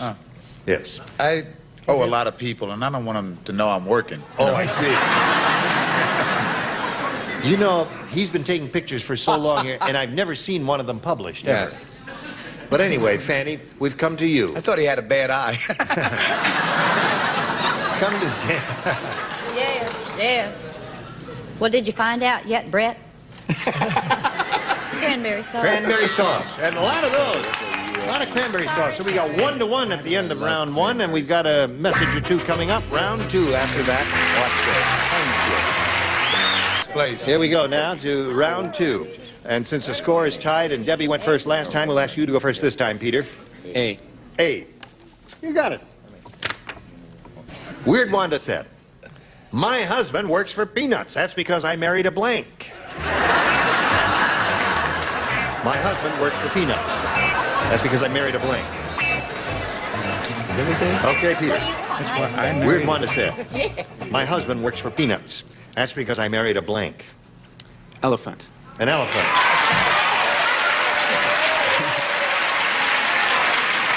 Elephants like peanuts.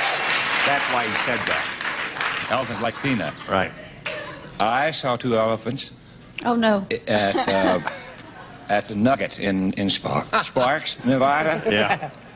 And they were husband and wife. Oh, really? And they were arguing. And the wife said, her name was Bertha. And she said, the next time you come home with a snoot full, you can pack your trunk.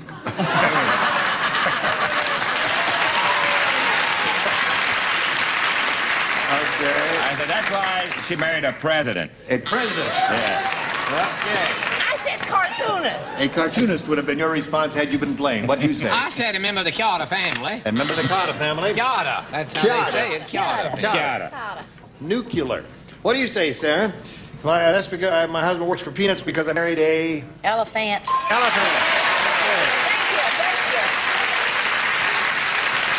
Little elephant for the boy there? No, it's amazing. Is it? I said monkey. Monkey. Elephant never entered my mind. Really? Well, the phrase is you do more than a monkey do with a peanut. You know, I can do so-and-so. I see.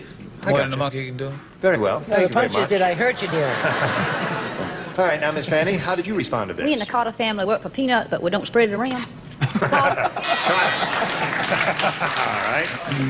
Now, let's see what we have from Miss Debbie over there. Steve said, Sue is so sweet, just by kissing her, I got blank. Sue is so sweet. Here we go, Debbie. Steve said, Sue is so sweet, just by kissing her, I got... Cavities.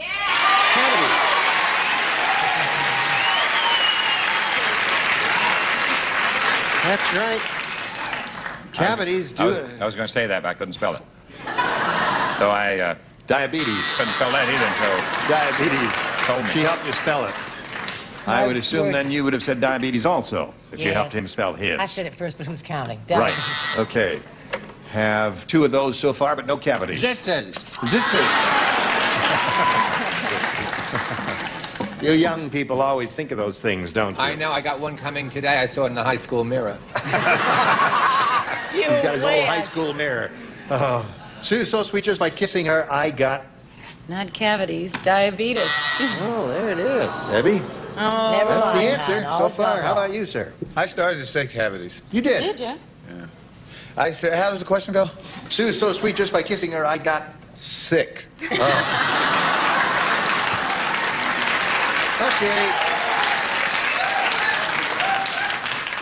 So there we are at the end of round 2. Now we go to round 3. And Peter, since you're still ahead, we'll ask you to go first one more time. A. You've got A. Larry the Lush said... What are you looking at me for? No. I'll say Larry the Lush said, and then you do the rest. Can I Larry. cue it? Can I cue it because I'm a director? Oh, yes. Ready? Yes. No, You want to cue it? Are you Right. going to give me the cue? Yeah. Larry the Lush. No, I didn't cue you yet. Oh, I'm sorry. Larry the Lush said... Watch it. Watch it. Or... No, from the top. All right. Yeah. Larry the Lush said... I always know when I've had too much to drink at a bar. I start whispering sweet nothings to the blank. Blank. Thank you very much.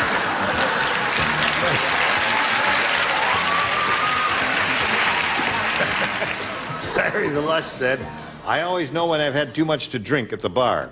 I start whispering sweet nothings to the blank. Bartender?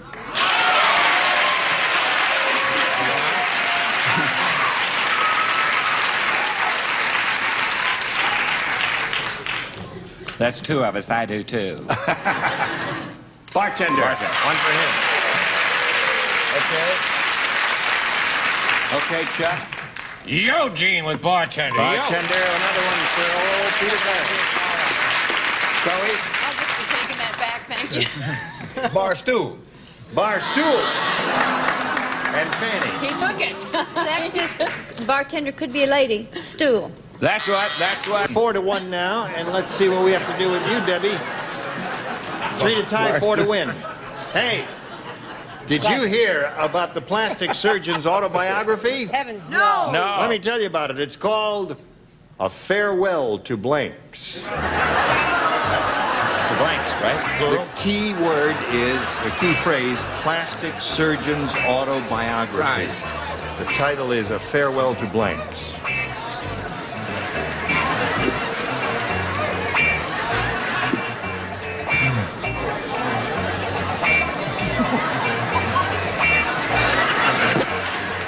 Here we go. Did you hear about the plastic surgeon's autobiography? It's called A Farewell to Blanks. Oh, I have two. They told me this would happen. I'll say wrinkles. Wrinkles is a good answer. Excellent answer. The little lady came up with a good answer. She said wrinkles. What do you say? I came up with a bad answer. I said little boobs. Oh, all right. Little augmentation. What do you say? Not that I have ever had or ever would have any truck with any old plastic surgeon, but I did say wrinkles. Wrinkles. Okay, Charles. Oh, boy, could I get even now. Now, I said... What do you all mean, Doc? Come on. I just went an oriental route. Chins. To chins, yeah. The chins is quite good. Now, Debbie, you must match the remaining two celebrities to stay in the game and achieve the tie. It's the best you could do. What do you say? I said farewell to wrinkles. Wrinkles, 4-3, score now. One more to make a tie. I just had a nose. I just had a Nose is it all. That's a Peter Parrish wins the game. Right on the blue. Down, if you would, please. Many thanks for being on Match Game PM. Thank you. We're going to send some gifts to Debbie Wilson. There she goes. We'll spin her off and spin a commercial for them, folks. And then you hurry back, see how much we win. Here we go now for the big money. Going to have two audience matches for you here. You could win over $20,000. Good luck to you. Peter Parrish, here we go. We polled the studio audience and said, write down your best answer to this. Blank it is. $500 for matching the most popular, $250 for the second most popular, and $100 for the third. Ding it one more time, just for good luck. Thank you. Now, 3 of the 6 stars will assist, but choose ones who have a reasonable amount of intelligence on their faces and not averting your eyes. Fanny? God. Funny you should ask. I think the most popular answer will probably be, yes, it is. Yes, it is.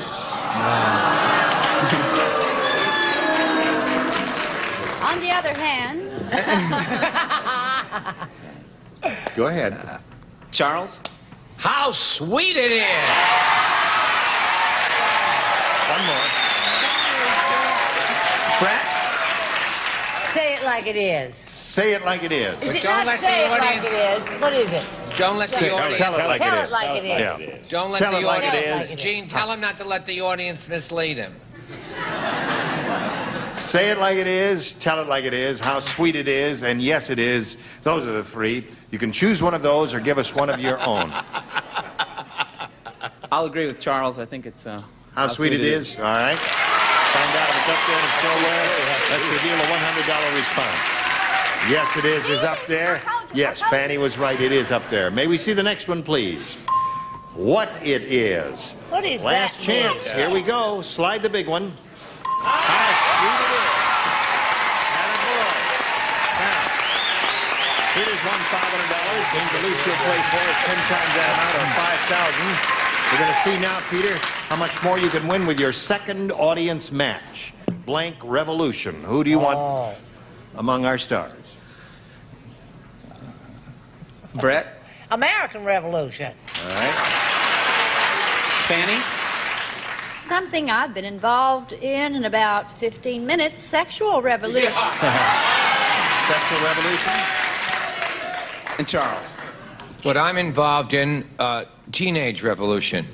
The kids at our school, what else is there? Quickly. Teenage revolution, American Cuban revolution, which and is some Cubans at our school too. With the 3. You want one of those, Russian Peter? revolution. Oh, I'm sorry. Just going on. I'll have to go with Brett on American. American Revolution. Let's reveal a $100 response. See what we've got there. Sexual revolution is Fanny's answer again. May we see the next one, please? French Revolution. Well, I think you're right with the American. I mean, it's got to be on top. Here we go. Oh, sorry. Yes, it is. Another $5,000. So, Peter, the least we'll play for is $10,000. However, if you get a lucky spin the star wheel, you will be playing for $20,000. We're going to root for you, and good luck to you, sir. Here we go.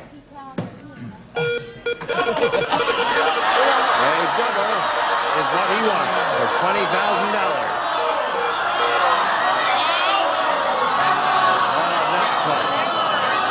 still playing for a large amount of money, Peter. $10,000. Face me if you would, please. And good luck to you. Now, just swing around a little more. Here we go. 20. Foster. Yes, sir. You will write your answer, and he'll give a verbal response. Write a response to this. The lady in blank. The lady in blank. Don't help, please, because the answer that you are saying may be a rotten answer, and then if he loses the $10,000, he's going to get you in the parking lot. Here we go. The lady in blank. The lady in red.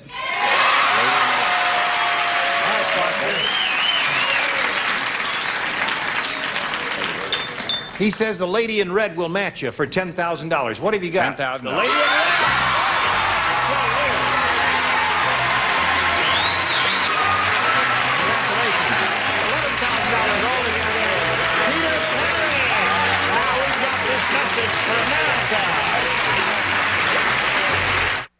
Join us next week for Match Game PM. Congratulations to Peter Parrish with $11,000. Gene Rayburn. Some of our contestants will receive Polyglycoat Textile Sealant. Miracle Stain Repellent protects, waterproofs, and beautifies your car's interior. Polyglycoat, available at new car dealers. At American Tourister Strong.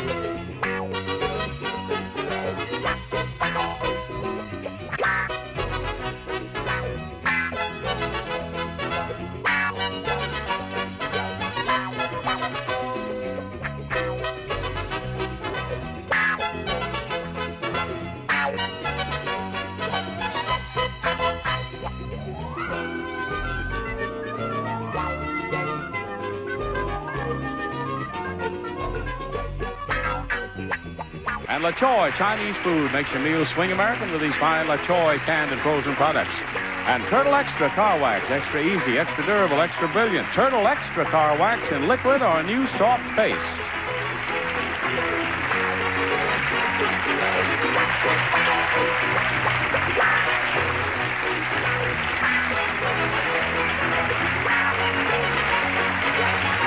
This is Johnny Olson speaking for Match Game PM. A Mark Goodson, Bill Todman production.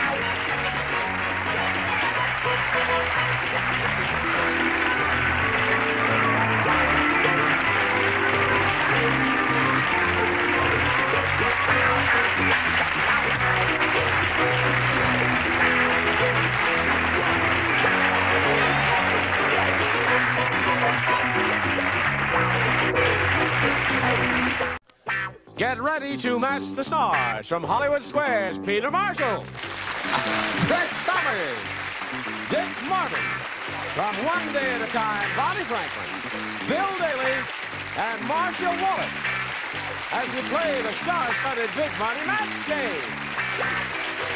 And now, here's the star of Match Game, Gene Rayburn.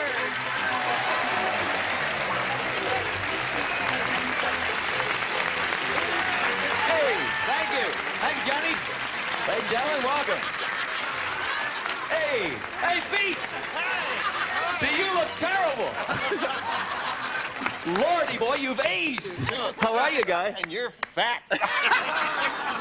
We have been friends. We have been friends for so doggone many years, back to NBC days, about 104 years ago. And everybody, I'll see people in the elevator say, Gene, how's it going? That's right, and people say to me, hey, Peter Marshall, I love your son, the baseball player. It's a pleasure working with you, my friend. Now, thank you. It's a joy to have you here. Now, listen, I ask you, in all candor, do we look right into the lens, Pete? That's the lens, just right my there. best side. Yes. That's Peter, and that's Gene. No, do we look alike, don't we? John, what do you think? No? You see, he has high cheekbones. I have high cheekbones. And you both have wrinkles. Right? And we both had our teeth kept by the same guy. And all. Have a seat. Welcome and all that. And welcome one and all. Welcome to Bonnie Franklin, Nice and Mary Keys, and Swayze. 2 games is what you'll be doing here. And I must repeat the name in case you didn't hear his name. We're going to find out a little bit about each of them. His name is Swayze. Tell us about that. Well, that's just kind of my nickname, Swayze, you know. Oh, Swayze is a nickname? Yeah. Oh, for Swayze. I see, yeah, Swayze. that's what they call me. What's your real name? Edward, really. but Edward Trying to Swayze. live that down, you know. All right. Where are you from, Edward? I'm from Maine, where I like hunting and fishing, and Brett's also from Maine. Where in Maine, dear? Bucksport. Right Where? down Bucksport. Golly, right- I know Bucksport. The Currys used to live in Bucksport. Yeah.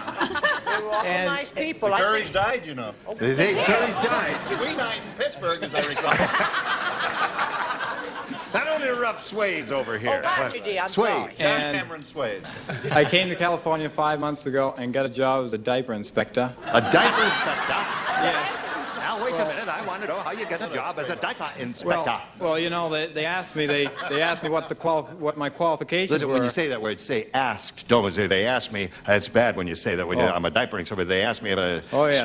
speak up clearly there. They asked me. That's right. What my qualifications were to be a diaper inspector, and I said, well, I started out in diapers over 20 years ago. Aren't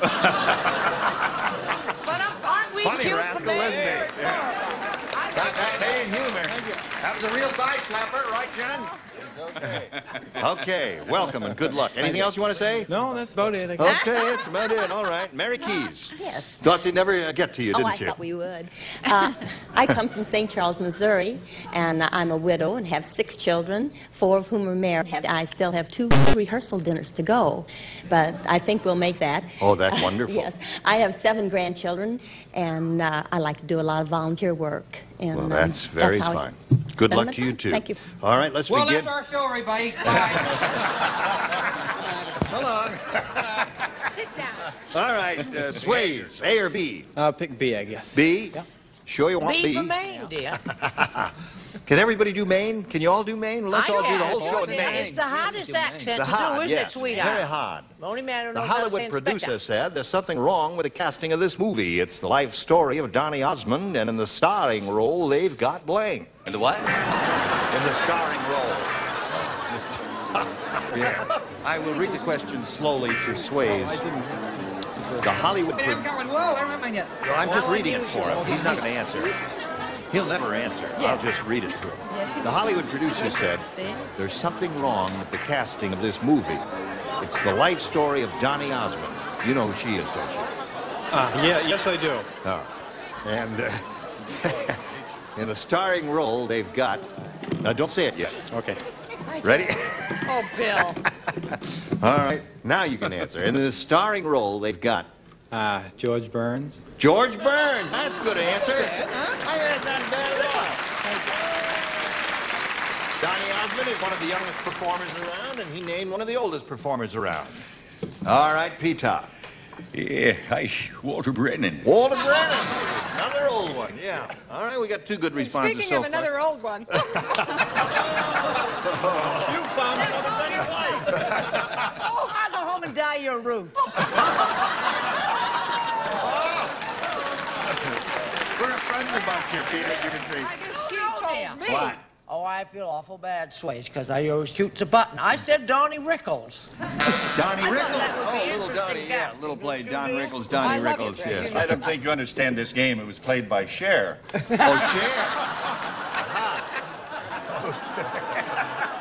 I don't think anybody understands this. Yes, cute game. It'll work. Think it'll last. It'll work. Yes. Greta Garbo to block.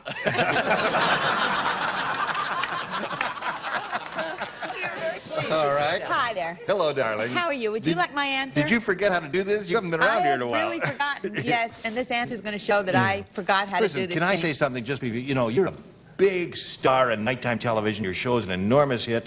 And I think what happens to us a lot of people come here, you know, and then they can become very successful, and then we never see them again. But it's sweet of you to keep coming back Oh, to I us. enjoy it. Yeah, isn't that nice? Okay, you want to hear this answer? Oh, you got a rotten answer? Yeah. Oh, well. Yeah. It that's didn't why we match haven't seen Sorry you in such a Swayze. long That's time. why you didn't want me back. You don't know the real reason. Okay, well, see, I thought they made a sex mistake in this thing, so I figured that they had Marie playing the starring role. Well, no, I thought it was okay. Now, here's the thing. Anything incongruous is what we were looking, and that's So incongruous. that was all right. Yeah, that's quite all right. But it didn't match. No. If I ever get a good, successful nighttime show, I'm never coming back here again.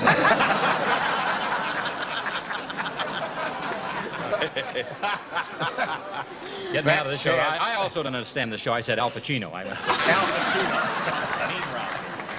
Hello, Hello, darling. Hello, sweetheart. How are you? Really adequate, thank you. And yourself? More than adequate, thank you. Well, I had Marie also. Oh, Marie. Yes. All right. Well, Yes, that's I did. good. Good You're idea. welcome, Bonnie. I personally didn't think it was that rotten an answer, but... No, I thought it was quite good. Thank you. Are you ready, Mary? Here it is. Glenn is a gourmet through and through. Before he bites his nails, he puts blank on them. Glenn the gourmet. A gourmet through and through. All right, Mary. Glenn is a gourmet through and through. Before he bites his nails, he puts blank on them. Hollandaise sauce. Hollandaise sauce. That would be fancy. Now, It's the first time I've ever played this First game. time you've ever now, there played was this. ketchup and there was hollandaise sauce. So I didn't want to be specific. So I just said sauce. That should get a thing, huh? Sauce. No. Sauce. Yeah. Oh. Because I'm shocked. It's rough, Pete. It's rough. It's a jungle, rough at I'm the telling top. you. It's a jungle up there. Up Certainly here, is. yes. See, he doesn't have his own show. He can't have it his own way, can he? You tell him, hon. No, we don't take sauce. No, I said béarnaise sauce. Béarnaise. Any Which is fancy close. sauce Well, that gourmets use would be good. Actually, I have caviar helper. Caviar helper. I gotta see that. You get that in Jurgensen's or Gelson's? You get One that of at the them. A&P. Oh, at the A&P. Hello there. Hello there. Another winner for us? As a matter of fact, I honestly felt that Peter's answer should have been accepted. Thank you. I was very nervous about specifying.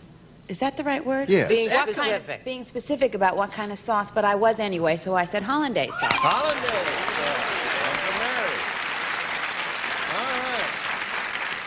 From one gourmet to another hollandaise sauce.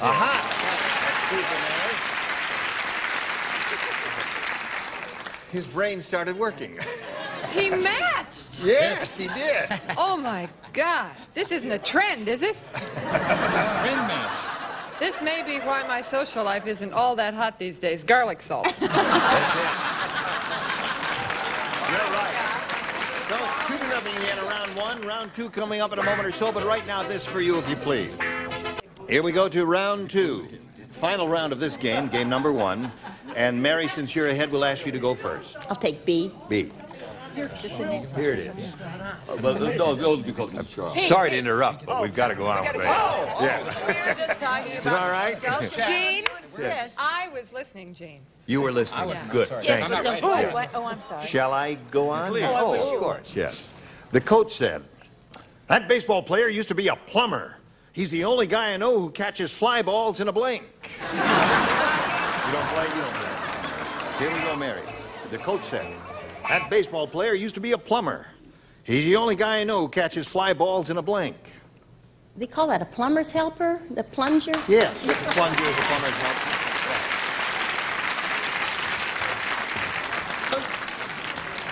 You've had caviar helper. That's right, and now the plumber. Now, plumber's helper. You really It's got it? Plumber's friend is the right Plumber's word. friend. Yeah. Three it is. That. Now wait a minute. Holy mackerel! What do you? I think It's a mirror. It's a spur. Yeah, It's a mirror, spur from a right. saddle, right? No, It's a what? It's a side view of a plunger. Oh, really? Oh, God, Brad. Don't No give up your kidding. day job. Yeah. Plunger. Yeah, that's it. Plunger. All right. Plunger it is. There's another one. Baseball player used to be a plumber. The only guy I know catches fly balls in a. I hate to be redundant, but in this case, I will make an exception. There it is. Now, Mary, you've got all six. That means, Sways, the best you can do is achieve a tie by matching everyone. Don't give up. I help out a little boy from Maine. No, Dumb I didn't. Donald is really dumb. Today, a girl asked him if he wanted to get lucky. Donald thought she was trying to sell him a blank. Tell him, eh? Here we go. Sway. Dumb Donald is really dumb. Today, a girl asked him if he wanted to get lucky, and Donald thought she was trying to sell him a blank. Rabbit's foot. A rabbit foot.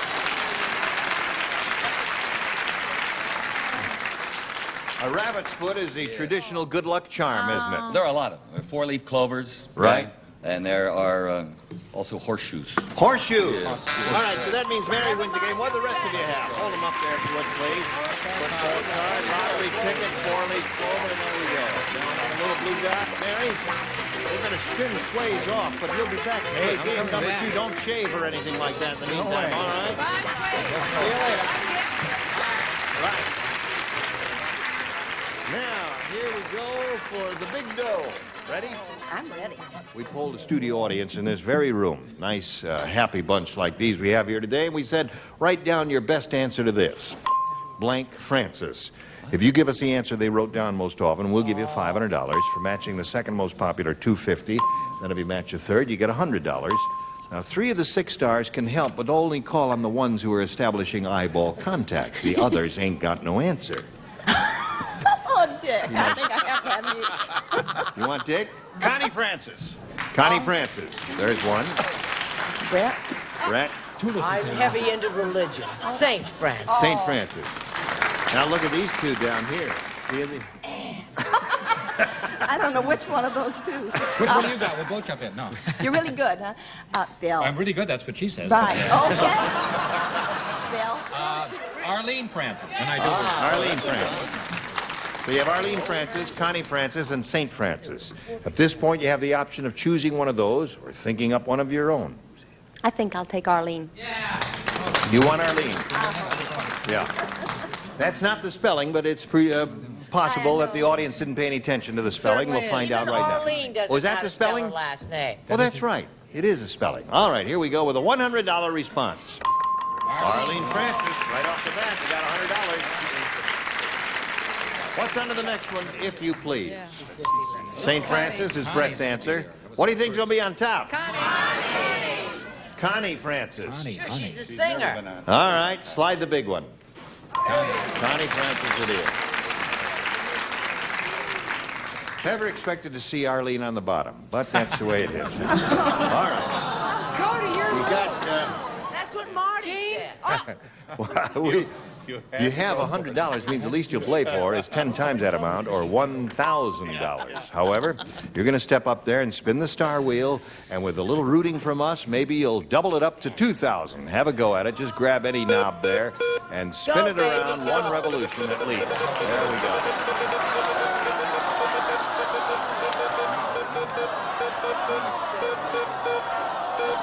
Gonna be Bonnie.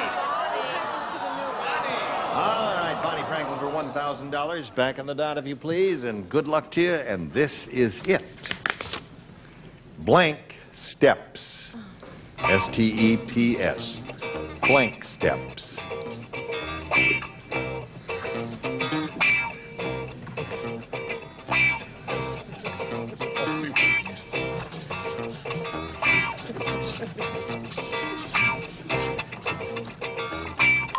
Now, Bonnie's finished. If you give us the answer that she has on the card, we give you the $1,000. Big. What did she say? What? Big steps is what she said. Oh. Big steps. Big steps, yes. I didn't think of that. I guess there are a couple of good choices here. That may be one. Bonnie, what do you say? I said front step. Front step. Yes. And footsteps would be another good possibility. Bill was thinking 39 of the steps. famous movie, Yeah. only he's put down 99. I'm sold the 49 steps. I'm sold. 49 steps. 99 He saw it twice. You saw it twice. No, that would be 78 steps if you saw it twice. You can't add either. All right, Mary, we'll bring your opponent back and play game number 2 in a moment or so, but right now we've got a message for Mary, okay? All right, here we go. This is the second and final game coming up. What'd you do while we were out here? Oh, not too much. Just kind of hanging around, you know. Hanging around, yeah. All right. Again, Sways, you'll have a choice of A or B. Well, I'll take B for apple, I guess, again. B for apple. Yes, if I could. If Sways gets his own show before I do, I'm going to be really... I think so, yeah. And he'll never come back here again. Right, and he'll never come back. Those little maniacs are adorable. Yes, they are. Thank you. The beard keeps gray. them warm, you see, in the winter. Well, you It's need it cold. up there, don't you, dear? Didn't have much snow this winter, did you? No, not too much. It's Not too much? kind of bare ground right now. Bare ground? Yeah. Really? Yeah. Has it been cold? It's been kind of cold. Yes. How's my kettle? I was just going to say,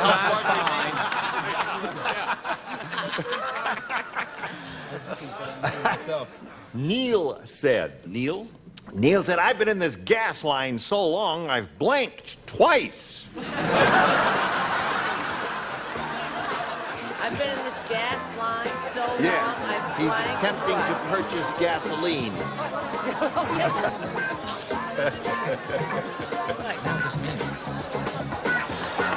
Now, Sways, Neil said, I've been in this gas line so long, I've blanked twice.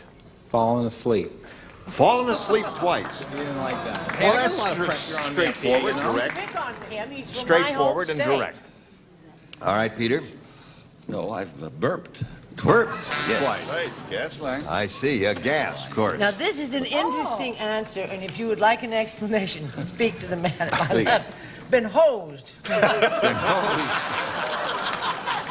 What does that mean, I wonder? You gave her that answer? Well, he didn't I want thought a good one, a perfectly good one. Oh, I kept looking at him, and I figured that he had to say shaved twice. Shaved, That's a good one. That would be a long gas line if you had been necessary to shave twice there. What'd you say, Bonnie? Well, Sways, I got to tell you, my first response was the one that you had thought of. And then Sure, rub it in his face, Bonnie. I said Burped. All right, been in gas line so long, I've blanked twice, Bill. You know I was in a little trouble there when I took me Yes, an hour I and a know, half to when you get were there, and I screaming came and up with this. He hollering. ran out of gas twice, you see. He ran out of gas. Has he done the show before, Gene? Yes, he has. Many times. And he's not coming back. No, he's not. He doesn't show. He doesn't have his own show. You got to be quick today, Gene. I'm not. God, I'm exhausted. Oh, you are quick. Oh, now we're talking long. Long. He voted twice. Thank you. Yeah. Very good. Right. Very good. That's it. Very good. So, that's your first round question, but Have don't I give... gotten any points today at all? No. No, it says 0 down here. Okay. None of the lights are But going. you're a lot of and- fun, Yeah. Sway. Gotcha. You're cute, though. Thank you. Thank you. And I'm also, you know, you can ask me if I'm married. Oh, listen, Sways, are you married? Won't find a ring in my nose.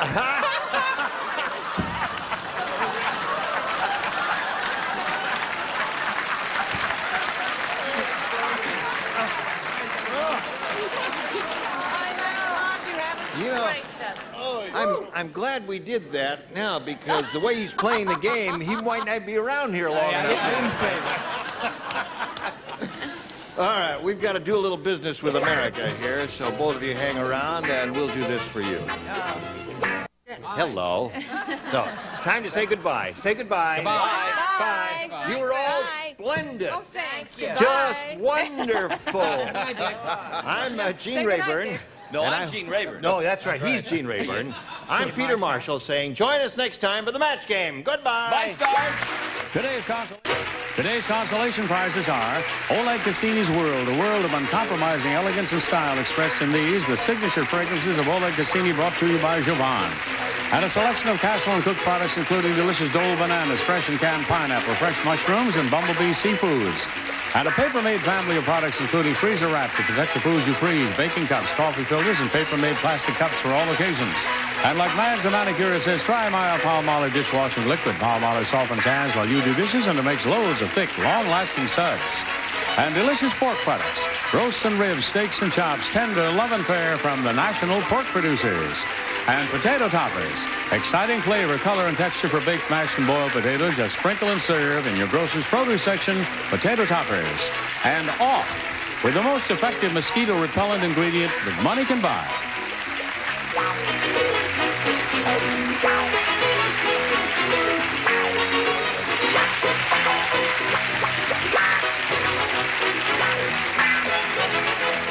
This is Johnny Olson speaking for Match Game, a Mark Goodson, Bill Todman production. This program is edited for broadcast. Get ready to match the stars from Hollywood Squares. Peter Marshall, Brett Summers, Dick Martin, Elaine Joyce, Bill Cullen, and Betty White as we play the star-studded Big Money Match Game. And now, here's the star of Match Game, Gene Rayburn.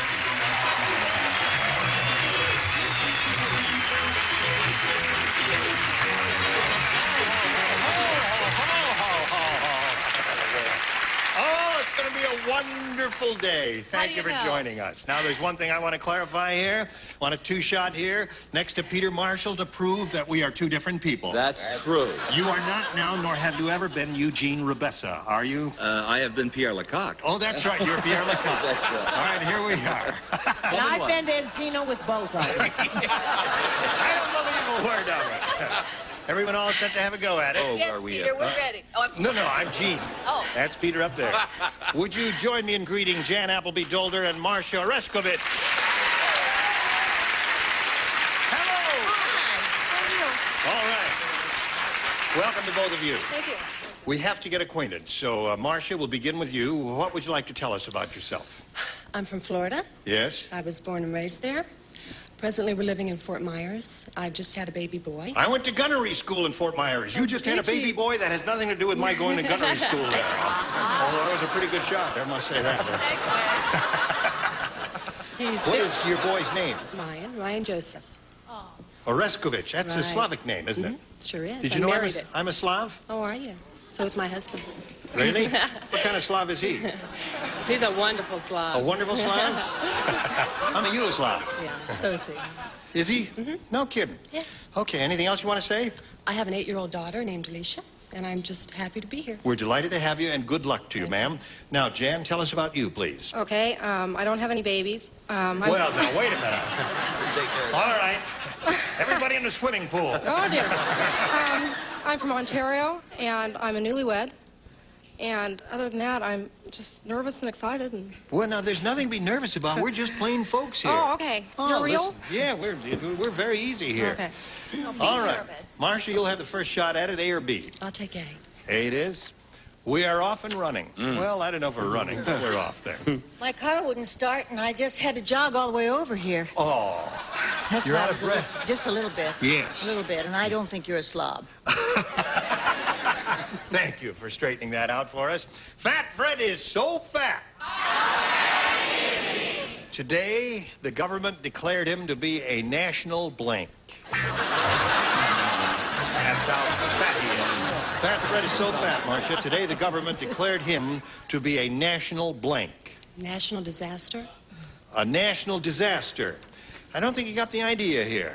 Let's see if anybody got the idea up here. Tough. You get the idea, Peter? I don't know. I would say it would be a surplus. A national surplus. Oh. An excess of. Oh, didn't he have it either? No, he didn't have it. What? I stole from him. I thought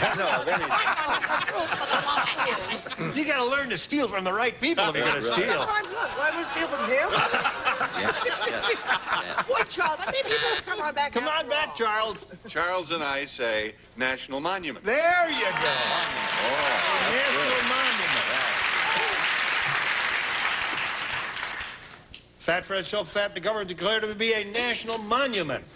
No, a Hebrew national bologna. A Hebrew national bologna. Oh, that is fat. I mean, really fat. The fat content alone. Right, I thought they were kind of lean, though. No, I guess they're not. What'd you say, Billy boy? Jeannie gained it all in the last 2 weeks, so I said emergency. A national emergency. Sorry about that.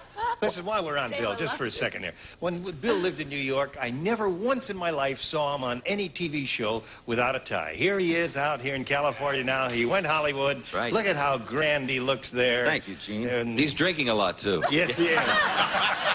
And chasing girls. Right. Oh, you went all the way, gone didn't you? Hollywood. Telling the rest, no pants. That's right. Sorry to interrupt the rhythm here for you, Miss Petty. No, I like we're just right where we were. Oh, all right. I think I got overtrained. I said he was a national park. A national park. Well, there are many of those around, and they are large indeed. Now, Jan, for you we have... Paul said it's tough being married to Mean Martha. Today, she used my blank to mash potatoes. Well, now I do that. Jan, Paul said it's tough being married to Mean Martha. Today she used my blank to mash potatoes. Golf clubs. Would that hurt him? Golf club? See, we were hoping you'd say something. That's a good idea. That's a good idea. Oh, the mashie. Use the mashie. Oh, the mashie. Oh, Yeah. pretty She good doesn't even know what we're answer. talking about. She thinks she was clever. Oh, she was the face. He's the face. Shoved his face right in the potatoes. That's it. All right. That's mean as a snake. Yeah, well, that's what we had in mind. Oh, no, she was a little mean. She was just a little cranky because she had to get up so early in the morning to dig those potatoes. A tennis racket. Tennis racket. Well, I'm with you. Head. Head, yeah. Well, head, yeah, the head or face or any of those would be wonderful. Mean Martha, she was just mean because Paul was such a disaster in the house. Oh, he was just the worst, so she used his head to mash the Right, potatoes. just dunked his head right in there and Thank you. broke up those potatoes there. She was meaner than that, Gene. Yes. Oh, yeah. How mean was she? She was so mean she used his brother to mash potatoes. Tiny Tim. Right. Complicated the marriage, I'll tell you that. All right, Betty. We may have to have a meeting. Okay. Because I went through that mashie bit, and I thought nobody would know mashie. So I said she used his putter. Aha! There's one.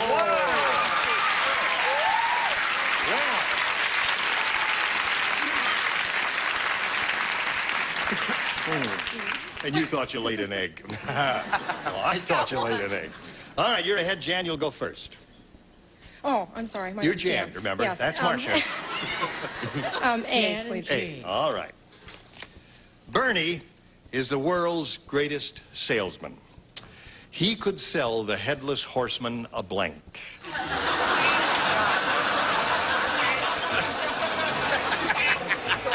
Jan, Bernie is the world's greatest salesman. He could sell the headless horseman a blank.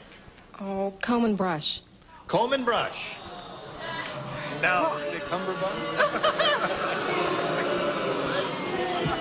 you're right. All right, Peter. I said glasses. Glasses. Oh, yeah? That's a wonderful answer. My son out there is having booing. What? That's as cute an answer as I've ever heard. I thought so. Sure. Yes, yes. Okay. Sure, She's Something never rare had to it so Dudley good. had. Not sure. I like that. I'll get my hat and go with you. I'm with Brett. Hat. All right, two of those.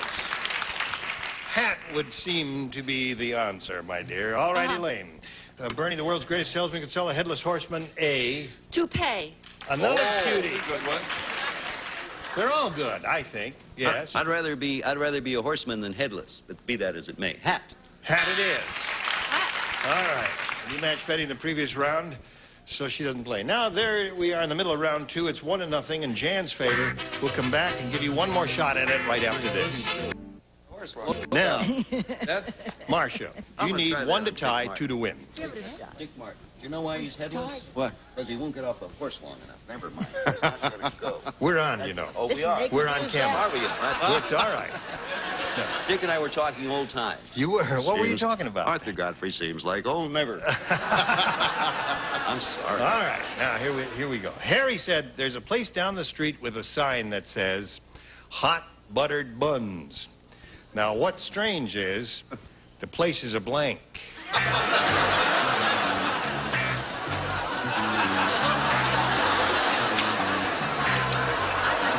Now we're ready.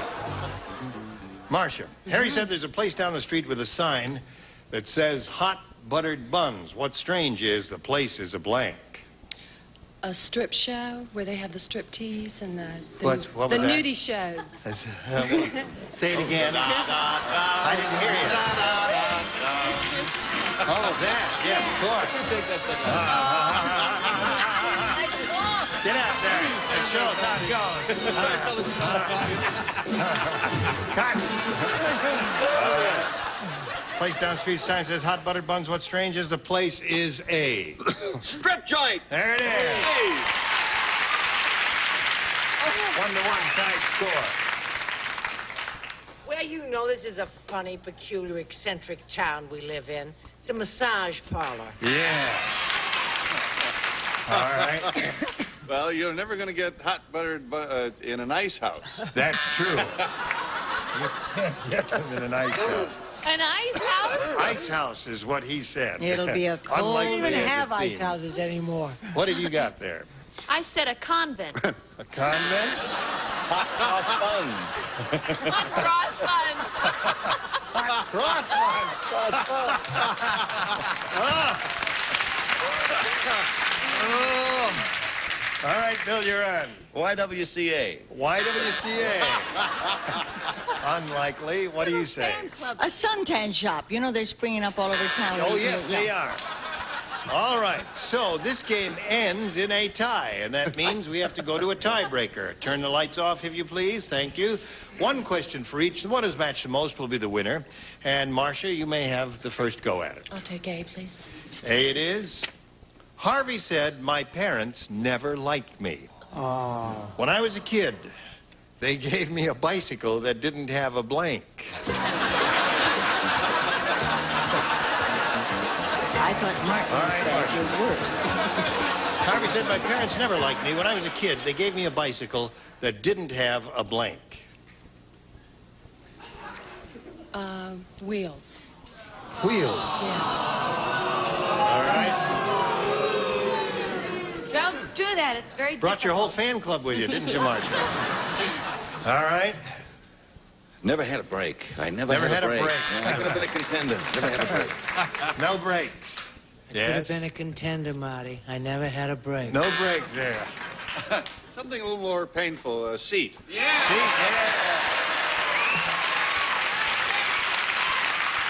That would really hurt. It would be very difficult to ride a bicycle without a seat, wouldn't it? It would hurt, that's true. But I said they wanted to get rid of him, so they gave it to him without a break. Brakes, yep. All He right. lived way up on a hill, you know. Oh, yes. In San Francisco. So long, son. Come home early from school. It's the end of him. What have you got there? That's how Dick and I got this way. Seat. Seat. Yeah. Walk this way. Well, I could walk that way if I had a bicycle seat. All right, Betty. Easy for him to say. Yes, easy. Well, you can always drag your feet if you don't have a brake, but I'd like to see what you drag. Well, never mind. Right. Very hard. Okay. A bicycle without a seat. Yes.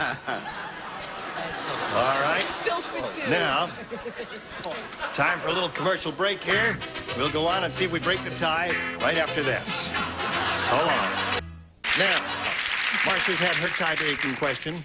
Jan, that means your Under pressure. positions are a little reversed here now because all you need is one to win, which is almost the position she was in last time. Gentle Bernice the bear said, me live with gentle Ben many years. Me have no little bears. You know why? Because Ben blank. Can I see that? Yes. Is something wrong with me?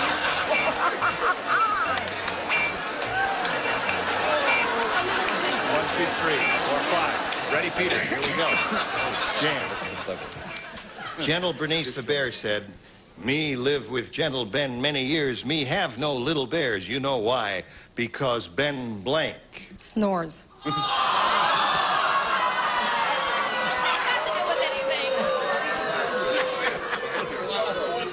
Shall we eliminate that part of it and go right to tiebreaker number 2? To be continued tomorrow. Oh, that's funny. I love it. Ben snores. Huh? Well, You know, It's I have hot. known many men who snore. I am a terrible snorer myself, but that I does know, not I prevent... know. No, well, don't worry about it. Together, in unison. Right. You keep quiet. I didn't right? say a All word. right. All right, Peter. gentleman, I had originally too gentle, and then I said not gentile. No. But he was not gentle. He was not gentle. No. So that's No. why they never... Ben Blue. Ben Blue. A little mind, a little mind. I can't make any headway with a blue man. I don't know. Or a man who's blue. Because Ben Gay. Ben Gay.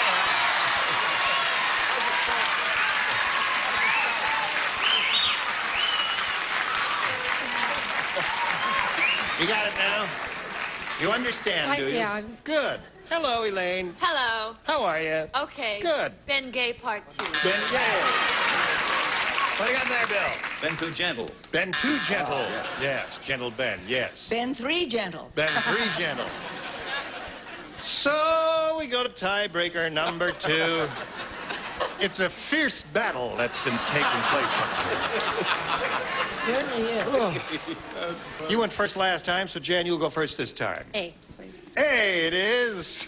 Hey. No winner, but a terrific show. Right. Yeah. Gladys said, I just played strip poker with Tony. On the last hand, Tony didn't see my bet. Instead, he saw my blank. Is this Vanessa or Van? Gladys. Gene, will you, Can't hear. will you read it again, please? No, you have to guess at it. We can't repeat it for you. All right. Here it is. Gladys said I just played strip poker with Tony. On my last hand, Tony didn't... Marshall doesn't have an answer in his little... Well, no, I'm reading it for her. I'll run the show, Brett. You shut up already. Gladys said just played strip poker with Tony. On the last hand, Tony didn't see my bet. Instead, he saw my blank. We'll get to you in a second. She can't see, she can't hear, and she's telling me how to run the show. I'm working with Charles too long.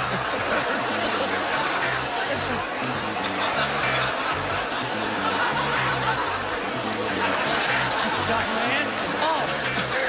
All right. Gladys said I just played strip poker with Tony. On the last hand, Tony didn't see my bet. Instead, he saw my blank. Chest. Chest. Chest. I think I misspelled it.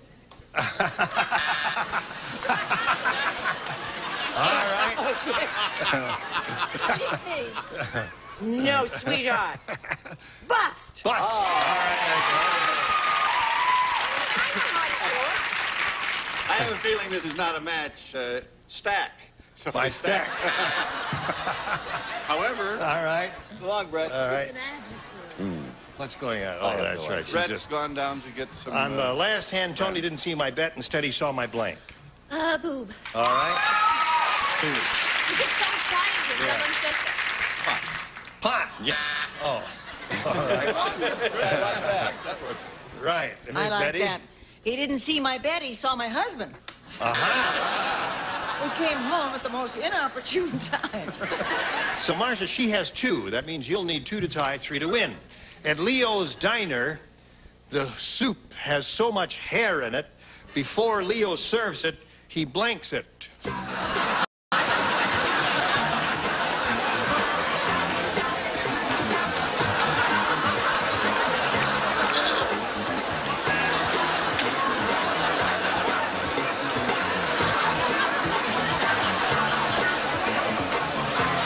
Here we go, Marcia. At Leo's Diner, the soup has so much hair in it, before Leo serves it, he blanks it. Combs it or brushes it? Combs it. All right. I was going to say, he parts it. He parts it. No, but I said comb. Comb. All right, Peter. I was going to say juice heart, but I didn't. I said cold. You don't understand that. I understand. That's 2 to 2. Tie score. It's still 2 to 2. Blow dries it. Blow dry. Oh, wouldn't he say that? Wouldn't he just, though? All right, here it is. Before, he's so much hair in the soup, before Leo serves it, he blanks it. He brushes it. Brushes it. That was Brushing is close. different from combing. 2 to 2. The tie remains 2 to 2. Could go on forever. Home. Combs Yeah. with Dr. Marsh to win. Another one.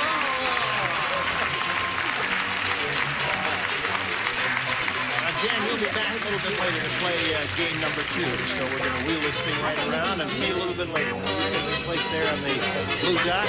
We'll have you go at the big money in a moment or so. Right now, we have this for you. How much time we got here, Ira? He got it. 10 seconds. What would you like to do in 10 seconds? Same thing you used to do in 10 minutes. Never. Gene Avernier, join us next time for the match game. Goodbye. Get ready to match the stars from Password Plus Tom Kennedy, Brett Summers, Charles Nelson Riley. From the Lawrence Welk Show, Gail Farrell, McLean Stevenson, and George Dulafont, as we play the star-studded Big Money Match Game. And now, here's the star of Match Game, Gene Rayburn.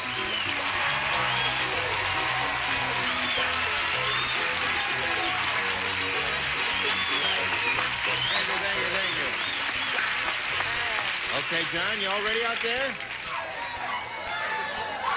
Oh. Hot tunas! What do you start hearing howling and you're buttoning your top button? Is that what you... I'm just protecting myself from you, that's all. All set there? Need a button? No. It looks great. I like it there. Get a gold chain and you're really gone Hollywood. I want to ask a question. Love your sweater. Thank you. It's wool and it's red. Is it hot in here, or is Charles Nelson Riley right about it being my age? No. Is it warm? Please tell me it's been a little warm in here all day long. Oh, so Brett gave me her M&Ms after all the bad things she said all week. She gave me her M&Ms. She gave you M&Ms? She's really a good person at heart. It's an act that she's putting on. That's right. Okay, over here we have Chris Broadhurst and Glenn Taylor. Applause. Yeah. Glenn Taylor is the father of 3 kids, right? That's right, Jimmy. And you're a mediator, right, in the state of Nevada? Yes, I work for the state of Nevada in labor and management negotiations. Right. That's a difficult job you've got. A little stressful. Yeah. And Chris Broadhurst, refresh our memories about you, please. I'm a real estate broker in Manhattan Beach. Right. And you're rich. No. I mean, all real estate people are rich, aren't they? No. No? Paper, not in the pocket, that's all. Oh, all right.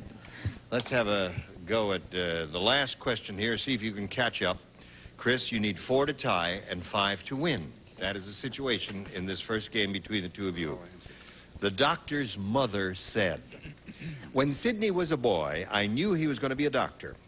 One winter, I saw him out in the backyard telling a snowman to blank."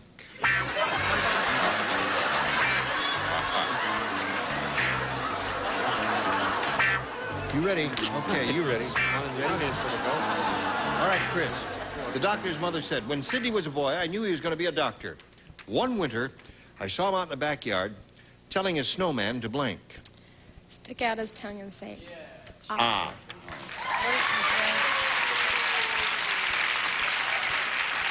Cute answer, isn't it? It really is. Well, now that I think back, that is a... Pretty good answer, yeah. Well, it's a typical female reaction because she wasn't in my troupe. Oh. Yeah. So, in ours, they said that. Cough, yes. Cough is what they said. Turn your head and cough. Right. All right, Brett. I think there's something terribly wrong with me. I wasn't in his troupe either, but I also said cough. Yeah. Now you got to match all the remaining 4, Chris, to stay I was together. going to say, take a snowman, take 2 ice cubes, and call me in the morning. Aha. Cough. Cough is what you said. So that means Glenn wins the game. What does the bottom tier have? May we see them here? Undress, cough, stay cool. What does that mean? All right, come on down, Glenn. Now, Chris, they're going to wheel this thing around, and you'll go backstage for a little while. And we'll see you later for game number 2, all right? Now you have a go at the big money, okay? Let's see how you do here. We polled the studio audience not too long ago and said write down your best answer to this. Blank pile, P-Y-L-E. All right? Now, 3 of the 6 stars can assist. You call them out one at a time. Whom do you wish? Charles. Ernie Pyle. Ernie Pyle was a famous correspondent during World War II. Okay, McLean. Okay. I was going to say that's a, but... I see. Because I thought he was going to say Gomer, and that's what I'm going to say, Gomer. You want to say Gomer? All right. Tom? I thought of Ernie, but he never had a series of his own. And that was the only thing that didn't make him as popular as the guy from the Dukes of Hazzard, Uncle Jesse himself, Denver Pyle. Denver Pyle. All right. You have Denver Pyle, Ernie Pyle, and Gomer Pyle. Do you want one of those, or you got a better one in your head? I'll go with Gomer Pyle. You go with Gomer Pyle. All right, Gomer, where are you? Are you under the $100 response? Denver Pile. There's Tom's answer. Yay, for Tom Canati Canudi. All right. Let's see what we've got under the 250 number. Ernie Pyle. Sure. Well, it looks pretty good for Gomer, wouldn't you say, friends? Sure. Yeah. All right, let's see the big one. Yeah, there it is.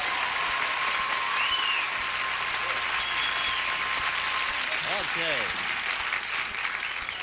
You've got the $500, Glenn. That means the least you'll play for is $5,000. But if you get lucky with that wheel, you can double it and play for $10,000. Let's all root for a double for him. Grab a peg, and here we go.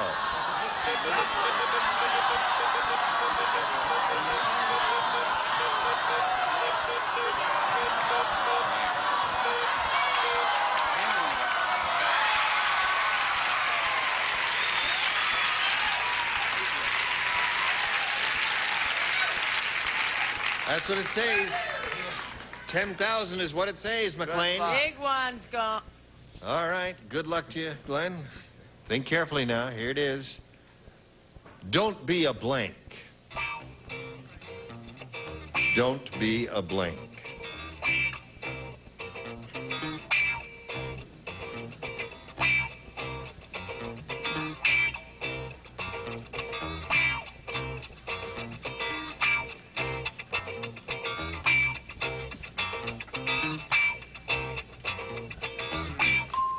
Your job is to match McLean. If you do that, you get $10,000. What do you say? Don't be a fool. Don't be a fool.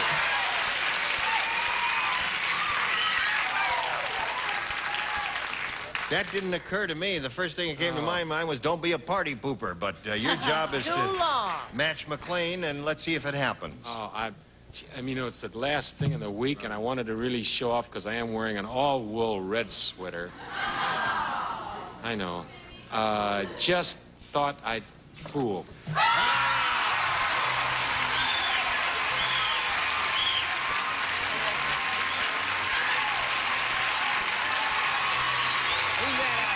My mother and friend from Florida. Right there. Hey! 10 big ones for you.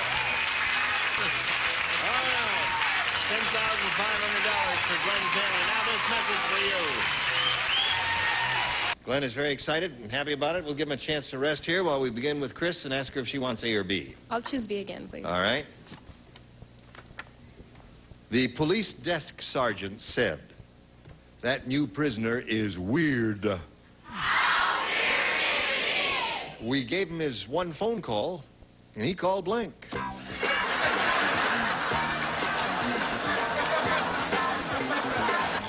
The police desk sergeant said that new prisoner is weird. We gave him his one phone call, and he called blank. That's tough. He called out for pizza. Called out for pizza. I don't know. She said he said for a pizza. I know, that makes too much sense. Yeah, right. That's not weird enough. You saw 1,000 Clowns. Yes, indeed. He called the weather. Wanted to know what's going on. That's right, it was the weather. Sure. Weather forecast. You That's know- not a bad answer. The guy's weird. He would call the weather department. You've heard of Smarten Up? Yeah, She's too smart. She's got a dummy up to win at this game. that's right. She's too smart for the room. You said weird, right? Did you not, Weird. Mr. Rayburn? I said Bella Lugosi. He called Bella Lugosi. Hello, Bella. Guess what happened to me? I'm in the jailhouse. Another up-to-date answer. He called for the time. Yeah. Meridian 61212. Hello, It was Gail. so weird he wanted to stay in jail, so he called the warden. The warden. Call the warden. A lot of weird answers here. Show us one. Well, thank you. In keeping with that effort, I put down he called the police. Police. Help. I'm a prisoner in a jail. What have you got? It's true that this contestant is way too bright for this game. He is very intelligent. The Pizza Man.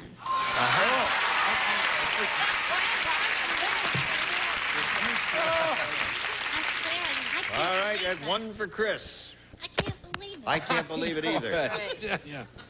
But we said weird, and when you get to the weird star here, well, you get the weird answer. Usually we can depend upon Joyce to be wrong. Right. She's just Well, she was wrong that time. It just happened to match, that's all. Henry said, that Hunter must be an interior decorator. He's trying to shoot something that'll match his blank.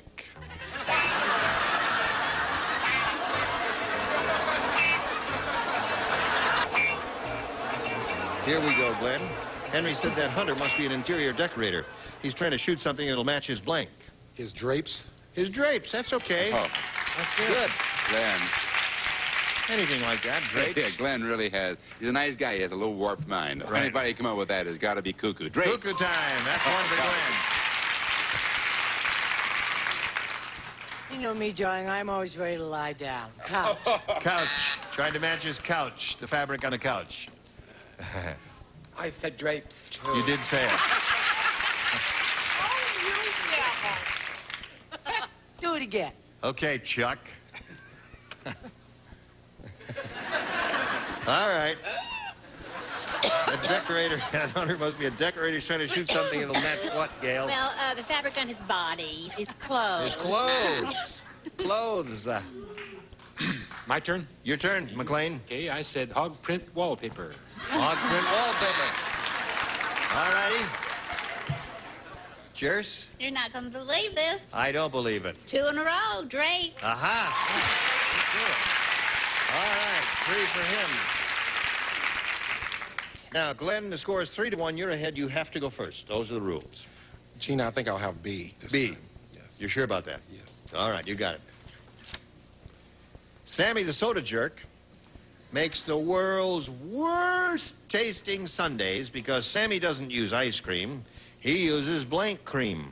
I don't rhyme. Oh, I don't. Oh. He is a quick study, isn't he? I'm crazy. Well, I think we ought to book him more often. All right, Glenn. Here we go. Sammy the Soda Jerk makes the world's worst tasting sundaes because Sammy doesn't use ice cream. He uses blank cream. Face cream. Face cream. Face cream. He said face cream, Brett.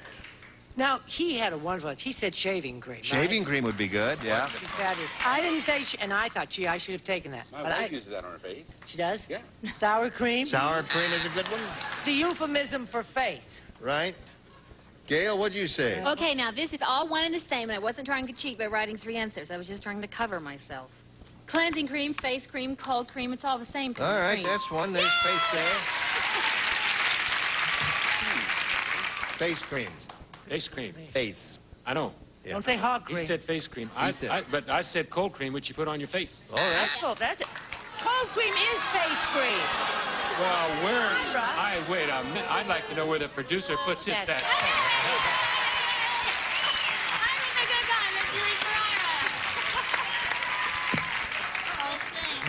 McLean, great. You are powerful. No, it's not a You're matter an of power, but intimidating- you can't put cold cream on anything but your face. You are an intimidating person. Where else You would you scared the heck out of him. I didn't mean to do that. He's a nice Yeah. person. Where else would you put cold cream except On your face? Cold cream. Where would you put cold cream? On your face. Don't say it. We'll go off the air. No. Oh, well. No. Sure. All right. So anyway, he has 5, and Chris, that means you've got to catch up. 4 to tie, 5 to win. Don't be discouraged. It has been done. Certainly. Lucy said, I'll never go back to the Godfather's garage. Instead of air, he filled up my tires with blank. Godfather's garage. Instead of air, he filled up my tires with... Okay, everything's under control. All ready. All right. Lucy said, I'll never go back to the Godfather's garage. Instead of air, he filled up my tires with... Gasoline. The Godfather? Blood? I don't know. No. There's one thing that's really, well, a number of things, but one specific thing that's connected with him, and it is... It's either cement or concrete, boy. One of the that's two. it. Take a nice little drive along the Hudson. All right, you got to match them all now. Chris, here we go. Am I the... I'm Yes, sorry. you are. I said cement or concrete. All right, so that means Glenn wins the game, and what the rest of you have, just for the heck of it, bullets there, bullets, and clam sauce. Very good. Come on down, Glenn. Well, we're going to send you an ingrown toenail and a gravy stain and all kinds of other wonderful things. Chris, it was a pleasure to I meet had a you. good time. Thank you. Good. Bye. Broadway, ladies and gentlemen. Now I got a little message for America. Let's carry on here with Glenn. Second time up here. He's got $10,500 right now, and he could walk out of here a really big winner. Well, he's happy with the $10,500, but let's see what happens. We polled the studio audience, said write down your best answer to this. A clean blank. A clean blank. Whom do you want here? Charles. When you have that new start, you get a clean sweep. A clean sweep. A clean sweep? Sweep, sure. All right. Brett. How about a clean bill of health? A clean bill of health? Joyce seems to be raising her hand. You want her? Joyce. A clean slate. Yeah. There's one we're not clean getting. slate, clean sweep, clean bill of health. Clean bathtub. You want any of those, or do you want to think up one of your own? I think I'll go with a clean slate. Good. A clean slate. All right, that was Joyce's answer. Let's see if it's up there. May we see the bottom one, please? Right off the bat. Oh. Well, let's see what's under the next one. A clean sweep. That was Charles's answer. That's Chuck's answer, Big Chuck. Clean face? Oh, that's a good one. Oh, I never heard of that. Go. I never heard of that. Clean house. Never heard of a clean house. I That's can't not believe an it. expression, that's an occupation. Right. Well, that was kind of a tough one, wasn't it? A clean house? Well, that's natural. A lot of them must have had a lot of housewives that day. Well, listen, you've got $100 added to your previous winnings, gives you $10,600. But this 100 means you're going to play for 10 times that amount, or $1,000. But let's see if you can double it and play for $2,000.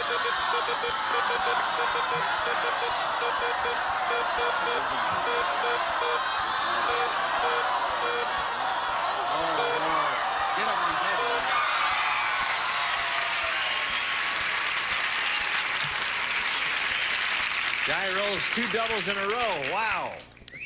Hot as a pistol, isn't he? Good luck to you. Here it is. Blank budget. B-U-D-G-E-T. Blank budget. Blank budget. Blank budget, yes.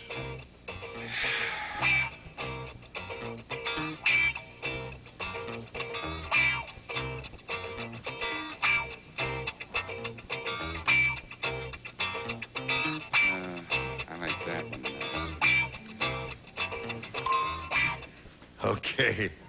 He's standing there shaking his head. He can't think of an answer, but he's trying.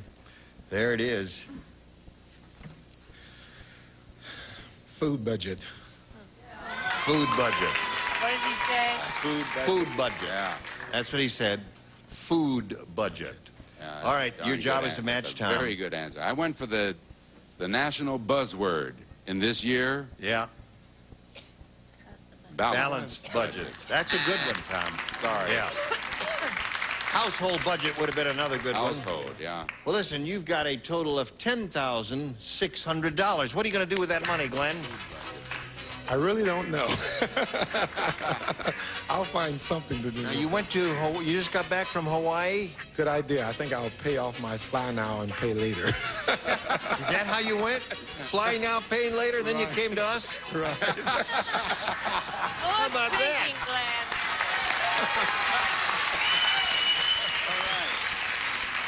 Well, it won't take up all the money, will it? No, I'll have a little left over. Have a little left over? Yes. Well, it was a pleasure to meet you, and I'm glad you won it. $10,600. Congratulations to Glenn Taylor.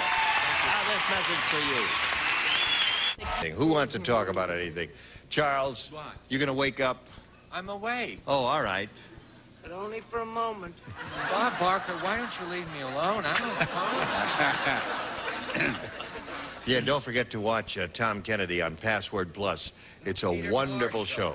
That's not Peter Marsh. Stars is Gene Rayburn on there. Yeah. Yeah, don't forget about me. Yeah, that's right. You see this lovely lady on the Lawrence Welk Show. That's a marvelous experience, right? Oh, yeah. Yeah. Oh, yeah. And McLean is now a regular here. I've got some real news. I went out and bought 5 new sweaters. Oh, that means the see you next week here. Tomorrow we'll be back here for the match game. Gene Rayburn, goodbye.